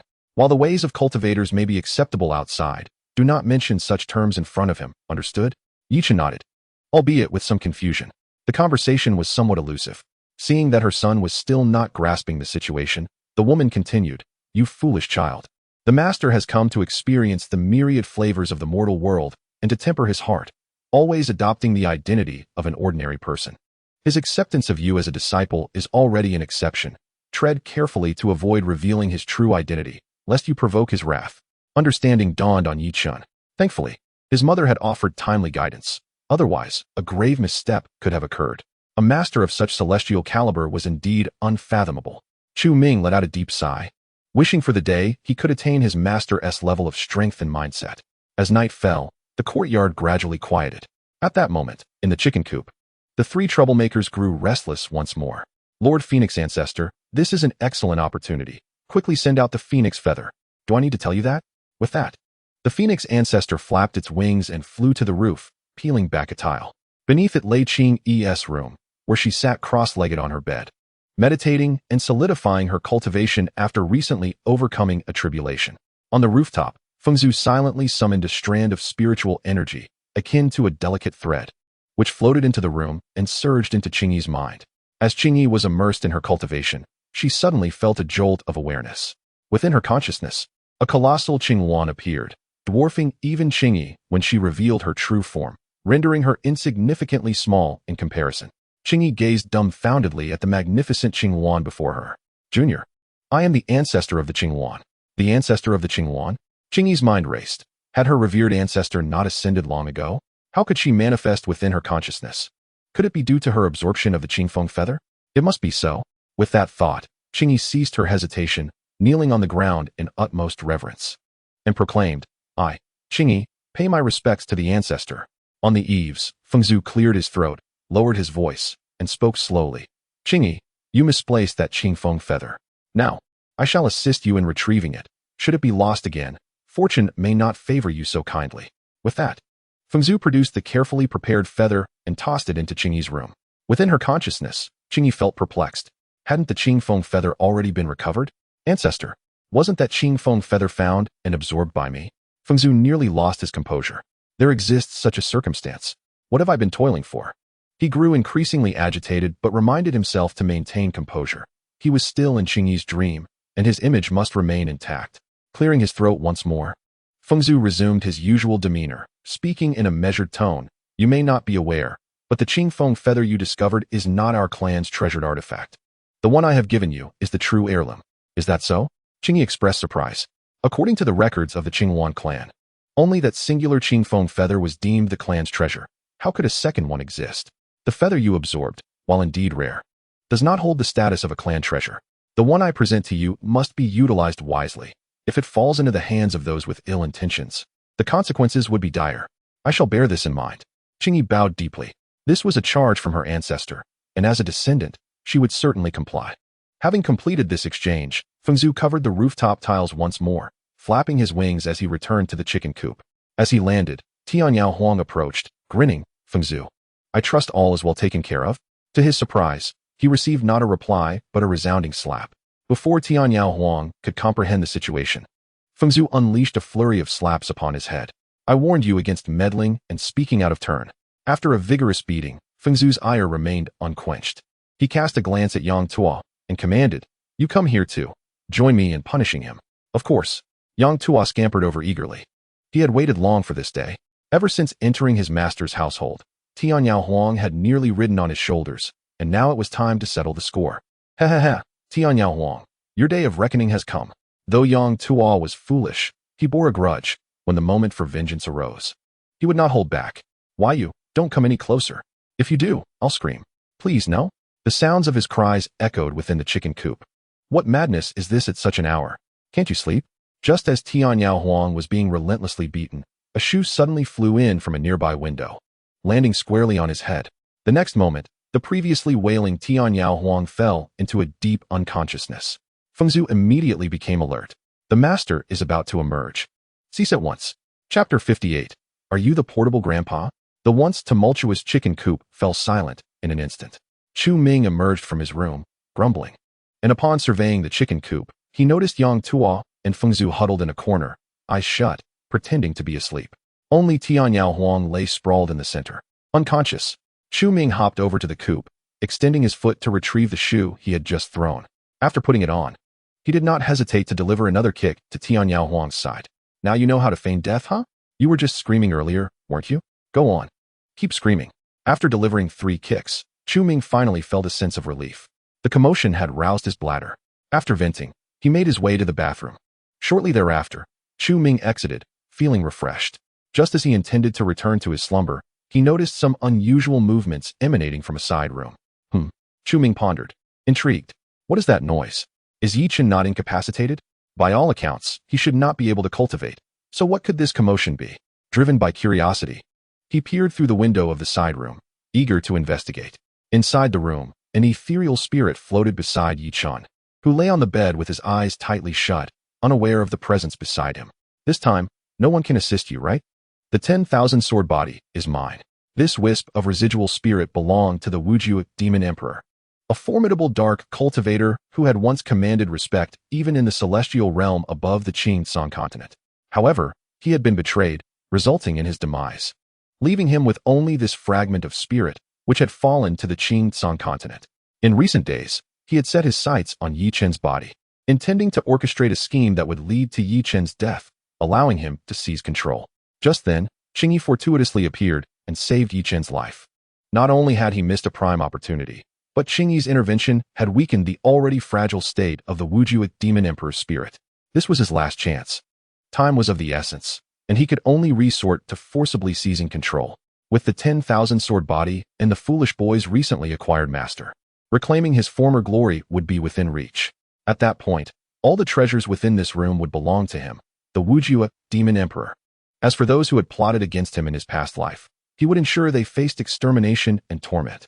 This boy, freshly wounded and now in deep slumber, provided the perfect opportunity for a forceful takeover. Just as the Wujue demon emperor prepared to act, a sudden sneeze resonated from outside the window. Who is it? The Wujue demon emperor was taken aback. Despite being merely a fragment of spirit, his perception remained remarkably acute. It was no exaggeration to claim that no one on the Qing Song continent could evade his awareness. Could it be this foolish boy's master? The thought sent a chill down his spine. That individual was someone he regarded with trepidation, utterly inscrutable. Outside the window, Chu Ming wiped his nose, offering an awkward smile. Haha, I just came to check on the commotion. By the way, you must be the portable grandpa, right? Emerging from the protagonist's side is not merely an old man accompanying him. Rather, it is a trope that Chu Ming has encountered numerous times within novels. To his surprise, this familiar motif has also manifested in this alternate realm. What is this? The 5 absolute demon emperor appears somewhat bewildered. What on earth is this individual saying? Observing the confusion on the 5 absolute demon emperor's face, Chu Ming awkwardly cleared his throat twice and said, "Have you been hiding beside Yi Chen, intending to assess his talent and character? Now that the trial has concluded, can you begin to properly teach him in his cultivation?" The 5 absolute demon emperor was even more perplexed. What is this young man talking about? Since you have revealed yourself, I shall not intrude further. However, let it be clear, you are his master, and so am I. Daytime is mine, while nighttime belongs to you. With that said, I shall take my leave. Chu Ming waved his hand, grinning, and swaggered away. Little did he expect that his disciple would awaken his extraordinary potential so swiftly. It seems this fortunate apprentice is indeed a worthy find. Before long, a new star shall rise on the Azure Song continent. The mere thought of being able to boast about being this young man's mentor filled Chu Ming with delight. Returning to his room, he attempted to resume his slumber, leaving the 5 absolute demon emperor floating beside Yi Chen's bed, momentarily at a loss for what to do. What was the meaning of that earlier exchange? The 5 absolute demon emperor felt a twinge of panic. Throughout his illustrious life, he had never been subjected to such directives. Yet now, he finds himself commanded by an entity he cannot even comprehend. The 5 absolute demon emperor was confident that, had he been at his peak, he would not have feared Chu Ming. However, in his current state, merely a remnant of a soul, battling Chu Ming would be akin to throwing an egg against a rock. Could it be that he was warning me not to seize this young man's body, and instructing me to teach him? The more he pondered, the more he felt a chill run down his spine. It seems Chu Ming has relegated him to the role of a mere tool, denying him the chance to usurp Yi Chen while compelling him to expend his efforts to cultivate the young man. The 5 absolute demon emperor's temperament was such that he had never been commanded before. Yet, could he afford to ignore this? To possess even a fragment of his soul remaining in this world was a stroke of fortune amidst misfortune. If he were to disregard Chu Ming's instructions regarding Yi Chen, it would not be long before he faced obliteration at Chu Ming's hands. At that point, any hope of regaining his former glory would be utterly lost. To return to his prime, he must exercise patience. Only through enduring hardship can he find an opportunity for revenge. Little did Chu Ming know that this fragment of a soul was, in fact, the true essence of the protagonist's destiny, a quintessential resurrection narrative. However, his interference has transformed the rebirth tale into that of a personal guardian. The original protagonist has now become Yi Chen's extraordinary boon. As for Yi Chen and this enigmatic figure, should they treat him well, perhaps he would harbor some gratitude once he regains his peak. But should they dare to disrespect him, once he ascends to his former position as the Demon Emperor, he shall ensure they meet a gruesome fate. Nevertheless, prior to that, the 5 absolute Demon Emperor must abide by the necessity of teaching Yi Chen. Only in doing so does he stand a chance to reconstruct his physical form, revive his cultivation path, and reclaim his throne as the Demon Emperor. Chapter 59. I shall host a banquet for all. Inadvertently, a momentous discovery had been made. Upon returning to his chamber, Chu Ming had barely settled back onto his bed when sleep eluded him. What if that personal guardian intends to eliminate me to silence my existence? Such mysterious figures are most averse to having their identities unveiled. Would he treat me as a pawn? Thus, Chu Ming lay trembling in his bed, wide awake throughout the night. Fortunately, the anticipated calamity did not materialize. Chu Ming's physical condition proved robust. Even after a sleepless night, his spirit remained high. Since no trouble had been sought, it seemed unlikely that any would arise in the future. With this realization, Chu Ming exhaled a sigh of relief, allowing himself to relax. As he stepped outside, he found that Yi Chen had already risen and was busily preparing breakfast in the kitchen. This apprentice is rather considerate, thought Chu Ming, nodding in satisfaction. It appears that this choice of disciple was indeed a fortuitous one. Before long, Yi Chen returned with several plates in hand. The group gathered around the table and began their meal. After sampling a bite, Chu Ming deemed the culinary skills quite commendable for this otherworldly realm. However, for someone like him, who has savored countless delicacies from Earth, it left much to be desired. Yi Chen, in the future, leave the cooking to your master, he declared. Having taken only a few bites, Chu Ming wiped his mouth and set down his chopsticks. Yi Chen, engrossed in his meal, looked up in confusion and asked, Master, is the food not to your liking? Not quite, replied Chu Ming, maintaining his composure without elaborating further. Though perplexed, Yi Chen obediently nodded, realizing that his master's words ought to be followed without question. Meanwhile, Qing Yi smiled gently and explained, in matters of cuisine, the master prefers to take charge himself, even shunning assistance in something as simple as steaming sweet potatoes. Yi Chen finally understood. It appeared that his master had reached such a profound state of being, fully embodying the essence of a mortal. Is this what it means to be a transcendent? Chu Ming's actions made Yi Chen feel somewhat inadequate in comparison. In truth, his own mindset paled dramatically beside that of his master. By the way, has old Master Lin prepared the courtyard? Qing Yi nodded and replied. Old Master Lin mentioned yesterday that he would send a carriage to pick us up early this morning. They should be arriving soon. As she spoke, the sound of hooves echoed from outside. Judging by the commotion, it appeared that Lin Hong's men had indeed arrived. As expected, the clattering of hooves ceased. And soon there was a knock at the door accompanied by Lin Hong's voice. Master, the carriage has arrived. Understood. The group rose, tidied their belongings, and stepped outside to board the carriage. As they traveled, Lin Hong enthusiastically recounted the details of the courtyard he had arranged. He had acquired the place at a premium, even going so far as to find a new residence for the previous owners to facilitate a smooth transaction.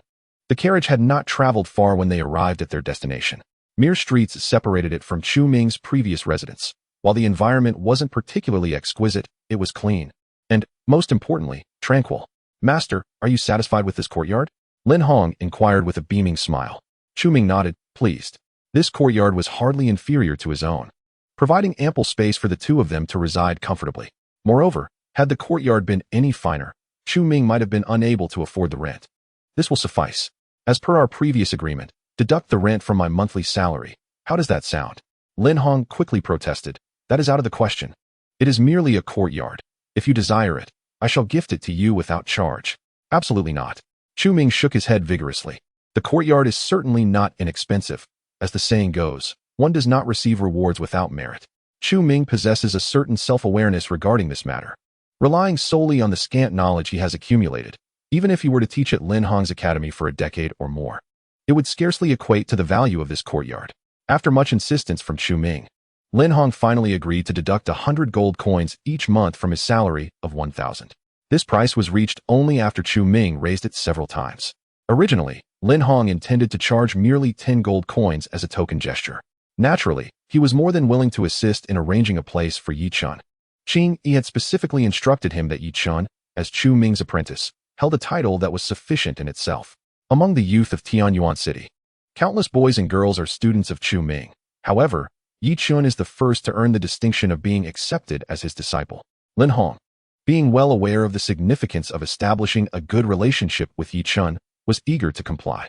Chu Ming proposed, "I have taken on an apprentice, and you both have recently moved into a new residence. This is a splendid occasion.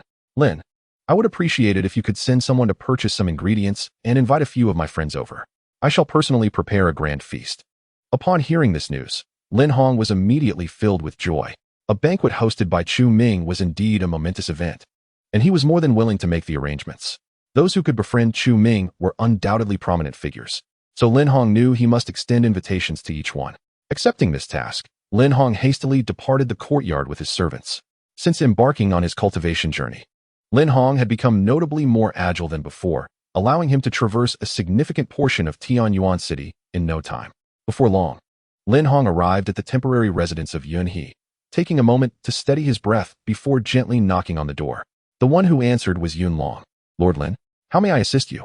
As Lin Hong had befriended the esteemed teacher and was also the owner of the academy, Yun Long recognized him well. It was precisely due to this connection that Lin Hong had gained favor with the royal family of the Yunlong kingdom. And even Yun Long greeted him with a warm smile. Lin Hong replied, albeit somewhat awkwardly, "Your Highness, yesterday my teacher took on an apprentice, and today he is hosting a banquet for esteemed guests. We would be honored if the king and your highness could join us." An apprentice? Yun Long was more astonished by this revelation than by the banquet itself. However, despite his surprise, who could truly fathom the thoughts of his teacher? "I shall inform my father at once." "Thank you, Lord Lin." After conveying the location, Lin Hong bid farewell and departed in haste. During the course of that morning, Lin Hong had traversed all of Tianyuan City, even reaching Ling Yun Pavilion, gathering everyone he could think of. Upon hearing that the teacher was hosting a banquet, even those with pressing matters set them aside. Such an opportunity was rare. Even a mere cup of water bestowed by the teacher could send them into a frenzy, let alone a lavish feast. It could be said that this meal was worth a decade of their arduous cultivation. Even before Lin Hong returned, the small courtyard was already bustling with visitors. These individuals were all friends of Chu Ming, cultivated over the years in Tianyuan City. Among them were merchants, farmers, and even beggars. My, what a crowd! Chu Ming mused, realizing that this feast required meticulous preparation. In the kitchen, Chu Ming was fervently engaged in his culinary endeavors, while Qing Yi and Yi Chun could only assist in minor tasks. The courtyard was filled with people greeting Yi Chun. Although his cultivation had been rendered void, he could sense that each person present was remarkable in their own right, and they all took pride in their connection to their master. Just who was this master of theirs? At that moment, two figures, one clad in black and the other in white, were swiftly approaching Tianyuan City from the sky. These two were the third elder and fourth elder of the Mundane Valley. After a long journey, they finally arrived within the borders of the Yunlong kingdom. Meanwhile, outside Tianyuan City, Yu Pai Pa and her disciple had been waiting. Yu Ling Long, gazing at the sky, felt a surge of excitement upon seeing the two rapidly enlarging figures. "Master, the elders have arrived." Yu Pai Pa, who had been meditating with her eyes closed, suddenly opened them and soared into the air. Upon recognizing her visitors, her heart leaped with joy. The third and fourth elders were well acquainted with Yu Pai Pa, and their arrival was most favorable for her.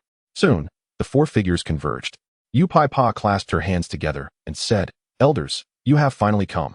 The white-haired third elder nodded, but his gaze upon Yu Pai Pa was somewhat peculiar. Days prior, Yu Pai Pa had mentioned that her Tao heart was shattered, and her cultivation had diminished significantly. Upon seeing her now, it was indeed true. "You elder, how have you come to such a state?" At this inquiry, Yu Pai Pa's face filled with regret as she replied, "It is entirely my fault for underestimating others and inadvertently offending a powerful being. After suffering punishment from that individual, I find myself in this unfortunate circumstance. I can only blame myself. Originally, Yun He had established a connection with that powerful being, had it not been for unforeseen events. The Moen Valley could have easily leveraged that relationship. Yet now, it lay in ruins due to Yu Pai Pa's actions. Is that powerful being truly so formidable?" The two elders expressed skepticism. Yu Pai Pa, with her considerable strength and impeccable Tao heart, was well regarded, and Tianyuan City was but a small place. Surely, such a powerful figure would not go unnoticed by the Moen Valley. Noticing their disbelief, Yu Pai Pa hastily added, Elders, you must not underestimate that being, lest you suffer the same fate as I. Have you brought the techniques I discussed with the Valley Master? Of course we have, they replied. But we cannot simply hand them over without proof. We wish to see if the powerful being you speak of is indeed as extraordinary as you claim. After all, Upaipa's assertions were quite far-fetched. Even though the two elders were on friendly terms with Upaipa, they could not show favoritism when it came to significant matters concerning the sect. You elder, your words alone are insufficient. If you do not take us to meet that powerful being, we cannot accept your claims. Very well, Upaipa conceded, realizing that she could not sway them with mere words. I have already learned that Chu Ming is not in his own courtyard, but is hosting guests elsewhere. Given his wide circle of friends, it was not difficult to ascertain. On their way, Upaipa repeatedly cautioned, Elders, you must remember that this powerful being often disguises himself as an ordinary person, remaining low-key. Upon meeting him, do not use your cultivation. The consequences could be dire. The fourth elder scoffed and replied, in my view, it seems you are simply frightened. Wait here for a moment. I shall return shortly. Upaipa ceased her attempts at persuasion, fully aware that her words would likely not change their minds. Thus, she resolved to let them experience the truth for themselves. Meanwhile, the courtyard was alive with merriment. Do you not see? The waters of the yellow river come from the heavens, rushing to the sea and never returning. Do you not see? The bright mirror in the high hall mourns white hair. In the morning, it is like blue silk, and by evening, it has turned to snow. Chu Ming's complexion flushed, his steps unsteady, as he wove through the crowd, a wine cup in hand. He recited poetry as he walked. Upon finishing a verse, Chu Ming took a hearty drink. The crowd responded in a chorus, excellent poem. Excellent poem. Amidst the applause, Chu Ming returned to his seat. Qing Yi sat beside him, chuckling softly, for she had never seen him so uninhibited since they became acquainted. Chu Ming let out a burp, his tone whimsical and stammering. This world is vastly different from ours. In our realm, poetry and song, the arts of the zither, chess, calligraphy, and painting are all abundant. Yet here, each day is filled with cries of violence, where one misstep could lead to death. What meaning does it hold? The crowd murmured in agreement. After hearing Chu Ming's words, they began to secretly yearn for the world he described. Was what the master spoke of truly the immortal realm? Everything he cultivated seemed to reach an extraordinary level, as if even the laws of the universe bowed beneath him. The literary way, the path of music, was unparalleled in this world. Even the act of cooking could evoke wonders from heaven and earth. Such was the demeanor of an immortal. In contrast, the cultivators of the Azure Song continent, driven by trifling treasures, engaged in endless strife, appearing far more base. The crowd felt a sense of shame, realizing their own realms paled in comparison to the Master-S. After uttering these thoughts, Chu Ming collapsed onto the table, unconscious. Qing Yi stood, slightly bowing to the crowd. The master has had too much to drink. I will help him inside to rest. Yi Chun, come lend a hand. Yi Chun complied and hurried over to assist Chu Ming. With that, the two of them led him into a room. As the three entered, the courtyard door was suddenly kicked open with great force, revealing a black-clad elder with dark hair. Moments prior, Elder 4 had been listening outside, merely a drunken fool, and inside was nothing but a room full of mortals. With his formidable 8th-level cultivation in the void refinement stage, dealing with mere mortals was a trivial matter. Even if there were some hidden schemes, Elder 4 was confident he could handle them. In the courtyard, the onlookers turned to the door, yet no one reacted. After all, the master had friends in many places. Who could say if this elder was one of them? Still bold enough to kick the door? The previously unconscious Chu Ming suddenly raised his head, turning to face Elder 4. You've got some nerve. Hick, wait, who are you? Chu Ming freed himself from Qing Yi and Yi Chen's support, staggering to the doorway, standing before Elder 4. I don't recognize you. Elder 4 furrowed his brow. According to the description from Upipa, this so-called high individual was indeed this drunken fool. Yet, he looked nothing like a transcendent sage. I knew it. Upipa must be exaggerating. Elder 4 snorted coldly, raising his palm, energy gathering within, and suddenly struck out. Chapter 61. You can't kill anyone this way. Elder 4 launched his surprise attack. Everyone present gasped in shock. This man dared to show disrespect to the master? However, it was too late to intervene. Elder 4 and Chu Ming stood almost face to face, with no time for support. As Elder 4's palm descended, aimed fiercely at Chu Ming's crown, a gust of wind surged downward, filling Chu Ming's robes, making them flap violently. Yet, the next moment, Elder 4 was stunned. His powerful strike was firmly grasped by Chu Ming's wrist, and the energy he had gathered dissipated instantly. Elder 4 was left bewildered. Though he had only used a fraction of his strength, even if this mortal had 100 lives, he should have perished. Yet now, it was easily intercepted. Was it truly as Upipa had said? Was this young man in scholar's garb truly an otherworldly sage? You old fool, kicking the door is one thing.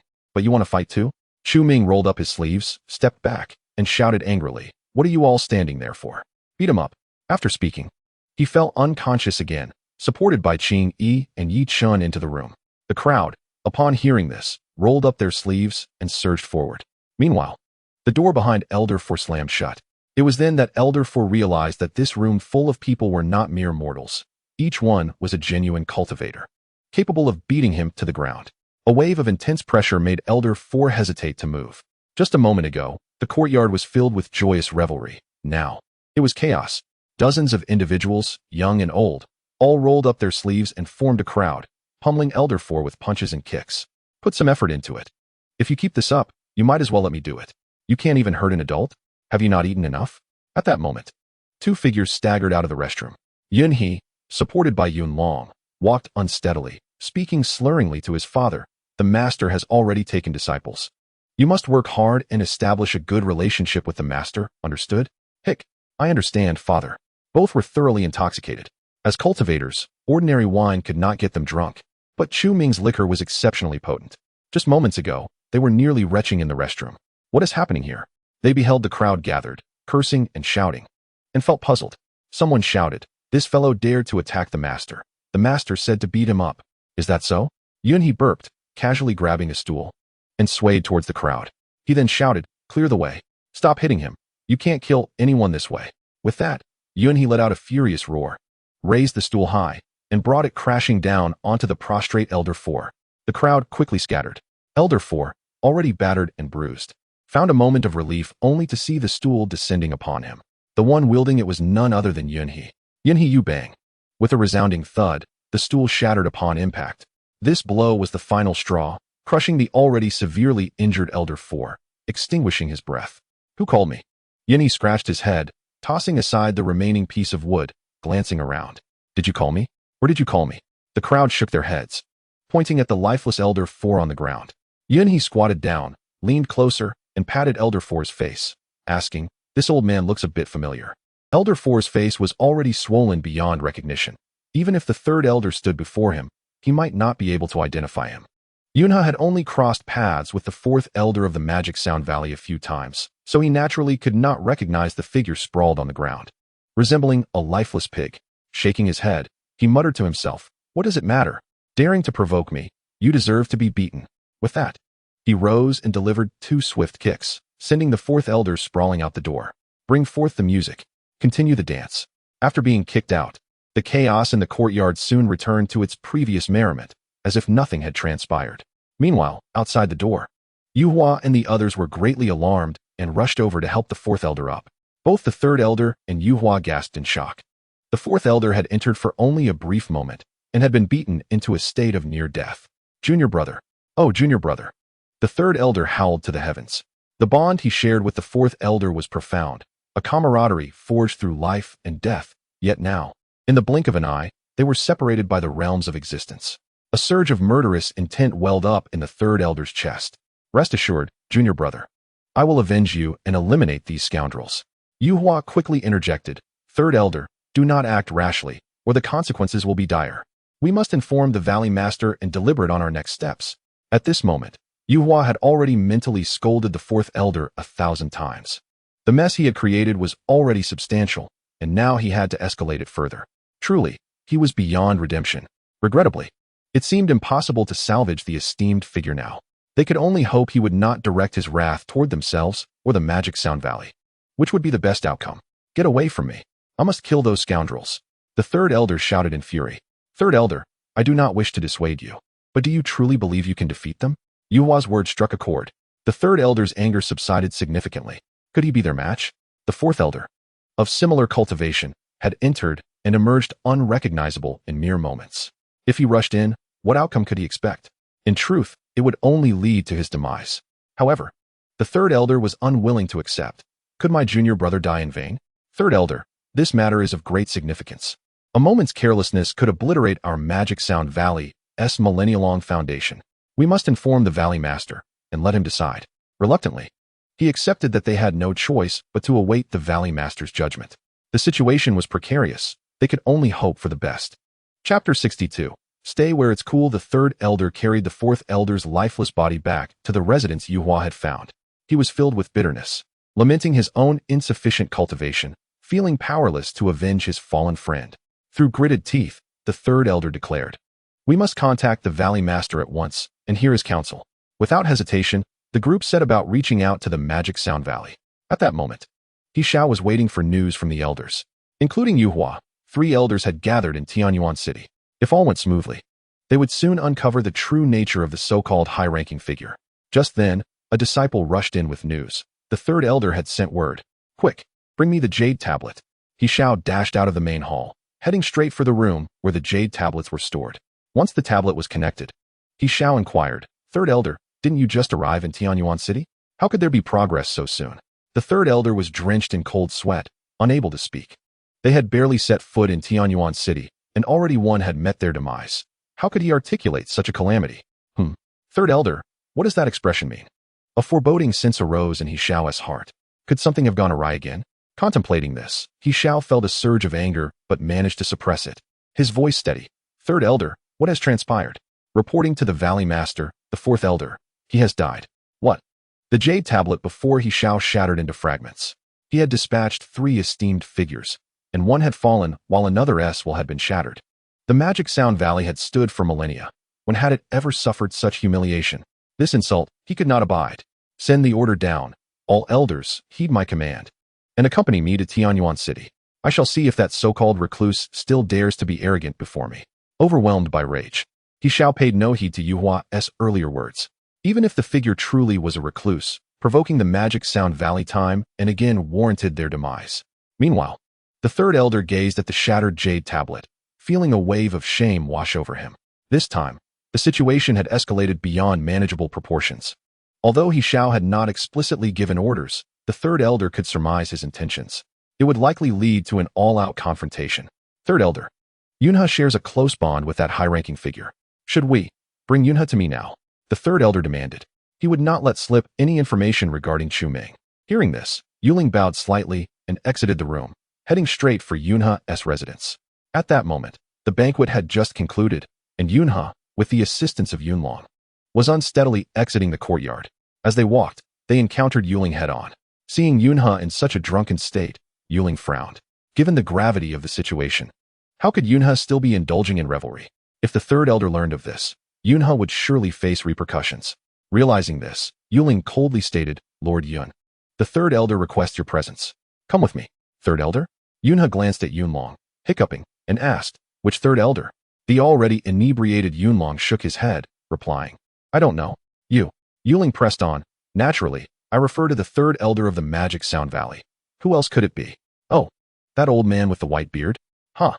I've had too much to drink today. I want to see him. Let him wait. When I remember, he can come back to my residence." Yunhe echoed, "Exactly. What does that old man amount to? My father is in good spirits today. Don't bring up such disheartening topics. Go find somewhere cool to linger." With a dismissive wave, Yunhe signaled Yuling to step aside and, with Yunlong's support, staggered off. Yuling gritted her teeth, nearly driven to the brink of fury by their drunken antics. However, considering that she had already endured considerable humiliation over the past few days, if the third elder saw them in this state, he would undoubtedly impose punishment. In a twisted sense, it was a small comfort. With that thought, Yuling calmed her anger and returned to report the matter to the third elder and Yuhua. "Yunhe is incredibly audacious." The third elder slammed his hand on the table, reducing it to dust, a potent aura of murderous intent reverberating in the room. Yuhong and Yuling stood trembling at the side, while Yuling, not missing the opportunity to strike, remarked, "Yunhe also said that he would summon you whenever he felt like it. Otherwise, you should just find a cool place and stay there." Outrageous. The third elder trembled with fury. That Yunhe, merely the ruler of the insignificant Yunlong kingdom under the jurisdiction of the Valley of Demonic Music, among countless small nations, had no right to speak to him in such a manner. Clearly, if he was not punished, he would not understand the might of the Valley of Demonic Music. "Yuling, lead the way. I shall confront Yunhe now. I want to see whether he dares to utter such words before me." Yuling, though apprehensive, obediently took the lead. Yet, a sense of secret delight filled her heart. In recent days, Yunha had treated her with disdain, and recalling her submissive demeanor before him only fueled her anger. Now, with the third elder backing her, she was eager to see how Yunha would react. It was even possible that, in his fury, the third elder would eliminate Yunha on the spot. The group of the third elder arrived at Yunha's residence, seething with anger. The courtyard was eerily quiet, save for the loud snores of the father and son duo, who had returned home inebriated and were now unconscious. Hearing the snores only intensified the third elder's fury, and he bellowed, "Yunha, get out here this instant." Instantly, a powerful gust swept through the courtyard, causing the very elements to stir in response to his commanding voice. The sound reached the sleeping duo, awakening them abruptly. "Who dares disturb my slumber?" Yunha, still inebriated, shouted back, groggily putting on his shoes as he stepped outside. Upon seeing his visitors, Yunha couldn't help but sneer. "I thought it was someone important, but it's just you, old man. Haven't I told you? Today, I am in good spirits, so do not ruin my mood. Do you not understand?" Yuhong was taken aback. How audacious of him, to speak so insolently even in front of the third elder. Did he have a death wish? The third elder's anger reached a boiling point. Did Yunha truly believe that a few sips of wine granted him immunity from respect? "Yunha, since you are intent on courting death, do not blame me for what happens next." As the words fell, a whirlwind surrounded the third elder, his sleeves billowing ominously. Aware that Yunha had already entered the realm of the void refinement stage, he did not dare underestimate him. Nonetheless, a lion uses all its strength even when hunting a rabbit. Seeing the third elder ready for combat, Yunha refused to back down, rolling up his sleeves and retorting, "You want to fight? Very well, I shall indulge this old fool today." The third elder expected Yunha to launch an attack. Instead, Yunha charged at him recklessly, tackling him to the ground and unleashing a flurry of punches and kicks, resembling a street thug in a brawl. "You scoundrel!" The third elder could only lie on the ground, waiting for an opportunity to counterattack. Watching the two entangled in their scuffle, Yuhong and Yuling frowned deeply. One was an elder from the Valley of Demonic Music, the other the ruler of Yunlan Kingdom. How could they engage in such a disgraceful display? It was truly unbecoming. Despite their dissatisfaction, Yuhong realized that this level of conflict was beyond her ability to intervene. All she could do was stand by anxiously. At that moment, Yunlong turned his attention to the pair. "And you too. You are usually so arrogant, aren't you? Today, I shall see what you are truly capable of." With that, Yunlong mimicked Yunha and charged at the onlookers, channeling his spiritual energy. "These lunatics." Yuhong cursed under her breath, hastily gathering her energy to defend herself. Chaos erupted in the courtyard, dust swirling as the once ethereal individuals now wheezed heavily, rolling on the ground in a most undignified manner. The brawl continued for a considerable time, with the third elder left bruised and battered, collapsing into unconsciousness. Meanwhile, Yuhong and her apprentice fared no better, their hair significantly disheveled, and their once exquisite faces marred with bruises. The three from the Valley of Demonic Music were now all in a state of unconsciousness, while Yunha and his son, already intoxicated, lay in the dirt, fast asleep. As the sun dipped low in the sky, the five individuals finally regained consciousness. Yunha groaned, holding his head and shaking it vigorously, trying to comprehend the disarray surrounding him. "What has transpired? Wasn't I attending a banquet? Why am I here in my own courtyard? And what is all this mess? Did we have an intrusion?" Just as Yunha pondered, a figure, covered in dirt and bruises, stumbled to his feet. "Yunha, I will kill you. Who are you?" Yunha demanded, bewildered as he beheld the battered elder before him. Why was this old man in his courtyard? And how dare he call him by name? The third elder, incensed, retorted, "I am the third elder of the Valley of Demonic Music." The third elder of the Valley of Demonic Music? Yunha jolted in realization. He recalled that Yuhong had mentioned the arrival of important figures from the Valley of Demonic Music in Tianyuan City that day. However, due to the banquet, he had completely forgotten. Quickly, he rushed to support the elder, his voice filled with urgency. "Third elder, what has happened to you? Who possesses the audacity to harm you? Just name them, and I shall avenge you." Yet, Yunha noticed that the third elder's gaze was fixed on him with a fierce glare. "What do you mean by that look?" An uneasy feeling crept into Yunha's mind. "How dare you ask? These injuries are all thanks to you." Yunha's face turned crimson with embarrassment, unsure of how to respond. Even the third elder, after their earlier confrontation, found his murderous intent significantly lessened, not because he had calmed down, but rather because even he recognized that he was no match for the current Yunha. According to Yuhong, although Yunha had just entered the void refinement stage, he had not anticipated that in just a few days, Yunha's power would surpass his own. Yunha hastily explained, "Third elder, there must be some misunderstanding. By the way, you and the fourth elder are usually inseparable. Why is it that today I only see you?"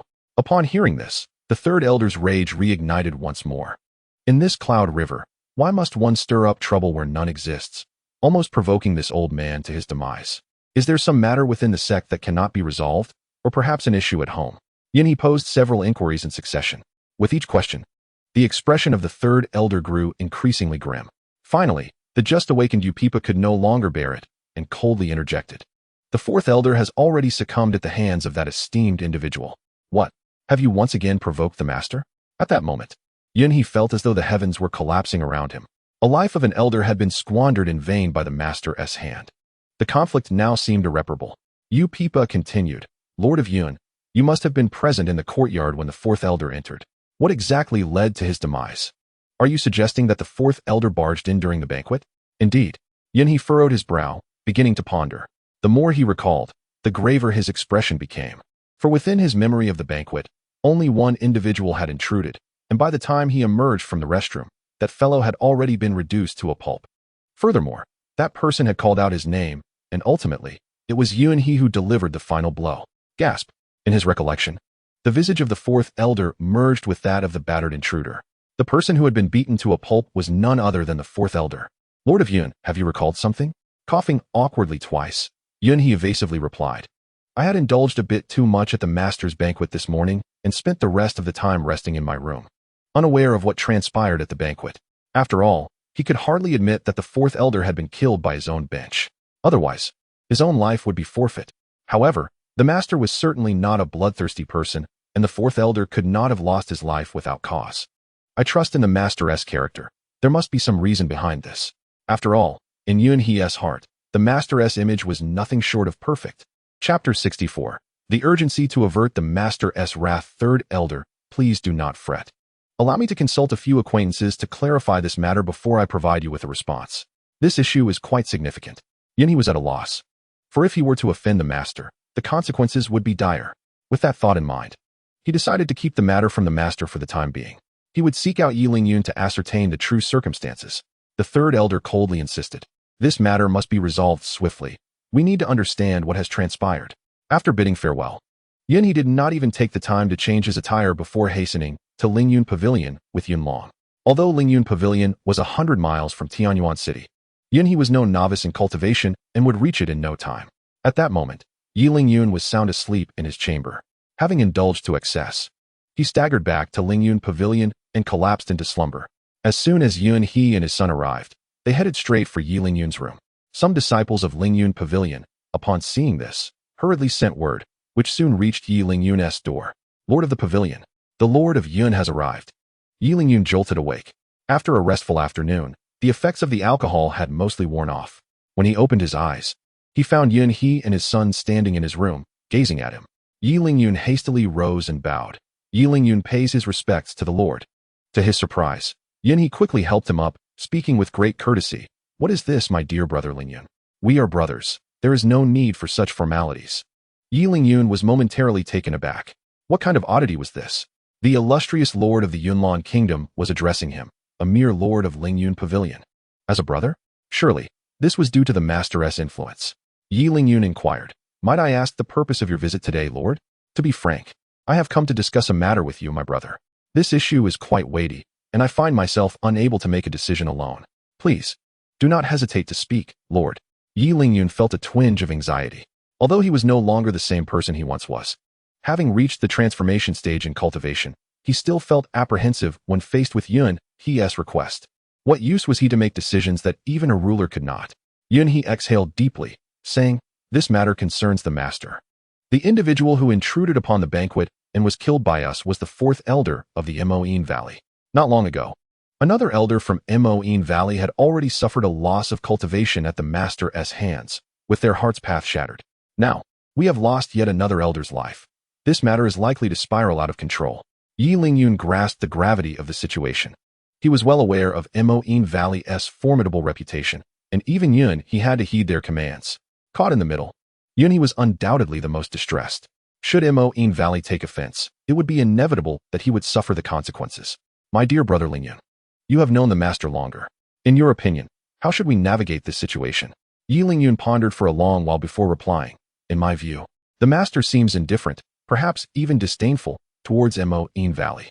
Otherwise, he would not have first crippled one of their members and then killed another. Lord of Yun, if you find yourself in a quandary, the best course of action would be to mediate the conflict between the two parties. If reconciliation is possible, that would be best. If not, following the Master's lead is undoubtedly the right choice. The Master is like a celestial being, while Mundane Valley pales in comparison. It is clear which is of greater significance. Yunhe nodded in agreement, stating, the Master has mentioned a desire for rare and extraordinary techniques. I am aware of my limitations in this regard, which is why I entrusted Mundane Valley to handle this matter. If they can accomplish this task, perhaps the conflict may be resolved, or at least not escalate further. At this point, there seems to be no other option. If the Master remains displeased, then we may have to sever ties with Mundane Valley entirely. Regardless of the circumstance, aligning with the Master is undoubtedly the right choice. This was the one point Yunhe firmly believed in. However, the most challenging aspect remained the attitude of Mundane Valley. Should they remain obstinate, it seemed unlikely that anyone could yield any results. Thank you, dear brother Lingyun, for your guidance. I shall attend to this matter immediately. After a hurried farewell, Yunhe made his way back to Tianyuan City that very night. There could be no delay in this affair. At this point, He Shao, filled with anger, would undoubtedly come personally to Tianyuan City. When that time arrived, settling the matter would not be so straightforward. Meanwhile, the third elder and Yu people were still waiting in Yunhe's courtyard. Upon seeing Yunhe, they quickly rose and asked, Lord of Yun, do you have any news? Yunhe shook his head, letting out a long sigh. Third elder, I fear this matter may not end well. The fourth elder showed disrespect towards the master and even intended to take action against him. Ultimately, he perished in the assault of numerous powerful individuals. These words were entirely fabricated by Yunhe. However, they were not far from the truth, for the master was certainly not the type to act without cause. It was inconceivable that he would slay someone without reason. We have already angered the master. If we cannot quell his wrath, the entire Mundane Valley may end up being sacrificed. Is it truly that severe? The third elder's eyes were filled with astonishment. Chu Ming's prowess is well known, having been substantiated from various sources. However, to suggest that he could single-handedly obliterate the entire Demon Sound Valley seems rather sensational. Yunhe remarked, Sir, you are akin to a celestial being. Is there anything truly impossible for you? Moreover, even if you cannot bring about the valley's demise, once you awaken from your slumber tomorrow, wouldn't it be a mere trifle for you to eliminate us? The third elder fell into silence, as the truth of the matter appeared undeniable. The fourth elder had barely managed to hold on for a moment in that courtyard before losing his life. How could he expect to fare any better? Should that esteemed individual wish it, taking his life would merely require the slightest flick of a finger. Yunhe continued, At this juncture, the most pressing concern is to quell the Sir's wrath. Otherwise, our lives may be in jeopardy. Do you recall the techniques I instructed you to bring? It seems that only this might appease the Sir's fury. The third elder cautiously retrieved a tome from his storage ring. This tome, known as the Prison-Suppressing Demon Sound, is the treasured legacy of the Demon Sound Valley, divided into 8 parts. Each of the 7 elders and the Valley Lord possesses one part. When combined, they resonate in harmony, capable of shaking the very heavens. The manuscript in the third elder's possession contained the complete 8 parts of this powerful technique. Presenting the prison-suppressing demon sound required immense resolve from He Shao, indicating at the very least, he did not entirely dismiss the words of the Jade Pipa. Perhaps a true transcendent exists in Tianyuan City. Otherwise, he would not have produced this technique for the third elder to deliver. Lord of the Yun Nation, this prison-suppressing demon sound is indeed the precious legacy of our Demon Sound Valley. Are you certain that the individual in the courtyard is truly a transcendent being? After all, the prison-suppressing demon sound is no ordinary artifact, which explains the third elder's caution. Yunhe vowed earnestly, I swear upon my life that the Sir is undoubtedly a transcendent being, beyond our comprehension. The third elder could rest assured. This prison-suppressing demon sound would not be hoarded by me. Upon hearing Yunhe's solemn oath, the third elder finally felt at ease. It was likely that Yunhe spoke the truth. With this thought, the third elder entrusted the prison-suppressing demon sound into Yunhe's hands, gravely stating, Take this carefully. Deliver it to that esteemed individual first thing in the morning. Chapter 65. Utter Nonsense. Receiving the prison-suppressing demon sound with utmost care, Yunhe stowed it away in his storage ring.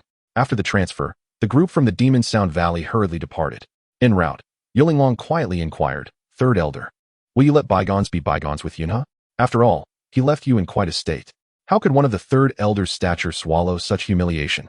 To her surprise, the third elder replied, visibly frustrated, currently, Yunha's cultivation surpasses my own. What choice do I have but to let it go? Realizing her lapse, Yulonglong chose to remain silent. Their recent confrontation made the disparity in their strengths painfully clear. Yunha emerged unscathed, while the third elder was left battered. The rapid surge in Yunha's power undoubtedly stemmed from the esteemed individual he spoke of. Such prowess could only belong to one who is not of this world. Thus, the once proud third elder found himself yielding, willingly offering the prison-suppressing demon sound. Such a formidable figure is not one the third elder could afford to provoke. Only someone of the Valley Lord's caliber could contend with him. The third elder's offering was not a genuine plea for peace, but rather a tactic to buy time, using the prison-suppressing demon sound in exchange for their lives. Otherwise, as Yunha pointed out, even the third elder himself could not guarantee his survival until dawn.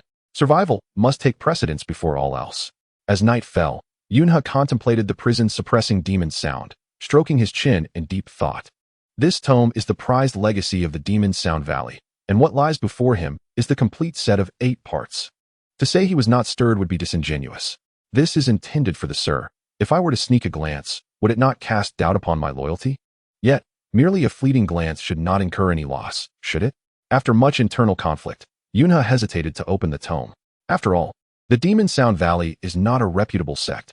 In fact, one could argue that it borders on the sinister. Had his strength not been inferior, would he willingly submit to their commands? The prison-suppressing demon sound might well be a technique of the dark arts. The more he pondered, the colder his spine grew. If this truly is a method of the dark arts, then should he practice it? He recalled the Sir's admonition. To cultivate dark arts, one must possess unwavering resolve. Otherwise, one risks losing oneself to madness and descending into the abyss. Throughout history, whether it be dark practitioners or demonic cultivators, those who achieve greatness are invariably those with hearts as steadfast as rock. Only such individuals can remain untainted by the influence of their practices. But does he possess such fortitude? Yunha dared not gamble his lifelong cultivation on this. With the Sir's assistance, why would he resort to such dubious methods? The prison-suppressing demon sound, as trivial as it may seem, is not worth practicing. Resolute in his decision, Yunha firmly stowed away the prison-suppressing demon sound, settling into a meditative posture on his bed to cultivate in peace. As dawn approached, Chu Ming arose early, stretching his limbs in the courtyard. Last night, he had been brought back by Qingyi and Yi Chun, and even now, his head felt hazy. He resolved to drink less in the future. He found this foggy sensation quite unpleasant. He could scarcely fathom how the ancients managed to compose countless verses while inebriated. He had only taken a few sips and could barely lift his pen, let alone write poetry. Sir, is it time to summon Yi Chun for his studies? Qingyi pushed open the door and stepped into the courtyard. Being a practitioner herself, she required no sleep and had been cultivating throughout the night. Upon seeing the Sir awake, she joined him. Chu Ming nodded, saying, I almost forgot about that. I appreciate your effort. Call them in for breakfast, and we shall commence. I shall go at once. Qingyi replied before exiting the courtyard. No sooner had Qingyi departed than Yunha and his son arrived at the courtyard's entrance. Sir, Yunha greeted as he approached. Chu Ming hurried forward to invite them inside, smiling. You arrived just in time. Please, take a seat. Breakfast is ready. Upon hearing this, both father and son brightened. After settling down, Yunha spoke. Sir, do you recall those 2 who previously offended you? Those 2. Chu Ming frowned slightly. The mere mention of them stirred irritation within him. They had repeatedly sought trouble without cause. What of them? Yunha explained. They are fully aware of their misdeeds and have sent me to convey their apologies. They insisted I present this item to you as a token of recompense. Yunha held out a book, the cover inscribed with 4 prominent characters, prison-suppressing demon sound. Now they wish to make amends? Chu Ming muttered to himself as he accepted the book. Glancing at the title, he remarked, Prison-suppressing demon sound? Is this a musical score? The name is rather unimpressive. The characters in this narrative reveal a profound complexity, particularly in their interactions and the underlying themes of mastery and expectation. Even this character is not written as well as a 7- or 8-year-old child in the academy. Yunha chuckled awkwardly. It was not that the character was poorly crafted. Rather, the expectations of the master were exceedingly high. As Chu Ming perused the pages of the genuine manuscript, his expression remained neutral initially, but as he continued, his brow furrowed with increasing intensity. Yunha, observing the changes in Chu Ming's demeanor, felt a knot form in his throat. What could be troubling the master? Surely, the genuine could not be flawed. Such a notion was utterly implausible. The master, with his extraordinary cultivation, would surely not allow a mere technique to disturb his composure. Perhaps it was the inadequacy of the technique itself? Finally, Chu Ming closed the Jinyu Ma'in, a hint of disdain in his voice. What is this nonsense? Take it away. Within the first 5 pages alone, he identified 8 errors, and the musicality was utterly chaotic. With that, he tossed the manuscript onto the stone table. Yunhe felt a flush of embarrassment. He had envisioned countless scenarios. Yet he never anticipated that the revered treasure of the Ma'in Valley would be dismissed as worthless by Chu Ming. Gathering the Jinyu Ma'in once more, Yunhe summoned his courage to inquire. Does the master mean to suggest that these two lack sincerity even in their apologies? This remark hinted at an understanding of Chu Ming's thoughts. The Jinyu Ma'in was clearly beneath the master's notice, and if even this esteemed text was deemed inadequate, then the entire Ma'in Valley likely held little of value to impress the master. What troubled Yunhe further was how to broach this matter with the third elder. Please, do not be angry, master. I shall convey your words to those two. Chapter 66. A moment of self-doubt. Even the Jinyu Ma'in of the Ma'in Valley was unworthy of the master's esteem. It appeared that accomplishing this task would be quite challenging. Chu Ming added, I will be giving a lesson to Yi Chen shortly. You might as well listen in, lest you be misled by such inferior material. Yunhe felt a surge of joy. Although the Jinyu Ma'in had not met the master's standards, the opportunity to hear him teach was indeed a fortuitous event. Chu Ming sighed quietly to himself, reflecting on the cultural deficiencies of this other world. The music scores were bizarrely named, and the pieces recorded within were a chaotic medley. It seemed necessary to provide Yi Chen with proper guidance to prevent him from straying down a misguided path. Before long, Qingyi summoned Yi Chen. Master, Yi Chen bowed deeply. Filled with respect, Chu Ming merely waved his hand, saying, Since you're here, sit down and have breakfast first. We'll begin after the meal. After a simple breakfast, Chu Ming entered the house and retrieved an ancient guqin, placing it in the courtyard. According to the original plan, he was supposed to teach martial arts today. But after examining Yunhe's score, he decided to alter his approach. With Yunhe present, it was an opportune moment to address him as well. Even Qingyi was taken aback. Typically, when Chu Ming performed, he used a guitar. Today, however, he had specifically chosen the guqin, indicating a serious intent to teach. Chu Ming seated himself and addressed Yunhe. I have given some thought to your Jinyu Ma'in, and I have made a few modifications that should enhance it significantly. Please, enlighten me, master. Yunhe responded with utmost respect. He was astonished that the Jinyu Ma'in, a creation of the founding ancestor of the Ma'in Valley, could be altered by Chu Ming during a mere meal. It was simply unfathomable. Soon, the strings were plucked, and Chu Ming's fingers danced across the guqin, producing melodies that flowed like water. The Jinyu Ma'in, as its name suggested, sought to embody a formidable presence. The version you possess lacks vigor and is overly laden with negative energy. How can such a level even be called Jinyu Ma'in? It is hardly worthy of the grand stage. As Chu Ming's voice faded, Yunhe felt an overwhelming wave of lethal energy wash over him, accompanied by a palpable aura of impending doom, reminiscent of countless spectral soldiers surging forth from the depths of a bottomless abyss. This was merely an illusion, yet it was terrifying enough to shake him to his core. In the next moment, a powerful musical note cleaved through the air, striking down the endless horde of spectral soldiers with a single stroke. Instantly, clarity returned to the world. The abyss was filled with fallen specters, their negative energies dissipating. As the music gradually subsided, Yunhe was drenched in cold sweat, his body trembling slightly. This is the true Jinyu Ma'in. Yunhe had previously experienced the version from the Ma'in Valley, which felt akin to being devoured by countless vengeful spirits, an experience that was only chillingly terrifying. In contrast, the master's rendition felt like a Shura from hell subduing an army of ghosts. It was this fierce, malevolent energy that warranted the title of Jinyu. With a gentle smile, Chu Ming inquired, Now do you both understand? The version you possess is better described as a wailing of ghosts and wolves. Does it truly embody the essence of Jinyu? Yunhe finally regained his composure, wiping the sweat from his brow and earnestly clasping his fists. This piece, master, could only exist in the heavens. Chu Ming waved his hand dismissively. This piece requires an ensemble of 8 instruments. Performing it solo ultimately lacks depth. The power it wields in solo is formidable. One can only imagine the spectacle were it to be played in harmony with 8. Yunhe dared not even contemplate such a possibility. Beside him, Yi Chen remained with his eyes closed, seemingly oblivious. Within his consciousness, a voice echoed, Your master is truly terrifying. This one piece of Jinyu Ma'in nearly shattered my spirit. In comparison, My techniques are nothing more than trash. This voice belonged to the Wujuic demon emperor, who, after their last encounter with Chu Ming, had decided not to pursue possession of Yi Chen's body for the time being. The priority was to restore his energy before making further plans. However, after experiencing the cleansing power of the Jinyu Ma'in, all nefarious intentions were utterly extinguished.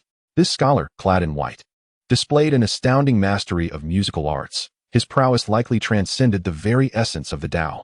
The Wujuic demon emperor reflected that even at his peak, he would struggle to match the capabilities of the individual before him. Yi Chen's voice broke the silence. Master, are we still practicing the technique you imparted to me yesterday? It's been deemed rubbish. Should I continue? Yet, out of consideration for his second master's dignity, Yi Chen felt it necessary to inquire.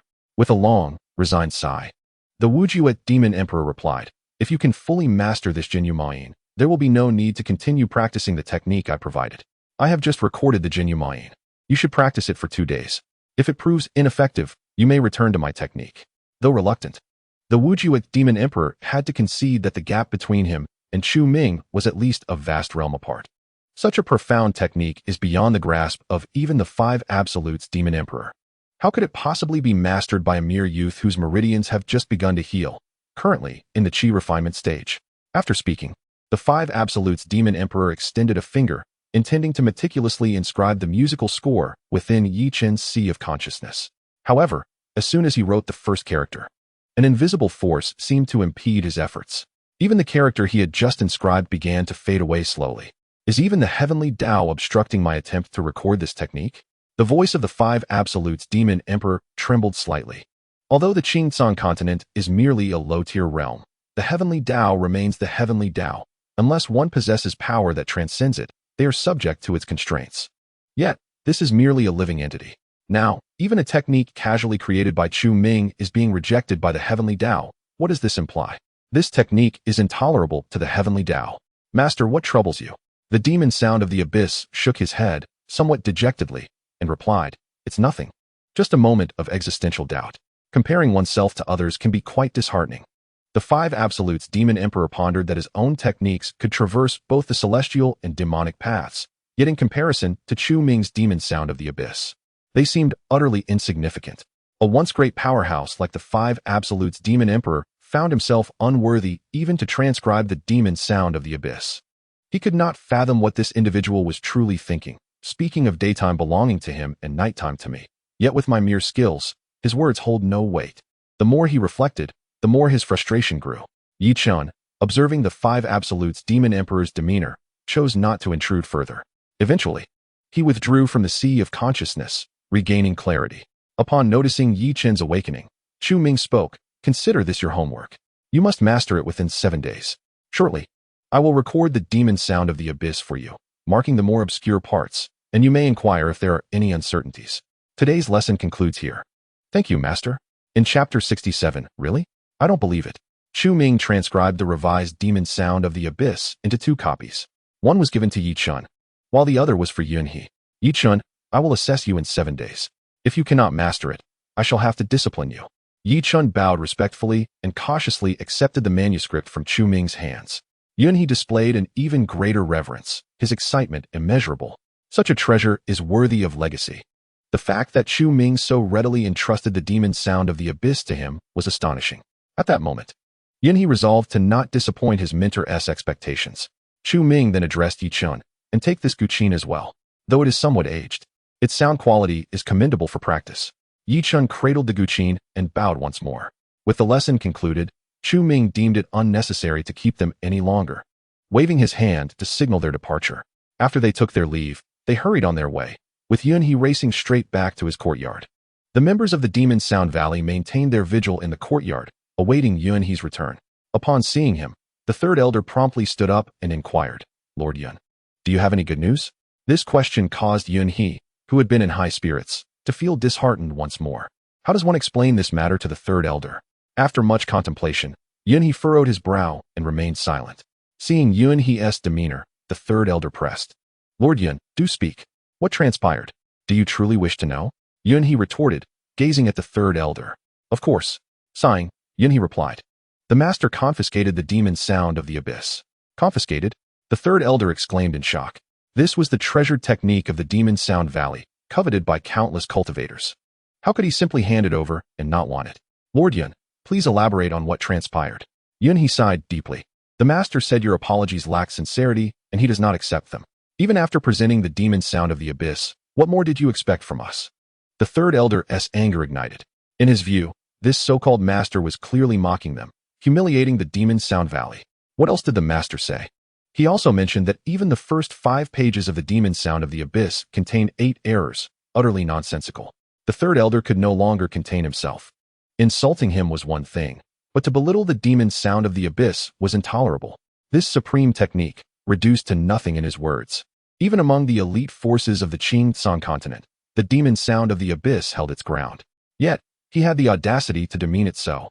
If that so-called master does not wish to negotiate, he could simply say so. Does he truly believe we can be easily bullied? Faced with the third elder's wrath, Yun He felt embarrassed. Had he not heard the master's rendition of the Demon Sound of the Abyss, he too might dismiss the claims as absurd. However, after hearing Chu Ming's performance, he increasingly found merit in the master's words. The third elder, calming somewhat, noted, "We must remember, the master is a celestial being. Uninterested in our mundane techniques, it is understandable. Celestial being, nonsense." The third elder snapped. If he can produce a technique superior to the Demon Sound of the Abyss, then I shall believe his claims of it being nonsensical. Yun He, regrettably out of context, replied, "Well, the master did provide me with another technique. One derived from the Demon Sound of the Abyss." "What?" the third elder exclaimed. "Then play it for me. I wish to see how he can alter the Demon Sound of the Abyss."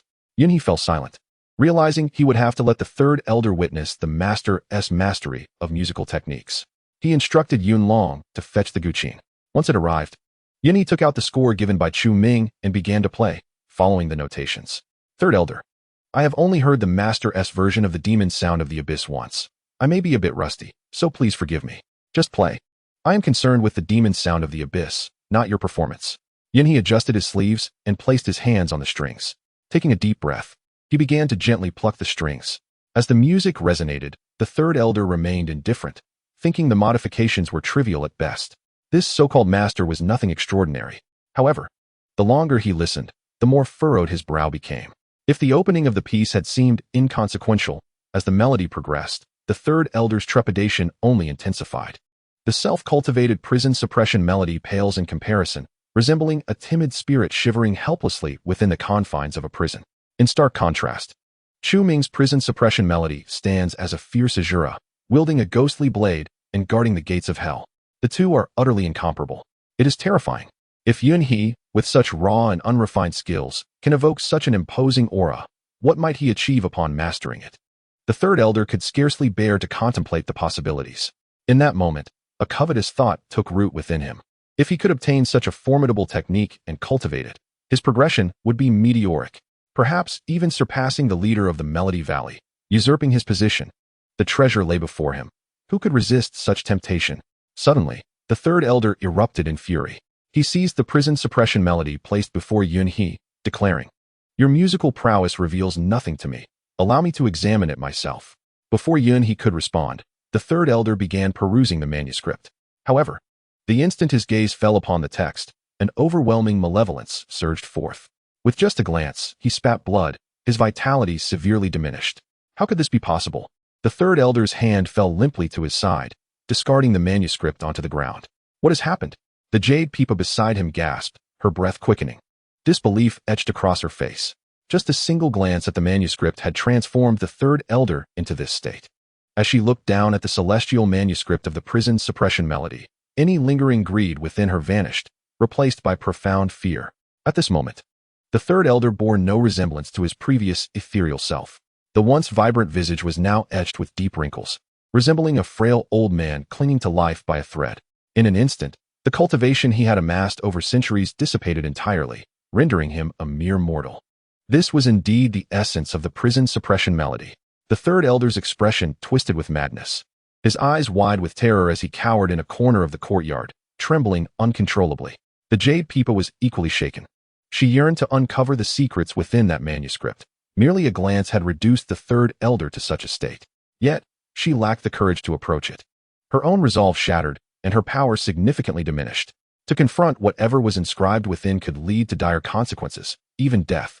Meanwhile, Yunhe hurriedly secured the manuscript, uncertain of how to proceed. Even he was baffled by the unfolding events. Third Elder, are you all right? He inquired, attempting to assist him. Yet, the third Elder, as if confronted by a specter, shrank further into the corner, muttering, "Do not come closer, stay away." Yunhe realized he had completely lost his mind. This was a calamity. The Melody Valley had dispatched 3 elders. One had been mentally shattered, another met his demise, and now, the last had lost his cultivation and succumbed to madness. This was a significant blow to the Melody Valley. He Xiao would undoubtedly stop at nothing to exact revenge. As Yunhe fretted over the situation, a jade slip at his waist emitted a faint glow. This slip was a means of communication with the Melody Valley. As Yunlan Nation, being a subordinate force, possessed one as well. With several elder slips destroyed, he was the only one left capable of making contact. Without delay, he activated the slip. At that moment, He Xiao held another slip in his hand. Valley Master. Yunhe bowed deeply upon seeing He Xiao. I shall arrive in Tianyuan City shortly. Do you have any updates? Yunhe, drenched in cold sweat, stammered, struggling to articulate a coherent response. He Xiao's frown deepened, impatience evident in his tone. Speak. I grant you clemency. One elder is dead, and another's spirit has been shattered. With each piece of grim news, He Xiao's patience was tested, his ability to cope elevated to new heights. Could there be yet another casualty? Very well. Yunhe sighed heavily before continuing. Valley Master. The third elder's cultivation has been destroyed. The shock has rendered him insane. What? He Xiao spat blood in shock. Another key figure lost. This revelation struck like a bolt from the blue. The 3 elders had failed to conquer a mere Tianyuan city. If this were to spread, it would be a source of ridicule. More importantly, with 3 elders lost or incapacitated, the power of the Melody Valley had been significantly weakened. Restoring it to its former glory would be no small feat, Valley Master. Please, this formidable being is not someone the Melody Valley can afford to provoke. It would be prudent to seek reconciliation. Otherwise, reconciliation? He Xiao roared in frustration. This individual has incapacitated 3 of my elders. And you expect me to approach him with humility? Yunhe, have you been secretly colluding with that scoundrel to mock me? Yunhe, filled with trepidation, replied, Valley Master. The gentleman is not malevolent. If we approach with sincerity. Silence. With a thunderous command, the jade slip shattered once more, and the vision vanished. Yunhe sighed deeply, lamenting the refusal of these individuals to heed his counsel. Yet, with matters escalated to this extent, attempting to broker peace now seemed utterly far-fetched. The Valley Master was en route. It appeared that finding a resolution would be exceedingly difficult. Shaking his head, Yunhe mused that the ultimate outcome would depend on the gentleman's disposition. Meanwhile, far beyond the borders of Yunlan Nation, He Xiao vented his fury, unleashing spiritual energy that crackled through the air. Even his elders and disciples dared not approach. Grand Elder, you must set off at once to seek aid from the Pingyang Nation. I am eager to see what kind of formidable deity is concealed within this insignificant Tianyuan city, capable of surviving the combined might of our 2 factions. The Grand Elder promptly bowed. I shall hasten to the Pingyang Nation and ensure the ruler comes personally. Once the Grand Elder departed, He Xiao waved his sleeve in anger, commanding, continue your journey. We head straight for Tianyuan City. Initially, when the Jade Peepa first contacted He Xiao, he held a flicker of hope that the individual who acquired the prison suppression melody might show some deference. However, with 2 elders dead and another incapacitated, it was clear that this individual intended to confront him to the bitter end. Regardless of who they were or their capabilities, He Xiao vowed to tear them apart. He bellowed in fury. This battle would be to the death. At that moment, within his courtyard, Chu Ming basked lazily in the sun. Just as he relished the tranquility, he suddenly sneezed. Who is thinking of me? In recent days, Chu Ming had found himself sneezing intermittently. Despite not having a cold and experiencing an unusually dry spell without rain in recent days, Chu Ming found himself puzzled by the oddity of the situation. He absent-mindedly picked his nose, suddenly feeling wide awake, and sat up from the lounge chair. Beside him, Qing Yi was engrossed in a chess match. Approaching her, Chu Ming casually placed a white piece on the board. The previously doomed piece sprang to life, reversing its dire situation with just that single move. Qing Yi, who had been frowning moments before, now beamed with delight, clapping her hands in excitement and exclaiming, remarkable. Chu Ming merely smiled gently and remarked, sometimes, overthinking is unnecessary. Excessive strategizing can often yield counterproductive results. With that, he swept the pieces from the board and took a seat opposite Qing Yi. Let us begin. He then made the first move. After several days of instruction, Qing had finally grasped the basics of chess, and her skills had improved significantly compared to those she had previously encountered. This provided Chu Ming with some amusement, preventing him from dozing off all day. Playing chess with Qing was far more enjoyable than competing against self-important old men. After a dozen moves, Qing furrowed her brow in contemplation once more. At that moment, Yunhe entered hastily. As he opened his mouth to speak, Chu Ming gestured for silence. Realizing his error, Yunhe quickly fell silent and waited patiently. In Chapter 69, titled No Options Before, Now I Wish to Be a Good Person, Chu Ming rose to prepare tea for Yunhe. After much deliberation, Qing finally made her move, her brow relaxing. Upon regaining her focus, she noticed an additional presence beside her. Mr. Yun, did you not just visit this morning? What brings you back? Yunhe clasped his hands together, a troubled expression on his face, and replied, Miss Qing, you may not be aware, but several elders from the Demon Sound Valley are currently in Tianyuan City. This morning, the third elder, after reading the demon suppression sound you composed, surprisingly found his cultivation dissipated, rendering him powerless. Are you aware of the hidden mysteries within that text? Demon Sound Valley. Qing pondered briefly before asking. Is that the same Demon Sound Valley that supports the Yunlan Kingdom? As a member of the Qing Wan clan, she had some knowledge of the powers within the Qing Tsang continent and had certainly heard of the Demon Sound Valley. Yunhe nodded. Indeed. Qing smiled and said, Then that settles it. The Demon Sound Valley is hardly a righteous sect. Their practice of the demon suppression sound is, in many respects, a form of heretical cultivation. Although your revised version is filled with malevolence, it genuinely serves to suppress evil, aligning with the path of righteousness, coupled with the laws of the great Tao contained within. How could the third elder's corrupt powers withstand it? Yunhe suddenly understood. You truly live up to your reputation, Mr. Chu. Merely copying the demon suppression sound yields such results. Qing continued. On another note, the Demon Sound Valley has committed numerous misdeeds in recent years. It seems that your seemingly unintentional actions are, in fact, a deliberate plan to punish the valley severely. Now it dawned on Yunhe. It wasn't that Mr. Chu was unwilling to forgive the Demon Sound Valley. Rather, he had resolved to deliver a severe retribution.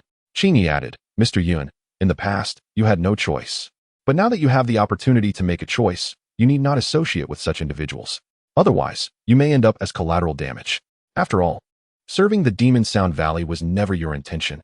It was simply a matter of lacking the strength to resist. Now, with your newfound power in Mr. Chu as your support, there is no need to fear them. Thank you for your guidance, Miss Qing. In the past, I was powerless to choose. But that has changed now. Yet pressing matters remained, particularly concerning He Shao. The Demon Sound Valley's aggressive approach would likely not be easily resolved. As they conversed, Chu Ming emerged with the tea set, remarking, Did I not just instruct you? Oftentimes, it is unnecessary to overthink. One must simply respond to challenges as they arise. Excessive scheming can lead to self-inflicted consequences. He glanced at the chessboard, nodding in approval. Well done, you have improved. Without hesitation, he made another move. After placing his piece, Chu Ming poured tea for Yunhe, stating, You arrived just in time. You presumably understand chess as well. Come, witness my skills, which I humbly believe are quite commendable. Chu Ming was not boasting. Among his many talents, chess was indeed one of his most refined skills. Yunhe bowed respectfully, saying, Thank you, sir. He had already witnessed Chu Ming's formidable prowess in chess. When they first met, he had seen Qing frowning over a complex position on the board, the oppressive energy emanating from it nearly suffocating him. Yet, with a mere wave of his hand, Chu Ming had dismantled the formidable arrangement. As they played, Chu Ming frequently offered guidance to Qing. On the chessboard, the dynamics of heaven and earth slowly coalesced. Within this miniature world, countless cultivators battled fiercely. As the game unfolded, Yunhe's breath became increasingly rapid. The complexity of the 19 paths on the board was astounding, capable of yielding an array of variations. Just a glance at the laws of the great Tao present on the board sent shivers through his very soul. How could one even hope to comprehend it? A mere brush with the thoughts would lead to obliteration. At times, flexibility is necessary. You always seem to forget one thing after another. Chu Ming remarked as he made another move. The chessboard settled, enveloping the world in a moment of tranquility. That world gradually dissipated, wiping the sweat from her brow. Qing expressed a hint of regret. I lost again. You did well. Those arrogant old men would not last as long against me. You have improved significantly. Thank you for your praise, sir. As the game concluded, Chu Ming raised his gaze to Yunhe and asked, Did you not come earlier today? What else do you need? Yunhe replied, Sir, I encountered a perplexing issue that I found difficult to resolve. I intended to seek your advice. But after watching you play chess, I believe I have found my answer. That's good to hear, Chu Ming nodded. There are indeed many lessons to be learned on the chessboard. Gaining insight in such matters indicates that you possess notable skill in this regard. He felt a weight lift from his heart after hearing Chu Ming's words. As the Sir had stated many times, overthinking is unnecessary. It is often best to adapt only when required. What initially seemed simple becomes increasingly complicated with excessive contemplation, making resolution all the more challenging. Regarding the Valley of Enchantment, the principle remains the same. Knowing their malevolence, one should refrain from engaging with them, for with our esteemed teacher present, the sky will not collapse. Dare they retaliate against he in front of our teacher? Chu Ming then remarked, after observing for quite some time, why not have a match between you two? He rose from his seat, granting them space. Thank you, esteemed teacher. I shall comply with your wishes, he replied respectfully. With that, he took his seat to challenge the figure in green. Under the guidance of the green-clad opponent, he felt akin to a novice, utterly devoid of any capacity to counter. Although he prided himself on his understanding of the game, he soon realized that there are always those more skilled and realms beyond his grasp. Faced with the relentless assault of his opponent, he could hardly endure for a moment before succumbing to defeat. I am simply outmatched, he sighed, acknowledging his inadequacy. In such a brief span, he found himself overwhelmed. Chu Ming remarked, this is not solely your fault. Rather, it is the state of your world where the art of chess is lamentably poor. Your abilities, I dare say, are inferior even to those children in the academy. He paused, feeling the sting of Chu Ming's words, yet he recognized their truth. It was only natural that those who had studied for so long would surpass him. Nonetheless, this game brought him unexpected enlightenment. Since the banquet, he had approached the threshold of the fusion stage, and after this match, he finally broke through that barrier. The fusion stage, even the master of the Valley of Enchantment, He Xiao, had merely attained this level. Having crossed this threshold, he felt a surge of confidence to confront the Valley of Enchantment head-on. Though he might not yet be a match for He Xiao, sharing the same stage ensured his survival was no longer in jeopardy. Playing a match against Miss Qingyi has proven immensely beneficial, he exclaimed with a smile. Chu Ming praised, to learn something new is a wonderful thing. It signifies you are far more capable than those old men. You are indeed teachable. Thank you for your kind words, esteemed teacher, he replied, as Chu Ming waved his hand dismissively. As he approached, Chu Ming found himself somewhat entertained. Suddenly, Chu Ming inquired, by the way, those two cultivators did not trouble you, did they? This was no trivial matter. After all, they were cultivators, and if they truly unleashed their wrath, one could only wonder how he would withstand it. Moreover, one of them even possessed the ability to fly, a feat that Chu Ming understood required at least the nascent soul stage. To a nascent soul cultivator, taking a life was as simple as breathing. They did indeed pressure me somewhat, but for the time being, they have not escalated matters, he responded. Chu Ming advised, it would be prudent to sever ties with such individuals early on. Though they are cultivators, many mortals seek to curry favor with them, yet their intentions may be foul, leading to unforeseen troubles. He nodded in agreement. Chu Ming's words only solidified He's resolve to sever ties with the Valley of Enchantment. If even the esteemed teacher held such views, what was there to fear? Moreover, with his advancement to the fusion stage, what could possibly intimidate him? Upon returning, he would confront them directly. Meanwhile, in the Valley of Enchantment, the Grand Elder had arrived at the royal city of Pyongyang. Within the Grand Palace, a guard clad in golden armor entered the main hall, kneeling on one knee to bow deeply before the figure seated upon the throne. This regal figure was none other than the Empress of Pyongyang, Huarong. Her demeanor exuded an aura of authority that could instill fear with just a glance. The guard spoke, Your Majesty, the Grand Elder of the Valley of Enchantment requests an audience. What does he seek? Huarong furrowed her brow. Her anger towards the Valley of Enchantment had not yet subsided. Not long ago, she had dispatched Dao Tianfeng to the kingdom of Yunlan based on the valley's deceitful words, resulting in the tragic loss of her son. The pain of such a loss was not easily forgotten. The guard, sensing her ire, trembled as he replied. He claims that the Valley of Enchantment has uncovered the truth behind the Crown Prince's demise and has come to relay this information to you. Oh, then let him enter, she commanded. Shortly thereafter, the Grand Elder entered the hall and bowed deeply before Huarong. You say you have discovered the cause of my son Dao Tianfeng's death? The Empress's face still bore traces of anger. The Grand Elder, sweating profusely, understood that this woman was on par with his own master and could not afford to be disrespectful. Yet, to achieve his aims, a little deceit was permissible. The immediate priority was to assuage the Empress's hatred towards the valley and align her with their interests.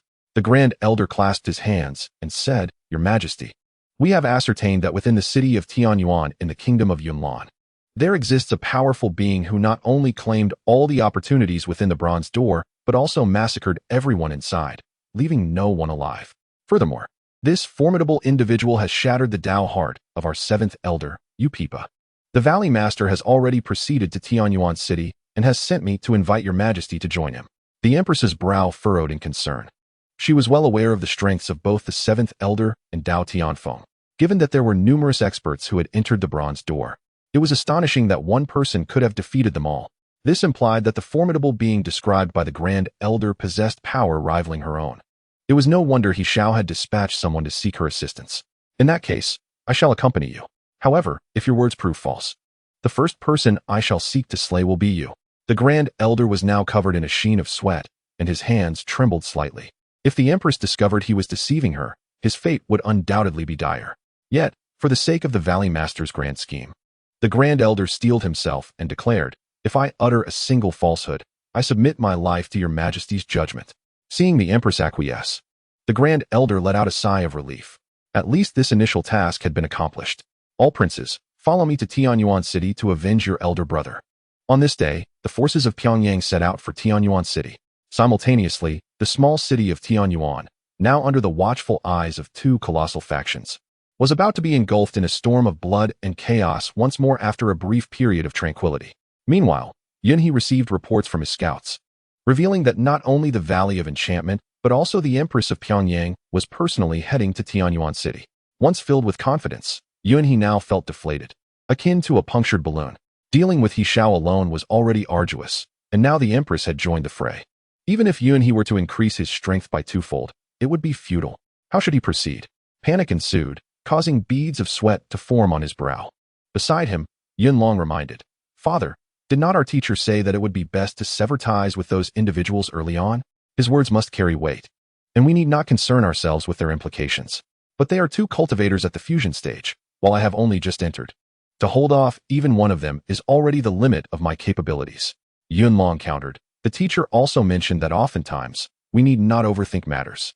When soldiers come, we will meet them, and when water rises, we will build a dam. Furthermore, within the confines of Tianyuan City, can we truly impede their advance? Does anyone else possess the capability to do so? Yunhe suddenly comprehended. The might of this city's elites was far beyond his concern. The reason his master had instructed him thus was clear. At a critical juncture, he would not abandon him. His sole task was to sever ties with them. As for other matters, his master had his own strategies in place. The city was teeming with experts. A mere call to arms would suffice. For even a single spit from each individual would render He Shao and that Empress devoid of any escape. Ha ha ha, with my master as support. What need do I have to fear the likes of the Valley of Demon Sounds or the Kingdom of Pyongyang? Longer, come with me to the residence of the Third Elder. We shall settle the accounts with them. Over the years, Yunhe's existence had been one of profound frustration. The nation he painstakingly ruled collected but meager taxes throughout the year, 7/10 of which were sent to the Valley of Demon Sounds. Though he was proclaimed the monarch of Yunlan, in truth, he was merely a servant to the valley. But now, he would no longer endure. Chapter 71. I lay my cards on the table as they spoke. The father and son had arrived at the residence of Upipa and others. "Upipa, come forth." Yunhe bellowed, his voice infused with spiritual power, resonating throughout the street. Initially recuperating in her abode, Upipa was startled by this voice, spitting out a mouthful of blood. In the days that had passed, she had been on the verge of recovery from her internal injuries, but Yunhe's interruption had sent her back to her original state. Could it be that Yunhe had turned against them? Upipa's face was filled with fury. Even though her cultivation had diminished, she was still an elder of the Valley of Demon Sounds, and her status afforded her no tolerance for Yunhe's insolence. "Linglong, accompany me to see what this Yunhe is up to." Yes. The two descended the stairs. There stood Yunhe and his son, poised in the courtyard center. Upipa, with a frigid expression, inquired icily, "Yun country lord, what is the meaning of this?" To which Yunhe retorted with a cold smirk, "By the command of my master. From this day forth, the Yunlan kingdom shall completely sever ties with the Valley of Demon Sounds. If you depart Tianyuan City and dissociate from the valley now, I shall not pursue further consequences. Otherwise," his tone dripped with menace. Yunhe was not one to show mercy, until now. None had provoked his ire to such an extent. Huh, you finally can't sit still. From the very beginning, Upipa had suspected that Yunhe was playing tricks with the Valley of Demon Sounds. Leveraging the influence of that esteemed individual, he had maneuvered them into a corner, even killing one and incapacitating two, all for this day. After expending such considerable effort to shatter my resolve and slay the fourth elder, driving the third elder to madness, you have finally revealed your fangs. Although Upipa was somewhat taken aback by Yunhe's rebellion, she had anticipated it long ago. Regrettably, with your limited prowess, you are still far from being my enemy, she declared. You know the Valley Master has already set out for Tianyuan City and will soon arrive. How can a mere cultivator in the refinement phase contend with him? Refinement phase? In the next moment, an overwhelming aura surged from Yunhe's being. Upipa felt the spiritual energy of the world, under Yunhe's command, crashing towards her like colossal waves. The mere act of slightly stirring his spiritual power left her in despair. Upipa acknowledged that even at her peak, she could not achieve such control. And even the previous third elder had been incapable. To be frank, I have ascended to the integration phase. Do not think that your current state, or even your prime, would allow you to escape my grasp. Slaying you would be akin to crushing an ant. In that instant, Upipa felt that death was but a breath away. Initially, she believed that using He Zhao's name would instill some caution in Yunhe, but it was now evident that such hope was futile. Blame yourselves for offending my master, Yunhe roared. In an instant, spiritual energy surged, engulfing the master and disciple pair. They met their demise on the spot. This scene, however, was witnessed by a group of powerful figures standing among the clouds. Hee, Yunhe, I have long suspected this ruffian was up to no good. The figures in the clouds were none other than He Zhao, the Valley Master, along with his elders and elite disciples. Beside him, the second elder remarked, Valley Master, it would be prudent to eliminate this treacherous character sooner rather than later. Patience is key, He Zhao replied calmly. The death of Upipa was of little consequence to him. In his eyes, she had lost all value the moment her cultivation was destroyed. After all, the vast Valley of Demon Sounds had no shortage of nascent soul cultivators, and she was but a once promising nascent soul who would never advance again. When the Empress of Pyongyang arrives, our two forces shall unite to raze Tianyuan City to the ground. The fury within He Zhao could not be quenched by the mere slaying of two individuals. He sought the total annihilation of Tianyuan City and the entire Yunlan kingdom to satiate his vengeance. As for these past few days, you will each disguise yourselves as mortals and infiltrate Tianyuan City to investigate thoroughly, lest there be treachery afoot. Though He Zhao was filled with wrath, he had not yet lost his rationality. With several elders having met their end here, it was impossible to believe that there were no hidden traps within the city. Caution was the better part of valor. Understood. The elders and disciples responded in unison before dispersing, concealing their cultivation and changing their appearances.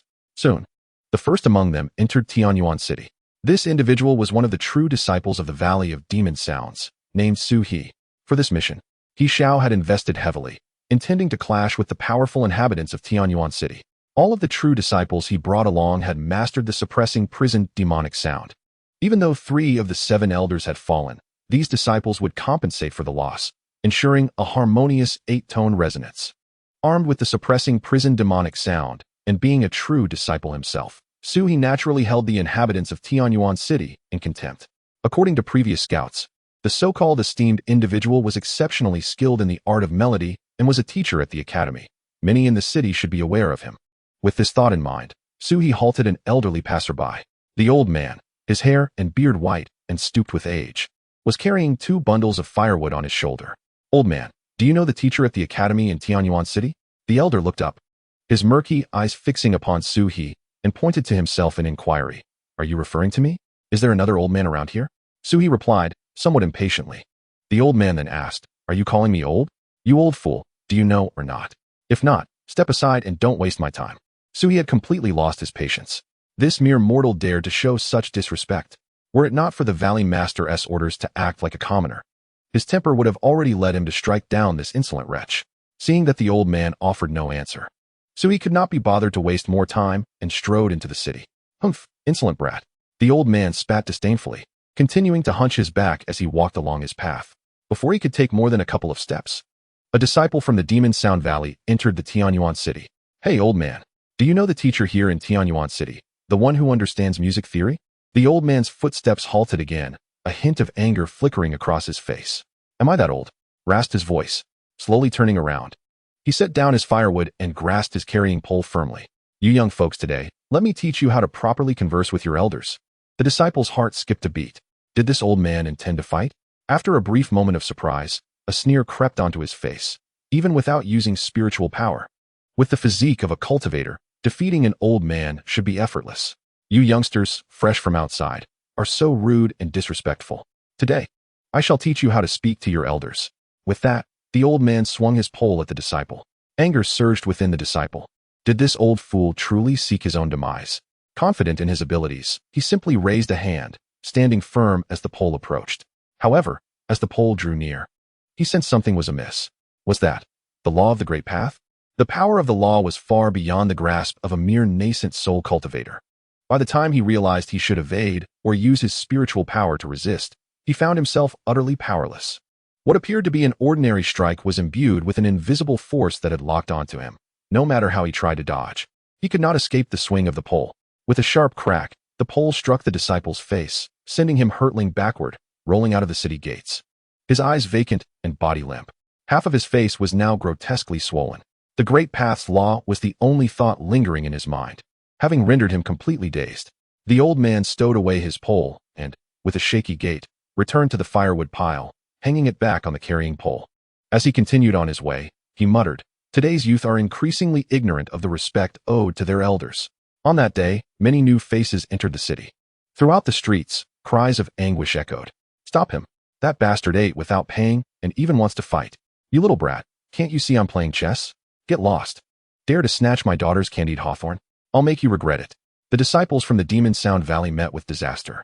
Nearly all of them vanquished in a single day, except for Su He, who inadvertently wandered to Chu Ming's courtyard. Today was a rare occasion for Chu Ming to set up his stall. Observing the bustling scene in the city, he couldn't help but shake his head, lamenting the perilous state of the world. With so many outsiders arriving, one after another, they seemed intent on causing trouble. Unlike Tianyuan City, where the people were simple and hospitable, this world, built upon the foundation of cultivation, revered power, yet lacked civility and decorum. Sighing, Chu Ming reflected on the decline of societal values. Just as he shook his head, he noticed a young man standing at his stall, dressed as if from a wealthy family, yet a stranger to him. A stranger? Another outsider? Chu Ming's mind began to churn. Was this fellow also looking to stir up trouble? Their eyes met, and they stared at each other for 2 whole minutes before Chu Ming, rubbing his eyes in irritation, finally asked, "Are you here to buy something?" Su He remained fixated on Chu Ming. The young man's appearance bore many resemblances to descriptions from their sect's records. Su He was determined to ascertain whether this man was indeed the individual they sought. Yet, he looked like an ordinary person, not a transcendent being. Shaking his head, Su He muttered to himself, "So similar, truly similar." Losing patience, Chu Ming asked, "What do you want?" Even if this man was not who he was searching for, he looked scholarly enough to have some connection with the local teachers, so he might as well inquire. With that thought, Su He asked, "Are you a scholar?" "What? Do you think scholars are easy to bully? Staring at me for so long. Do you not realize it's quite rude?" Chu Ming stood up, exuding an imposing presence. Did he truly believe scholars were to be trifled with? After all, he had trained in martial arts for 2 years. Even if this young man dared to cause chaos, Chu Ming would not hesitate to deal with him. So he pressed on, "I ask you, do you know of a teacher in this city who teaches at the academy in the West and is well-versed in music?" He recalled that He Xiao had mentioned this individual might be hiding within Tianyuan City. As such, ordinary people likely would not be aware of this eminent figure's existence. Chu Ming, upon hearing this, felt a flicker of recognition. Was he not describing himself? What did this man want? The crucial point was that he did not even know who he was. Finally, Chu Ming retorted, "What do you need him for? Do not ask questions you shouldn't." Su He's eyes flashed with a ruthless glint. Although the Valley Master had instructed him to keep his identity hidden if someone proved to be unwise, Su He would have no qualms about eliminating them. Otherwise what? Chu Ming replied, crossing his arms defiantly, his demeanor exuding arrogance. While he might not be able to best a cultivator, he could easily handle a dozen ordinary people with his modest martial skills. This young man, with his slender limbs, looked like he wouldn't withstand even a single kick from Chu Ming. Why should he fear him? "I'm here to deal with you." A mere mortal dares to speak to himself in such a manner, even going so far as to provoke his own being. This is a death wish of your own making. I cannot be held responsible. In Su He's eyes, a glimmer of murderous intent flickered as he clawed towards Chu Ming's chest. Even amidst the bustling streets, Su He showed no concern. Who among these commoners would dare to intervene in a cultivator's act of violence? This claw, though devoid of any technique or even a modicum of spiritual energy, was a strike delivered by a cultivator's extraordinary physique, one that even seasoned martial artists among the mundane could not withstand. After all, there exists a fundamental distinction between mortals and cultivators. Chapter 73. The city is filled with hidden masters. As the claw approached Chu Ming, Suhi was astonished to observe that Chu Ming's gaze remained steadfastly fixed on his outstretched claw. Could it be that this mortal possessed the ability to perceive his movements? A martial artist among the common folk? Yet what of it? Even if he was a martial artist, he was still ultimately a mortal. Before a cultivator, he held no chance of victory. Even if his eyes could follow the motion, how could he possibly evade the impending strike? However, in the next moment, an astonishing event unfolded. Chu Ming nonchalantly delivered a punch towards the very claw that threatened him. Seeking to confront me head-on, a deepening scorn filled Suhi's eyes. This fool not only chose not to evade but sought to meet him in a direct clash. Truly, he was unaware of the peril he faced. Yet, when Chu Ming's fist collided with Suhi's claw, a sharp crack echoed through the air, the unmistakable sound of bone fracturing. The cruel smile on Suhi's face abruptly vanished, replaced by a mask of shock, swiftly followed by agony. Screams echoed through the narrow alleyway. My hand! My hand! Suhi clutched his injured right hand, writhing on the ground in pain, his cries of despair resonating through the streets. The onlookers regarded him as if he were a fool. How is this possible? Merely a common mortal. Before Suhi could fully process the situation, Chu Ming leapt over his stall and stood before him, unleashing a torrent of punches and kicks. Still yearning to brawl? Not yet fully developed. Yet he insists on engaging in such foolishness. I shall teach you the meaning of pain. In that moment, the confined space was filled with dust and chaos. The vendors and passers-by dared not intervene, opting instead to spectate. Master! Master! Save me! At that moment, Suhi could only lie on the ground, enduring Chu Ming's relentless assault. Within mere minutes, he was left in a state of utter disarray. This place is terrifying. Beyond comprehension, tears streamed down his face uncontrollably. Mother, I wish to go home. His heart-wrenching cries reverberated throughout Tianyuan City. After a span of 10 minutes, Chu Ming exhaled a sigh of relief, wiped the sweat from his brow, and brushed off the dust from his clothes. He muttered to himself, "It has been too long since I last exercised. I could hardly strike with efficiency." Suhi lay on the ground, his body battered and bruised, utterly despondent. His face had swollen to a grotesque degree. Master! Master! Save me! This person is relentless. On this day, Suhi crawled inch by inch out of Tianyuan City, propped up by his chin. His limbs had been rendered useless by Chu Ming's onslaught.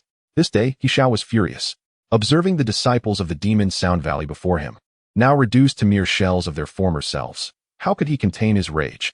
Tianyuan City was but a small place. How could his elite disciples have fallen here? What on earth was happening? One slightly better-off disciple, lacking energy, replied, reporting to the Valley Master, "I believe I encountered that hidden master. He was merely an old man chopping wood, devoid of any spiritual energy. Yet when he struck, I felt as though the very heavens and earth bore down upon me. With just a simple shoulder pull, I was sent flying.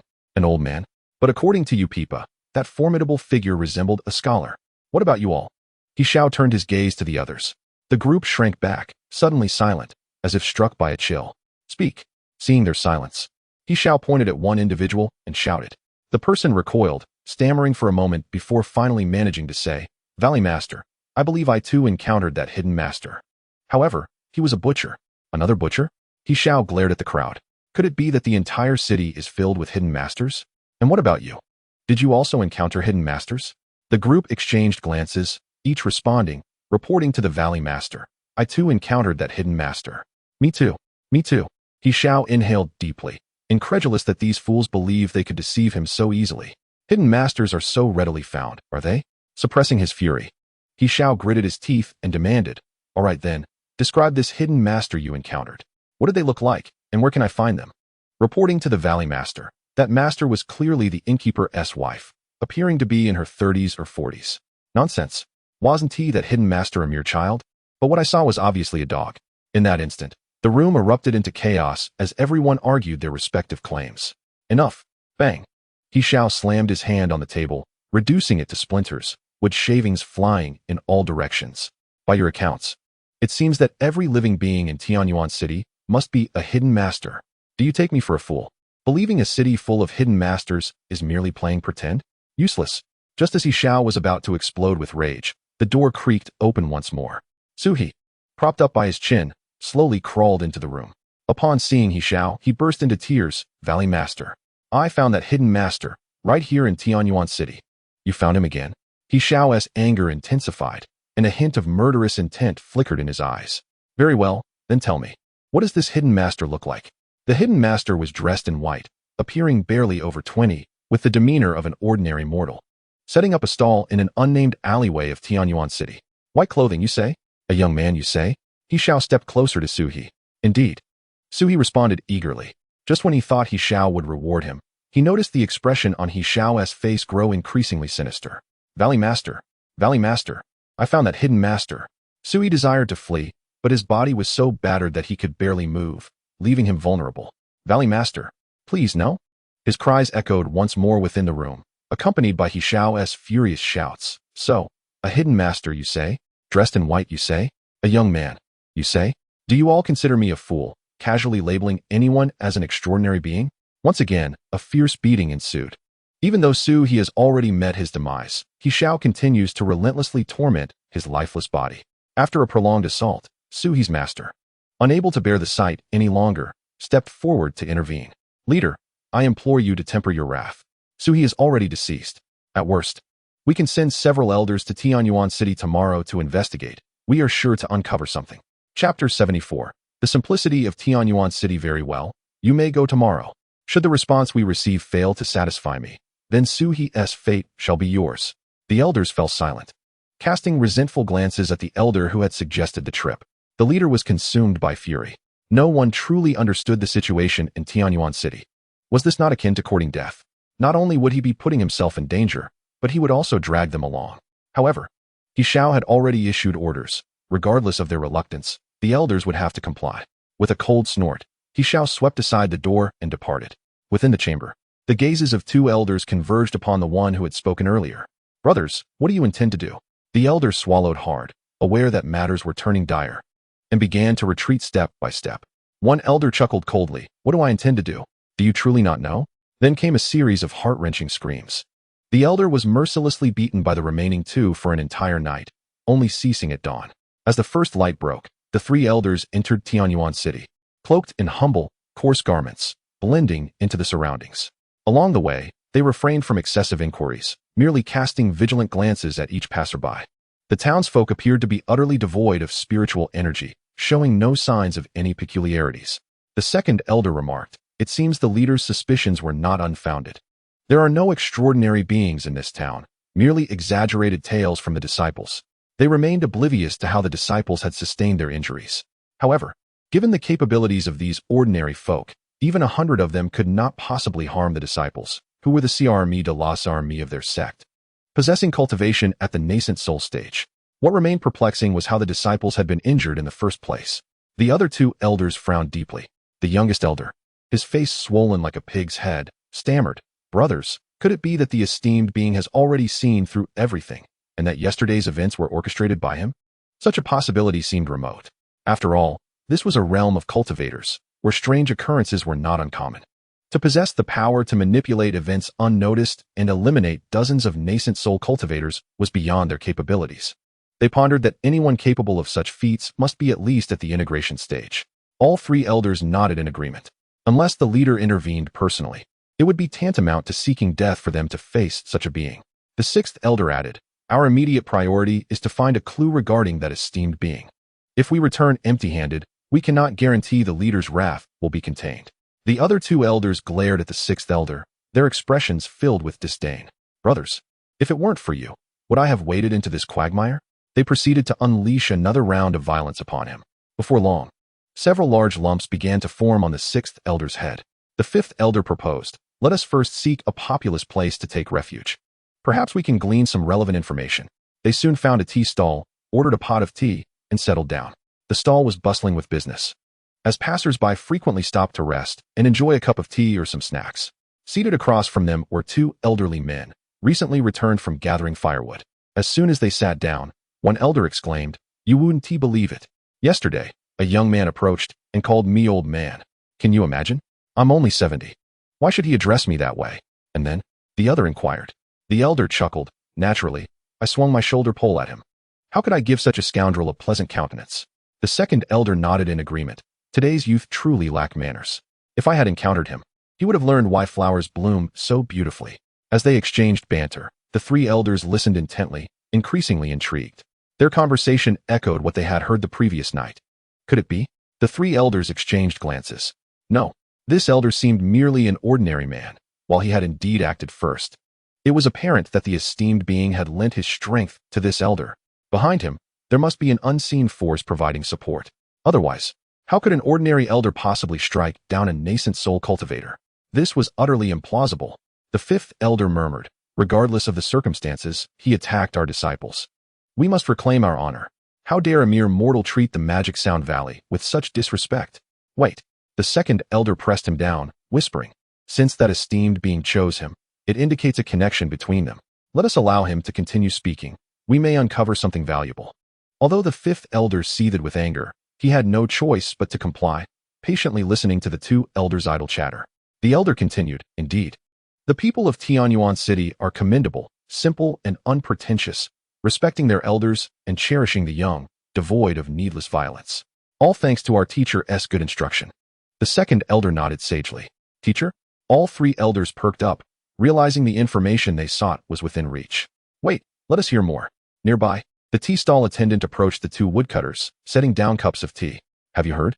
Today, the teacher will be telling stories at the tavern across the street. Shouldn't you hurry home to drop off your firewood and come back to claim a good spot?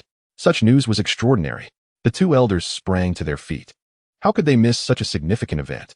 Opportunities to hear the teacher's tales were rare, typically reliant on the teacher's whim and passing by the tavern. Why didn't you tell us sooner? Quickly, let us go home and drop off the firewood. The tavern isn't crowded yet. We should still be able to secure a spot. The two elders hurried off, their firewood in tow, disappearing in an instant. The three elders exchanged knowing smiles. Their efforts had not been in vain. They had unexpectedly stumbled upon this valuable information. Two junior brothers, what are you waiting for? Hurry to the tavern and secure a prime spot. The three of them rose and strode towards the tavern across the street. At that moment, Chu Ming had just emerged from his courtyard. Over the past few days, Chu Ming had developed a craving for alcohol.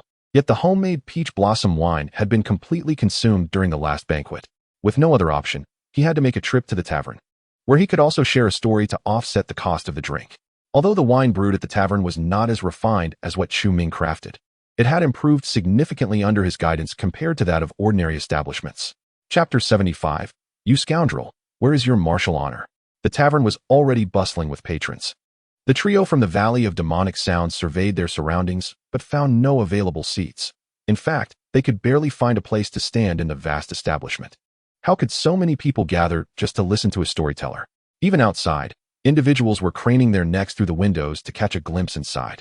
At this moment, with Chu Ming yet to arrive, the scene was already chaotic. What would it be like when he finally showed up? The sixth elder whispered, brothers, should we find a place to sit? The second elder replied quietly, no, we must remain discreet. We must maintain a low profile. Currently, there were no vacant spots. To sit down, they would have to encroach upon other space, which would undoubtedly draw attention, certainly not worth the trouble for a mere seat. Meanwhile, more and more people continued to flood into the tavern. The trio, already limited in their movements, now found themselves practically immobilized by the throngs of patrons. Suck in your stomach. There's still room inside. Why are you just standing here? The clamor of shouts echoed throughout the tavern. The three elders swayed with the crowd, and after making a circuit of the tavern, they inexplicably found themselves pushed back outside. What is happening? Confusion was etched on their faces. They had squeezed through the crowd only to end up outside. The second elder urged, why are you still dawdling? Let us push our way in. With that, the three of them dove back into the throng. However, the wall of people firmly blocked their path. Despite their best efforts, they could not gain entry into the tavern. After several failed attempts, the second elder, growing frustrated, said, junior brothers, use your spiritual energy. Otherwise, we will miss this opportunity. The other two nodded in agreement. They then activated their spiritual energy and plunged back into the crowd. Hey, which fool just bumped into me? A burly man, greasy and wielding a cleaver, bellowed angrily, turning to glare at the sixth elder. The sixth elder, still channeling his spiritual energy, fixed his gaze on the man. Is it you, you pig-headed buffoon? Who dared to strike me? The man growled back, pig-headed?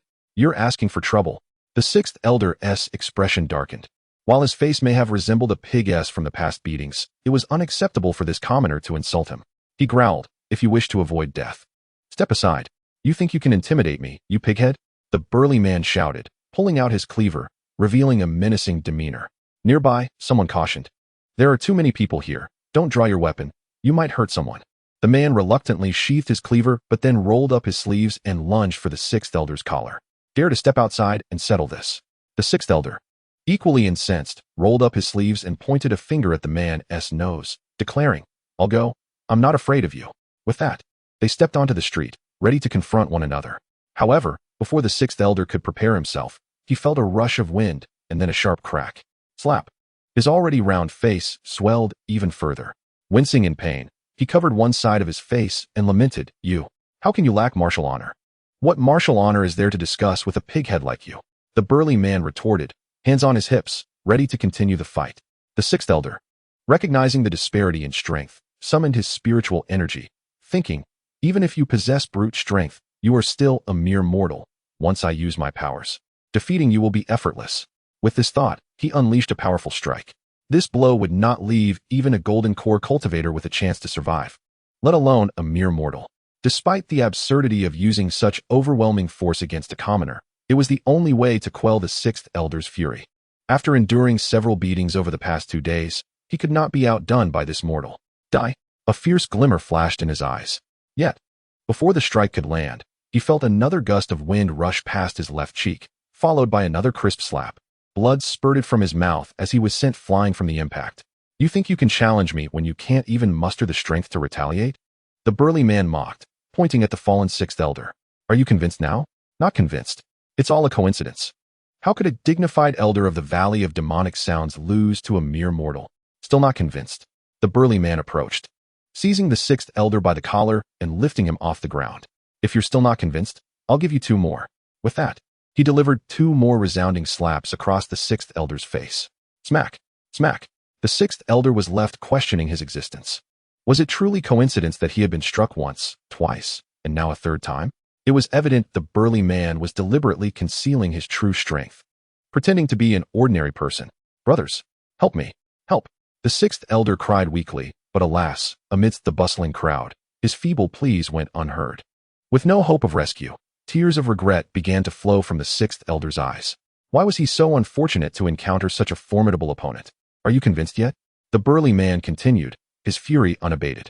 The sixth elder, utterly defeated, struggled to speak. Even uttering a coherent word was an insurmountable challenge. Just as the man was about to deliver another blow, someone shouted, "The master has arrived." In an instant, the previously raucous tavern fell silent.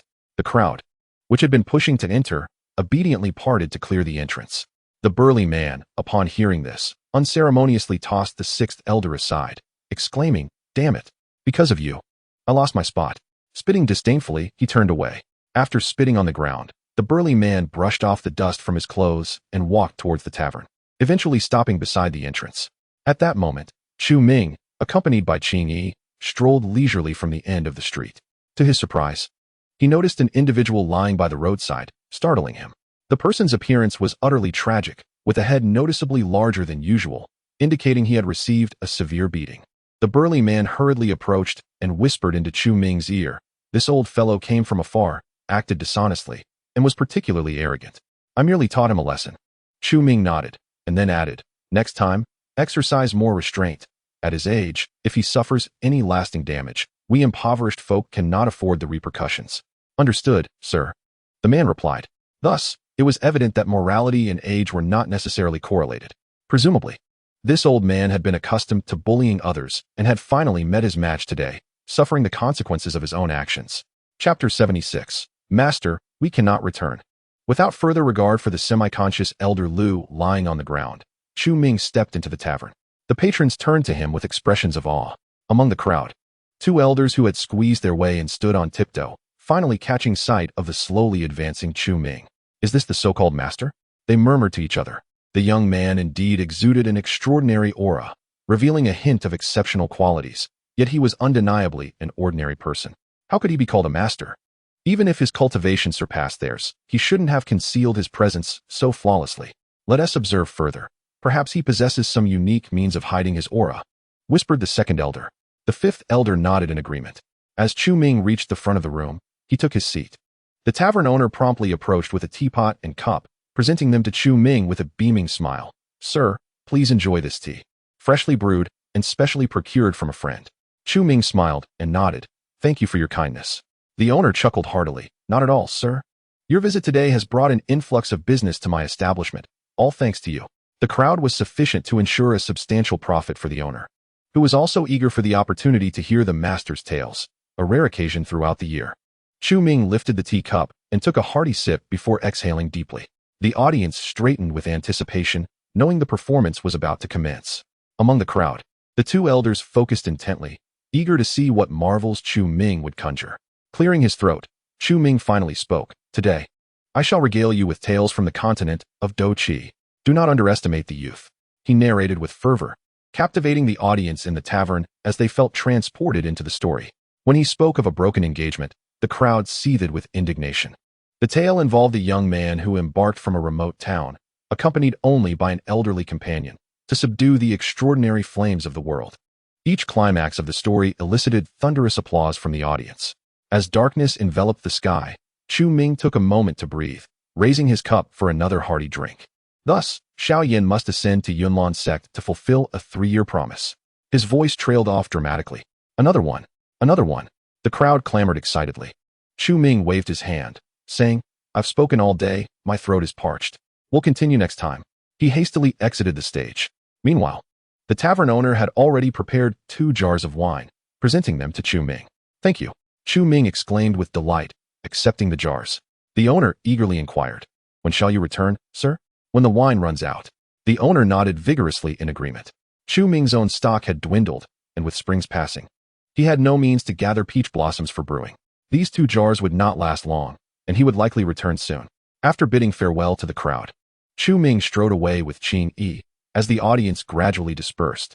In the tavern, apart from the owner and staff, 2 individuals stood dumbfounded, their faces filled with envy. Master, we cannot return. In a single day, Chu Ming had utterly captivated the 2nd and 5th elders. 30 years in the east, 30 years in the west. Do not underestimate the youth. This proclamation struck the 2 elders like a bolt from the blue, resonating profoundly within them. This was indeed the demeanor expected of cultivators. After hearing Chu Ming's tale, they felt as though 100 years had been squandered. The story had brought subtle transformations to their hearts. The tavern was now closing for the night. If they wished to drink or dine, they would have to return tomorrow, as the owner began ushering patrons out. Only then did the 2 elders awaken from their reverie. The 2nd elder suddenly noticed a missing figure and quickly asked, Where is Elder Lu? I thought he was with you all along. No, I assumed he was following you. Only then did they realize that after they had squeezed into the crowd, Elder Lu had disappeared. With the crowd now dispersed, there was still no sign of him. Could Elder Lu really have gotten lost? We must search for him before something happens. The 2 hurriedly exited the tavern. Just outside the door, they spotted a figure lying on the ground, resembling a pig's head, gazing at them with a mournful expression. Both the 2nd and 5th elders felt that this familiar sight was strikingly recognizable, yet they could not pinpoint who it was. Upon seeing the 2 emerge from the tavern, the figure burst into tears. Elders, you finally came. You are Elder Lu? They exclaimed in unison. How had their comrade transformed into such a state? Although he had sported a pig's head since the previous night, it had never been this severe. They hurried to assist him, anxiously asking, What happened, Elder Lu? Who did this to you? We will avenge you. Even combined, the 3 of us would not stand a chance against him. He is far too formidable. He didn't even need to use spiritual power to defeat me utterly. What? They gasped simultaneously. In this small Tianyuan city, an individual of such strength existed? To incapacitate a 6th elder in the void refinement stage without using spiritual energy suggested he was a formidable cultivator in the integration stage. The implications were chilling. Brothers, let us not dwell on that for now. Did you manage to gain anything from your time in the tavern? In my mind, an image unconsciously surfaced. On the towering mountain, shrouded in mist, stood a young man clad in black, shouldering a black heavy ruler that was as tall as himself. Ascending the mountain step by step, at the summit lay the magnificent Yunlan sect. Such is the true essence of a cultivator. The 2 found themselves once more ensnared in reminiscence, unable to extricate themselves. Elder brothers? They suddenly regained their senses. Do enlighten us. What discoveries were made at the tavern? The 2nd elder cleared his throat awkwardly. Ahem. This matter cannot be summarized so easily. Let us return and report to the Valley Master first. Indeed, so much transpired at that tavern that mere words cannot encapsulate it. The fifth elder chimed in, laughing lightly. The sixth elder eyed the two skeptically, sensing their unease. Is it truly as you say? Of course. What I say cannot be false. The second elder slapped the air emphatically. The sixth elder, having just regained consciousness, fainted once more after this blow. Chapter 77. He might be a deceiver upon returning to the temporary abode of the Mundane Valley. He Xiao noticed the three men and caught sight of the disheveled sixth elder. He could not help but frown, but still inquired, Elders, did you uncover anything of significance during your visit? The sixth elder, barely holding on, replied, reporting to the Valley Master. I discovered a formidable individual in Tianyuan City who could incapacitate me without the use of spiritual power. Such a thing exists? He Xiao exclaimed, astonished. The fact that someone could so easily overpower the sixth elder without employing spiritual energy implied that this person's cultivation was at least on par with his own.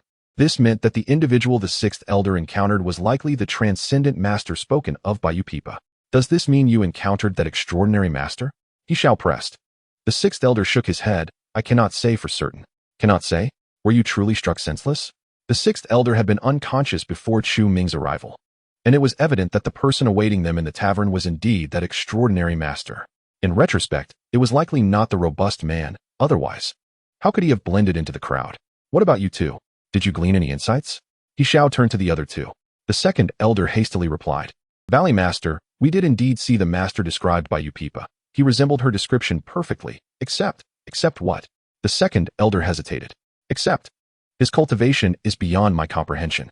He could either be an ordinary mortal or a being of cultivation far superior to my own. However, he appeared to me more like a mere mortal. Yet, despite my inability to discern his true strength, his demeanor and mannerisms exuded an extraordinary presence, as Upipa stated. He is no ordinary person, but rather a celestial being. Such are the exact words of Upipa and Yunhe. Nonsense. He Xiao shouted angrily. The path to ascension was severed millennia ago. The possibility of any mortal becoming an immortal is non-existent. What celestial being can there be?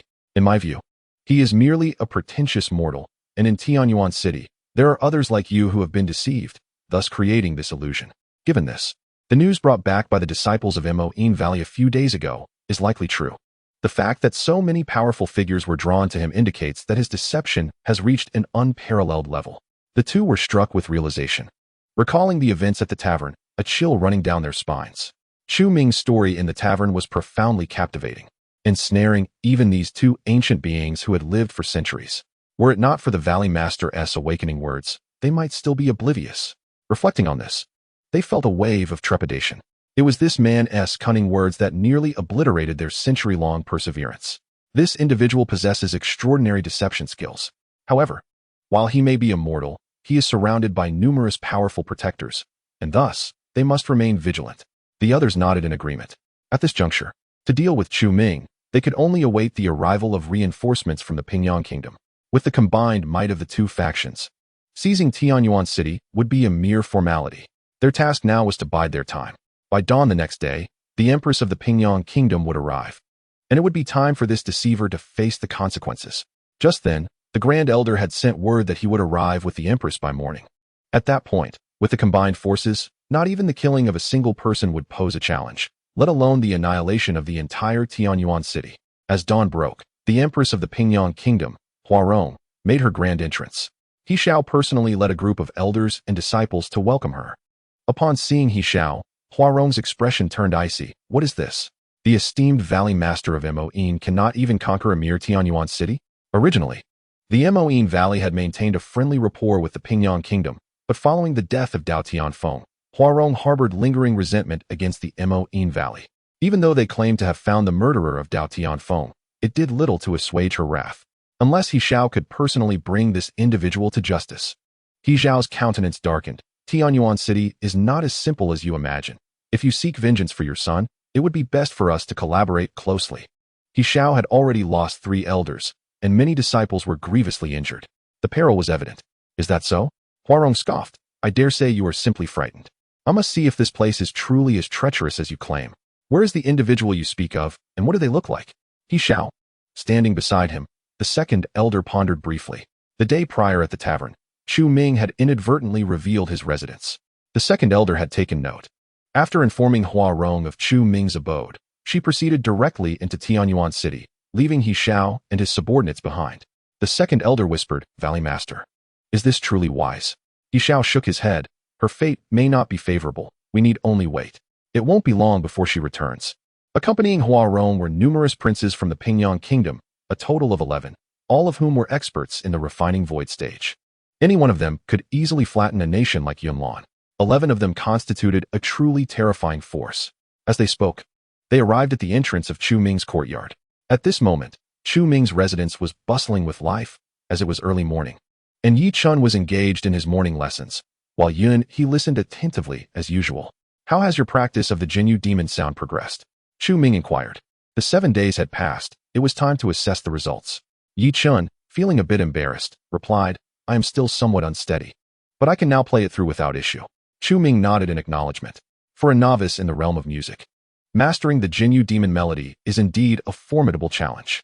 Achieving a complete performance is already commendable. Undoubtedly, the credit for Yi Chen's success largely belongs to the 5 absolute demon emperor.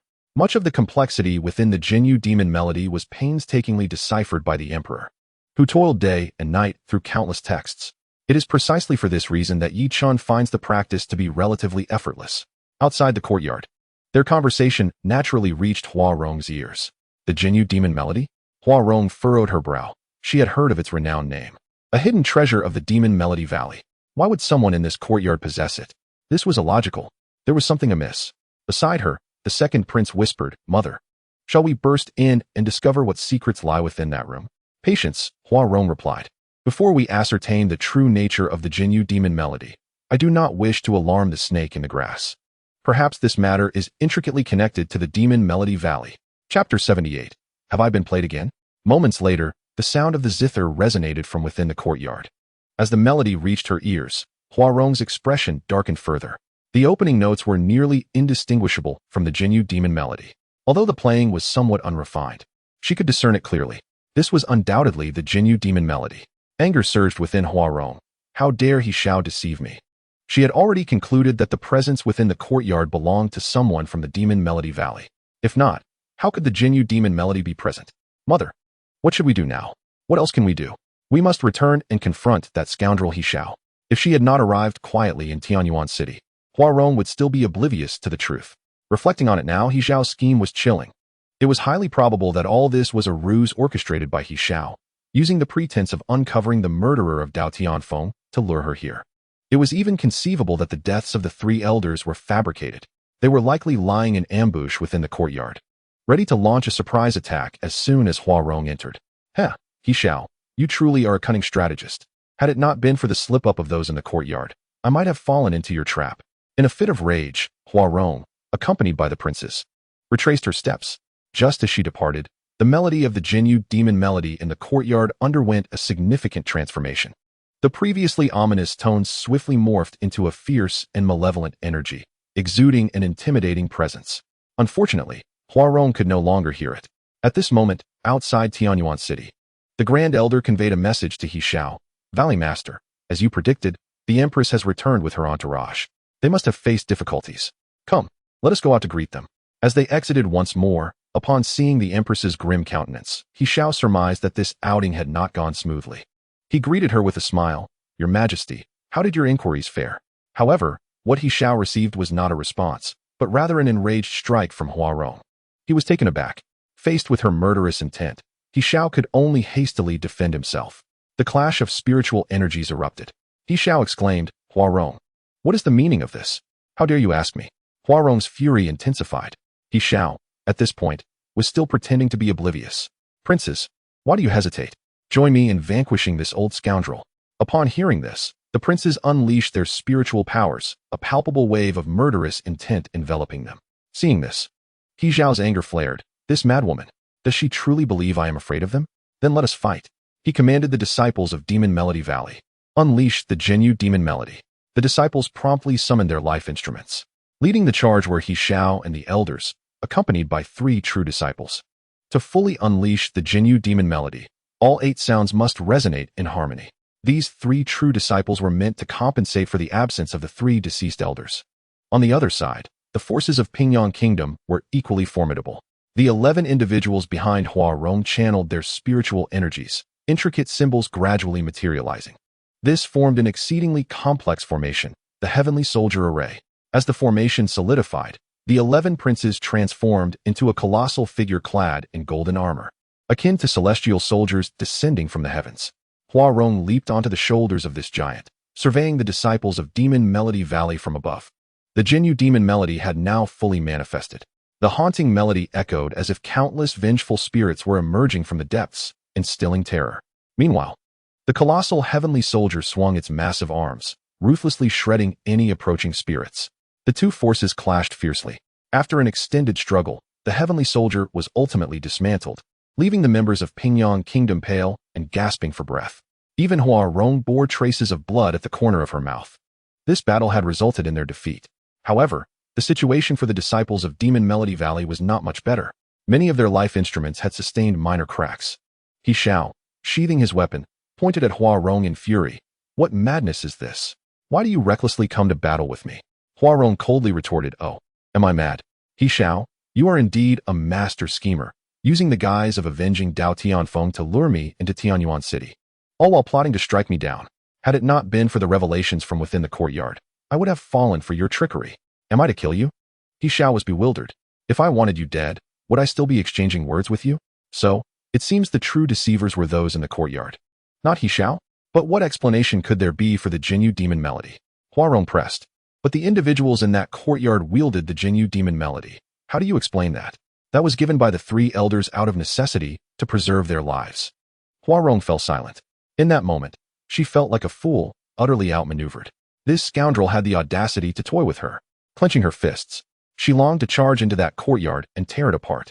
He Xiao said, "Now that we have clarified matters, there is no need for further conflict. Once we recover, we shall proceed together. With your Heavenly Soldier Array and my Jinyu Demon Melody, subduing that individual will be a certainty." He Xiao brimmed with confidence. Together, their combined powers would allow them to contend even against peak cultivators in the fusion stage. Even if this trickster had skilled protectors, they too would be subdued. After both factions regained their strength, they set forth to enter Tianyuan City together. Meanwhile, within the courtyard, Yichen finished his performance. After playing just one piece, beads of sweat began to form on his forehead. Chu Ming nodded in approval, stating, "You have just begun to explore the realm of music, and achieving this level is commendable." Upon hearing Chu Ming's praise, Yichen's face lit up with a hint of surprise as he replied, "Thank you, Master, for your kind words. To be able to perform this piece within 7 days is indeed no small feat from this." Chu Ming also discerned that Yi Chan possessed a notable talent for music. However, mere performance was insufficient. Henceforth, we shall engage in a collective performance. And if you can keep pace, it will signify your success. With that, Chu Ming retreated into his room to rummage through his belongings. He owned a collection of instruments. And aside from his frequently used guitar and the guqin he had recently unearthed, the rest had gathered dust. Thus, locating them required considerable effort. After a quarter of an hour, he finally unearthed the instruments from the clutter. Wiping the sweat from his brow, he transported them to the courtyard. At that moment, the people from the Demon Sound Valley and the citizens of Pyongyang had arrived at the alley's entrance. The second elder remarked, "According to the man's own words from yesterday, he resides at the end of this alley." He Xiao sneered, saying, "Very well, I shall see whether this fellow is a charlatan or a genuine master." Chapter 79. The counterfeit. Above Chu Ming's courtyard, dozens of individuals loomed, gazing down upon the scene below. Once again, the sound of music resonated from Chu Ming's small yard. The piece that commenced was none other than the prison-suppressing demon sound. Upon hearing this melody, He Xiao's fury ignited. Not only had they repeatedly provoked the Demon Sound Valley, but even after acquiring the prison-suppressing demon sound, they showed no signs of restraint. This debt must be settled. He Xiao's expression darkened. "Your Majesty, I believe we need not engage in further dialogue. Let us strike directly." Hua Rong nodded in agreement, stating, "Indeed. This way we can catch him off guard. Together, we shall see how he can withstand our assault." The two formidable forces revealed their trump cards, confident that beneath the great ascension stage, none could withstand their might. Prison-suppressing demon sound. Heavenly Soldier formation. Following closely was a chilling melody, accompanied by towering heavenly soldiers gazing down from above. Two overwhelming forces of spiritual energy cascaded downwards. Should this strike land, the entirety of Tianyuan City would be reduced to rubble. Unless this individual was indeed a practitioner of the Great Ascension stage, there would be no escape. He Xiao sneered. In this world, there were only a handful of practitioners at the Great Ascension stage. One could count them on both hands.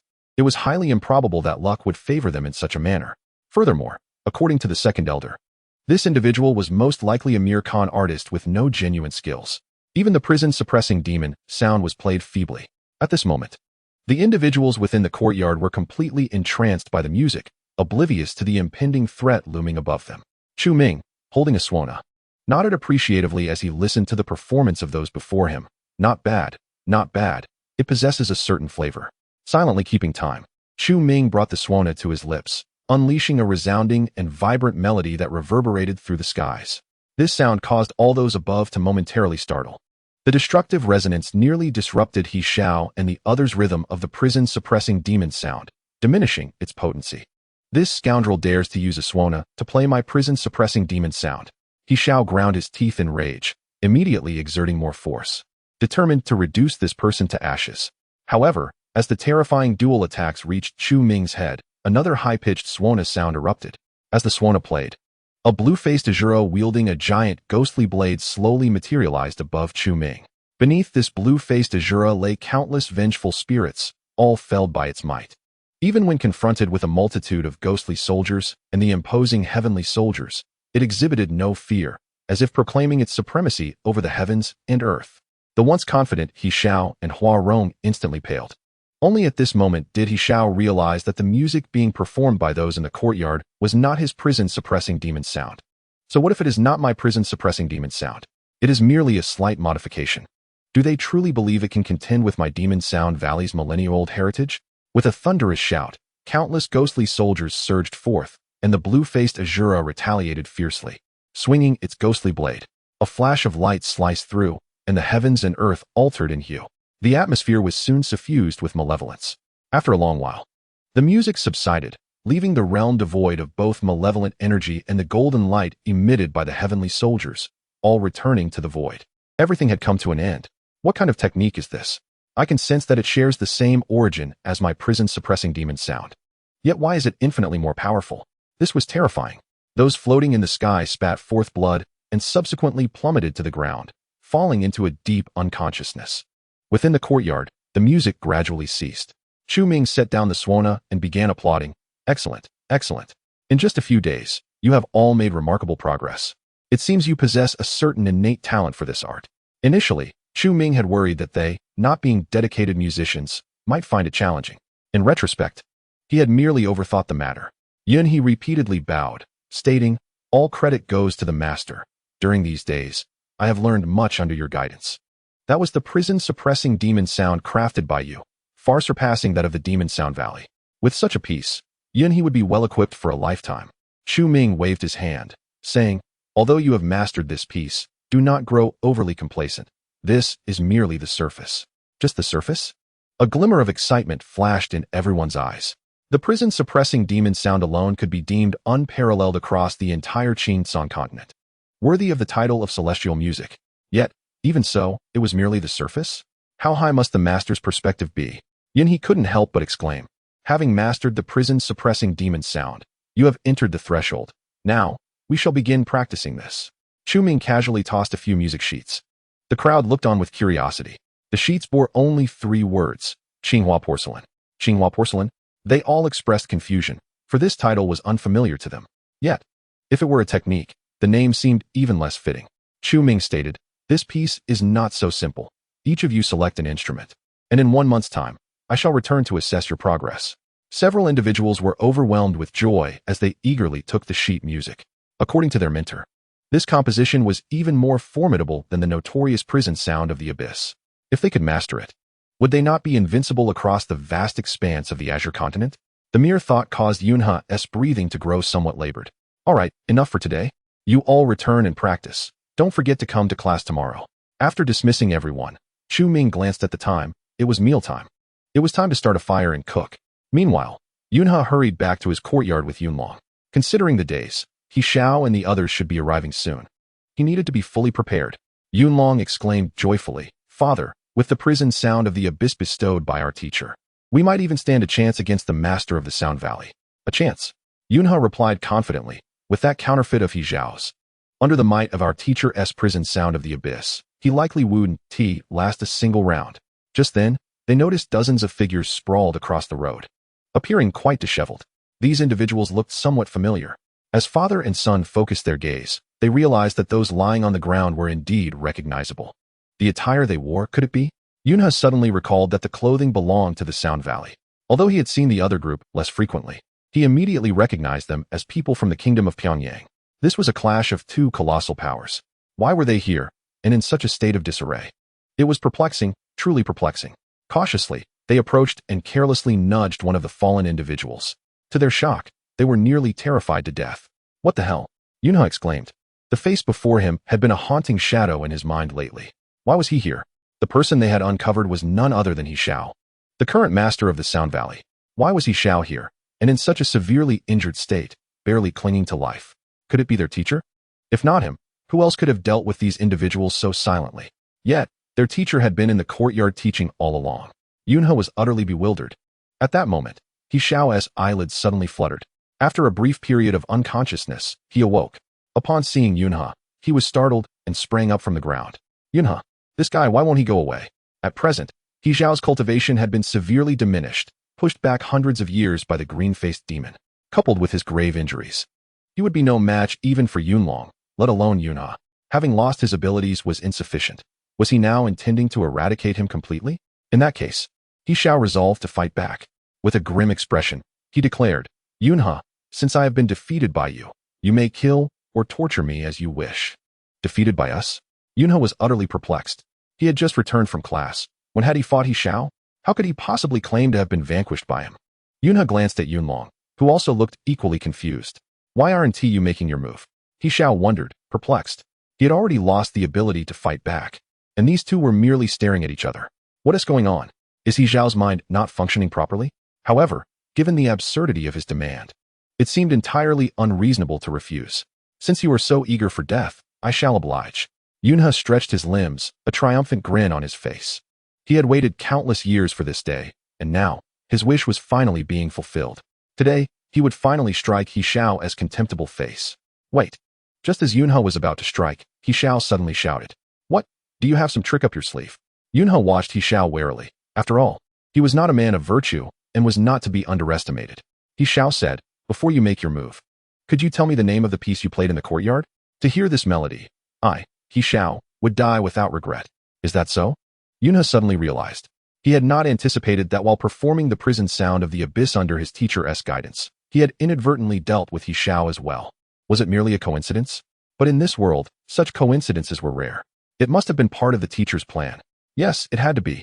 Considering this, Yunhe felt an overwhelming sense of reverence for Chu Ming. He Zhao, noticing Yunhe's expression, questioned, what is this? Are you unwilling to tell me the name of the piece before you die?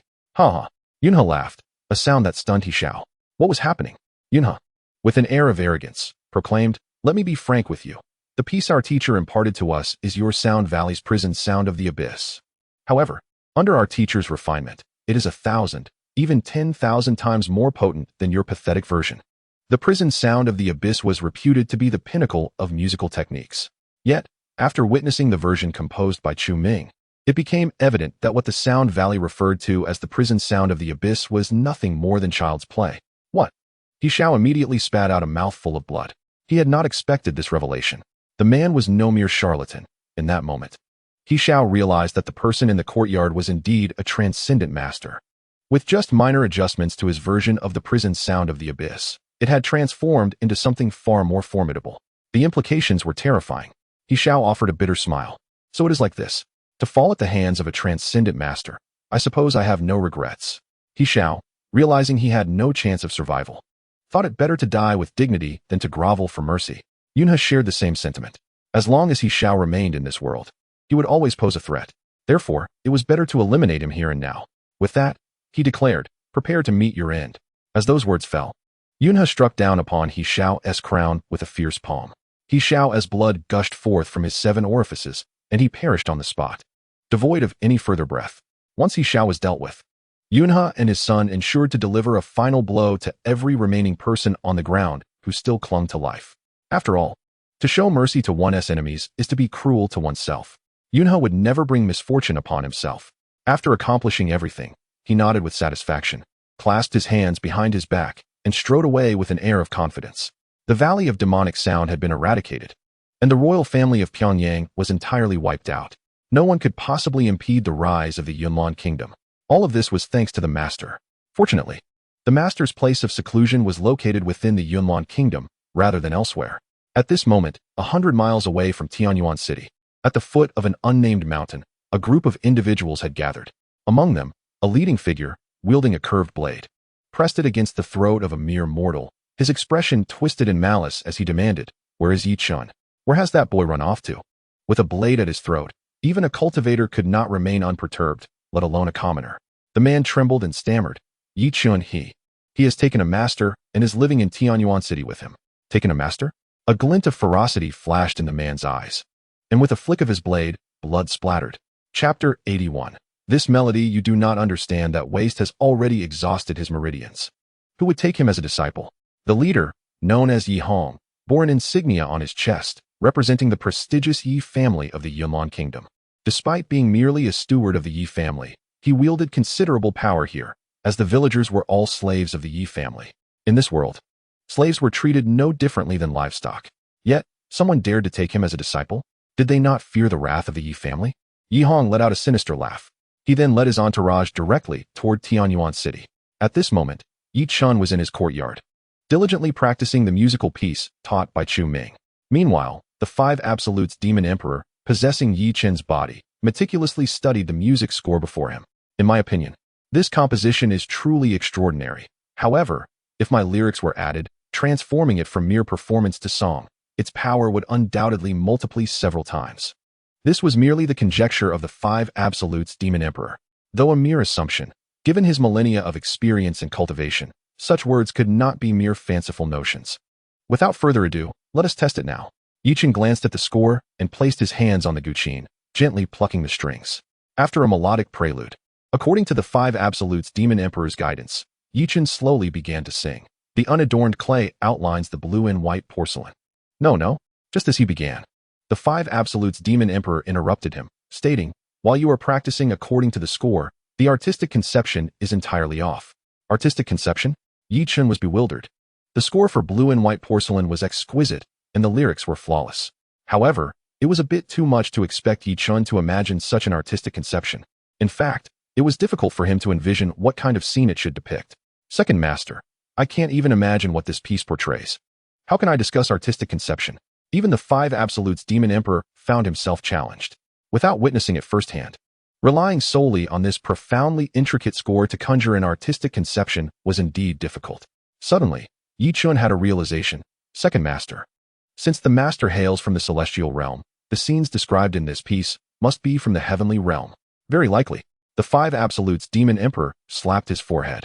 In the Qing-Tsang continent, such a scene depicted in this piece could not exist. It must be from the celestial realm. Yet, despite traversing the celestial realm for a millennium, he had never heard of such a place. Difficult. Truly difficult.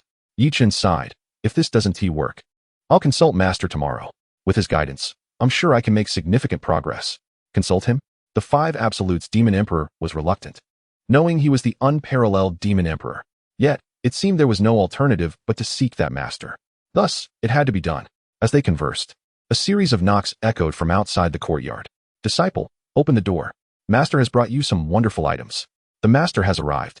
Yi Chun's heart leaped with joy. "Speak of the devil, and he shall appear." Yi Chun hurried to open the door. Outside stood Chu Ming, holding a scroll, a vase, and some food and drink. Upon seeing him, Chu Ming smiled. "Have you been practicing diligently? Ah, you are also here." The latter part of his statement was directed at the Five Absolutes Demon Emperor. The Five Absolutes Demon Emperor, concealed within Yi Chun, awkwardly nodded. "Yes, the piece is too profound. He cannot grasp it alone, so I am accompanying him for research." Chu Ming waved his hand, saying, "Without my guidance, you certainly would not comprehend it." Though this sounded rather unpleasant, it held some truth. Even the Five Absolutes Demon Emperor struggled with this composition. After all, it was not from this world. Despite his prowess, he ultimately lacked a certain understanding in this area. In this area? Was he referring to the realm of music? It must be noted that within the Five Absolutes, there existed the domain of music. Even so, Was that still insufficient? Or did it imply a deeper significance? The five absolutes Demon Emperor could not discern. Chu Ming entered the courtyard and placed the items he carried on the table. Then he added, I brought these items, fearing you might struggle with the piece. I will personally perform it for you later. It should assist you somewhat. After all, blue and white porcelain was a creation of Earth, revered as a masterpiece. The primitive culture of the Qingsan continent was far from being able to thoroughly comprehend it. Master, what is this? Yi Chun pointed to the vase on the table. The vase was adorned with layers of azure glaze, appearing exceedingly intricate, as if a painting had been crafted upon it. Chu Ming explained, this is blue and white porcelain. Blue and white porcelain? Yi Chun gazed at it, enraptured. Coming from a distinguished family, he had encountered many exquisite artifacts, yet this vase was unlike anything he had ever seen. Just a single glance had him captivated. Within Yi Chun, the five absolutes Demon Emperor was equally astonished. This is a celestial artifact. The aura is unmistakable. It must be a celestial artifact. Even the previous incarnation of the five absolutes Demon Emperor could not produce such a high-grade celestial artifact. In addition to the blue and white porcelain, there was also a scroll, which I created based on this piece. It might be of some use to you. With that, Chu Ming unfurled the scroll. A stunning ink wash landscape painting came into view. This was breathtaking. An indescribable awe surged within. The five absolutes Demon Emperor sensed that within this painting, a small world was encapsulated. If one were to extend their fingers, they could likely enter that realm. What a remarkable creation. Even the dominant figures of the celestial realm probably lack such prowess. To encapsulate a small world within a scroll is no ordinary feat. This painting, along with the vase, shall remain with you, serving as a source of enlightenment in your daily musings. Thank you, Master. A flicker of joy ignited in Yi Chun's eyes. Although he was unfamiliar with the scroll and the vase, their unmistakable rarity and value were evident.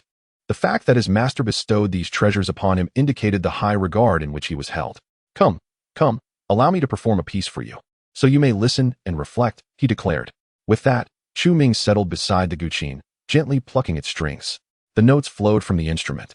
And though the score remained unchanged, the interpretation in Yi Chun's hands contrasted entirely with Chu Ming's.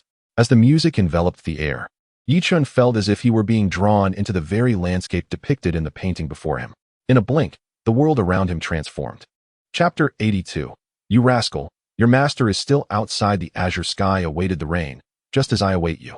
The melody resonated, and Yi Chun sensed he had grasped something profound within this realm.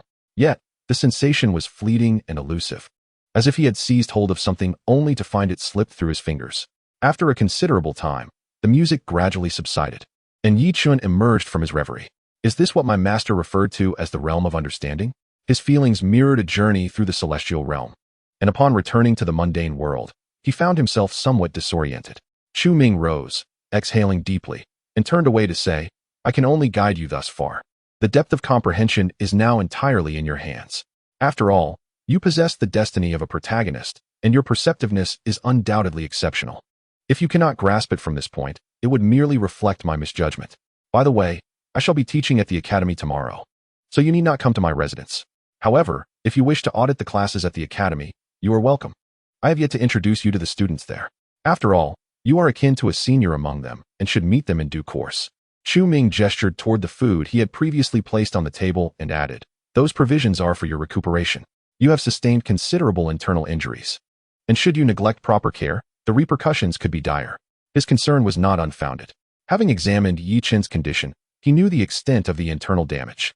Fortunately, as a cultivator, Yi Chun's constitution was superior to ordinary beings. Otherwise, with such injuries, his life would be in jeopardy. The road to recovery would be long, and dietary treatment was the most prudent approach. Thank you, Master. After bidding farewell, Chu Ming returned to his courtyard. Although he had shifted his focus to Yi Chun recently, he could not afford to neglect his responsibilities at the academy. It was imperative that he prepared his lessons diligently. As he stepped through the courtyard gate, he encountered Yi Hong and his entourage, who approached with an imposing demeanor, causing passers-by to hurriedly vacate the path. How fierce! Chu Ming shook his head and discreetly stepped aside, leaning against the wall to let them pass. However, the unfolding events deviated from his expectations. This group halted beside him. Yi Hong pointed at Chu Ming and inquired, do you know if there have been any newcomers in Tianyuan City lately? A lad around 16 or 17, accompanied by a woman in her 30s or 40s, who is said to have taken on a master here. Could he be referring to Yi Chun? Chu Ming mused internally, realizing that the master he mentioned could only be himself. Thus, This group must belong to the Yi family, the very clan Yi Chun had previously been involved with. Were they cultivators? The thought made Chu Ming's heart race. If they were mere mortals, he had no doubt he could subdue them easily. But if they were indeed cultivators, he feared he might not even know how he would meet his end. I must remain inconspicuous. With this in mind, he feigned calmness, cleared his throat, and asked, "What is the name of the individual you seek? Perhaps I am acquainted with him." "Yi Chun, have you heard of him?" Internally, Chu Ming cursed. Indeed, they were here for Yi Chun. Given their menacing appearance, if they were cultivators, admitting to knowing Yi Chun would surely lead to dire consequences. Remain composed, he reminded himself. Acting nonchalant, he shook his head and claimed ignorance of Yi Chun's identity. "Is that so? You truly do not know him? Perhaps you should check near the western part of the city, where the crowds are larger." Yi Hong scrutinized Chu Ming with suspicion, yet he did not seem to be lying. After all, with so many people in Tianyuan City, it was plausible that not everyone would be aware of a recent arrival. Yi Hong continued, "If you come across any information about them, you must inform the Yi family immediately. Should I discover that you withheld knowledge?" As he spoke, he patted the curved dagger at his waist, the implication clear. Chu Ming nodded earnestly. Of course, of course." After a fruitless inquiry, Yi Hong turned to leave. Just then, the courtyard door swung open behind Chu Ming. "Master, are you still here?" Yi Chun emerged, holding a soy sauce bottle, ready to step out for an errand, and collided directly with Chu Ming and the group before him. Yi Hong's gaze sharpened as he recognized the youth before him. Indeed, it was Yi Chun, and he called this scholar master. Chu Ming smacked his forehead in frustration, muttering, "This rascal, of all times to appear, why now? Is he trying to push me into the fire?" Yi Chun, equally awkward, realized the timing of his exit was less than ideal. "You rascal, how dare you deceive me?" Yi Hong's fury ignited. "Rascal, what are you waiting for? Quickly shut the door and return to the courtyard." Chu Ming shouted. Yi Chun mechanically nodded, dashed back inside, and secured the door with haste. Bang! Chu Ming's head collided with the courtyard door as he cursed. "You rascal, your master is still out here." This young scoundrel had a knack for sabotaging his allies at crucial moments. Yet, there was no time for further reprimands. Yi Hong unsheathed his curved dagger, resting it on his shoulder, and sneered at Chu Ming. "You certainly know how to play your part, don't you?" With an awkward smile, Chu Ming scratched his head and replied, "I suppose I can be somewhat convincing." "Still smiling, are we? I'll teach you not to laugh." Yi Hong's expression darkened. This mere mortal dared to provoke him? A death wish. I will see what kind of master Yi Chun has chosen for himself. With that, he swung his blade down. Chu Ming found himself with no avenue for escape and had no choice but to brace himself and reach out to accept the challenge. With a sharp crack, he firmly caught the blade that Yang wielded with both hands pressed together. The expressions of both men shifted dramatically, their faces reflecting sheer astonishment. Yang was taken aback, realizing that although he did not unleash his full force, the strike was still more than sufficient to slay an ordinary man. Yet, the person before him had managed to catch it effortlessly. As for Chu Ming, he was equally astonished, thinking he was facing someone formidable, only to discover that he was merely a pretentious fool. Initially, he had assumed that Ye Hong's imposing demeanor indicated he was a practitioner of the arts, but it turned out he was nothing more than a fade. With a casual motion, Chu Ming had intercepted the blow, and he now understood the true nature of the man before him. Chapter 83. The art of overdoing it. Chu Ming suddenly exerted force and snatched the knife from Ye Hong's grasp. He then nonchalantly tossed it to the ground. "What do you intend to do?" Yang, realizing he had underestimated Chu Ming, recognized that this seemingly unremarkable scholar possessed strength far surpassing his own. Chu Ming smiled mischievously and retorted, "What do you think I intend to do?" Yang shivered at the response, and immediately thereafter, Chu Ming unleashed a flurry of punches and kicks. The entourage of Ye's family, eager to assist, found themselves at a loss. Chu Ming's ferocity was intimidating, and anyone who dared intervene would likely end up suffering alongside Yang.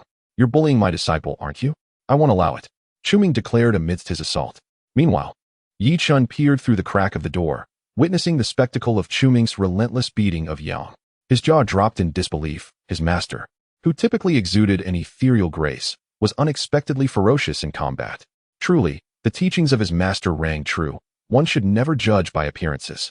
After a vigorous half-hour, Chu Ming finally paused to catch his breath, pointing at Yang and asserting, "My disciple has severed ties with the Ye family. If you continue to press him, do you truly believe that I, as his master, will remain passive?" Yang lay on the ground, battered and resembling a defeated dog, while his companions were thoroughly intimidated by Chu Ming's fierce demeanor. This individual was terrifying. Though he appeared frail, his combat prowess was astonishing. At that moment, Yi Chun emerged from the courtyard, gazing at Chu Ming with admiration and exclaiming, "Master, you are incredible."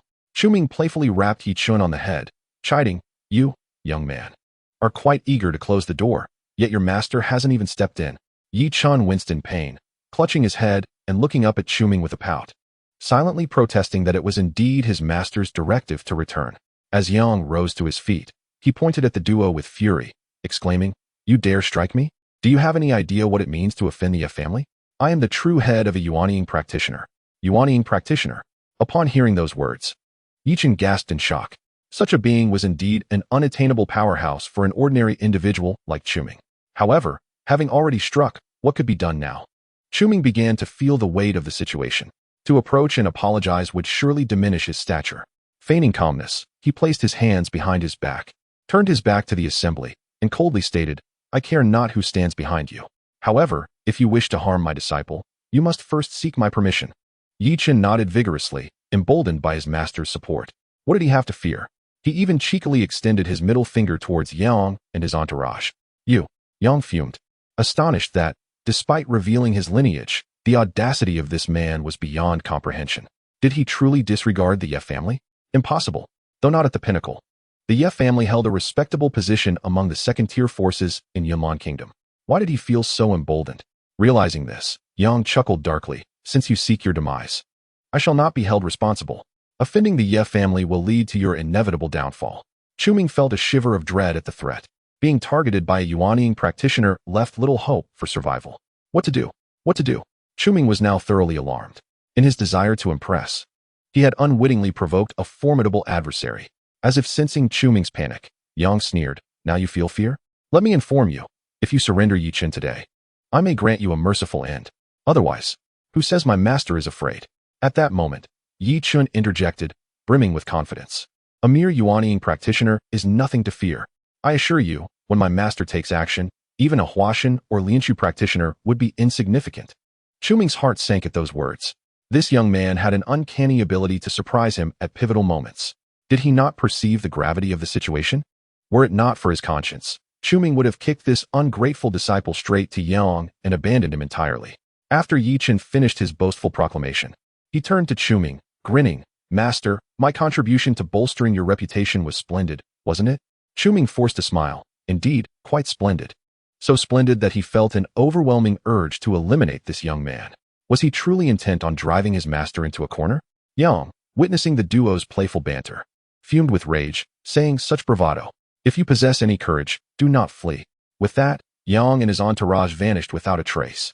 Yi Chun continued to boast beside Chu Ming, his demeanor audacious. Chu Ming shook his head, pondering whether he had misjudged this youth. Why was his attitude so contrary to what he had imagined? Not only did he refuse to assist, but he also seemed intent on provoking animosity towards his own master at a critical moment. Chu Ming, puzzled, asked, "Having been expelled, why do they continue to pursue you?" Considering the unfolding events, he surmised that Yi Chun must possess something of great significance, something immensely valuable to the Ye family. Yi Chun glanced around to ensure no one was watching before cautiously retrieving an object from his storage ring. It was a sword. By outward appearance, it seemed quite valuable. Yet to Chu Ming's discerning eye, the craftsmanship appeared somewhat crude. Was it truly worth all this trouble, just for this trinket? Chu Ming picked up the sword and examined it closely. No matter how he looked at it, it hardly seemed remarkable. To speak frankly, it was far less practical than his own kitchen knife. How could a prestigious family of cultivators be embroiled in such a trivial matter? It was perplexing. Yi Chun explained, "This sword is the family heirloom of the Yi clan. Only with it can one gain entry to the ancestral hall." Understanding dawned on Chu Ming. Such an item held no intrinsic value. Its worth lay solely in its symbolism. A clan leader's token, no wonder they fought over it, as legitimacy was paramount in all endeavors. Chapter 84. The terrifying Yuan-ing expert returning the sword to Yi Chun, Chu Ming inquired, "Aren't you a bastard? How does this sword come to be in your possession?" Yi Chun was momentarily at a loss for words. If he were the legitimate eldest son, it would be entirely normal for it to be in his hands. However, Yi Chun was a bastard. "My legitimate brothers have all perished, so the sword has passed to me. Before my father went missing, they dared not act against me. Yet, since his disappearance, Chu Ming could readily predict the unfolding narrative. Once Yi Chun's father vanished, the entrenched factions within the clan revealed their true nature. They sought to elevate their own progeny, plotting against Yi Chun, devastating his cultivation and ultimately expelling him from the Yi family. The plot was painfully cliché. Now, provoking the Yi clan was a troublesome affair. Chu Ming sighed heavily. There was no escaping the consequences now. After all, this was a family of cultivators. And he was but a mere mortal. What could he possibly use to contend with them? Master, Yi Chen called out, but Chu Ming seemed oblivious. Muttering to himself as he headed home, Yi Chen shook his head in confusion. Why would such a formidable master fear a mere inconvenience? The voice of the Five Extremes Demon Emperor echoed, "You foolish boy, you've stirred up a tremendous mess without even realizing it." Yi Chen was even more bewildered. How had he caused such trouble? The Five Extremes Demon Emperor elucidated, all things in this world, be they human or material, are interconnected through cause and effect. Your cultivation is too low to perceive it, but as your level rises, the entanglements of cause and effect will become increasingly evident. Your master clearly wishes to avoid this particular entanglement, yet you have unwittingly drawn him into it. It is fortunate he has not severed your master-disciple bond in a fit of anger. Yi Chen smacked his forehead, realization washing over him. So that's how it is. Knowing he had caused a significant dilemma, he asked, "What should we do now, second master?" He dared not provoke his master's displeasure. The repercussions were unimaginable. Now, he could only ponder what actions might mitigate the situation. The Five Extremes Demon Emperor replied, "Since he has already been entangled, the matter must be resolved. Otherwise, it will remain a debt. You need not worry further. Your master will handle it."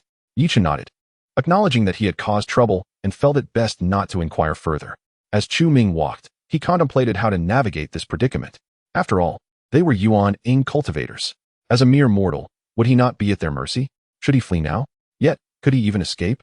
The Yi clan was a family of cultivators. He was but a mortal. Running was futile. Even with a carriage, he would never outrun them. Wait, they had cultivators. He could seek out cultivators too. Chu Ming clapped his hands. He knew quite a few cultivators, albeit young ones, but surely they had connections to other cultivators. If he could enlist their help, wouldn't that simplify matters? Qing Yi and the old man Ye's niece, Lin Hong's daughter, were they not cultivators? It seemed prudent to reach out to them. Having resolved this in his mind, Chu Ming's expression brightened considerably as he hurried back to his courtyard. At that moment, Qing Yi was tending to the vegetable patch. "Sir," she greeted gently upon his return.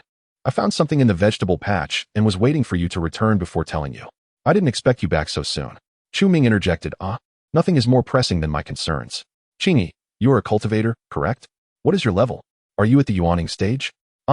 Qing Yi was momentarily taken aback, clearly unprepared for such an inquiry. Her master seldom inquired about cultivation matters.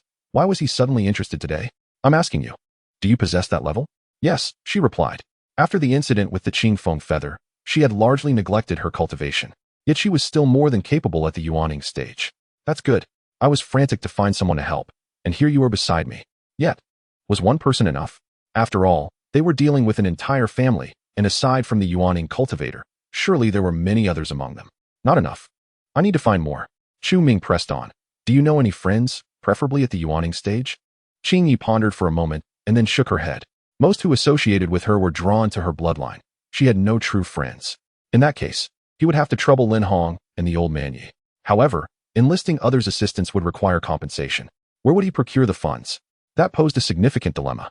As a mere mortal, why would others aid him? He had to offer something enticing, and money was the most tangible incentive. Yet, Chu Ming's pockets were bare. Relying solely on the modest stipend of 1,000 gold coins he received monthly from the academy. While that was relatively comfortable compared to an ordinary household, he knew it would not suffice to hire a cultivator, let alone a Yuaning expert. It would likely start at 10,000. Qing Yi chimed in, "Sir, I was just about to mention this. While I was tending to the vegetable patch, I unearthed 2 large sacks of gold coins." 2 large sacks of coins. Chu Ming's voice escalated an octave. The implications of such wealth were staggering. This would undoubtedly suffice. But why were there coins in the vegetable patch? Never mind. Such matters were trivial. As they were in his courtyard, they rightfully belonged to him. Unbeknownst to them, Yang Tua in the chicken coop was filled with despair. Prostrate on the ground, tears streaming down his face. Those coins were what he had painstakingly carried out from the bronze door, treasures he couldn't bear to spend. Now unearthed by Qing Yi. What a tragedy. With this newfound wealth, it was more than enough. What kind of expert could he not hire with such riches? "Qing Yi, gather your things. We shall seek out Lin Hong and the old man Yi, aiming to recruit 4 or 5 Yuaning cultivators to establish our standing." Qing Yi nodded slightly. Although she was unaware of Chu Ming's intentions, She believed that since it was her master's command, there must be a valid reason behind it. In due time, Qing Yi would certainly comprehend the master's true intention. Chapter 85. Could it be that the master wishes to take Qing Yi along? Chu Ming hurriedly arrived at the academy, where Lin Hong was reclining in a chair, admiring Chu Ming's calligraphy and paintings. Upon hearing from a servant that the master had arrived, he promptly sprang from his seat and rushed to the door to greet him. "Master, I thought you were not coming until tomorrow. Why are you here today?" Lin Hong exclaimed, his expression one of astonished delight. The master's visit was a momentous occasion for him. Chu Ming clasped his hands together and replied, "Lin Laoi, to speak candidly, I am not here to see you today, but rather to seek your daughter." Hearing this, Lin Hong's heart leapt with joy. His daughter was approaching the age of marriage. Could it be that the master sought to arrange a union? If such a match were to occur, the Lin family's status would undoubtedly ascend, and they would no longer fret over their standing in Tianyuan City, let alone in the entire Yunlan Kingdom or the vast Qingtsang continent. Even if it meant having his daughter serve as the master's concubine, he would gladly accept. "Is Ruowei not here?" Chu Ming inquired. Lin Hong responded, "My daughter is currently cultivating within the sect. If the master is eager to see her, I shall send someone to fetch her. She will return shortly." "Thank you. But since someone must be dispatched, please invite Elder Yi and Ruowei's senior sister, Qin Wei, to join as well," Chu Ming said with a slight bow. One was not enough, he desired two. Lin Hong pondered for a moment. However, upon reflection, who was the master? What was this request in the grand scheme of things? Having come to terms with this, Lin Hong began to make arrangements. Once he had settled Chu Ming, he sent someone on horseback to Lingyun Pavilion to find Lin Ruowei. If it was indeed as Lin Hong suspected, this would be a momentous occasion that could not be delayed. Before long, word reached Lingyun Pavilion. Lin Ruowei, who was engrossed in her cultivation, immediately halted upon receiving the news. The master's personal visit was certainly not a trivial matter. As she spoke, Lin Ruowei made her way to the main hall and found Yi Lingyun. "Master, my father has sent a message saying that the master is currently waiting at our home and requests that you, along with me and senior sister Qin Wei, go with him. The master seeks you?" Yi Lingyun exclaimed, astonished. It was always he who mustered the courage to approach the master. Never had the master come seeking them. This was indeed unusual. Lin Ruowei speculated, could the master have encountered some trouble and require assistance? Unthinkable. The master possessed such prowess that nothing in the Qingtsang continent could truly challenge him. What could possibly necessitate our help? "Ruowei, do not linger. Go summon your senior sister Qin Wei." Lin Ruowei acknowledged her master's command and departed. Yi Lingyun dared not dawdle, quickly preparing for their journey. Donning a simple robe, he took his two disciples and hurried toward Tianyuan City. The master's rare initiative in seeking them out warranted serious attention. However, why had he specifically summoned these two disciples? And why had a servant from the Lin family delivered the message? This was unprecedented. Lost in thought, Yi Lingyun considered whether the master wished to behold the beauty of his two disciples. A wave of delight washed over him. If his speculation were correct, Lingyun Pavilion could ascend to greater heights through this connection. A century hence, it would become a celebrated tale, two disciples of Lingyun Pavilion marrying celestial beings. Merely uttering such words would be sufficient to create a stir. "Master, what occupies your thoughts?" Qin Wei inquired, puzzled by her master's joyous demeanor.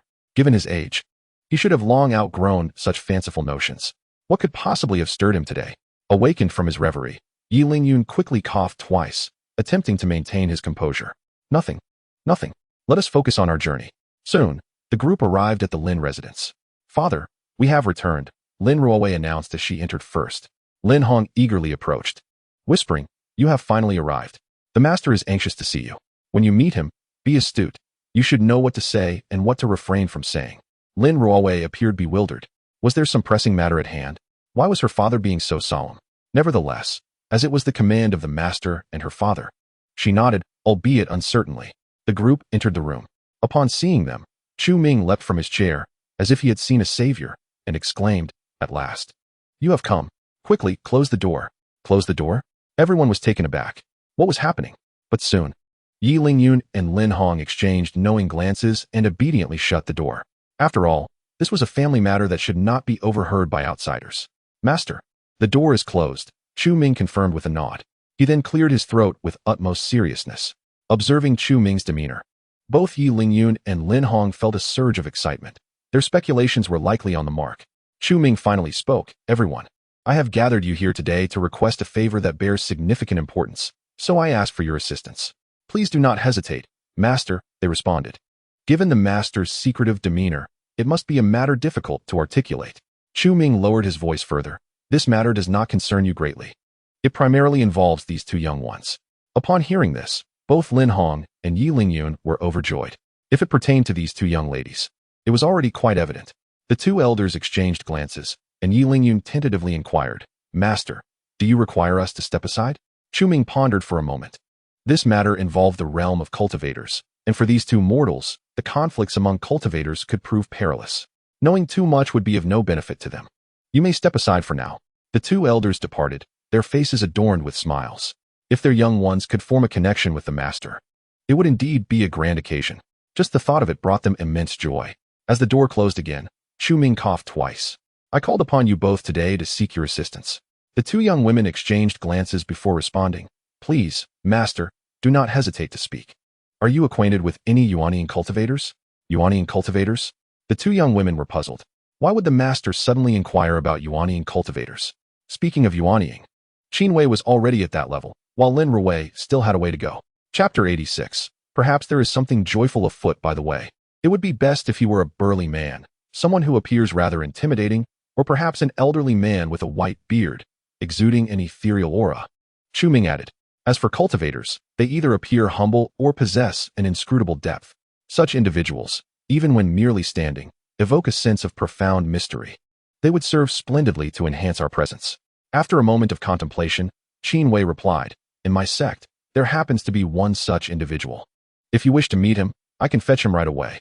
Indeed, there is someone. Chu Ming thought to himself, feeling that having more friends would smooth the path ahead. If I can establish a connection with him, it would be most fortuitous. This is not an issue at all.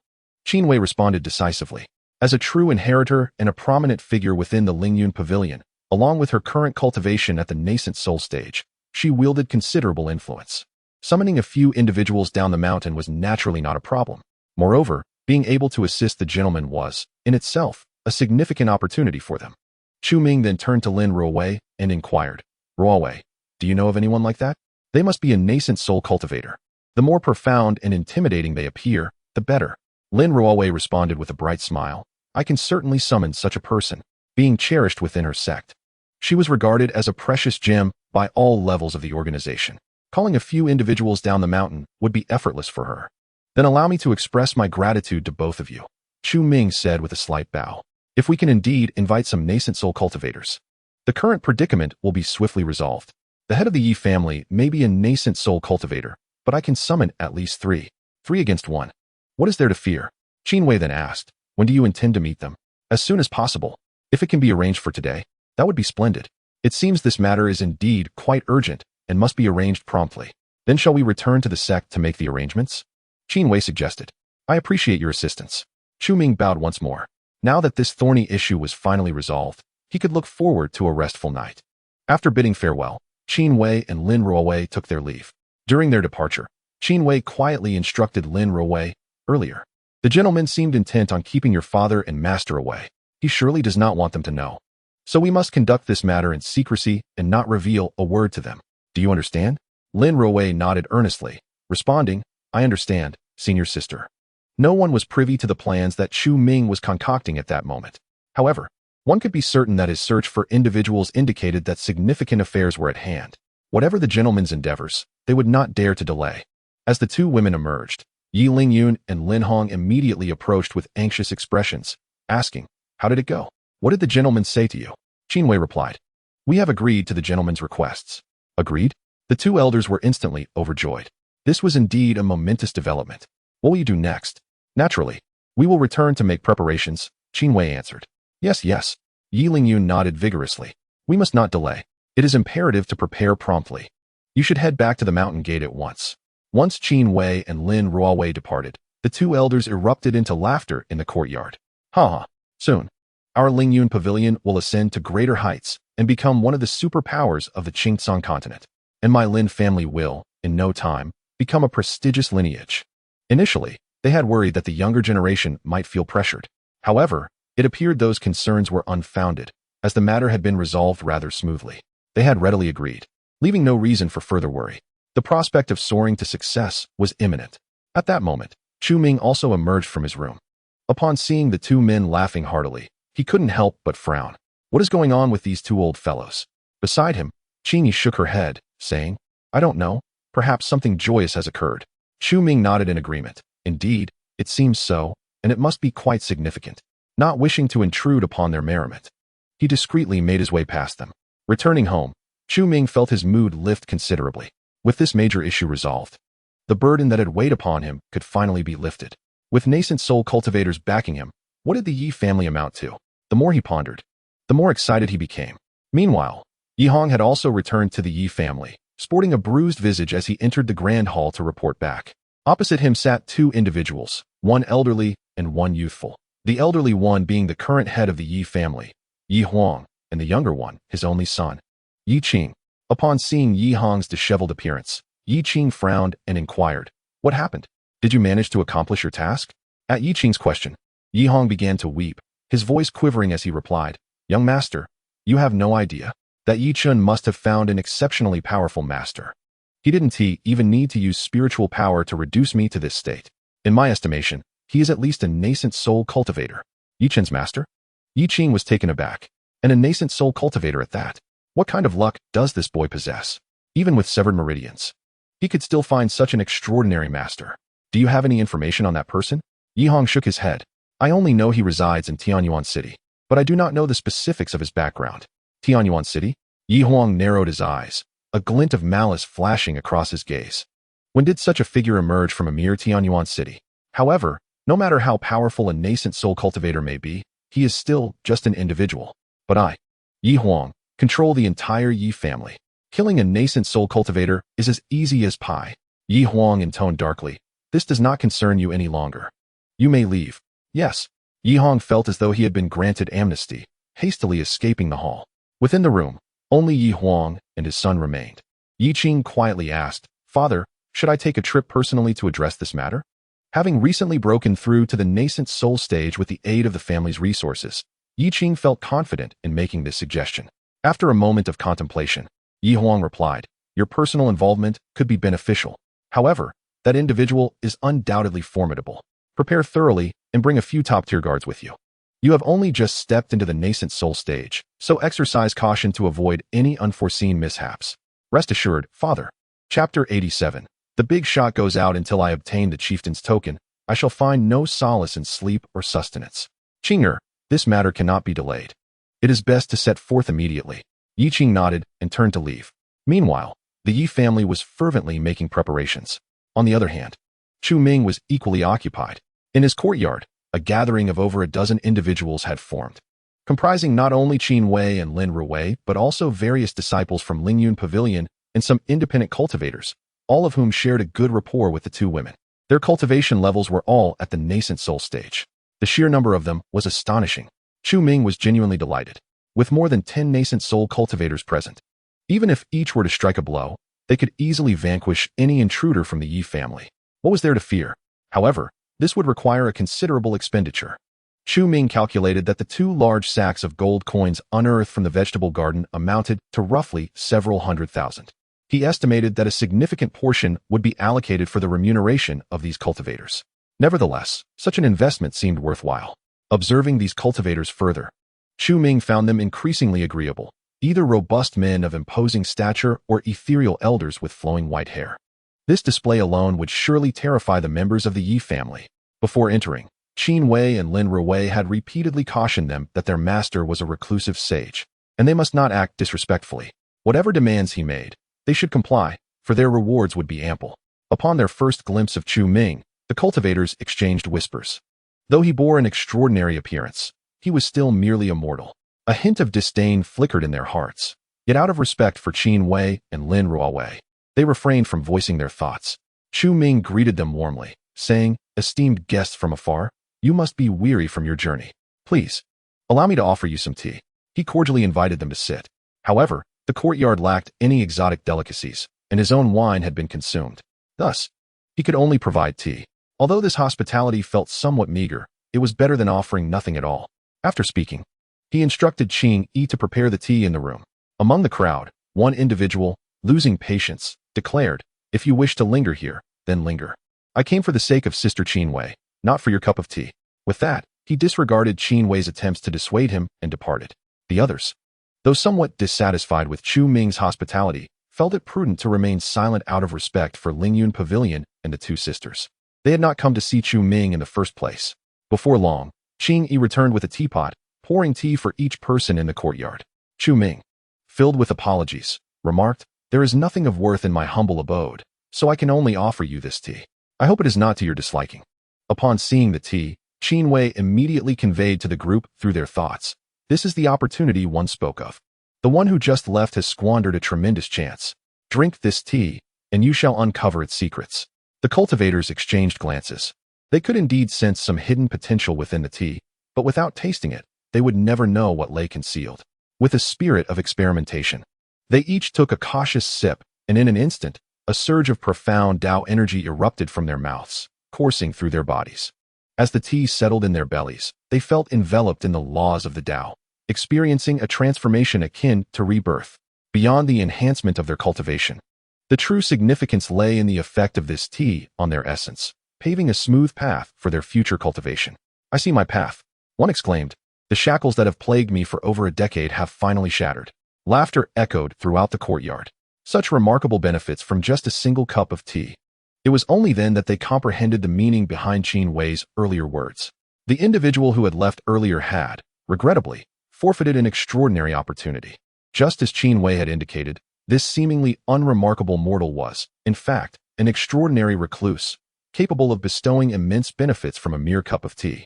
Observing their ecstatic laughter, Chu Ming could not help but inquire, "What is the matter?" Qin Wei chuckled softly. "Perhaps they are simply recalling joyful thoughts." Chu Ming shook his head, pondering the inscrutability of these cultivators. If he were to cultivate as well, would he too become as exuberant as they? The thought sent a shiver down his spine. How terrifying! Clearing his throat gently, he quickly restored silence to the once boisterous courtyard. "To speak frankly, I have summoned you all today for a particular request. Please, do not hesitate to speak, Master," came the eager voices from the crowd. If they could impress him, who knew what rewards might follow? This was, for them, an unparalleled opportunity. With their excitement mounting, Chu Ming continued, "I have a disciple, a castaway from a prominent family. Recently, individuals from that family have come to Tianyuan City seeking him. I hope you can assist me in supporting my disciple, so he does not suffer any indignities." One person inquired, "May I ask, what is the highest cultivation level within that family?" "Nascent soul. A family with a nascent soul cultivator in its ranks." In the past, any one of them would have considered the prospect of confronting such an adversary with caution. After all, while they too were at the nascent soul stage, challenging an entire family alone posed significant difficulties. However, the current situation was different. There were indeed over a dozen nascent soul cultivators present. With the backing of so many, not only would they dare confront a family with a nascent soul cultivator, but they would even feel emboldened to challenge a family with a transformation stage cultivator. With such a formidable ally, what was there to fear? Rest assured, Master, should that family dare to lay a finger on your disciple, we shall ensure they are utterly dismantled. With that declaration, Chu Ming felt a wave of relief. It seemed the world was not as he had imagined. Here, strength was indeed revered above all. At least among the cultivators he encountered, they were remarkably courteous and amicable. With this thought in mind, Chu Ming clasped his hands together, saying, "I am grateful to each of you for accompanying me to my disciple's residence." With that, accompanied by a throng of nascent soul cultivators, Chu Ming exited his courtyard. The sensation of being surrounded was rather delightful, even granting him a sense of grandeur akin to that of a prominent figure on the streets. Not only was he accompanied by protectors, but they were also formidable nascent soul experts. How exhilarating!